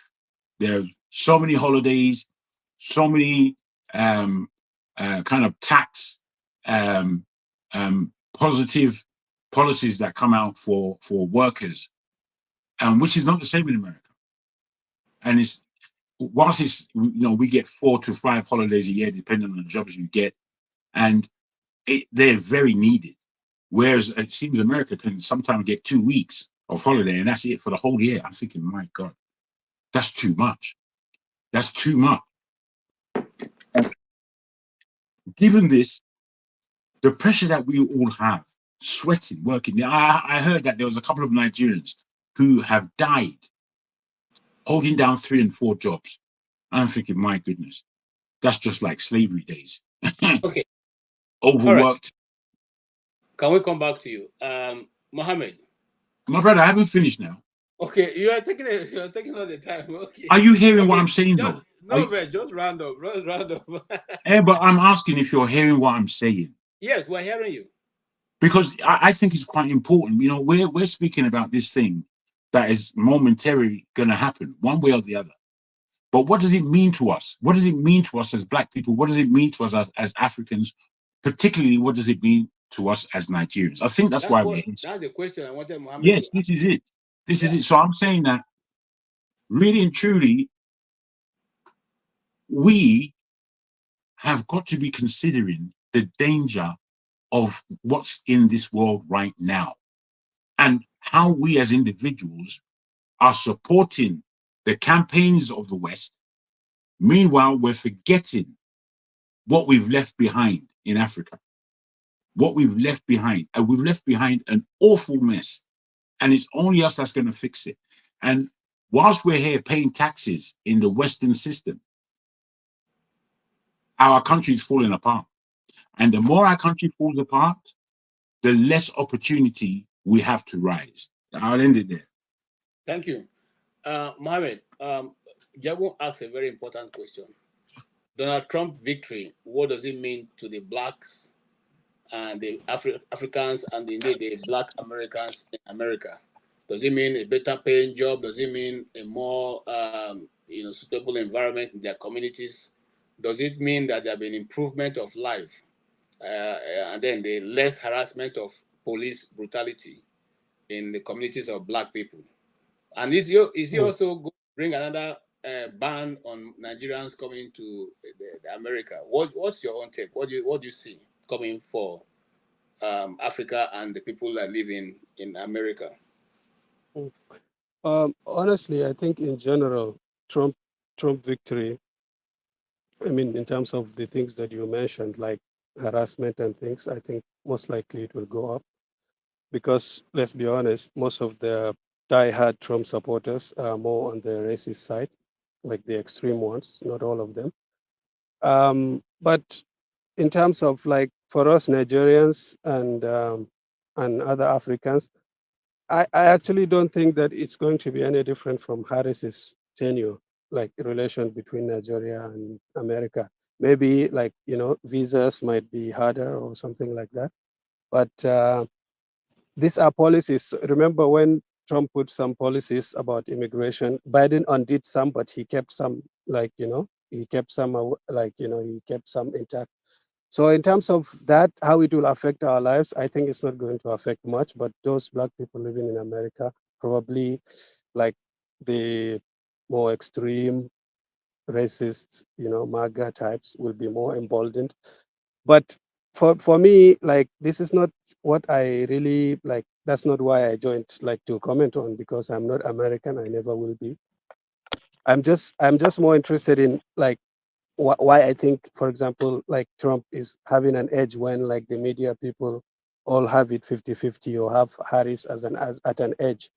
I just think because like she's Trump has many faults, like, you know, felonies and, you know, racism and many faults, but he's a more robust candidate than she is. What I mean is the scandals that Trump went, you know, the kind of scandals that he went through. One of Okay, them is breaking enough to news. kill Harris. Breaking You know, news. Harris has gone to 193, while Trump is at 216. yeah. And Yeah. that's So because California has been called, I think. Yeah. you know, it's not surprising. She will win California, of course. So, and also like the danger of extremes. This is also important for us in Nigeria. Like, for example, like I mentioned that KKK and these racist types are on the Trump side. So to counter that, the leftists on the other side, they adopted a kind of reasoning that is as extreme, but just on the other side. For example, like crime, like in California, you will see they become very lax on crime. Like, you know, if you steal something that is worth less than $900 or something, they count that as misdemeanor or something, you know, things like that. In their quest to counter the extreme MAGA people, they also become extreme on the other side. They become very lax on crime. Like also their policy of, you know, the quasi-socialism, like to give free handouts to people, so it encourages people like these homeless people. They just, instead of them to go and work, they would rather just go and sit on the street and get benefits from the government and things like that. And then, of course, immigration. This is something that, you know, I don't agree with the Trump people on, but I understand why that issue is appealing to the Americans, because like Kamala and all, they will say, okay, there's a study by Harvard that says like undocumented immigrants overall, they have positive effect on economy and things like that. That message is not as appealing as what Trump is saying. He will tell them, look, these people are just coming in from other countries. They come and take over our cities. And you know, this scaremongering is more effective to people than saying like, you know, a study from Harvard or things like that. So all these things like coalesce to give Trump victory. And I think if you think about it, we have the Americans, they just have two choices, right? They either have this or that. So they might agree with many of what maybe Harris will say, but those issues like immigration and like this crime and this LGBT and issues like that can overshadow any shortcomings that they feel Trump has, and they will just go for Trump. So it doesn't Correct. surprise me at all that he's winning. Yeah. Thank you. Yeah. Henry, what do you say? And what you have heard all that has been discussed so far. What's your take? Is there anything that America will be missing if Harris does not win? Or is there anything America will be missing if Trump does not win? Well, I am just let me say I'm just here to learn about the policy in America. But as an observer from the outside, I think I lean towards Donald Trump, and not because of any other reason, but the fact that I think we need more of blunt leaders right now in the world, because It's better we should have people that call anybody's crap. Let it just be sincere out there. You know, there's a saying that a known enemy is better than an unknown angel, because you can plan towards or against this person. This person has a consistent character that you can use to make plans with. You get, rather than you have people that once they say good morning, you need to just go and check out again and say, I'm not saying the other candidates is like that though, but from the look of things in the last 3 years, with the way there's been a lot of social media gagging, a kind of a media defending and this and that, these things are obvious to see kind of for any reasonable person. You might just choose not to really acknowledge it that way. But if you are reasonable enough, you feel like, come, what is happening here? Can't these people really talk for themselves? You know, we need leaders that can talk for themselves, fight for themselves, even if they are wrong, you know. Call it out, yes, I'm wrong here, but this is the reason why I make this decision. And let people know this is who we are. Rather than having personalities that are not true, you know. So all these kind of things. So for me as an observer, I this is the reason why I feel like maybe Donald Trump is better for the general, because it's like an out of the equation person, you know. It wasn't part of the plan, and it doesn't look like it. So, and this is a person that, you know, it's just like saying Dangote came in and became a president in Nigeria. I think we want in the real scheme of things, we don't really want saints, to be candid, but we want people who have been in there, who have been dirty, but who understand what it now means to really push the nation forward, because they've seen it all around. They've seen it true and true. So, is he a felon? Well, I'm trying to read what he was really convicted of, really, to understand to what extent. So, if indeed he's a felon, fine. Maybe the people have valid points there. But I don't think if he's truly a felon, he will be there contesting this time around. Okay. So all Thank these you. things put together, yes. Yeah. So as an observer, please, this is so wherever it goes to, either Trump or Thank you Harris, so I much. wish America the best. You know, that was it. And I'm just trying to play the devil's advocate here. That was the reason why they went through that process, to make sure that when you talk, you say a convicted felon. But the cases that they quote, which is the 34 cases, has actually been thrown out by the Supreme Court. And if you remember, Jack what's his name? Jack what now? He refiled some other ones just last week, which is still in the process. What I'm trying to say in essence was that most of those cases, most of them were thrown out, and you know that's where the Supreme Court said in one of the rulings that you cannot bring a case against the former president determining what is official and what is not official. And from the judgment that I read, and I read the judgment, I'm not saying that I'm quoting, I read the judgment. The Supreme Court said, we are not ruling because it is Donald Trump. Policies are not made based on an individual. Because if we rule on what you have brought, every other former president will have a case to answer, and even future presidents will be implicated.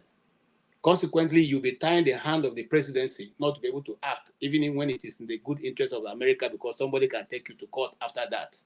And they went ahead to cite example.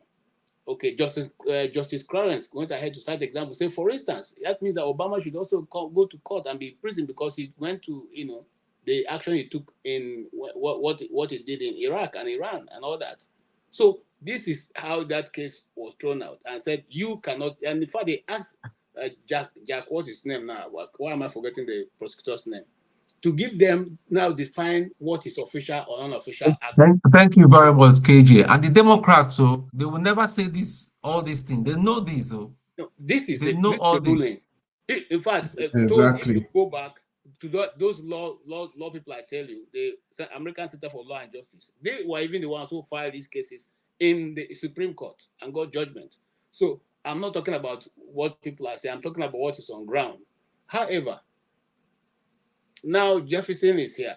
Jefferson, you have seen so far what is going on. And the question we're asking ourselves, what does America stand to lose if any of these individuals don't get to the White House. Oh, yeah. Good evening, everyone. Good afternoon. Good night. In fact, I greet all the greetings. You know, this election is a very, very dicey one. If you remember some days back, I think you were here now, when I said we should not kill ourselves for the outcome of this election. There was no need for that. You know, it's only, sorry, okay, let me not use abusive word. It's only someone who is deluded. Let me stop. Let me speak cryptic that way. It's only someone who is deluded that will be killing themselves for any of these candidates. Now, let me just shock you. Are you guys aware that Muslims came out and supported this man? There are a lot of videos. The issue with Kamala was that she was lying too much and she was changing accent to the point that even artists noticed all these things. They saw all these things. Today she'll be Indian, tomorrow she'll be Black American, tomorrow she'll be Irish, tomorrow she'll be this. She is not consistent. She is not. She's a chronic liar. In fact, it's because of all and then that's number one. And number two, most Black people, they now look and say, look, what is the point of voting for this person? If at the end of the day, even her that is Black will not see my interest. And then Obama that was so even Black too, it's not as if everything was so perfect under his time. It wasn't entirely perfect. In fact, he even messed up for the Black people. He messed the opportunity up and did things that we're not supposed to do. You understand? So he did all these things. And of course, and most Black people, they now knew better and saw the handwriting on the wall. They were more or less like, oh, it's only when they know that something is on ground. When they need votes, that's when they remember us. But when the chips are down, everybody to their tent of Israel. That is just what the whole thing played out. And the Trump they were demonizing in time past before he joined into politics. This is someone that was helping the Black community. He helped. He did so many projects. You know, the hate of Trump was so bad that even when he acted in movie in Home Alone 2 in Canada, they went and removed the scene when he acted. That's to tell you how people, the extent to what people can do. But I don't even want to talk about that. You know. It's just unfortunate the way things are going. Now, the Trump presidency will help us Africans to sit up and think for ourselves. So even if they want to block the whatever, I'm not saying that it's entirely the best, but I know definitely it's not going to entirely do that. No, even if it was to block the border for everybody, it will make us to think and do things for ourselves. That's the way I see it. That's the way I see it. All right. Thank you, sir. So, okay, go ahead. AY. Okay. Welcome. Thank you, sir. So quickly, so in my own case, first of all, I want to actually disagree strongly with what you said, KJ. I heard Tom was supporting you. Donald Trump is on record. He's a convicted criminal. He will be sentenced, I think November 26th. Let's not deceive the public. Let's make this thing. Let's put the record straight. Let's stop bending it. This is America. You see. Okay, stop. Hold on.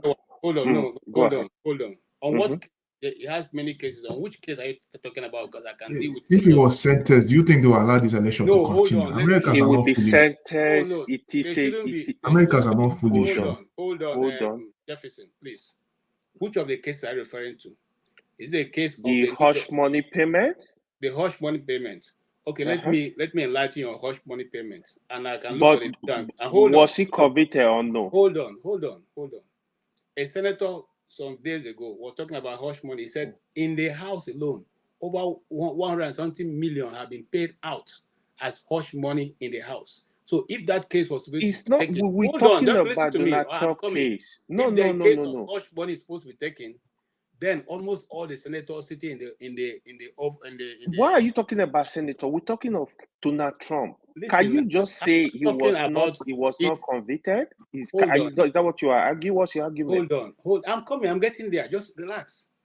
Now, that case, he said every one of them sitting in the Capitol would be in prison because they used even government money to do that. That's one. Two, the case you are referring to, which is the case that Alvin Bragg took to this thing.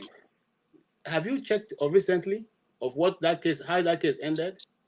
That judge who was judging it is even in fact the recommendation is that he should be both of them are in right now. Are you aware he's going to be sentenced this month? Just run away when you hear the other time. Follow the news to the end. No. Are you aware Donald Trump will be sentenced after election? He ain't going to sentence nothing. The judge and the guy who brought it in trouble right now. Where you can believe that's your this is a record that is out there. I don't know why we hear the dying. My brother, don't worry, no problem, no issue. No. There's problem. Go to American Center for Law and Justice. Go and look at the cases there. I beg. I'm calling names. I'm not just talking. I'm calling names. You think American Center for Law and Justice. You think the case is just gonna disappear? Yeah, that's what it is. No, it's Nigeria. The judge said the Supreme the lawyers of Trump appealed. I'm talking about the appeal courts. I'm not talking about the case. Okay, let me deal with the election. I can't argue with you. Let me deal with the election matters. Okay. Later. So on the issue of the election proper, Donald Trump is a convicted criminal, no doubt. That one is let's leave that. For me personally, as a person, of course, I would benefit more with Donald Trump winning the election. In fact, I benefit you already. I just checked my stock now; they are all up. But here is it, right?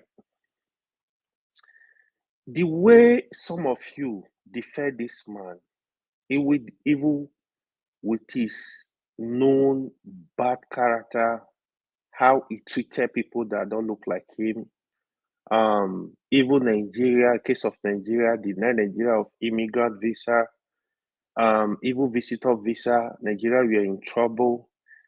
Other countries that don't look like him, how he treated different set of people in America, the fear in America during his 4 years, the issue of the January 6th, when he wanted to plan a coup to overthrow an elected government. We keep denying this stuff. This is where me I have problem. And this, some of you will see come here. I actually sent a comment today and call Tinubu a criminal that was not convicted in a court of law. I think some of you need to apologize to President Tinubu because it's so scary. And my question is, what do you guys start for? Do you guys start for the truth? Do you guys start for what is the right thing, or you guys are studying for select and pick and choose? This is what I would think a lot of you stand for. You guys are not studying for on the ground of morals. You guys are studying on pick and choose. This is my own assessment of the whole situation. Kamala Harris, yes, I heard Jagu, I love Jagu's position on Donald Trump. Jagu is not denying the issues, but he's making a very strong argument when it comes to Donald Trump, what he believes he can do, which I actually agree with him, but completely deny that Donald Trump is a saint, Donald Trump is this, that is all rubbish. We need to stop. This is not Nigeria where you guys would come. All you guys talk about is tribe because it's from here, We need to stop. This is America. When when somebody is convicted in a court of law in America, Donald Trump is not a minority in America. He doesn't belong to the black minority or whatever. He has always been a privileged child. He belongs to the Why? the people You're who saying call the he's bourgeoisie. convicted. How can Hold someone on, that hold on, convicted Trump. be Don't, hey, president? hold on. What are you Don't talking interrupt. about? Hold on. Let me finish. Let me finish. You don't know the law in America. America, even when you are convicted, you can contest for an election. Go and look at the law. That's the law. The law is the law. It's not Nigeria. It's only in What you should Nigeria you have get asked him, convicted. AY. There's What you still should have asked criminality him. in A America. lot If you of don't know a stuff. lot Let's a not lot of deceive them, they don't ourselves. even know what is going on in America. You Under the sit law, what is in a your where conviction? you That's are. what you You should are have just asked him. arguing here. It's in Nigeria is different. America is not Nigeria. In Nigeria, where you are convicted, you cannot contest for an election. But in America, it's different. We need to understand this. Now you are interrupting me. So actually, that's why I was surprised. But again, in terms of Trump winning, Kamala Harris winning, to be honest, Trump winning, I would benefit more. Only I don't want to be greedy because I can tell you I can save no less than $20,000 from tax. That is for sure. I'm telling you, plain like clean. I'll save my $20,000. But everything is not all about money. It's not all about personal achievement, personal winning. No, I want the world to win. There is no leader in the world that want to really work with Donald Trump apart from his criminal gang. People that he can, apart from the criminal gang, people like, of course, Okay, people I need they to can stop you. buy with I need money. to stop you. Sorry, Ewa, I need to stop you because I think you are going a bit, far away from. You will stop me because I need to it's stop you you. are also Stop part you. of I've been holding the myself from the gang. But I know you will stop Hold me. on, Ify, hold on. What you just did now is called fallacy in philosophy and It's logic. not fallacy. I can prove it. It's fallacy I because you can have prove no it. data where all the leaders of the world came together and told you we don't want to work with Donald Trump. Of course, you know a lot of places. No, don't I assume. can prove it. Assumption is the lowest I form of can prove intelligence. it. Don't assume anything. Don't assume. I'm not assuming. I'm not And don't assuming. infer. You are inferring to things that are not No, real. no. Of course, Is even there during any hold on, document we can lay hand now while the world leave leaders sat document. down Tell me to and I said, mean, explain it. I will sometimes explain it. Stop you can deceiving people. you can So, actually AJ, all right, you let's are go able back. to can infer. I say something? Thank you. Can I say something right quick? Yes. It's even interesting. AY made a point like the same people that are here praising Trump are the same people that are criticizing Tinubu. What is the difference? I don't get it. There's a lot of Huh? difference. What is the difference? You people are talking about Should I give moral. you a differences? So, hold on. You people are talking about moral. I've seen the morals that Trump have. So why are you guys criticizing Tinubu? Why are you criticizing Tinubu? They let Tinubu be. There is no Don't difference. criticize him. Okay, They are the same thing. Hold on. Come on, people. Yes, it's Yeah, something you for you guys to should say let that you Tinubu are run the supporting show in Trump, but Nigeria. don't bring Don't moral. criticize him. What's her name made a point about It's the truth. I'm actually surprised. Hold on. KJ, I was having that discussion with a friend. I'm actually surprised. Hold on. You asked the question. Let me answer your question. You see, when it comes to Donald Trump, you all forget the history that you have walked through. Let us go back a bit. In the days of Hillary Clinton, there was a Monica Lewinsky's case, and that was not the first one. There were 3 ladies out of that. This one was happening in the Oval Office, out of which he paid $198,000 as hush money.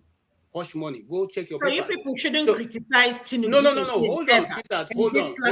On this panel. You see, nobody should ever criticize Ify, come on. That is don't just make it. Everything is not black and white. On a more serious note. No. There is wait. For each situation, you have There is no for each situation. Forget about there it. is no situation here. We should not be. This is a criminal. Is a criminal. Period. All of us stay here. It will hit all of us. If he does well, we will benefit. If he doesn't do well, it will hit all of us. Do you think America is wrong for allowing people, convicted criminals, to seek election? Maybe we should start from there. But why doesn't KJ land? Because he was trying to make a point with the Monica Lewinsky thing. But KJ said it's not a convicted criminal. Is he a convicted criminal? Tell us, please. No, I'm asking you. The system itself. You are making it's the system. You seem to think it's the system now. Justice system. You don't. there is what is called civil case. What was brought against Donald Trump is a civil case.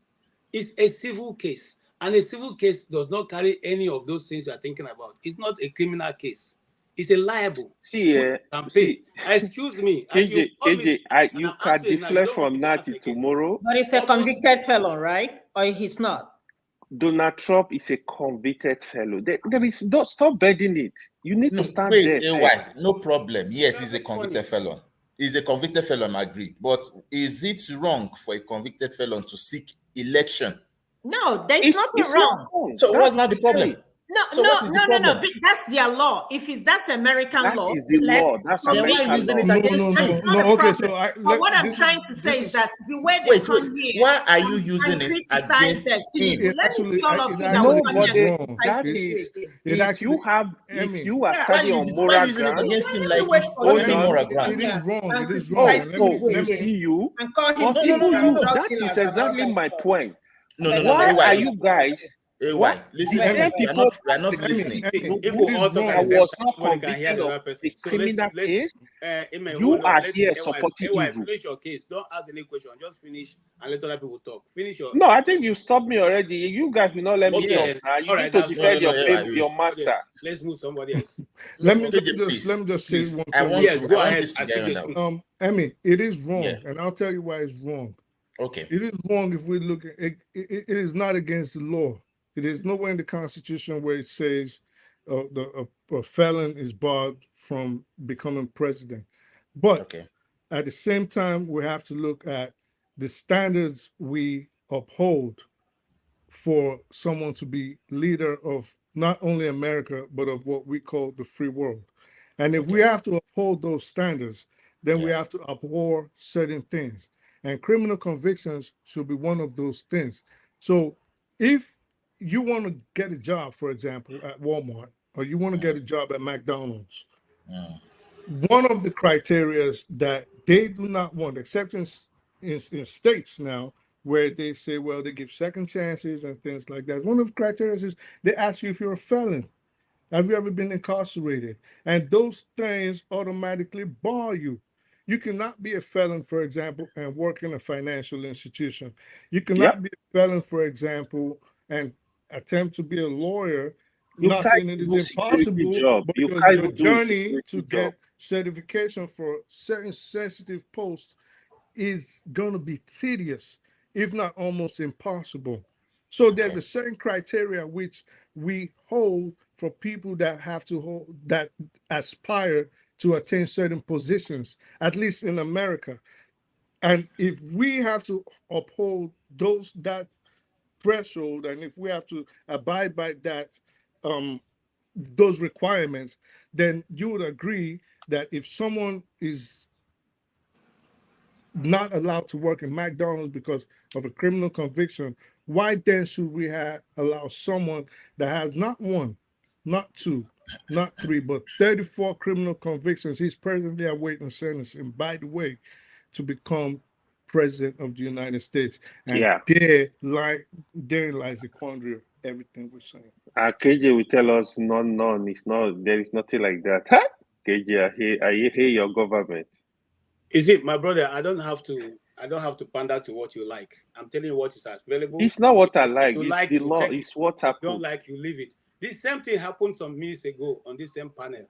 I laid about a particular policy that is being implemented in one of the states, and somebody here was insulting me on the platform until the policy was brought and kept on the screen. I don't have the time to make you agree to what I'm saying. I don't need to do that. It's left to you. But for me, I have my facts and I put it in my pocket. But even when you go online, the criminal. I have not come to debate you. Let's move on. Okay, right now the whole world are watching. At least people are watching this program. You are denying that Trump was not convicted. Like, why are you saying that? That's just surprising. This is information that is everywhere, all over the world.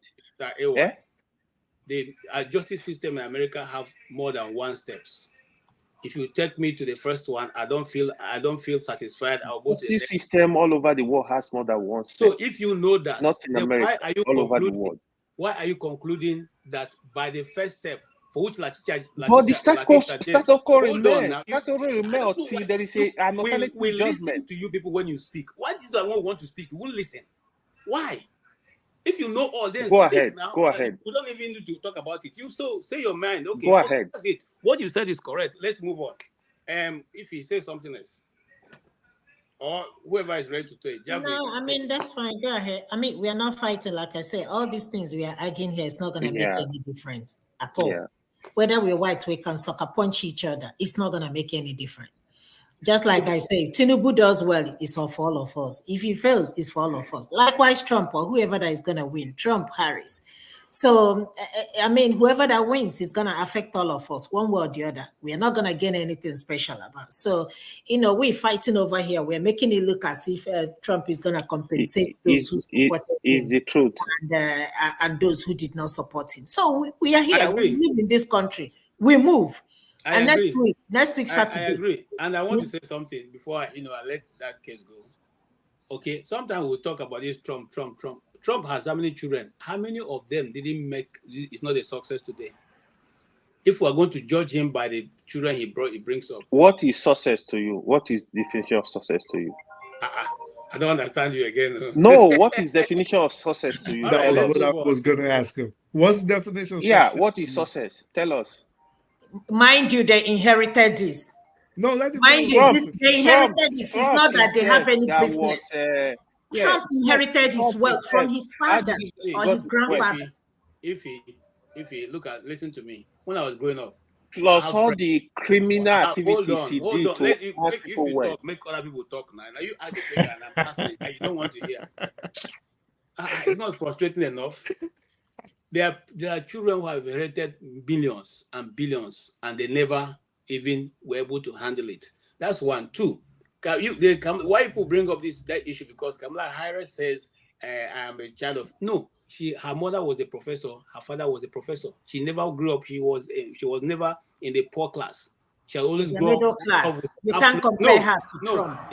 He's a professor. Sorry, professor is a middle class. It's not considered rich in this country. Come on, KJ now. KJ is a professor, a rich person. I mean, come on now, professor. How much do they make? He's just a teacher. Don't take this thing personal. A professor in America. Trump has never suffered for one day. He inherited his wealth from his family. Now, so now never suffer, and his children will not suffer. Why are you making me look there all successful? If he hold on. This is Trump that opened a university, defrauded the masses. Big scammer. This is Trump. When you are hearing, the person will come and be criticized. Is it the one that inflated his wealth? And Emme was asking me, are you comparing Tinubu and... If Tinubu and Trump contest, I will vote for Tinubu. Trump is worse than Tinubu. At least Trump will not grab women by their distance. I think Tinubu will not do that. How are you so sure? How are you so sure Tinubu will do that? Even you, Seth, I don't trust you not to do that. How dare? Now, man, be that. Now, what's a man? Let us be sincere with ourselves. Come on. That's the issue. That's the issue. They always want to on a more serious note, for me, I would benefit more from Tinubu, from Trump government, to be honest. But the truth is, we gotta call it what it is. I'm looking out for people. But if I may, AY, let me ask you a question. AY, because we're becoming a bit repetitive. All I want to say is, given the fact that you did remove him. He's just talking to me like that. You did remove him. No. Given the fact from this place. Wait now, Joe, with the jokes. Given the fact that this is allowed within your system, there is no argument. There isn't. If felons are allowed to run for the office of president, bro, there's no, your argument is therefore flawed. What you're saying is that we should think about this more in terms of morality more than the fact that the law states that this is allowed. No, there is. Wait, Bros, please hear me, because we're going round and round. Mm-hmm. We're at the point when the judgment of who is the winner is about to take place.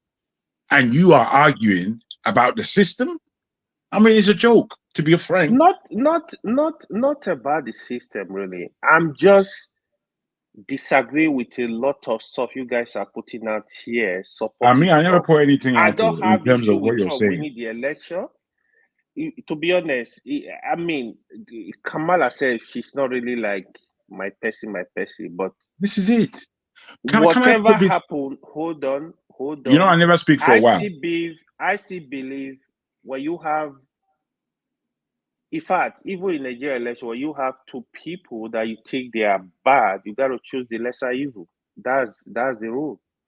Fair enough. So that's your point that's of the view. rule. So No, for me, between you Trump vote. and You vote your Kamala conscience. Harris, You Kamala vote your. Harris, Why are you saying, bros? You vote your conscience, and we all only have one vote. Full stop. You can't pander what you're saying. You cannot. Wait, let me finish. Hold on, Wait. Can you hold on for a while, please?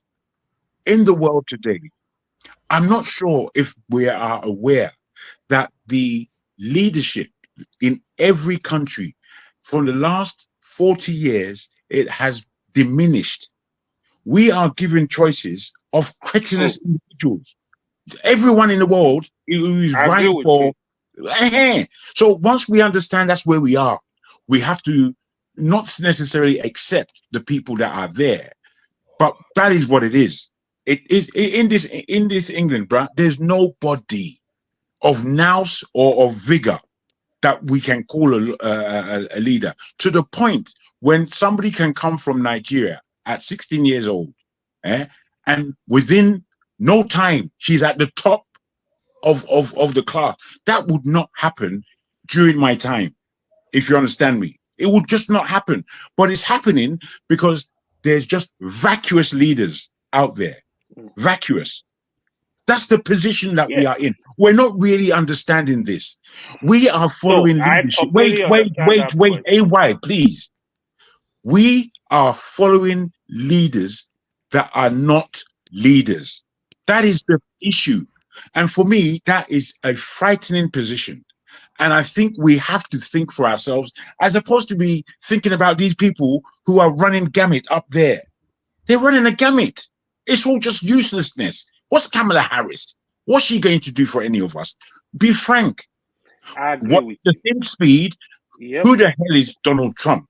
Donald Trump's not a politician. He's not. And that is even more reason why I even tend towards him, sincerely speaking, because he's just which is fair. This is what I'm saying. We vote our conscience, bringing up issues that we can do nothing about in terms of the grand scheme of things, and putting it out there like now what you said is going to change anybody's mind. Doesn't matter what you're saying. Okay, now hold on. You see, this is where I have problem, because you guys, the double standard. Don't say you guys. Kind of have Please. with it. How come it's so easy for us to criticize Tinubu? Because there are people, you have one vote in Nigeria, right? There are people that supported him, that voted him into office, but we slaughter him every day. How come we have that? Where do we have that? Maybe it's because we care more. Maybe people care more about the situation in Nigeria than we do. That's why I'm actually very surprised. Wait, how do you even compare Tinubu with Donald Trump? Sincerely speaking, Donald Trump is like Dangote in my own to me. Which Dangote? Which industry? Which industry? He's a criminal. Donald Trump. Wait. Before he became a criminal, he was what? Criminal. Before he became a criminal, Donald Trump has always been a It was a what? You don't know the history of Donald Trump. See this guy, he kicked himself out. What do we call a businessman? KJ kicked himself off. What do we call a businessman? If I gave you $400 million right now. No, let him land, please. Hold on. Breaking news. This is the reason why we're here. Breaking news. 198 for Kamala Harris and 232 for Donald Trump. So CNN is almost moving slowly. Going to win. The gap is close enough, no? Yeah, but they just projected. CNN is projecting. By now we know that Trump is likely to win the election. I think Trump will win the election. Mathematical this thing that was gonna make No, it. no, that's not true. They still have. That, If she no, wins, no. if she Bro, holds, if she me, holds the blue, what they term the blue wall. it's not looking good. Let's it's not be realistic. The way it's going By the now. way, anyway, it's not KJ, as I looking was bad. saying, So please. if she holds the blue wall, there's a possibility. It's not. she There is no win. possibility. I don't see anything So happening. in any KJ, event, so this is what I was saying. I was saying, KJ, please, what- let me what just would land you my point call- here. What Can would we you take call? one after the other? Can we speak one after the other? What would you Yeah. call a businessman? Okay, if I gave you $400 million right now, and you turned in a $1.8 billion loss, how could you reasonably call yourself a businessman? Now, second, y'all keep saying he's not a politician. He's not a politician. Newsflash: his first job, he's a politician. If you said this prior to 2015, well, your statement might hold true. After he became president in 16, he's a politician. He's a bona fide politician. This is Prior his to second. 2015, This who is his was it? second. You didn't give him I any said, so grace. prior- You didn't give him any chance to even become the president as at that time. And him, how many times has Donald Trump listen, filed you for say- bankruptcy? You say Wait, he's wait, not. Ify, please wait. more than 5 times. Thank More you. than 5 He's times. a businessman. Thank Wait, you. wait. Okay, Can hold you- on. can you- Ripping please, the please, country. let me Hold land. on. Please, let me Is land. Let me bankruptcy- land, Let's please. pretend. Hold on. Well, Please, let me land. Sorry. Why? Bankruptcy, filing for bankruptcy is here. 6 times. KJ, please, let me just I- land. Please, let me land. You're please. gonna have your. Let me just make this final statement. You So guys are so funny. let's say. All of see, Jagun, all these people KJ, talking this thing. When they want to file their taxes, they look for the person who can reduce it for them. File it close the window. Exactly. The same thing they're doing. That's what they're doing. And they will not. KJ, you don't go make careful like this. Emmy, so They let's all say. look for tax who can exempt, make sure they chook everything. Bankruptcy is You buy different car, now. put it on- KJ, bankruptcy what is are people different. saying? So you're saying Why? you Is say it wrong prior- to be? Is it wrong to go bankrupt? Huh? Is it wrong to go bankrupt? Because If you're a somebody that businessman, said yes. is rich, how can If It is you're- not. yes, No. you're- How it's wrong is it? criminal. What do you mean it is wrong? If you're, What do you mean if it you're is criminal to go if you're a bankrupt? businessman, yes. If in a business sense, yes, it looks bad on you to go bankrupt. Very. Wow. But What do you yes, mean it is continues wrong? to have businesses with business people. My brother, deal with the system that is enabling Donald Trump and people like him. And funny thing is that he even came out. Wait, hold on. He came out. He came out and he said the people you even Kamala idolize Harris have that they 200 utilize the same system Why to enrich Trump is themselves. still You at guys have 200? nothing to that. You said what? Emme, Breaking what news. makes Kamala people Harris, fight for bankruptcy? 211, Trump 232.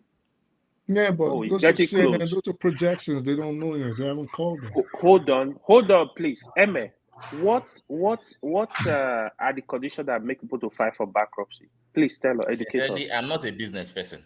I I bet you are just being disingenuous, job. Come on. No, listen to me. What are you talking about? Wait, So you don't bringing know point. what makes a This business guy- file for bankruptcy, and you're asking us if a bankrupt. But the question is it businessman wrong is- to go bankrupt? The answer is no. You can. Yes, it that is. said- In a business, it is wrong. There's Yeah, no but, right and but, wrong. but there's Listen, nothing you can do because about that. It's What- ripping does- up the system. Does that mean that you're a failure in life? What I can tell you about the business world is that Jago is a when business wait, this guy, man, when you go bankrupt as a business person, Yes. if you are a novice business person, you'll take it upon yourself that it's bad. However, business people that I know, bruh, they've been bankrupt. They've been bankrupt so many times, and they do it purposely in order to solve other issues. That is what I want to hear. Yeah, Thank but you, Jago. that's different. Filing what we call a chapter 12. And that is chapter what they 13, want you to label or as 7. criminal. You can imagine. Does that even make sense to me? It doesn't in any way. If he fights for bankruptcy 100 Wow, times, the that's way- the same.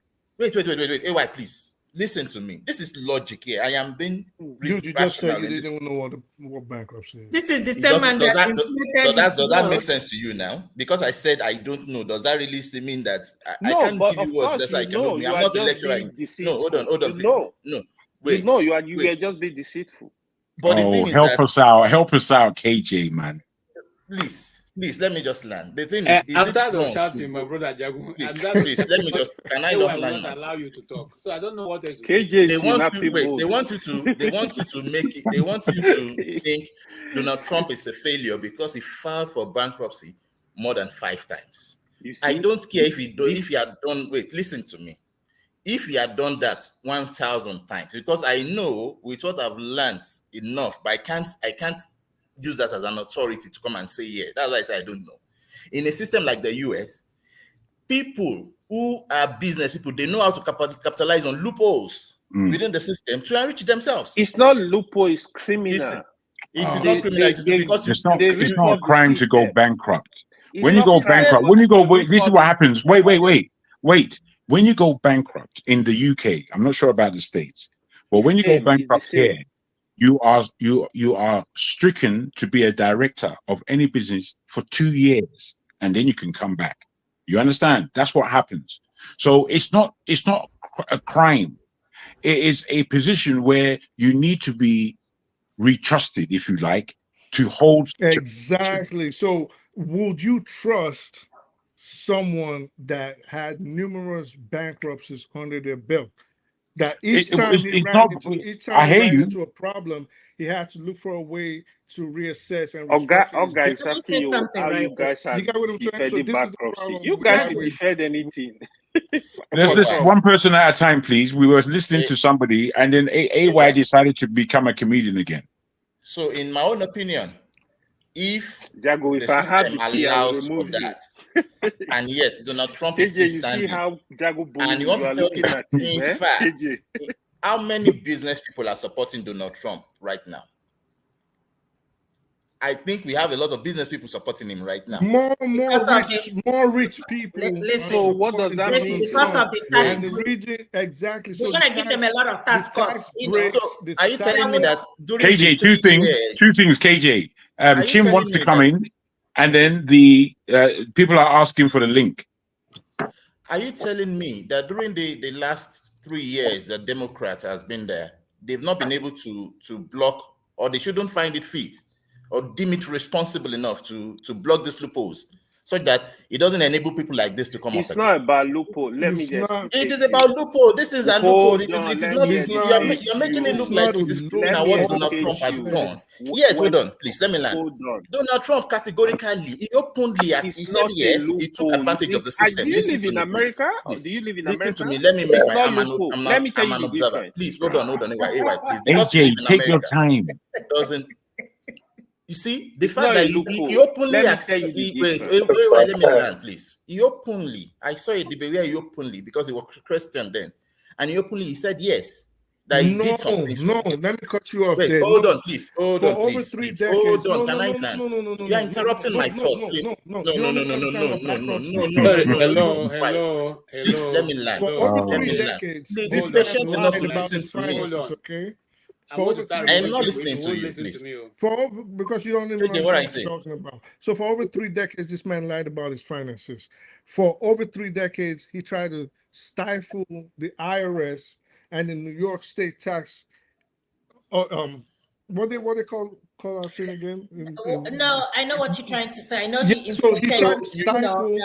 He his tried to wealth stifle in him order from to much, all to this. pay the. You mean all this way? Then when you say known, and nobody could convict him of such because he until was he became the And New York president. people now, the and you state can't of just New York release it. convicted him. He's gonna pay And them a he lot kept of money blocking back. it, Come and he on. kept blocking it. And I'm then actually it's surprised. because of This his man, New York. you are No, surprising no, me. I'm not I'm gonna being lie. reasonable Hold here. on, I'm not. I everybody. No, have you no are news for not. everybody. If it's to Tinubu now, you will not be reasonable like this. You are Me, not. Tinubu. Hold on, Waiting hold on. You are concern me with not. Tinubu. He's my president Hold now. on, guys. What do I do with Tinubu? Hold on. Because I don't know how somebody will criticize Tinubu and be praising Trump. I don't It's know. just baffles me, man. Tinubu is an wait. Tinubu became a governor. He put his hands in your cookie jar. He took your money. You are comparing him to somebody that took advantage of the system, not that he was a politician to do that. Really? He was a businessman to Anyway, do I'm that. gonna- Did I'm you gonna hear give- all the Beg things you. that happened when If you are comparing when Tinubu to Donald Trump, then you should question yourself properly, bro. It doesn't make any sense to me. wala. Okay. Okay, if you hold on, everybody hold on, everybody. Thank you for joining us, Obe and Chim. The discussion so far, from the last check, the last view I had of it, Donald Trump's about 250 something now, 252 or thereabouts. And what do you say so far? What's your own? You have heard the AY comparing Trump to Tinubu. That Trump is better than Tinubu. Sorry, somebody's phone is open. Somebody's having under order. So, Okay. Obe, yeah, go ahead and make your input before Chim talks. All right. It's obvious that I don't know our set of values. Anyways, before I came to America, there's so much stories we heard. It was like a closer journey to heaven. The ideology I had then, even while I was in the bank, was like it's a place that you want to come and you will never see exactly what is obtainable in Nigeria.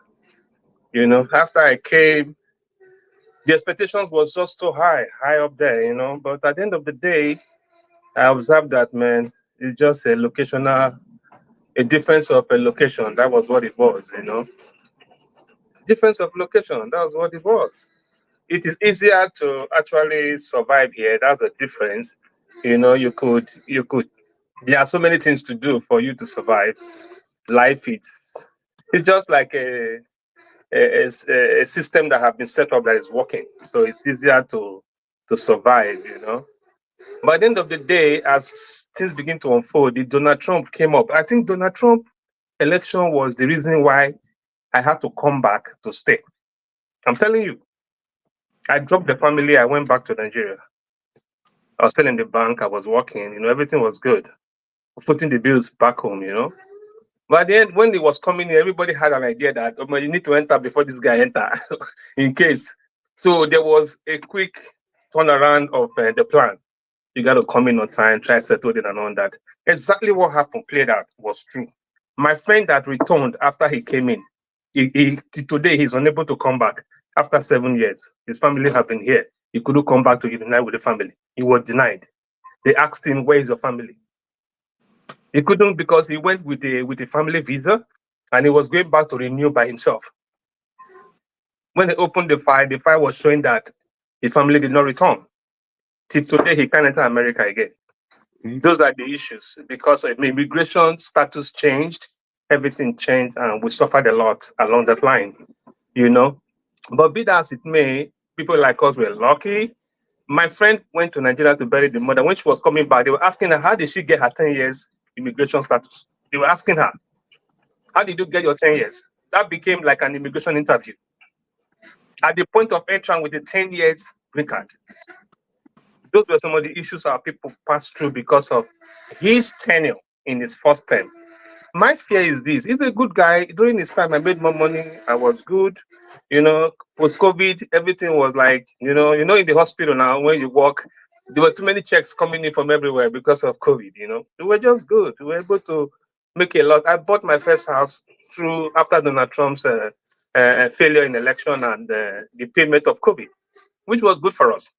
But at the end of the day, as it were today, as me and you are talking now, it's coming back again without an expectation of another term. It's going to be a lot. It's going to be a time to pay back. We're going to suffer a lot based on the fact that he already said it, Mr. Yeah, Obi. he already voiced it out. He already voiced it out. He's coming back to he said that there won't be a need for election somehow. He was making some statement. People were not picking it. To me, it was like much of a risk for a system like this. That was what I saw in his re-election. Number one, why was he coming back? What was the idea behind? You are a billionaire. You are good. Everything is okay. Why don't you just sponsor somebody? What was the idea behind you want to come back at 80 or whatever his age is? That was my idea. You should be a grandfather now, probably a kingmaker, at that point. So why are you interested? That was the reason why as soon as Biden stepped down, it was like, okay, let's see whether Madam can survive this with what is going on. But at the end of the day, people that are in here know what we're facing. People that are outside, people will be talking. You don't understand exactly what works in the system. You don't understand what people here are passing through. You just assume that that you don't need to be in the system to narrate or to give a narrative. No, people that are in here understand what goes on here. You only suffer in America if you don't want to go to work or you don't want to put in the effort. There's no amount of gas, amount of grocery that you can't buy if you go to work and come back. It's only lazy people that will tell me that the economy is bad. What is bad? You could buy a second house if you can just put in a little hours and work. The system is so liberal to that level, no matter where you come from or who you are. The bank are pursuing me every day. They want to give me money. They are pursuing me here and there. I'm even running away from funds. So people, let's call the facts fact. America is an ongoing system. You don't even need the president for the system to run. Anyways, the system is autopilot. As far as I'm concerned, anyways, it's autopilot. I don't need the president to get a loan. I don't need these policies to do anything I want to do. The system is there. It's private. It's a privately run system, and it's good to go. So my point is this: Oga Donald Trump. To me, I don't have. If he's win, I'm a citizen anyway. Whether he wins or not, I'm good. I don't have the problem. But it's only people who are probably still on the process that will be trying to fidget and all that. It's good for me. But I want an American that I'll be proud to announce my president. That's what I want. All right. Thank you so much for your contribution. Chim, yes.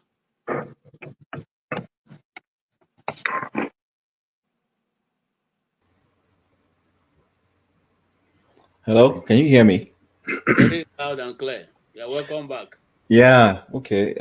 Quite interesting. I've just been listening to you guys on the sidelines. I think for me, I want to make it quick so that I can go and sleep. I'm going to work tomorrow. I cannot cry more than the bereaved. That's number one. Number two is we Nigerians, we do a lot of things with emotions. We don't sit down to look at. I've listened to a lot of things we've said that a lot of them don't even add up. You know, whether you were born as a rich child and inherited something from your father, or you worked hard for it, whichever one we want to argue is the case, since we don't want to give credit to the man, because America is not going to make you in any way. It's not like in Nigeria where somebody just wakes up and then there's one government just favors you, you know, like that is not even Donald Trump is not even a Dangote in any case. Let's just be honest.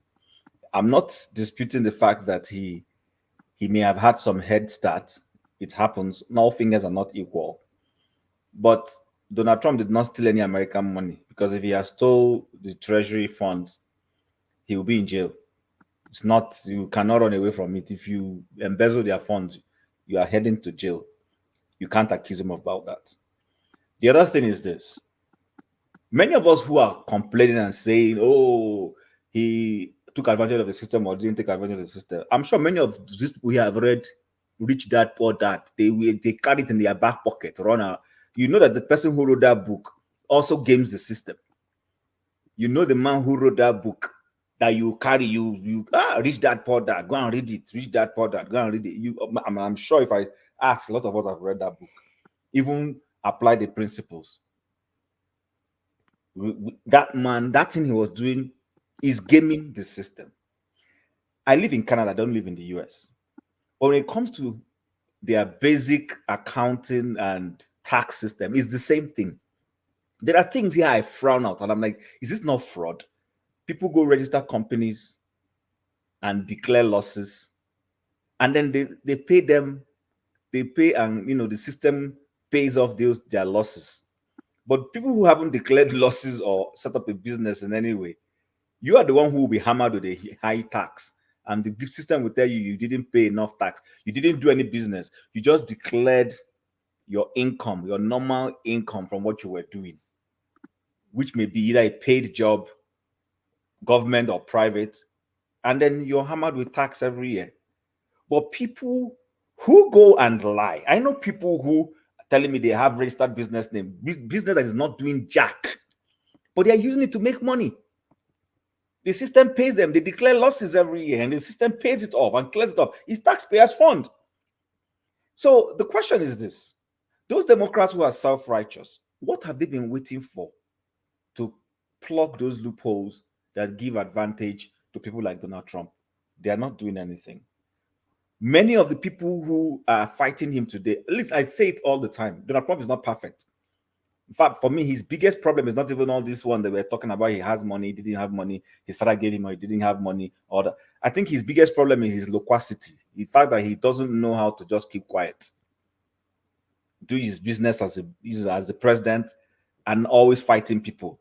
If the pressman will say this, he will respond to them. That was where he got it wrong. But when it comes to understanding that fact that, listen, that system is a capitalist system where, like the last speaker spoke about, that if you work hard, you make something from it, which is not what the Democrats now suddenly stand for. The Democrats don't stand for those things anymore. Most liberal politicians or liberal parties, whether you call them Democrats in the US or Liberal Party in the UK or Canada or whatever, they are just out there to create a lot of lazy people who won't go to work and are waiting for handouts. So, but anyways, rather than us fighting, and then sorry, the other thing I wanted to say is anybody who is comparing Donald Trump to a Tinubu, sorry, I totally disagree with you. Tinubu, as we have it, unless it's wrong, was doing drugs in the US. You can't accuse Donald Trump of that. Tinubu came back from exile, had no money, and how did he become a wealthy guy? He laid a pipe from Alausa to his private entity and is milking the system every day. Donald Trump is a private businessman funding his campaign. In fact, in 2016, Hillary Clinton got more corporate support than Donald Trump. Even in this election, more corporate organizations are supporting Kamala Harris than Donald Trump. Donald Trump got one person, just one Jewish lady, to give him $100 million. Well, but the point remains. Most of Wall Street are supporting the Democrats. Yeah, but you try to say he's like doing it like he's funding it as a private individual. So, but my point is simple. You cannot rule out the fact that there is more corporate Wall Street support for Kamala Harris than for Donald Trump. Is a fact. I don't know how true that is, but it is a fact. It is why? Tell me why. Tell us why it's a fact. That tell you why that what? How is it a fact? You have more millionaires supporting Kamala Harris. I didn't say millionaires. Listen to my word. I'm very clear about what I'm saying. I said more Wall Street support for Kamala Harris. I use the word corporate. I've been using the word corporate. You said corporate. So, but how did you come about an individual that? Is not a corporate. I never said guy, that. Please. I don't want to engage anybody in an argument. No. It's not a question. We're asking you why. If you're asking a question, then you let the person answer. I stood here for hours. I listened to everybody. I didn't interject. Tell us how. So I said corporate support. Corporate support, Wall Street. We all know what corporate is. Organizations, companies. In based fact, on what? How do you mean based on that? When they say to you, when they keep telling us that Wall Street is believing that Kamala Harris has better. So they believe, so they're assuming, so there's no hard evidence that what you're saying is fact. Bro, sorry, if you're asking me for hard fact, I will take my time and I'll present it. I didn't come with hard facts here. Nobody comes to this meeting and they carry hard facts to come here. So please don't play that game with me. The point remains. You could easily we're here. Don't play. No, don't play. See, listen, guy. Listen. I'm not. You don't need to get aggressive. You can just. I'm not here to argue with you. It's when I leave, you can continue with your argument. No, if you. I didn't come. I came to make my views. Exactly. You can disagree with me. I have no problem with you disagreeing with me. But the point is, I don't want to argue with you. We can keep doing this until my mic is over. Make a statement, but you have to. I am not here to argue with you. Take that and keep it in your heart. I'm not here to argue with you. Nobody's arguing with you, but when you. But you're making an argument, and I'm not interested in that argument. I'm not. I'm just being straightforward. I'm not interested in that argument. Let's move forward, please. But lastly, before I leave, I think we need to put away this our Nigerian emotional approach. In the environment where we live, it doesn't work like that. Nobody's interested in your emotiveness. What is interested in is following the system. He follows the system. The person who says, the guy who spoke before me, despite not liking Donald Trump, admitted that Donald Trump's government favored him. It that is favors what me. It Nigerians favors like. anybody that owns a business. It favors anybody that has any investment. So, but that's not where I'm not here to us, argue, like I most of said. us So, on here. we must keep our emotions aside. They have a system. It works in a But particular way. you said something. Let Somebody me asking say you. one second. Give KJ, us thanks, what Jerry, you for said. this, and I'm done. He made a You don't just statement come and saying, put hold fake on, please. news Please. information there. He You said, don't want people to he ask you said questions. most of the people that go on welfare are because the Democrats, insinuating that the Democrats are lazy. This is what you insinuated.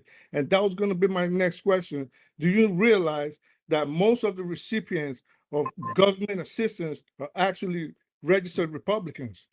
100%. It's not fact in America. Give us the I speak the website. truth. Why you got Chim this, live in Canada, so you gotta pardon him. No. You, He's a give us Canadian. the website. So I'll go and look at it. Give us the website. Well, Which I can share website? it Which with you. website is Easily, it fine? I can share it Which with you. website? AY, do you live in do you live in the US? Give on us the the US give us the Department of Labor. website Yeah. where you got the Go to information. AY, US do you Department of live Labor. in the US? Hold on, yeah. guys. Hold on, Chim. I live in US, AY, Chim. AY, which is the website where Go it, KJ. No, I don't want know to. you are. You tell me. Go on Department of Where Labor. show You you. can I easily can go on Google it and Department share of with Labor. you now. It's not a No. problem. You Yeah. Google and give me that information. Okay, I'll give it to you now. All right, thank you. I'll give it to you. Adama, you're welcome. You're welcome. Jefferson, you're welcome. We'll do Jefferson, then we'll come to Adama. Yeah, Jefferson, please, your take.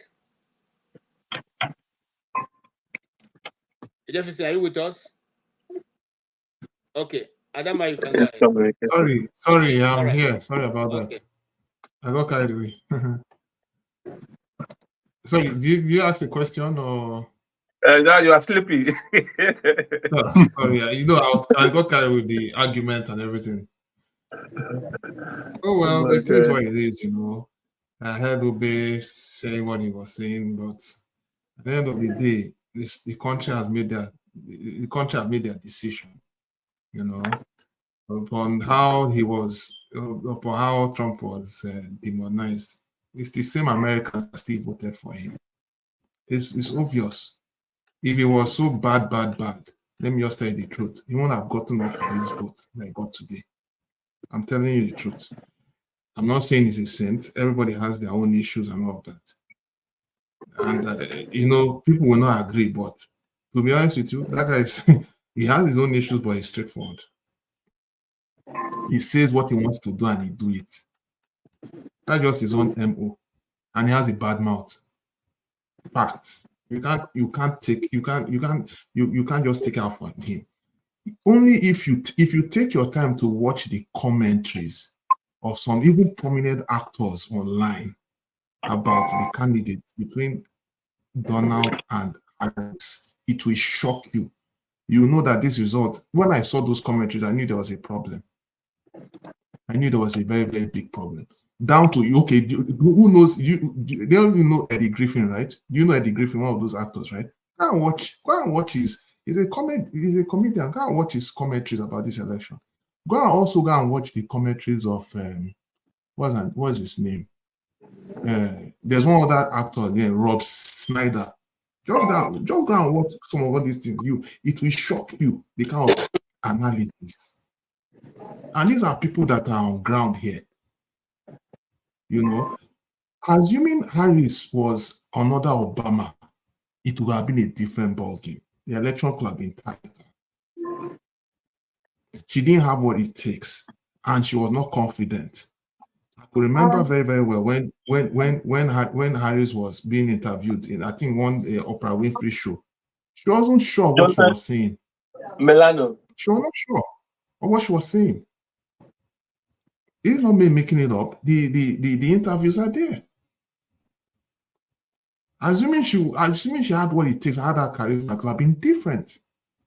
It's just all those. It's just what it is. It's unfortunate, but I mean, we can only observe.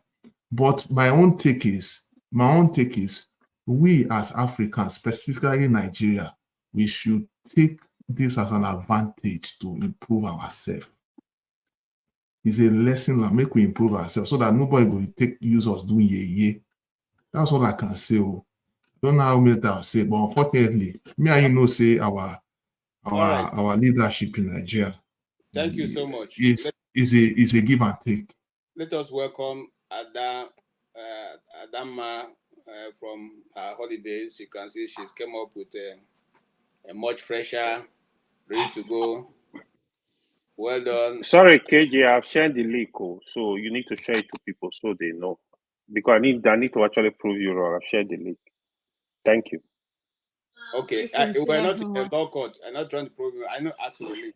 So keep your proving wrong to yourself. All right, Dama, go ahead.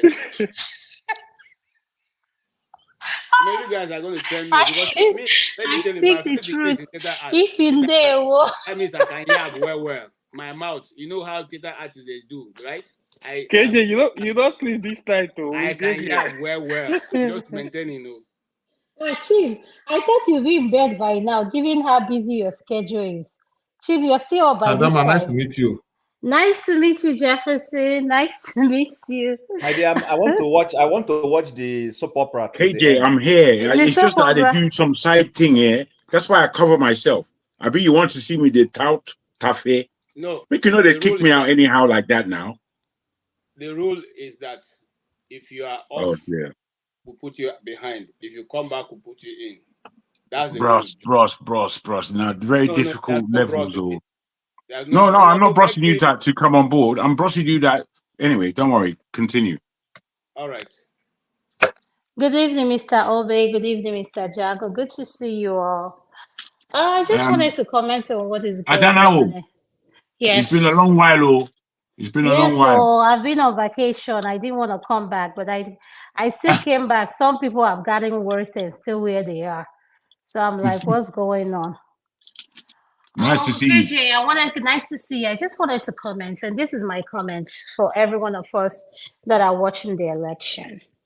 Hope when we come back Saturday, where it's called Have Your Say, please, all I'm pleading for everybody in this panelist to do is leave anybody that supports Tulumbu and his administration alone. Let people support who they want. Whether Tulumbu is doing the job or not, even me, sir, there is a position I'm eyeing there. I think I am overqualified for that position. There you go. So as an Igbo woman, I'll go and present the Igbo. Yeah. So I mean, given my position, I can hold it. So please just allow me. So if I say I'm a Tulumbu supporter, you say, Adama, I'm supporting you. Don't come and start telling me is Igbo, is distant, please. So use that same energy that you're using to support Trump and I'm using to support Kamala and leave people alone. Do not try to be biased because this is a country where things work. And if you know someone's record, if any one of us were to go to work, there's something called a background check. And it depends on the job you're looking for. There are some jobs, just having a mail ticket for your, like driving, you can't get those positions. So now we have certified ourselves to 35 felons is qualified to be a president. And someone is saying that Tulumbu did what? Tulumbu is a god in front of Trump. Why we should not be praising Tulumbu. Matter of fact, I've changed my name now. Agbado. That's my full name is Agbado now. Ada, what's your favorite? Ferrari or Lamborghini? You get one. What's your favorite? You know my favorite would definitely be Lamborghini. Hey, what? You are getting it. Please, we need to now, because the way Nigerians are not being realistic, regardless of who is in this position, is not going to favor you guys. It's not. And I don't know why we are fighting over someone else's property. That's what we don't understand. We come here, we fight over... Adama, hold on. Yes. You are supporting Kamala Harris. Is he your property? Yes. Is your property? No. I'm supporting her because of what I stand for. The way you're holding No, but Uncle KJ, this is what I'm trying to say, Uncle KJ. You disturb her unnecessarily, please. Yeah, this is what you're not understanding. When you guys see people who support, who is not an obese supporter, I've seen what is done to that person on this platform. Adama, you guys want to... eat Adama, of that person's Adama, soul you're raw. being hypocritical now. Nna Chim hapụkwa m aka ka m kwuo okwu. Jidekwa onwe gị. Jidekwa onwe gị. Jee enyi ụra. Ọ na ụra bịa ọkpara gị. Jee enyi okwu ụra. Chim, I just came back on vacation. Ike dịkwa m mụ na gị dịgị nwekwa ya n'abalị. Aṅụrụ m energy drink. Energy drink. Mụ onye ṅụkwa energy drink. Listen, hapụkwa m aka. Anyway, you're a madman. You know, Pastor said they are Lagos people. They don't speak Igbo. So it's the truth. We need to, and for those of us that they've labeled because we go to one-man show, allow me to do whatever I want to do. Don't blame me. Let's enjoy it. Let's encourage one another.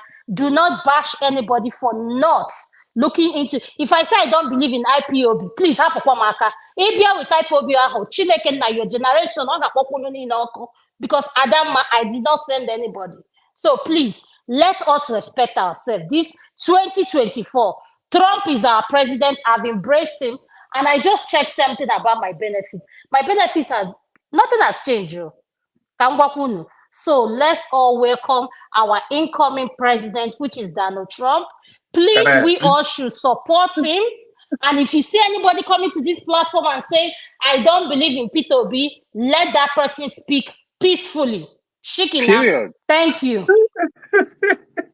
Okay, it's just like what happened in those states now. Like Oga AY. Say you say they never even swearing, they want to kill themselves. Obey. That's exactly what it is.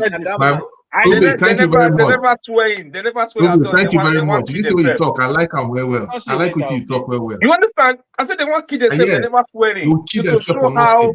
How some of us could take this the other way around. How myopic our thinking is. How myopic our thinking is.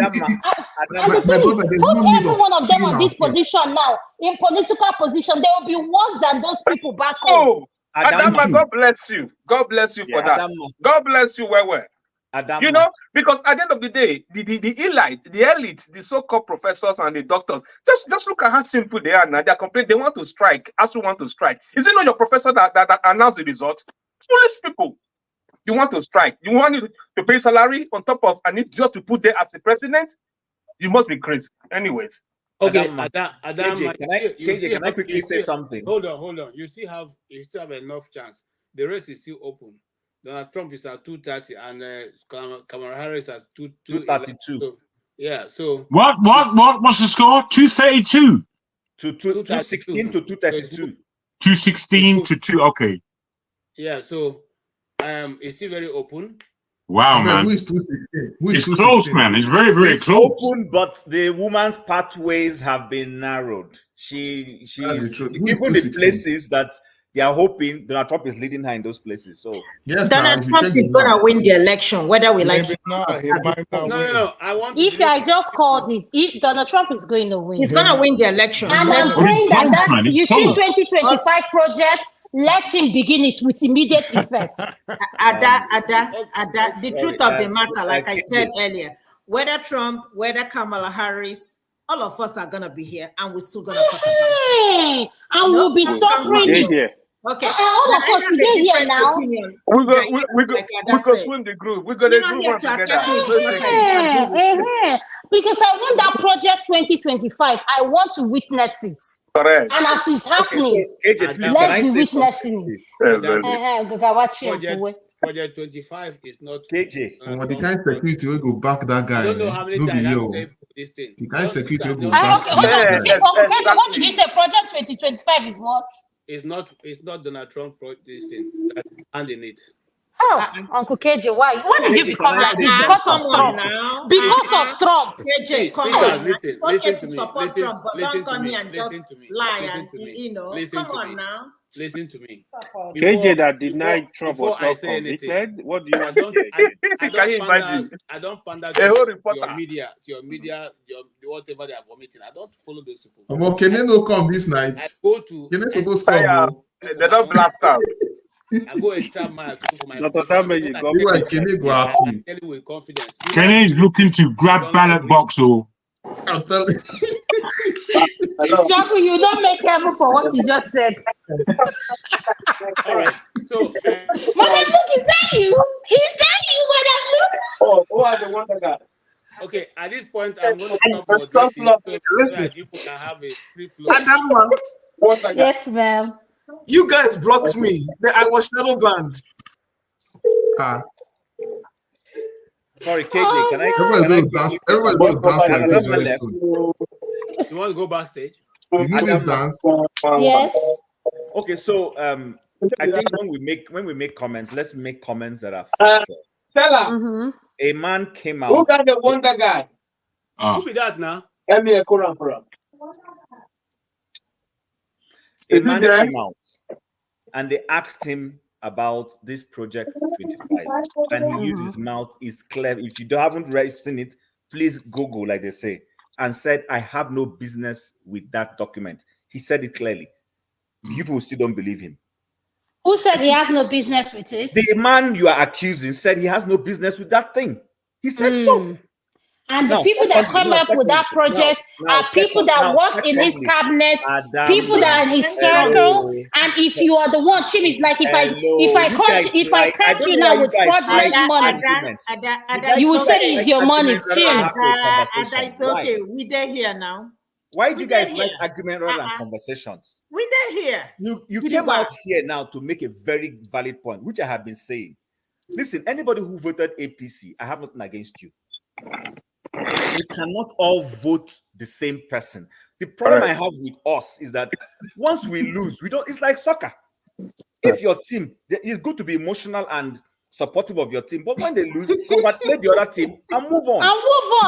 Shima, I'm not coming on. Shima, I'm not coming on to say I vote. But that is not what you're doing. That's why I said you're being hypocritical. No, Chim, what I'm coming here to say is, if you see Adama saying, I don't believe in IPOB, please just leave me alone. I don't believe in IPOB either. We know them. You know there are a lot of them in this platform. So, but I'm not interested in that. That's all I'm saying. This is where I'm going. Why is every Democrat an angel? And anybody who is supporting Republican or is a sinner or a demon? Why? Said by who? Said by who? Who made that assumption? Who made? You're the one making those comments. Nobody has said that. That is what you guys are suggesting underneath. That's not true. No, this is what we are saying. This is what you're saying. Chim, this is what we're saying. Chim, if you have the record Trump had, you can now work as an Uber driver in the United States of America. Thank you. Even in Canada where you reside, let's say the way it is. Correct. You know what it means to be a felony in your record. 30, how many? 34. Chim, let's be realistic. 34? Are you kidding 34. me? Yeah. Are you kidding me? And people think it's okay for a man to come out and say, I grab her ass, they like to grab. No, Chim is wrong. Making my point for me. You see what you just said now? You said he had 40 something or whatever number, and then people feel it's okay. So which means you are angry with the people who said it's okay. No. I'm angry with the Nigerians who claim. This is where my anger is, Chim. Let me define my anger. I'm angry with the Nigerians who have been through a country that was run based on corruption. And they have come to the diaspora where they stayed in 24 hours lights. Where they use lights in everything they do, but they still act like they're in darkness. No. And they can support America is not a saint of a country. No. Hold on, Jefferson. I don't know what country you are, but where I am, I have 24 hours electricity. That's it. And where Chim is and where KJ, if he is, we all enjoy that. Listen, Jefferson. This is one thing you guys get wrong. No, Jefferson. In order for Africa to function today, in order for any country to function, Jefferson, listen to what I'm saying. You need the basic. You need electricity, good road, and water. You guys don't have three of those things. But what is wrong? Jefferson calling from Nigeria. He's saying the truth as it is. Hey guys, that's where me I get. Hey guys, you are making a baseless comparison. Sorry, I've listened to this comparison. Very baseless. Very baseless. Hey guys, I think Donald Trump re-election or whatever he's doing now is as a result of his capturing the Republican. That's what I look at it, because if it's an ordinary man, it's not entirely if it's that. if it's an ordinary man, if it's an ordinary man, Kamala Harris was a chronic liar. wait. If it's That's an one of the ordinary major man that reasons. had done a 1/4 of what this guy had done, they would have kicked him a long time ago, because this guy has all their secrets under his armpit. Yeah, he captured all of them, and nobody can talk back at him. I'm telling you. I think what the problem is, and that they some allowed things one that guy to other come in people to are be afraid to better. say. That is number one. Whose secret did he capture? Okay, can I ask you guys a question? Let me ask you guys a question that we're all sitting here for Nigerians that are saying, oh, Democrats who are Nigerians are bitter. This is what makes me angry. If you have been ever discriminated in this country, you know what it feels like to be Black. And to not just be Black, educated and be questioned. Yes, we But know this that is the feeling. problem I have with you people, Nigerians. You guys do not put your mouth where your money is. And the point I'm trying to make is this. You'll sit down here every weekend, you run your mouth and say everything. All due respect to everybody. I'm not talking down on anyone. Listen, let me make my point. All due respect to everyone, including me that come here during the women's segment. The point I'm trying to make is this. In order for us to be the change we want, we have to start with us. We cannot condone things that is like black and white and normalize it and expect our leaders to be any better. If the basic Nigerians could condone a man who has 34 felony, 34. Jefferson, you have 34 felony, you will do your time and your citizenship will be revoked. So why are we all pretending like Trump is so normal, like he didn't do anything? I have no issue with Trump. Trump can win. Yes, maybe he's good in terms of handling the economy, whatever. But this is what I have a problem with. His criminal record. Say it the way it is. What he did is wrong. If it was Barack Obama doing that, none of you, Please, no call none that of man us will be here This saying, Obama, leave no him call him alone. That guy is a disgrace to Africa and African Americans. No call that name here. Jefferson, thank you. And because of him, Nigeria they were today. Hold on, sir. God of Obama. Hold on, sir. You see, the challenge we have. What did Obama do you when Nigeria did where he did? Now he tell you that made a steal now money. Please. I listen to all of you. I want to make a point. Because of Obama, that's why Nigeria is messed up today. Jefferson, you see, I don't know how you wake up and you talk. How can Obama have so much influence in Nigeria? When you guys, that's that black man mentality, entitlement. You guys feel everybody owe you guys. He influenced the Nigerian politics. No. 2015 election. Hold on, guys. Thank you, Adam. I have made a very good submission, and I appreciate your submissions and every other person's position. But however, in a situation where you come to a discussion or a conversation, you state your position. I state my own. My position, no matter how much you feel inferior, it is inferior to your position. It does not override my own. Except me, I decide to submit to you. No, but when you come into your own submission, I begin to look at me that because I hold the position I hold, I am not equivalent. I'm not supposed to hold that kind of position, or I cannot even hold it because I am maybe mentally deranged or something. It doesn't give me any room to accept what you are saying. Look, in America, over 80 million people are voting for Donald Trump. Those 80 million people cannot all be wrong. In America, you have Elon Musk supporting this same person. In America, you have two prominent Democrats, Robert Kennedy and Tulsi Gabbard, supporting the same individual. Tulsi Gabbard is a lieutenant colonel in the American Army. Robert Kennedy is the grandson of John Kennedy. And all these people are in his team, including other people I don't want to mention. Does it mean that all these people are not intelligent? They didn't see all the evil. No, Uncle KJ, what you're failing to Uncle KJ, what you're failing to do, Uncle KJ, name how many former Republican presidents are backing your candidates up. Thank you.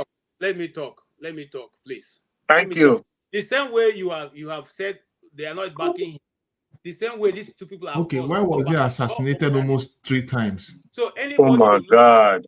That was a setup. Nobody Absolutely. The simple question: why did he try to assassinate him? Nobody tried to assassinate him. That one has script now, na stage now. Come on now. Is a criminal that did this. Who I beg you. No, but Uncle KJ, I asked you a question. I just want you to answer my question. President Bush, the former vice. No. We are holding a conversation, Uncle KJ. It's a conversation. We are all okay with whoever you guys support. I just want to know, how come no former Republican president has come out to campaign for Trump? Could you please tell us why? Because he's anti-establishment. Simple. He's anti-establishment. I beg, let me laugh. Let me laugh. That's the truth. Wala.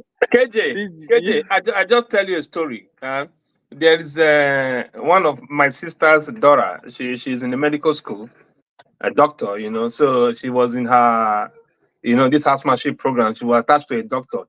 He went with his the border. They went in to see a patient because of his color or because of his race. You know that the patient, who is a white man, had to tell the doctor that is it not the same people that are voting Democrat in this that the lady should excuse the medical examination room. And this girl was born and bred in America. She almost fainted. That is how much the narrative has gone. That's what we're talking about. It's the same thing with the Yoruba versus. Listen, Obe, what? No, but you need to. But listen, Obe, can I say something? That's a one-off. No, but can I ask you something? Who is this Jefferson guy? Now, America, It's not about who is me. Listen, Jefferson, let me tell you something. Jefferson. Medical professionals here. Listen, Jefferson. Let them talk. So you listen, the one thing you guys don't know, I see you guys talk about, abortion this, abortion that, abortion this. I was working when you guys was making all those ascensions. And do you know the funny thing that makes it so crazy is, will you like to be told what to do with your body? No. No, Uncle KJ, this question is to you and Jefferson. I want to answer you. Yes. You see, me as a person, I don't have a problem. But if you take a position, hold that position. You are saying now your body, your choice, right? But some few days ago, you were forced to pump something into your system. You didn't say, no, it's my body. I will not take it. Now, after we have done that... Please define what you mean pump something into my system. Define it. COVID vaccine. COVID vaccine. Don't you know what we all took? Is it not part of your body or system, your choice? Why did you not shout your body or choice at that time? Why do you not? It's not even just that. Even your sexual change. Now them the pioneer. Now them you are talking about sexual change. Let me bust your bubble. Elon Musk, one of Elon Musk's children, is a trans. You said this. You know no, stop. They've gone about it all day today. They've gone about it, even to the point. No, please, Uncle KJ, that website Rudolph asked you to share with us.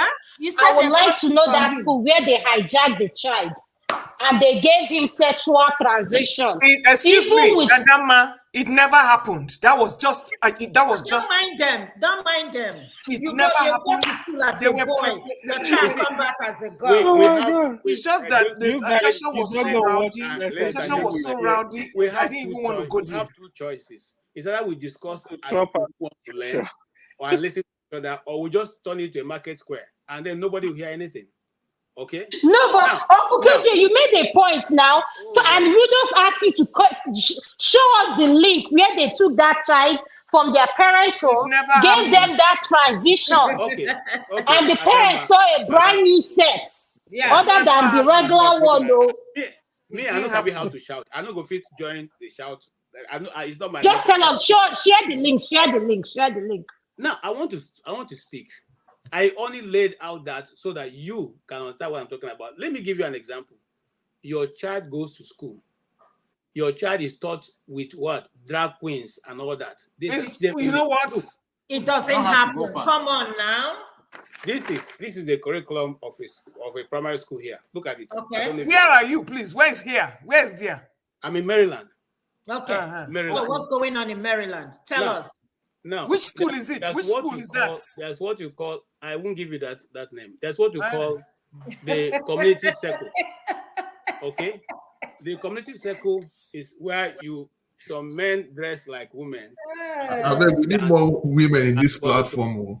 I don't know what we need more women in this platform. Maybe they give us booze. I enjoy this. I enjoy this show today. Men dressing like women to come and perform. Nobody taught them how to do that. It was their own. Anywhere where we go, they will give us the bad booze. Uncle KJ, do you know what I don't like is when there's a sentence or a page written about kids to talk about their sexuality, it makes you all as African parents uncomfortable. And that's why, please, let me finish, Uncle KJ. That is why we are in the mess we are today. And part of our Saturday segment, we are going to be talking about sexuality, because you know what? You guys frown on those things so much. And as much as you guys sneak around to be having sex, anyhow, when it comes to your sexuality, you guys will start frowning on it. Leave people alone. If people say they want to be with a man, it's none of your business. None of you here that are sent. All of you are sinners. Sinners. I beg. That's extreme. No, it's not extreme. It's a topic we are going to address. So no, it's not extreme, because we have real issues that we need to address. I will ask you to restrict the discussion until you go to that platform to discuss that. But Uncle KJ, before we do that, please tell us what school they hijacked that child and transition them now. Hold on. That KJ is a pastor. Don't corrupt a question of a pastor. we shouting or we not shouting. You have your values that you want to bring up your children by. I have my own. You cannot tell me how to bring up my child and how I want to bring him up or her up. So when you begin to step beyond that boundary, I think you are going beyond the level I want. I will give my child the sex education I want. If it gets to the point where you have to come to the class and read and force them to read pornography as in terms of teaching them, I will not accept that. And I'm not talking about things that are not there. When I'm talking, I'm quoting things that are in the court, in courts and in states. I'm not. Listen, please. I don't know. I'm not going to argue with you now. Okay, we're not going to argue, but I want to say this, please. We're not going to argue, but I want to say this. No, I'm not going to keep on our truth. I keep my own. Okay, we will all keep our truth, but please, we should be careful and mindful of how we spread, you know what. And I said it in the last segment, most of these instances that we hear of, these children have already done all those things in their homes. Most of the conversion and all these things that are happening come from their relatives and from their immediate family. The school just has to come in here and see what they have. These children bring their stuff to school already because they have already been exposed. In that same home there, look at Mr. Igonga. Until we see what is going on in these people's homes, then we know exactly what people are really doing, but they will come out here. You know, that man is the MVP of that country. He's the MVP. So you can imagine what people have been going. These are people who come out and preach values. Look at what they do behind closed doors. So my thing is, most of these children have already been tranced or by tranced in their homes. When they come to school and they come and tell the teacher, look, I feel like a girl, or I feel like nobody indoctrinated your child. The schools had no power to indoctrinate any child. Well, but Madam, look, I think you're going far. I mean, not be this world we live again. Okay, but can I say something? Can I say something, Uncle KJ? Yeah, that's true. That's true. I want to agree with you. How to live in this world, Madam Luke? No, we can't teach you, Uncle KJ. I believe. Yeah, I believe in your Christian views and everything. Nobody's teaching your children anything. They're only trying to tell you that you are trying to teach me that you are trying to tell me that I'm not in this world. You are in this world, but your world is what you see with your perception. It's what you see and your interpretation. That perception that I've been seeing has brought me to where I am. I'm over good. And you are entitled to your perception. Madam Luke, all I want to say to every one of us is, This is what I say. I came in specifically. Keep it. Me, I want to keep my own. Yes, Uncle KJ, keep it very well. And I want you to hold on tight to those Christian values. And please, yes, it's good, Uncle KJ. And as you're coming Saturday, please come with the knowledge of why is it that African men like having sex through the anus with a woman? Because one was Christian. How do you know that? Oh yes, you do, because I'm a medical practitioner. Are you kidding me? Do you know what that's my profession? Are you kidding me? No, I'm just asking. Yes, they do. Adama, please. Let me say this. The people who do kiss. When you have their father, what they want to do is smash. Now.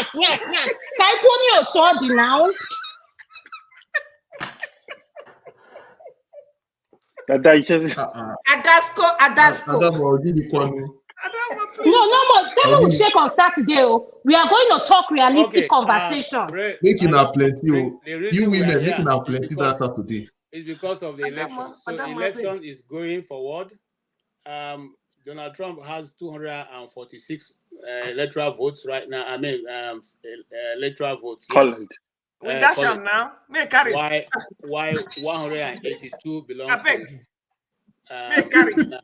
Uncle Kent, look at even the way you are announcing it. When it comes to announcing Trump, when it comes to Kamala, and it's coming to why are you like this? You're being biased, even calling that name. I don't like the way you're announcing this thing, Uncle Kent. Please let me be announcing it myself. You catch up there. Let me tell you something, Adama. Let me tell you something. Leave KJ. He's not a Ru baby. He's not a Ru baby. I was in Nigeria when they first lined up for that Kamala Harris debate, and the first I will send people correct where she dropped out. And now that was where I took interest first and foremost. Check my link, you will see the proper update by BBC. But when Tosi Gabel handled her and put her records on the line, she was the first that dropped out. That's how I got to know Kamala Harris. Listen, I think we're kind of a spilled milk here. What records? Listen, don't go there. Now, wow. What record? Let me be stranger for Israel. Vivi. What record? What record? Listen, if you have a which record? Because why you record though? She was grabbing men by the my God. All these are my Igbo sisters. Please, I'm not finished. You can't go to is that sexuality this thing? Where you guys say Democrats are turning our children to trans. Lies. So I want you to come Saturday and explain to us how they transition our children. Lies. As a medical practitioner, I'm open to learning, and you have to define to me. My Igbo sisters, you must come on Saturday. I'm going to listen to now. Please, Uncle KJ, no. Rudolph asked you, he said, tell us the place where you said they came and took the child. What happened? You don't want to listen because I can't engage when people. Okay, explain. I won't say. I can't engage. Okay, can make sure Nukuzie. Hey, Chineke. Yeah, that one started from was that there's no state where it is allowed. So KJ can explain to us. Brought up the states. Jago, you quiet today. What happened? There's no place. Bros, what did I go do with this subject now? What did I go do with that? Make I just say, listen. This will pass you, Abi. As you see the women they talk, he pass you, just quiet. If not, they go tear you too. You know they Jefferson, don't interrupt my uncle. He wants to tell us the state where a child was taken out from the parents' house and they took him to the hospital to transition that child. Please, let's listen. We are here to learn. When you can't even get a child to have a common circumcision here without them shooting you to death. My dear, Adam, look, leave now. They don't forget, say practitioners, they here. We are listening. Listen to me. It's not as if it's what you just capture the child from class. Go, no, it's a process, just like this other guy. It's a process. I just broke it down. I didn't want to waste time. It's a process. And the process simply means that, I'm coming, listen to me. The process simply means that your child goes to school, okay? Maybe it's a girl, and they start talking about all the stuff they're talking, and then they begin to put in the person's head that is no longer a girl, it's a boy. Example, one example, KJ. Don't assume, just tell us one. No, but it's a fact now. In California, they are indirectly doing it. So why are you guys saying this? I hate when you guys speak and you're not speaking of facts. Directly doing what? Who directly doing what? Jefferson, please don't interrupt KJ. Let him tell us where this thing happened. We are making history in this channel today. Because KJ, thank you. I don't think it's necessary. Can I just say something? I don't think it's necessary because that guy don't give up. They're supposed to have a question, but they're not interested in it. So what's the need? Yeah. Can I just say something to the ladies? Guys, we are listening. Thank you. You see, sometimes we are having discussions based on a lot of material, a lot of things we can hold and touch. And there are times when we're speaking of there are times when we are speaking on serious situations that really need a lot more depth to understand where it is that we are in the world today. Things are changing, and they have changed from my childhood to today. Homosexuality is a reality. We understand that it takes place, both for men and for women. However, again, you see, when we speak and we are not coming from a spiritual basis, I think we miss out a lot. Now, when I speak on a spiritual basis, I'm not talking about Christianity necessarily. I'm speaking about the depth of what it is to be a human being. A human being is made up, whether we like it or not, is made up of the physical, the mental, and the spiritual. But you see, in the West, we don't like to talk too much about the spiritual realm because it confuses and it's very hard to hold on to. However, in missing it out, we are not speaking the reality of the scenarios that we are facing today, the challenges that we are facing today. I'll put it like this. We are constantly at war in this world as human beings, and we're at war on many different levels. So when we speak about things that the West has given some kind of kudos to, and the kudos they give approaches as though it is fair, and it is protective on all human beings. All human beings have value. All human beings have rights. Now, given this, we do have to ask ourselves fundamental questions. I don't want to appear as though I'm ignorant, but we know that between a man and a woman is how we propagate new life. That's how we do it.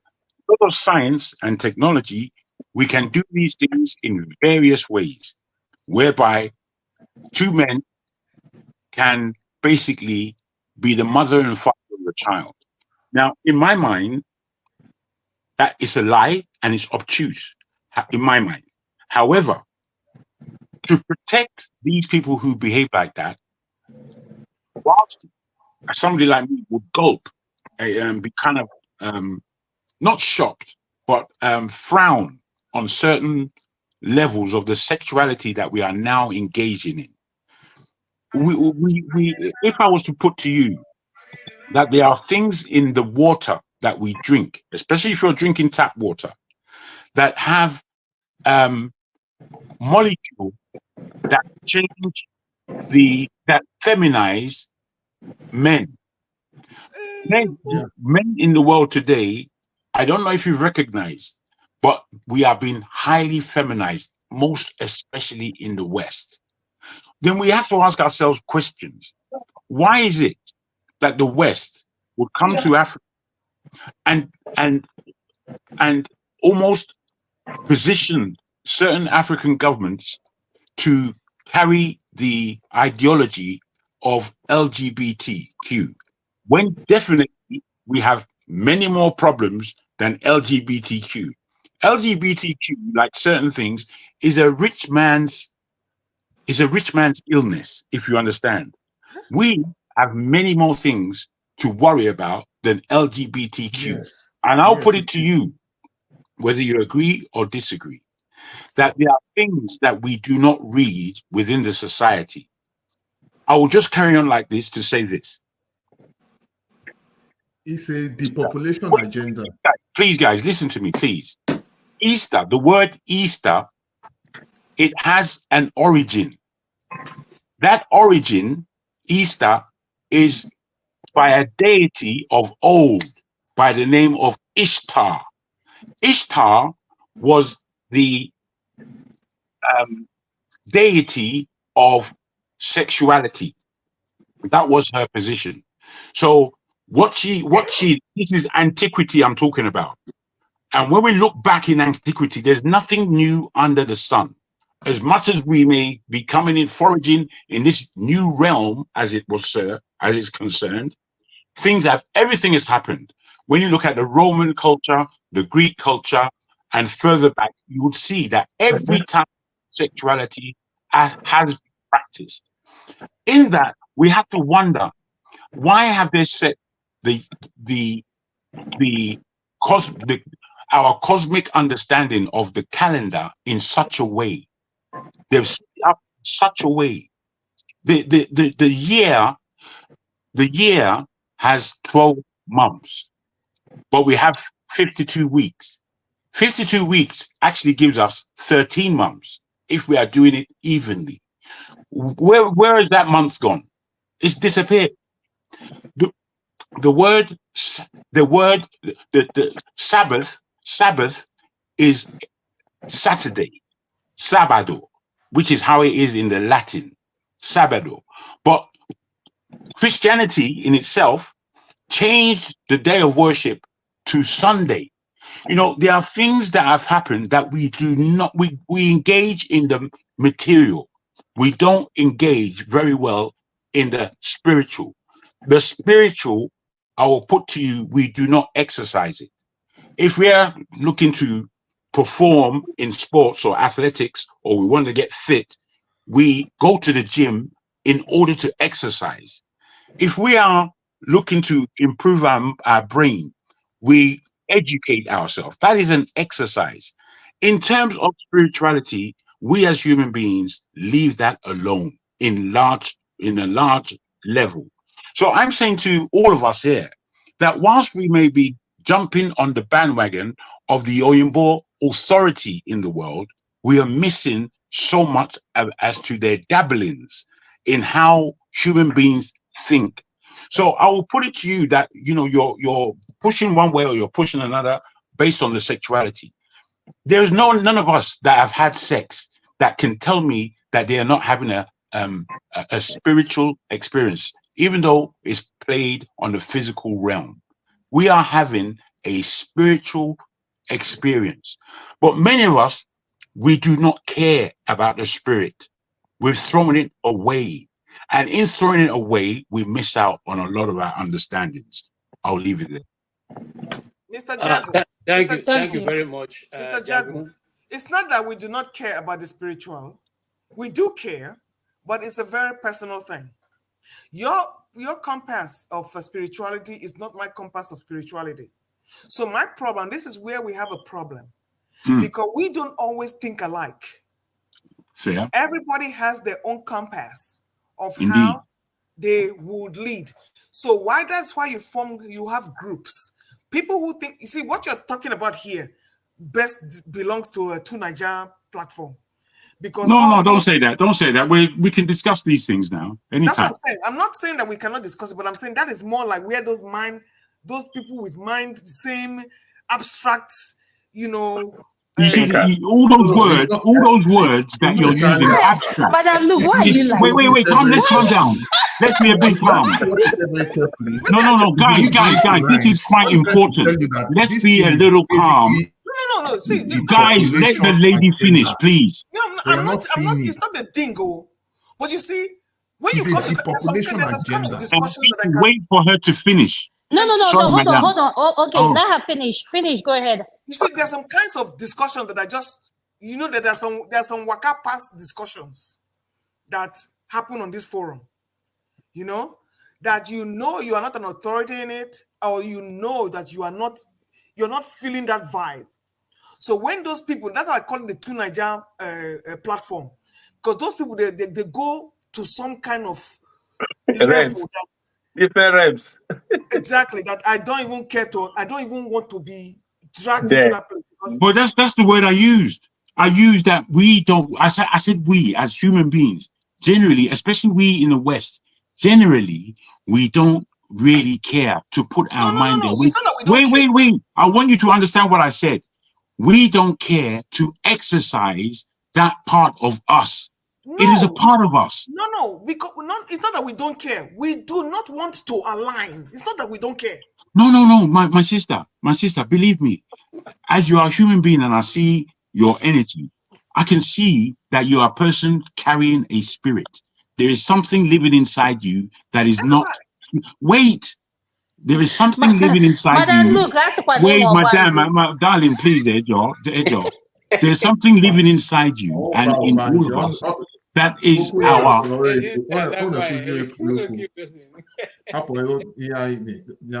I think it's unfair. You know, No, Jabu. I was telling Madam, look, you said you see the spiritual side of, and I'm telling her that she's the goddess of the river. You know, she talks. No, seriously, okay. Jabu, what you're saying is a very big point. People don't. I align with you in that position. Sex is spiritual. It is. Those are the things. When I say the women's segment coming up this Saturday is going to be powerful, because these are things we frown to talk about. We need to talk about it. Well, that's why I'm being, you know, in the mid, you know, I've been quiet. Jefferson said, "Why are you being so quiet?" I'm being quiet because I'm listening to what everybody is saying, and I'm waiting for somebody to come with a premise that we can really try to come together and understand.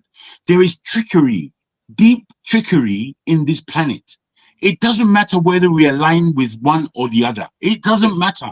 Wait, madam, please. Look, madam, please. It doesn't matter where we align. There is nothing that, as I was saying earlier, there is nothing called my truth and your truth and this and that. There is only truth. And I do not have all truth. I don't have it. You understand? Whether we are atheists or we are people who engaged in religion, or we are people engaged in deep spirituality of all levels. At the end of the day, we all know we're going to die. And at the point of death, I don't know whether or not we think that's it, or whether we actually meet our maker and will be judged. If that be the truth, then I will suggest to all of us here that there is a portion of our being that we do not use well. In my life, I've been testing everything. I've tested. I've had, this is not talking about my own sexuality necessarily, but I've had many women. And in me having women, I've gone through all kinds of different understandings what it is when you connect with another human being sexually.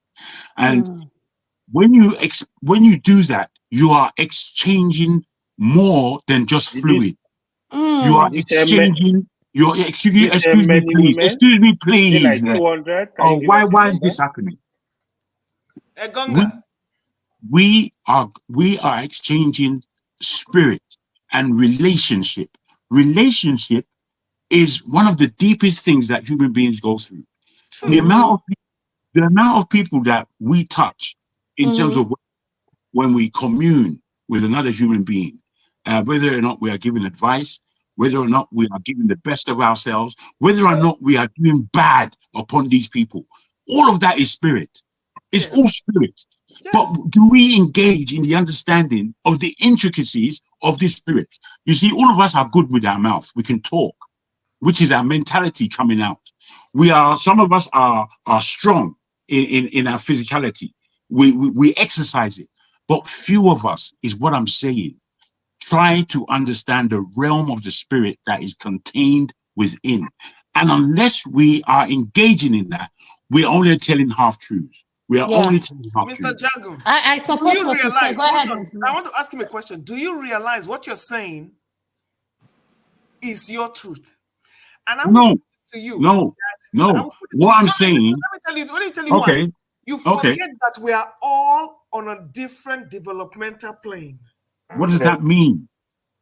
You don't understand what that means? What it No. tries to say is we're in a different spiritual journey. Yeah, we're all on a different spiritual realm. We all can be on the same plane. Different level. Everybody's a different, you know. Yeah, because and just like you now that said you're former retired Ashawo. So your realm is probably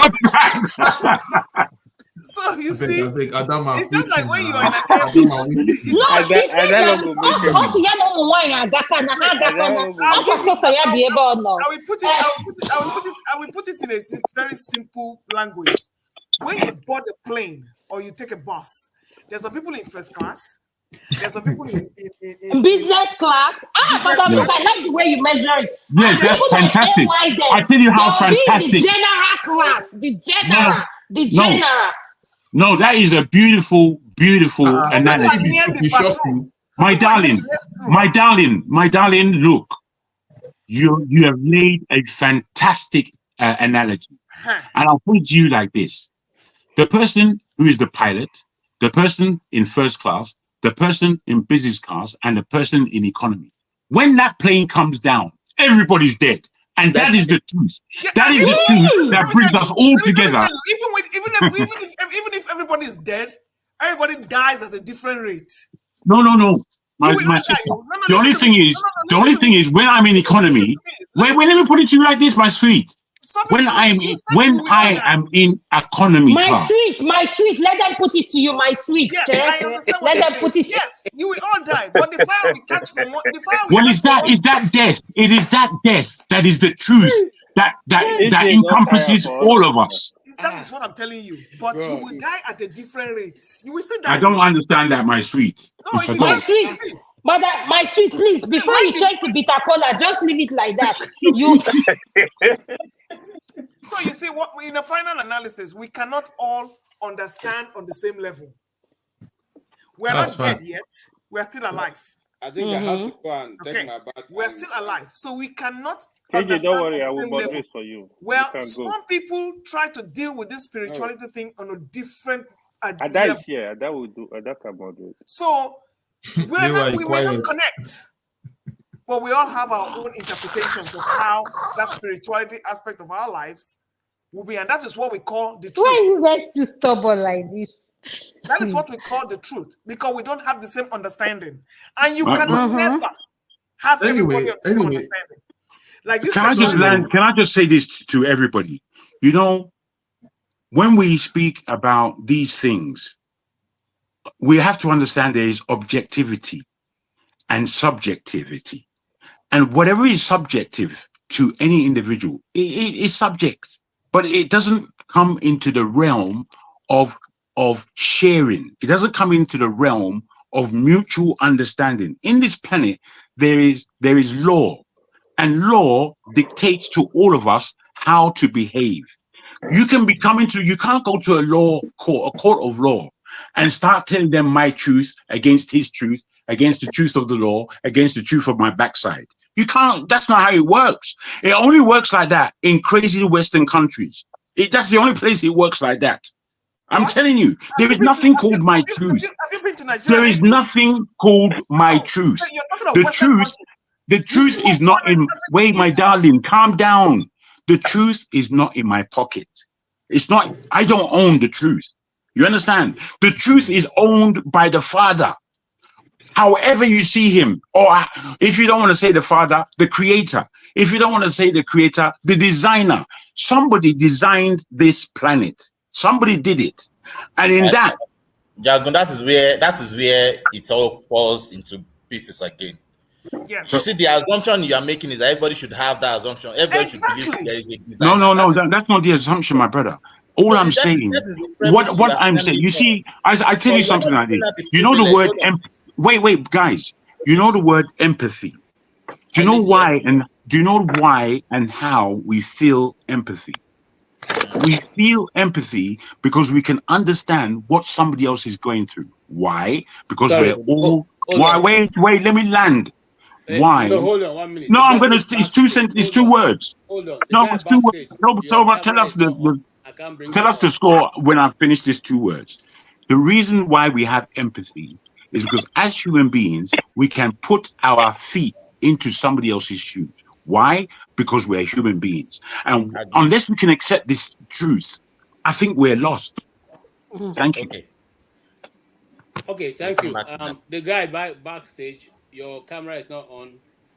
We can't bring you But in. not everybody is capable of feeling empathy, though.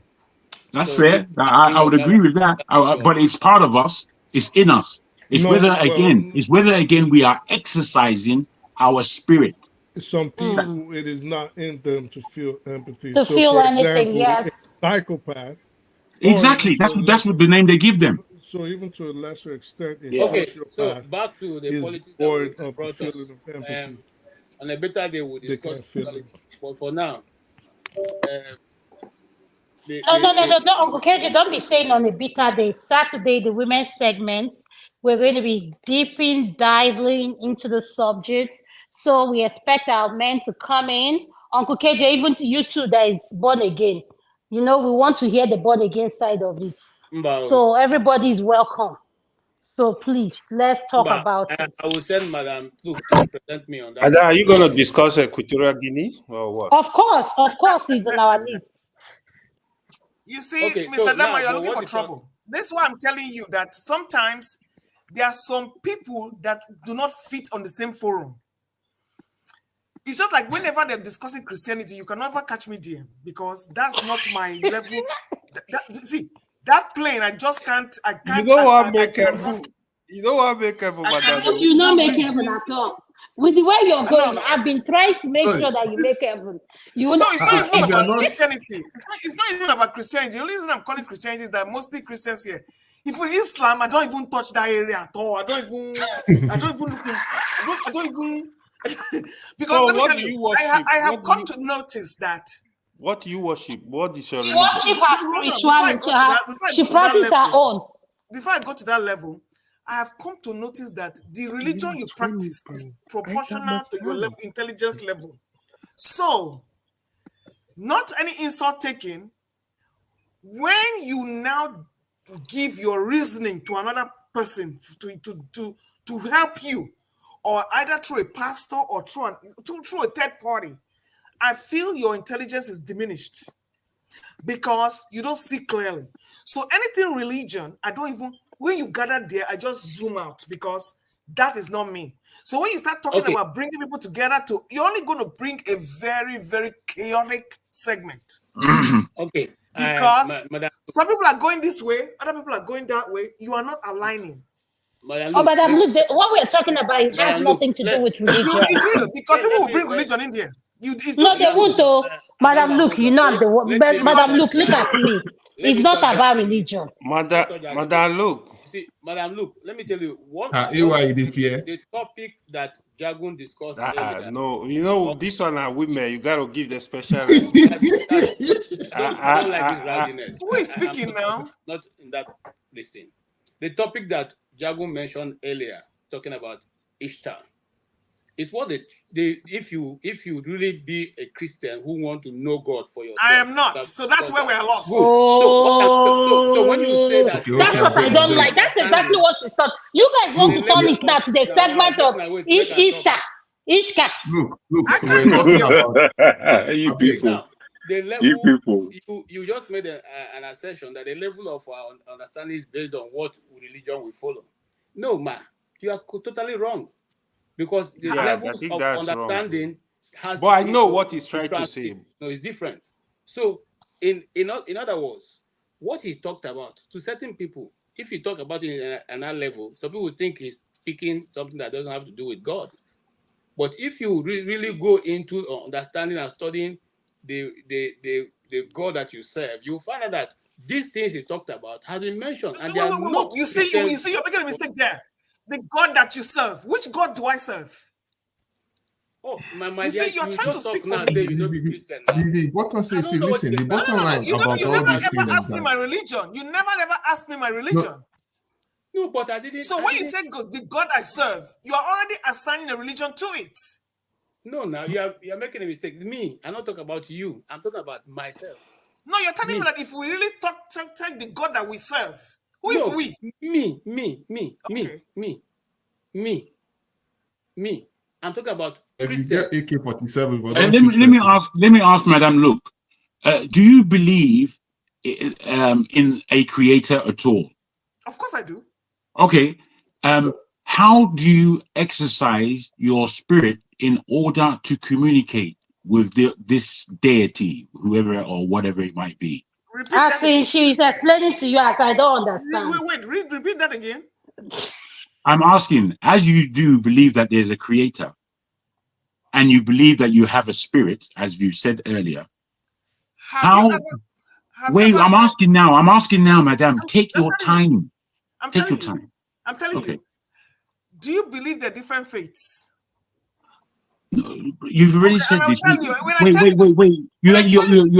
You're not allowing me to ask you a question that you can actually answer. I can answer you. Just take your time, madam. No. I know what. Of course, yes. I'm asking you how you, within the fact that you within the fact that you have a spirit and you know this, and you believe that there's a creator, I'm asking you, how do you communicate or how do you exercise your spirit for that communication? Agnostically, happily agnostically. What does that mean? Can you explain, please? Whatever I damn well choose. I still don't understand, my dear. I would say I want to go. Madam Luke, are you a free thinker? Meaning is self-determined. Are you a free thinker? Let her answer. Very much so. Very much so. Today, I will tell you I want to go by the banana.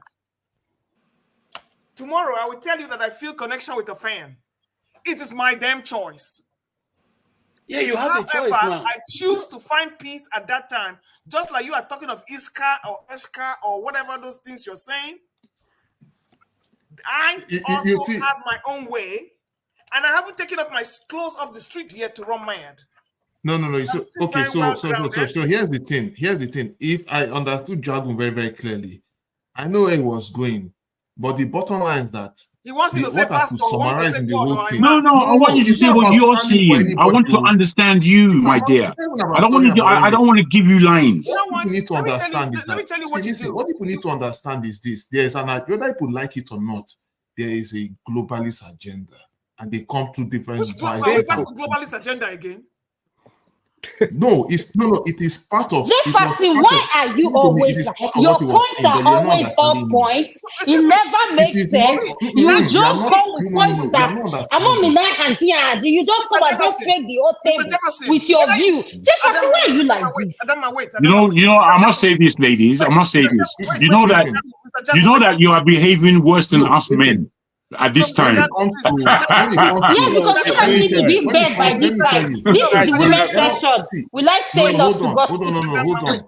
Wait, you guys deserve it. No, I'm going to answer it. First of all, we're talking about what the orientation of what you want to stand for, what you want to do with your body is one of my business. And Jagun was talking about the spiritual significance, and he was talking about how it's good to be in connection with your spiritual connection with your creator. And you also mentioned that however you want to connect to the spiritual your creator is an individual choice, which is agreed. So, but what I'm trying to say is this: if you are able to connect the dots, the so-called LGBTQ they were talking about is actually, but no, hold on, it's actually a globalist agenda. It is not a globalist agenda. Let me tell you, of the population. It is not. It is not. Jefferson, thank you. There are better ways that could have taken place. If you are trying to bring out the point of population control, there are better ways it could have happened. There are so many ways, in fact. This is the It age does of not have to selective do with LGBT necessarily. This is the age of selective reproduction. A woman can tell you today, you know what? I don't want a man. I can go buy. I know have many people here in college. Many women who have got to 30 years, they don't need men. They will just go to the bank, buy the sperm, do their thing, and go and have babies. So please, use your globalist agenda. Who is it? Who is it? The individuals that are projecting the globalist agenda, or the globe is forcing the agenda on the individuals? You know what? You see, I know what you're saying. I'm also aware that there's a Madam, ban, look, but I you don't don't know the have women to you're do anything. speaking I know you for. can access that. Madam, So look, how I will the lady don't not know. Not this breastfeed the Adama child? here, please. Please, I If don't you know the don't know, women. No. There's something a man does to your psychic that even a dildo We have cannot seen hit it. that We have spot. seen it with a So gunga. Hamukwa that side. Don't go that side. Ladies, Please don't please stop offend me. Oh. Don't shouting. offend me. Please. A gunga of Equatorial Guinea has showed us what it does. We all know. Please, there's something a man does. So those people that say they stay with women, a man without 30 years, they need deliverance. Excuse me, you know They what? need special deliverance. No, you know It what? sounds mad, but it happens. Say that I because dey you see don't know am. their, I you don't know see their it every now and experiences. then. It's mad, but it Okay. happens. Back to the topic now. What Madam Luke and Jefferson have raised is very important, and I'm a bit surprised at Madam Luke's response, because there are many literature out there and many other things that you can use to be able to gauge the spiritual thermometer, environment of what is going on on Earth right now. It mustn't be necessary. Okay, please rewind. You say gauge it again. Gauge the thermometer of the Earth, of what is going on, the activity of the Earth, the activity of individuals. Oh, okay. Certain things that are happening that ordinarily are not normal. Hey, thank you very much. It's not something we can discuss on this forum, because even so this who forum is to determine what is normal? Now, wow, sister. Okay, let me just give it. So you are going to come to my house and tell me what is normal? No, wait a minute. Sorry, excuse me. I want to ask a question. The planet we are all staying in, was it born by anyhow principle? You are going to tell me, you're going to come to my house and tell me what is normal, and then brainwash me to tell me it's a global agenda for what I have done. I have made a conscious decision to do. Sweetheart, I don't have to come to you. When that issue happened, you see, you will look, whether you like it or not, knowing that you are falling in. All of us are here today. We are staying in the planet Earth. The planet Earth is worked on principles. If the planet doesn't have good principles, man, you will not survive here. What it means is that there must be law, there must be order. Even the universe has what they call order. And from that order, that's how we were created. Each and every one of us. Whether you believe it or not, you cannot escape that fact. You know that this is how wars are fought. This is what brings wars. That is why you have Ukraine and Russia today. And this is why you have Israel and Palestine today, trying to force order. We want order. When you are trying to say all these things, all you bring is wars, because people never learn to respect boundaries, and they never learn to respect other people, because everybody has to conform. And you will keep getting wars. So what you are trying to do will come back and still backfire on you. You will annihilate yourselves. But Madam Luke, thank you for that statement you made. I will like you to go to Davos, the next meeting, and tell them not to gather to make those agendas and lay out what they are trying to do, so that the 15-minute cities they are trying to build will stop, so that the ideas they are trying to put forward will stop. So Ify, my lovely. Oh, she's gone. They are trying to put forward the global citizenship they are trying to give you now and give you passport to stop. Why are you speaking like this? What do you mean global citizenship? Oh, you don't know? You don't know? Because let's not try to tell you that I'm oblivious to what you're talking about, because I live in my own world with my own principles, and nobody's going to force me to that your global stuff that you're saying. No. Calm down. Nobody's forcing. Calm down. You guys have no idea. You guys have no idea what's coming. That's why you're talking like this. No, I don't have any idea, because whatever you are doing, you cannot even stop it. That's true. Whatever you are saying, you cannot even stop it. So I don't know why everybody's tearing. No. But what you just said there is very true. We can't stop the world. We cannot. Calm down. We can't stop them. Wait, calm down. I'm going to add to what you're saying. I'm just going to add to what you're saying to see if it helps. You are completely correct that we have no power as human beings to stop the world. We don't. Now, that is a universal truth. It is something that we can all, as human beings, buy into. There's nothing else. There's not my truth and your truth about that. You understand? We all can agree upon that fact. Exactly. We can agree upon that fact. It means that we should be able to argue, if you like, or Wait, argue intellectually. To waste my Wait, my dear, you're getting too bra. Please, I like this calm. one. She said, "Why?" You know, Oh man, what I'm saying is because you have. let them not run the wheel. Wait, Joe, please. Because Madam Luke has now established something we can all agree upon, that there is nothing we can do to stop the world. I agree, and everybody on this planet, on this platform, I think would attribute to that. When we arrive at that scenario, we have to now start taking steps backwards, if you like. Wait, in order to understand that thing that we cannot stop, who is controlling it?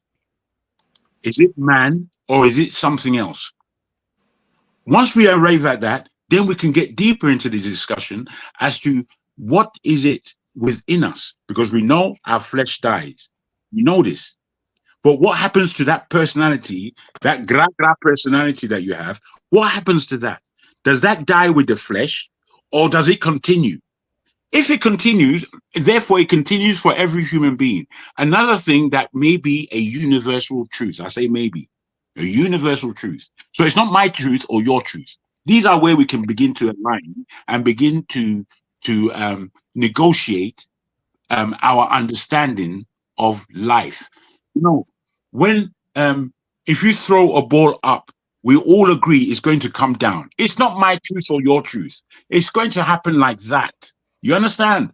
So all this my truth and your truth, it's all that's the bollocks. That's confusing your own vision when you speak like that.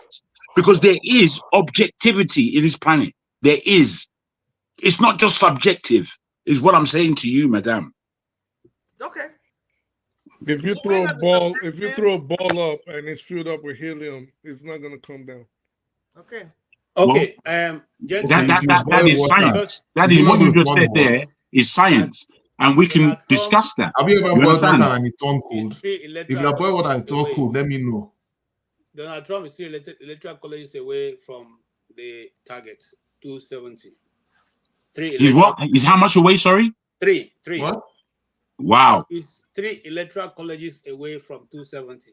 Oh no, we have already concluded now. It's a gun deal. It's done. So why we? What is that's why we Harris one? Yeah, it is a done deal now. Move on to the next topic. Why are we beating over? You see, this is Madam, look, you're strong, oh, you're very strong, madam. Very strong. Very strong. That is why I don't fit into the normal box. Like when my dear sister Dama will tell me there's a man, a man. See, you get to study. You see, you get to what would I call it? There's a lot of diminishing returns. Mm-hmm. When you have picked, True. When you have picked in what you are doing, some things don't phase you. You understand what I'm saying? Because you have already plateaued, and you are in the space where some people are still hanging there. So they're always in a state of euphoria after what that thing can do for them. But when you maximize your potentials, Wow. Some of us only, and as a woman, very few women can aspire to that level. They're still in that Egonga stage where you feel somebody can do something for you. I have passed that stage and I've drifted down and I've plateaued. Excuse me, madam. Let me guess. You are a nurse, right? A very big one. A very big one. Why did you ask though? Exactly. Exactly. Sounding like a nurse. She's giving off older lady nurse vibes. No, I know them when I hear them. What's the ones that can't stay with husband? I understand. That's right. That's fine. That's good. This is one fun statistic. Nurses get divorced more than any other occupation. And rightly so. And rightly so. Because Why is at the that? time you have plateaued. Like I said, it has nothing to do with being a bad person or a good person.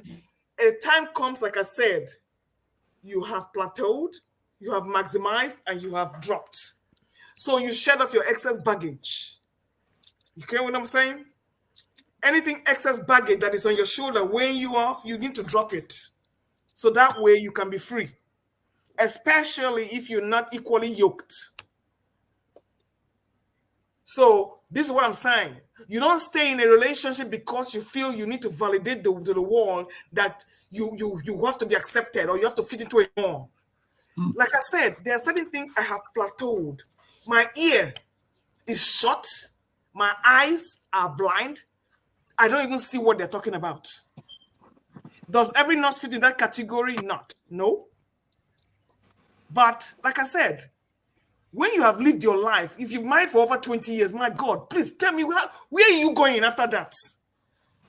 Where are you going? You're not going nowhere. It's not where your we're going. It's not like your roommates. Madam, look, it's not where we're going. No. Listen, you sound like you are roommates, or you are investing in your life. The winner takes a call. You're looking for who to die first. So But if you've been married for how long? Over 20 years now. Come on. But that's in fact that is the third one self that lasted 20 years. Let's say 20 years. Let's say like what? Total of 30 years, quoi. Okay, 30 years. But if you look at it in the whole scheme of things, having a 20-year marriage, if all things considered, it's actually short time. Because let's say it's short time. Let's say if you was 20 years old when you got married, or you're 19. You say it's short term? It's short. Pretty short. No. You know that is in dog years.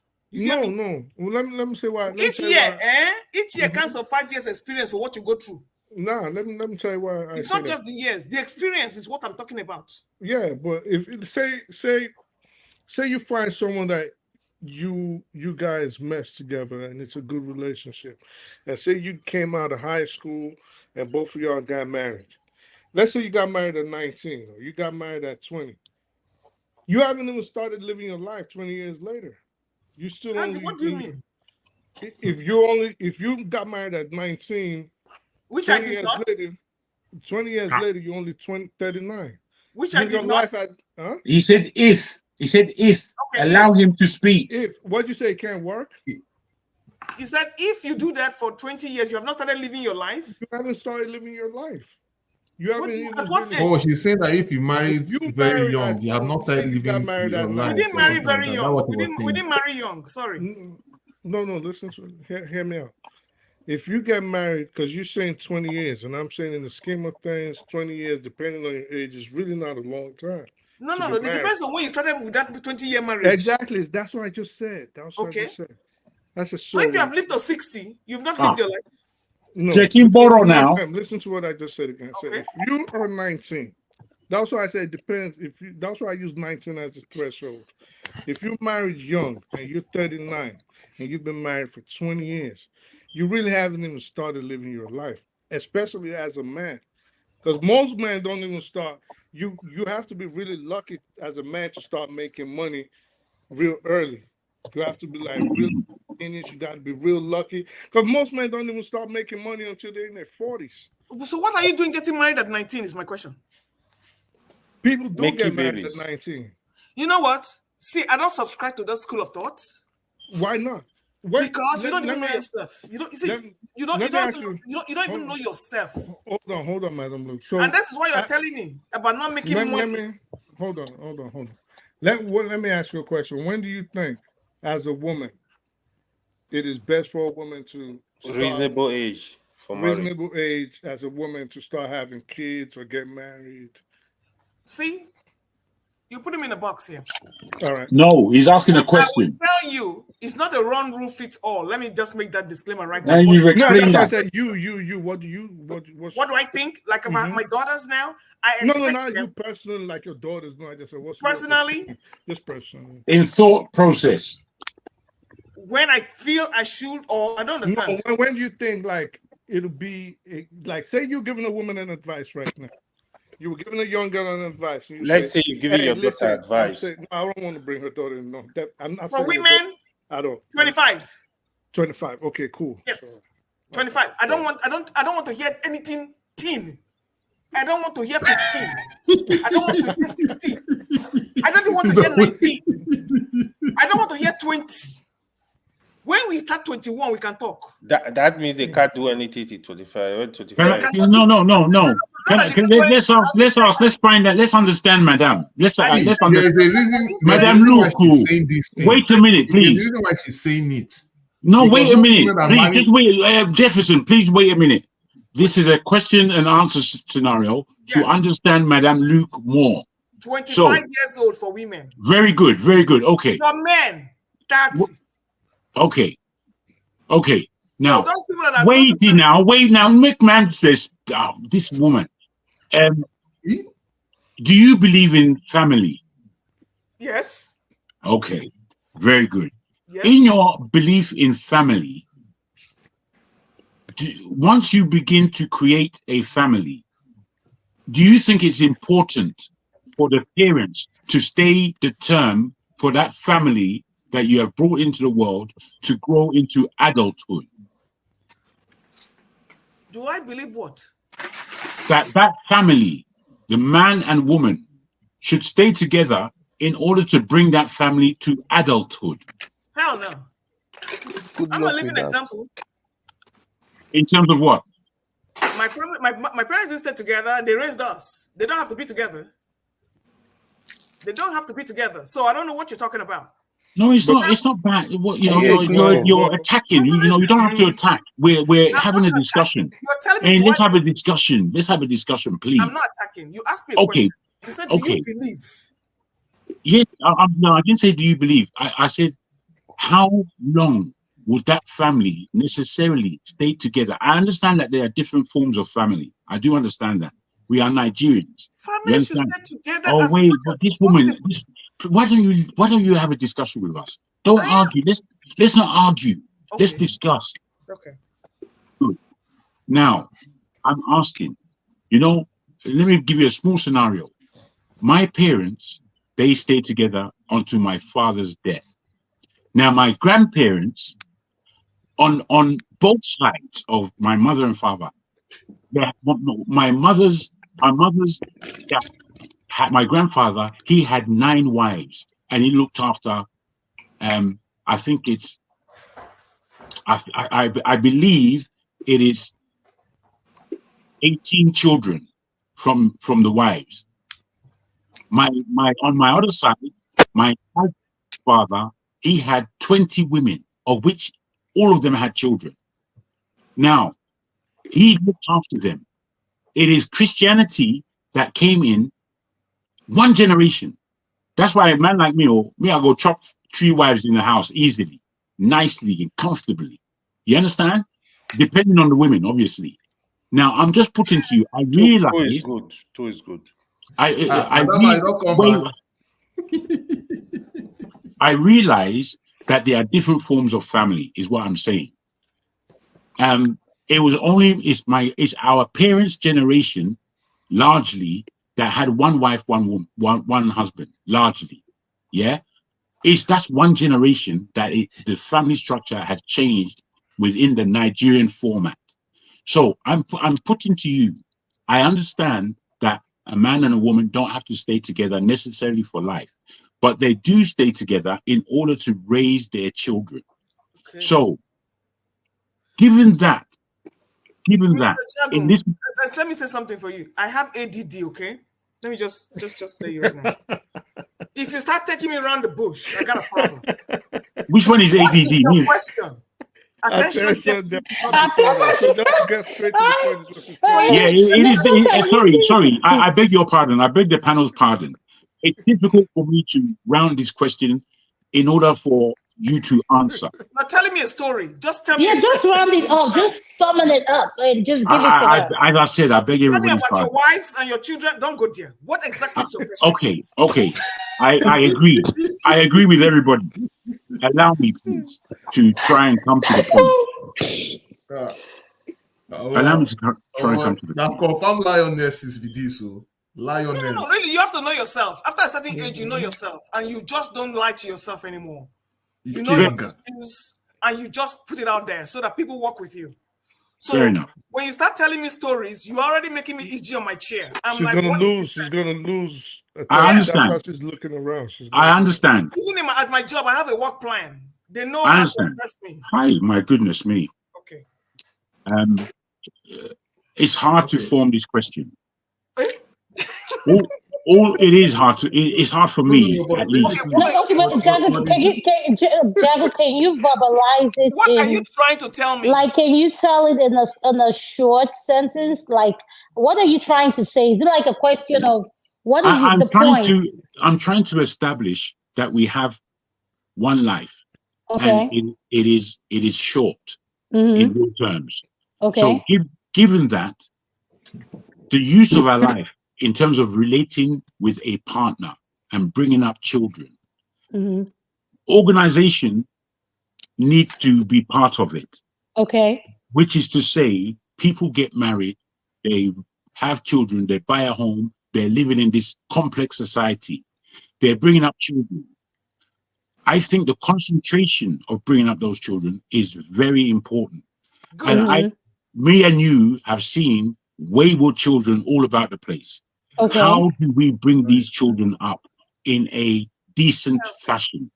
Good. And I will tell you in a simple sentence, you cannot bring children up in a dysfunctional environment. I'm sorry. True.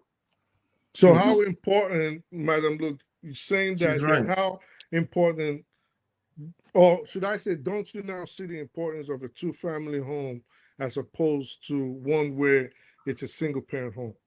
Good. And I will tell you, I'm a living example. My father and my mother divorced when I was 8 years old. Okay?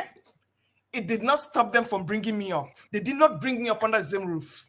Okay. My mother had a street. She was so smart when she says, you know what? I cannot live with this man and raise my children the way I want to raise them. So she was smart enough to build her house next to my father's house. Stalking them before iPhone. Thank you. Because she wants to keep an eye on what's going on with her children. So the fact that you do not have a relationship with the woman does not mean you cannot raise your children, because that is the reason most men are deadbeats. Because you feel you're not living in the same house with the woman, you cut the woman off and you cut the children off. I don't have to be in the same house with you because I want to become a what do you call it, a poster child, a poster family for the world, to please the world.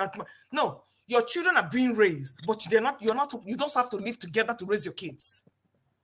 Okay, Madam, raise your kids. And my mom was there. She was there. My father was there. They just don't want to see eye to eye, which was fine with me because I got the best of both worlds. Madam Luke. So don't force people together who are not supposed to be together. The children are not excuses for you to sit down and torture yourselves in under the same roof, is what I'm trying to say. Okay, Madam Luke. You see, the reason why this may not, I'm trying to balance the argument, but I'm seeing it that if I have to speak, I don't want to seem to be offending you or saying something that you probably will not understand me in the long run. But you see, even though we may not have gone through the experience that we want to, extend to our children, does not necessarily mean that those experiences are wrong. I'll give an example. I'm going to speak from a Christian point of view. Now, for the scripture says, for every child. Lord. Okay, I knew that was what KG was going. Let me speak from plainly. This moment is funny. Listen to me. I'm an apostle in the marketplace, so I can bring it to the level that you want to. I won't even talk about the Bible. For every child that you see out there, boy or girl, the girls most of the time learn to be good living together with their mother and their father. Now, especially for the boy child, you take your approval from your father. You always seek the approval from your father. The same thing with the girl child. And that's why sometimes girls who are raised single-handedly as a single mom sometimes suck up to more men than they would have necessarily have done because they are seeking for approval. I got news for you, Mr. KJ. Hold that thought there. Let me put this in there. I was raised by a single dad. What is your problem? No, now. Okay, now, as raised by a single dad, what is my deficiency? No, hey, sister, there's something that is called. It's not everything that conforms. There are certain people. I'm happy you know. Yeah, it's not everything that conforms. There are people who from early in life, they are able to identify what the deficiency will look like, and they deal with it. Does not necessarily mean that when other people or you get your own children, they will be able to deal with the same situation. But here is where I'm going to go to. Now, the problems we don't solve in our generation, we become a monster in our children's generation because it runs in our DNA. I'm not going to talk about any other things. You know your problem. You know our problem.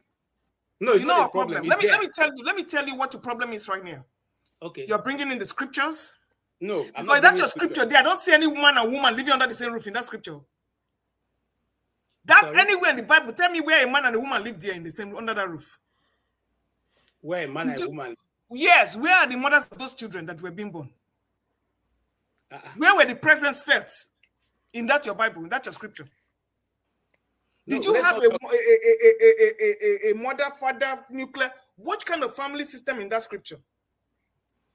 Question. That's what I don't think you want to talk about the scripture with me because no. I'm asking you a question. I want you to give me an instance where there is a father, mother having dinner on a table in that scripture. Almost all the families that we use as an example have a very good family structure. Like where in the scripture? I don't know which one. Who you want to talk about? Right from the beginning. With you are giving you scripture. I want to see what the family value is in that scripture. Is what you're saying? Madam, what I'm saying. I want to talk about scripture. You say you know 1 year scripture. I remove. No. She said she wants to hear now. Okay, now that you're going there, I say okay. Let me indulge you. No, that is why I don't go there. Listen. These are the reasons why I don't go there because I don't see any role models in that scripture. There are a bunch of fornicators, a bunch of adulterers. I don't see any scripture. I don't see anything in that scripture there. The scripture is not written for sex. The one is it the one that killed somebody's wife in the war? Is it the one that killed somebody's wife in the battlefield and brought the wife home? No, Madam Luke, you're gonna go off. That's what I'm saying. I don't want to go off, but I'm trying to say that when people start talking about this table, listen. Yeah, okay. When we're talking about this family structure, what are you basing it on? Is what I'm trying to say. Madam Luke, listen to me. Like I said, I don't bring when people want to argue. I don't sit to argue with them because it doesn't bring anything new. Okay. Just a question of argument. But I want to tell you something, and this is a mistake most of us make when we see a church, people going to church. When we see a Christian, when we see a Bible, or we're talking about Bible, they say, "What's the best example here?" The Bible, the church is not meant for perfect people. They're going to the hospital while you walk. The hospital, people who are not sick don't go to the hospital. It's for those who are sick. They are the ones who go to the hospital. The Bible is for people who are not perfect. They are coming to look for how to be perfect. Okay, the people who go to church are going there to. Is my mic not working? It's working, but I'm like, there's no perfection anywhere. You can't go anywhere and look for perfection. There's no way you can go and get perfection from anywhere. Listen, I said the Bible is written with characters that are not perfect. In order for them to be perfect. For you now to learn from their example. That's what the Bible is written for, examples. Okay, good. It's written for our example. So when you take a scripture, it's for you to see the mistake those people made and then correct it. You are evil. So you're telling me to go and get perfection learn from imperfect people to get perfection. I'm coming. You are evil, and you are not a male, but okay. I think you may be going slightly down the wrong channel. No, I'm not. Hold on. No.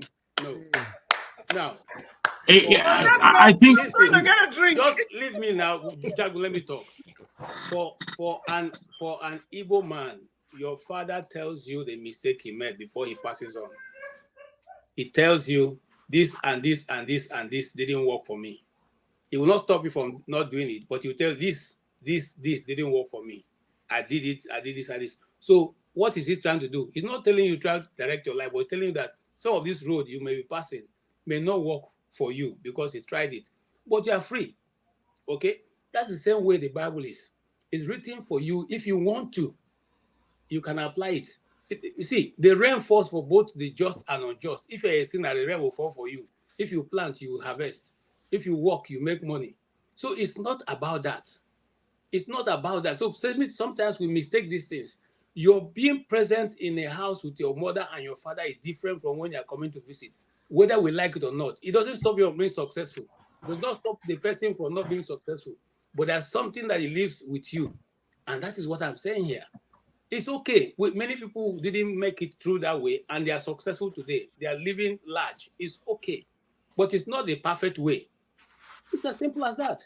Because if you break down the family structure, the whole earth is finished. I'm telling you this. I want to ask Madam Luke this. We know in the West, we live in a individualistic way. And in third world countries, largely, they live very communally. Now, both are societies. I want to ask you, I don't want to say perfect society, but in a society that you would approve of, do you think that would be more individualistic or more communal? That's the question. Well, more individualistic. Okay. I'll tell you why. I grew up in a communal environment back home in Nigeria, where you have this mother, father, baby, baby daddy, baby mama.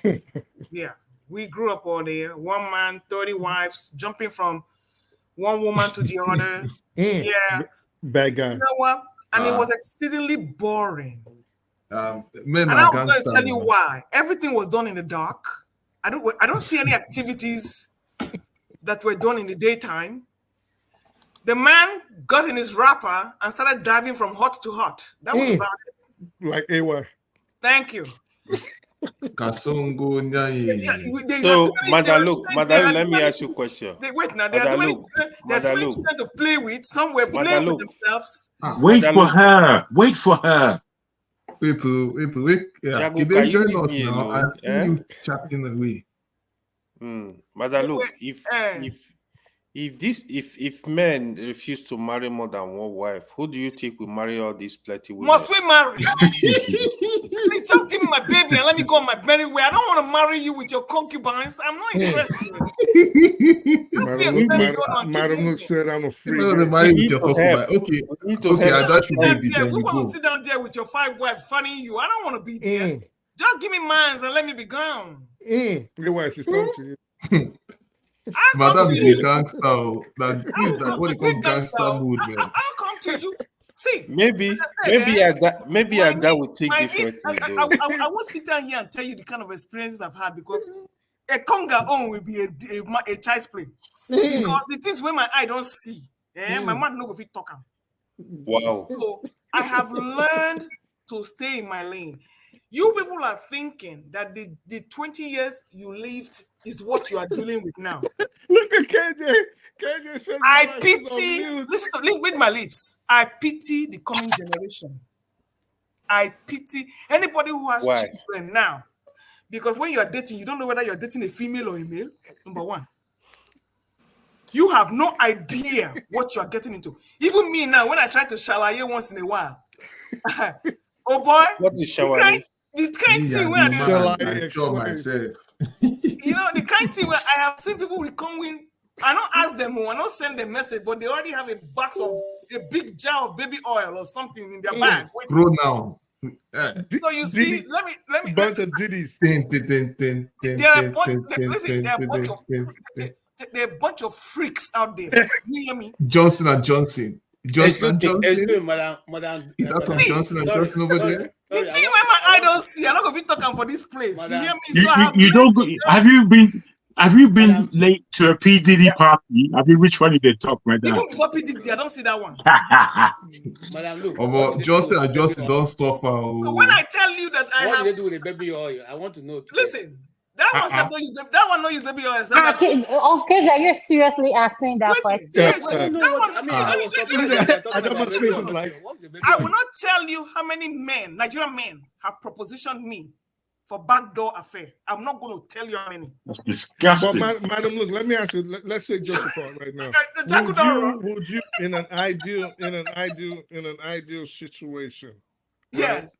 Nah, I'm lost. If you can hear me, join us. You don't know what backdoor. Oh Lord, I speak the truth. What did you say? I said in an ideal situation, right? But in all these jokes and all this laughter, let's get to seriousness now. In an ideal situation, which one, forgetting how you was raised or whatever your situation was as an adult, how you raised your own offsprings, what would you reasonably think is the ideal model to raise kids in a two-family home or in a one-family home? Yeah? Ideal way. First of all, you will ask the kids if they want to be raised. Is it not this America we are in? First of all, you will ask the children if they want to be raised. You know how many times I don't go police station? Mm. You know how many times I don't sleep for jail? Mm. Listen to me. Let me just, that is why I did my day. Because like I said, I don't know what you're talking about. Right. When you see Pepe, you will stay in your lane. When the children tell you they don't want to be raised, I will see how far you want to go. There's some that will, is it not this America? Some will look in your eye and tell you, so what you going to do about it? Yeah, true. And they have their telephone ready to call 911. Okay? Mm-hmm. So you're telling me of ideal situation. It's an ideal situation whereby I have remote control. That I can control everybody in this house and they will not call the police on me. That's an ideal situation. Because even when you tell them brush your teeth, they will tell you, I'm not going to do it. But I am of the belief that kids thrive better in a two-parents home. I believe so too. That is just, I strongly See, let me believe tell you, that. you're just, Yeah. that's the problem people will make. You make blanket statements. Two parents. No. How involved are those parents? Listen, madam, look, let me tell you something. Let me tell you something. I rather have, and I'm very happy I had one involved parent than two uninvolved parents. Yes. But I think the mistake you're making is That this. you're living as roommates in a house and your children are playing video games all over the place without you don't even see them for 3 days. Doesn't mean you're in a dating situation. Yes, I understand that. I understand Or your that, children madam. are Look. raised by babysitters. It doesn't mean you're in a dating situation. Yes, I understand that. Okay, but the what I am trying to say is I'm of the belief, and I will stand for that any day, that children thrive better in a two-parent home than a single-parent home. I'm loving single-parent home. And the problem I think we have, and we encounter, to buttress what you're saying, Madam Luke, is a lot of us as parents, both the male and female, we are overworked. That we do not make the children a priority in terms of, we make everything around us a priority. Yes.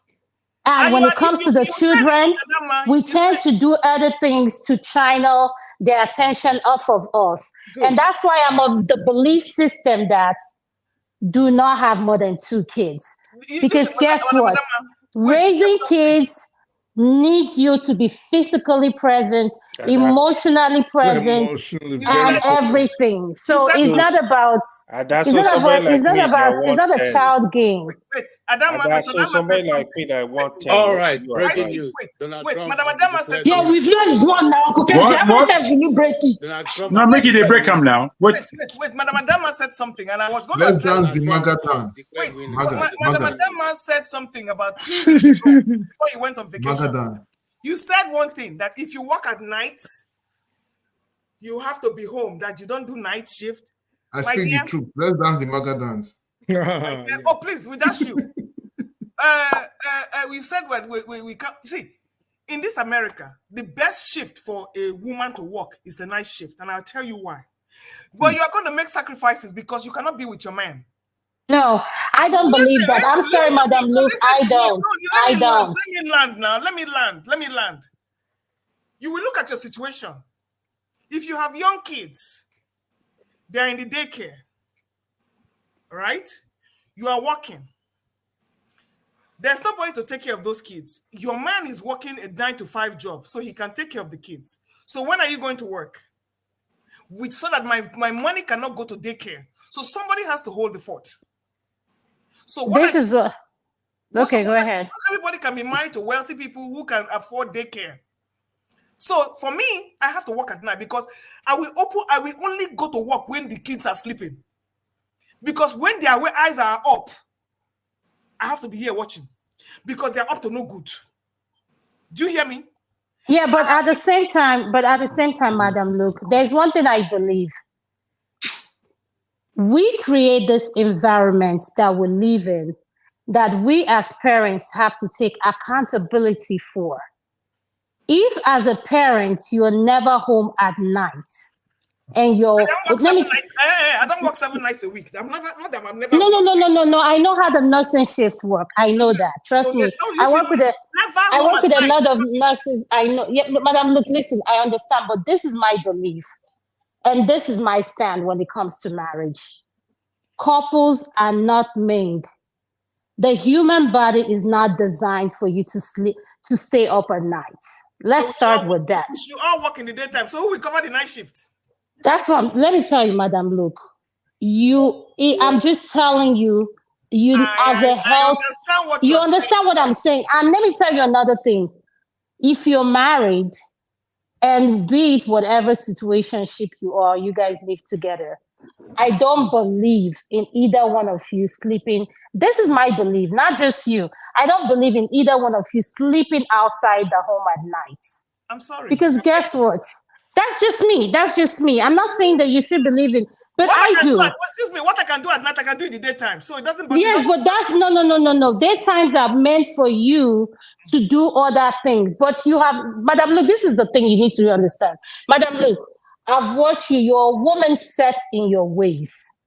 And in order for you to break those circles about the way you live your life, is something that you've been practicing for a long time. And even the way you look at things, that's how you look at things based on you are set in your ways. But the point I'm trying to make... You're not understanding me. First of all, I cannot deal with all those management people in the daytime. You see, right? People. Are they not human beings? I can't deal with them in the daytime. Are they not human beings? I said the politics. Do you hear what I'm saying? I don't like office politics. So when the managers have carried their bags, have gone home, that is when I do my work. You see, but it boils down to what I'm saying. It just boils down. You're just validating what I'm saying. And number one, I'm a classic insomniac. I don't sleep at night. You see, that's what I'm saying. That's part of your problem too, because you're so used to working at night. No, listen, I'm being honest with you. I'm sorry, I can't do anything else. That's what I'm saying, because you trained your body that way, and it's okay. It's okay if you've trained it that way, but the only thing you're going to realize is the older you get, and everything is going to start affecting you. Let it affect me. I've chosen my death path. Yes, I agree. I've chosen how I need to die. So everybody should choose yes. No, but Madam, look, what we are saying is, I speak the truth. I speak the truth. Ask the question. I mean, you know I'm in the hot flashing stage, right? Yes, I know that. Anybody that stays in my bed, I will push you down because that whole place is hot. So just do your business in 10 minutes and go, because you see, and that it boils down to what I'm saying, Madam Luke. You know go walk. No. I'm just answering. I speak the truth question. You bring that your hand, your hand, and I now feel like a big gorilla is holding me. Oh, because you know why? Madam Luke, I feel sorry for the man that will date you, that is married to you. No, you see, I've always been a one night stand chick. Now, what are you saying? Please, everybody, stay your level. Stay your level. So, but Madam Luke, that's what I'm saying. I don't criticize how you live your life, but it works for you. You need to understand an individual before you start making statements. Who told you I want long-term relationship? Who told you about that? See, I say everybody gets their own level. No, but I speak the truth. Hope I answered your question in terms of Yeah, so that's my belief. I don't believe. I am very good. I just don't believe. Some people like to hold on. I'm not in that category. I'm not there for that. Why I'm the opposite? I am your opposite. I like being cuddled. I like holding. I want to be all over it. That's me. The first thing you will ask me, you are a product of your environment. Did I see it when I was growing up? See, that's another thing. So you see, you are conditioned by your environment, and I I have lovely parents. I cannot say because they did not stay together, because they still gave me the best. But at the same time, Madam, look, I've seen people who were raised in that environment, but they choose to change how they live their life. My brothers are not like that. My sisters are not married with their husbands. So, but you know, in the end, is whatever works for you. There's no, you know, in the end, that's it. It's whatever works for you. Who will continue the discussion? Because I think you want me out. I'm now leaving the platform. Who said you should leave now, Mr. KJ? Who said you should leave? Who said you should leave Uncle KJ? Where are you going? Maybe because you see, that is what happens when I'm on the Two Niger platform. I want to leave. Because if the gist is not sweeting my ear, I don't want to stay there. Oh, no, because I'm going to work tomorrow. So okay, me, I work night. That's why I'm awake. This is the benefit of working night. Tomorrow I will sleep all day. Trump is having a speech. He has won. So only about that's waking. I beg, I'm not they look that direction again. Maybe they do what they want to do. Yeah, we have won, and so congratulations. I'll be going to the White House to resume. Build your wall. Export or deport 500,000 immigrants. Kill all the Palestinians. You know the funny thing, Nigerians better straighten themselves out. All of them that voted. Yes, leave them. Everybody will be collecting one by one. Is it not the Trump? There's nothing to collect, though. There's nothing to collect. But like I said, I said they'll be collecting because if they misbehave anyhow. No. I like Trump. You straighten them out quick. Of course, because the first thing you will do when you go to jail, they will ask you, are you not? And people don't realize that this is his final 4 years, so he's going to come with a bang. So they're going to ask you, are you a real American or naturalized American? If you check naturalized, you're going to your fatherland. Well, that's for those who came to America to commit crime. But it's true. But Uncle KJ, what do you want to do? You want to shut it down or? Let's shut it down. No, I'm handing over to you. No, handing over to me. Yes. So you see, we're looking at what a man can do, a woman can do better now. Wait, Mr. KJ, wait, Mr. KJ, wait. These people are just playing. KJ, look at the clock. What does it say? Look, 11 hours. It says 2:04. A woman can do better now. Yeah, so a woman can do it better, but I don't like staying up at night. I love it. Okay. But you can test it now. It is what you can do. Madam, look, which city are you in? No, Mr. KJ. I say you can carry it now. Now, wait, come on. Make it now. Don't start with me. Mr. KJ, we have 19 minutes. We have 19 minutes to make it 12 hours. So stay on, please.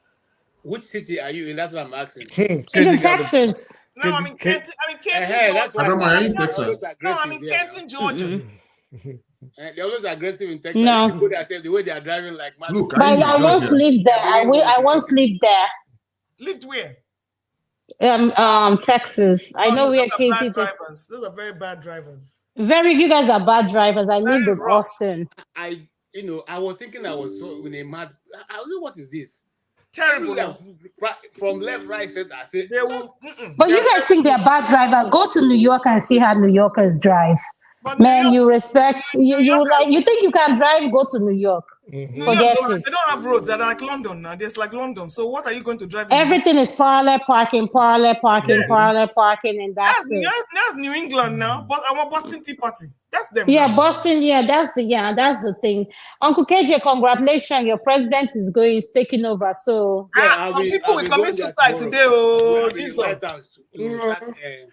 I bet please don't bring a Kenneth back here for another 1 week. Oh, no, Kenneth should come in. For me, the fear was if the Democrats. No. Kenneth go lash us. But on a serious level, and Madam Luke will not like this, but I know that look, Madam Luke, you're something else. there is a hole between. That's what I call it. A hole between these 4 years. Between who? Between time. Okay. And that time, like I want to talk about, but I don't know if I want to go there. But a lot of things are in the spine. I mean, the spiral, whatever they call it now, that are the pipeline. The coming in of this man is going to stop stop for a while. Not because it's going to go away, really, but it's going to just hold for a time. And so it's going to give us time and all of us to put our hearts together and the rest. Like because, what?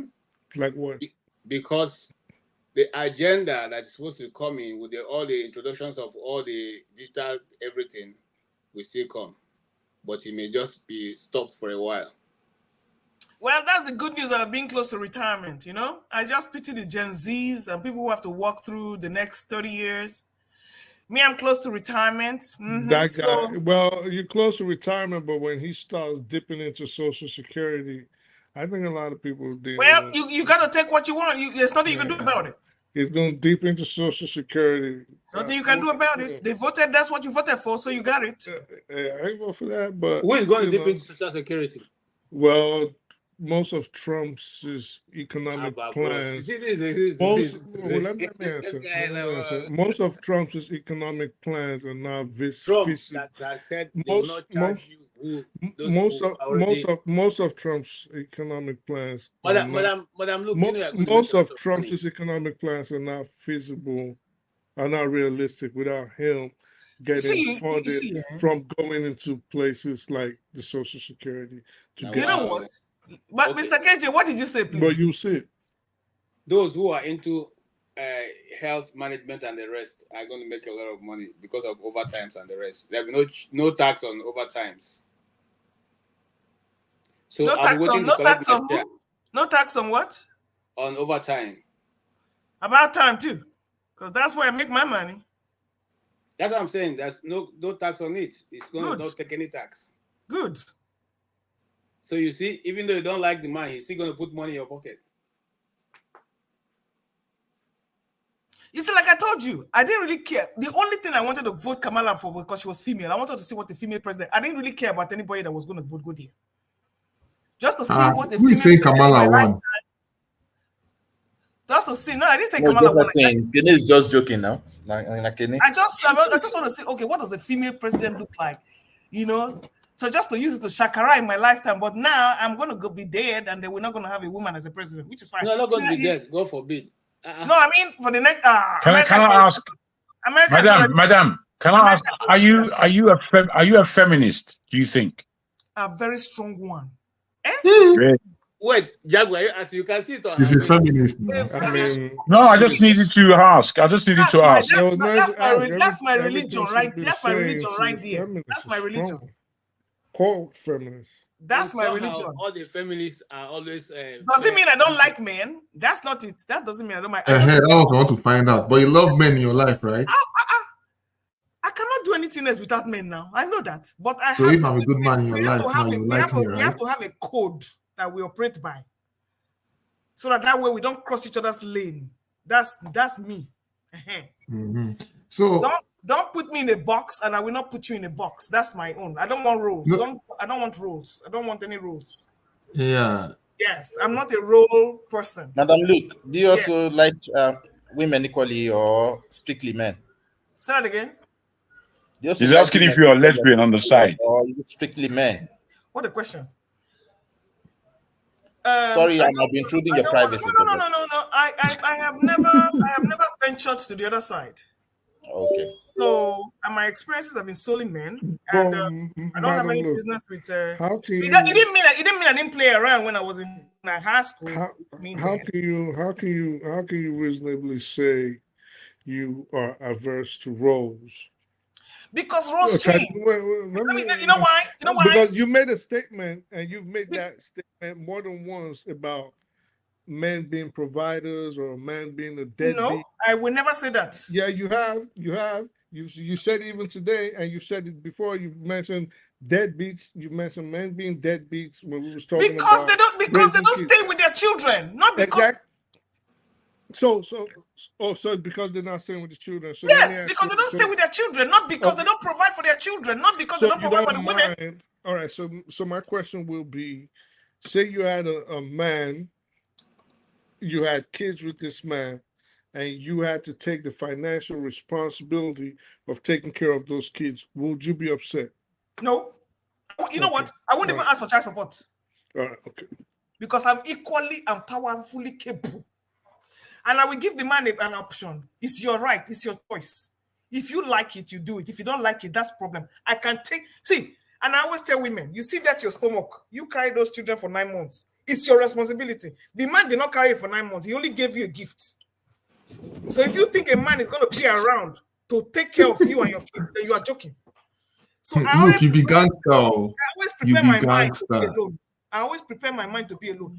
I tell the children, if your father is over there, if you like, you take care of you. If you like, this is what I can give you. Madam, look. When you are ready, go and fight him. Me, I don't have business in court to be driving change. Kobo. I don't have time for that. Madam, look, you be gangster. Original. You know why? Gangster. You know why? Now man raised me. Now man raised me. Gangster. Now But man you were saying something. You were saying something about. Hold on. You were saying something about marrying at the age marrying and all that. Maybe that age, this thing. Yes. To some extent, I agree with you because I'm not like you. Women that are married too young, is not entirely the best. So when they marry too young, you see, because at the end of the day, they end up with there's nothing wrong with marrying too young, but who are you marrying? Because are you marrying to struggle? Are you marrying both of you to struggle so that your parents will take care of you? What exactly? Because I was going to ask him, like, what do you call too young in marriage? Too young, you cannot take care of yourself. It's too young. No. I was saying him. What do you call too young? Yeah, like that age she talked about for women getting married around No, that. what do you, Jefferson? Just concentrate. What do you call too young? You're asking me? Yeah, of course. You just answered.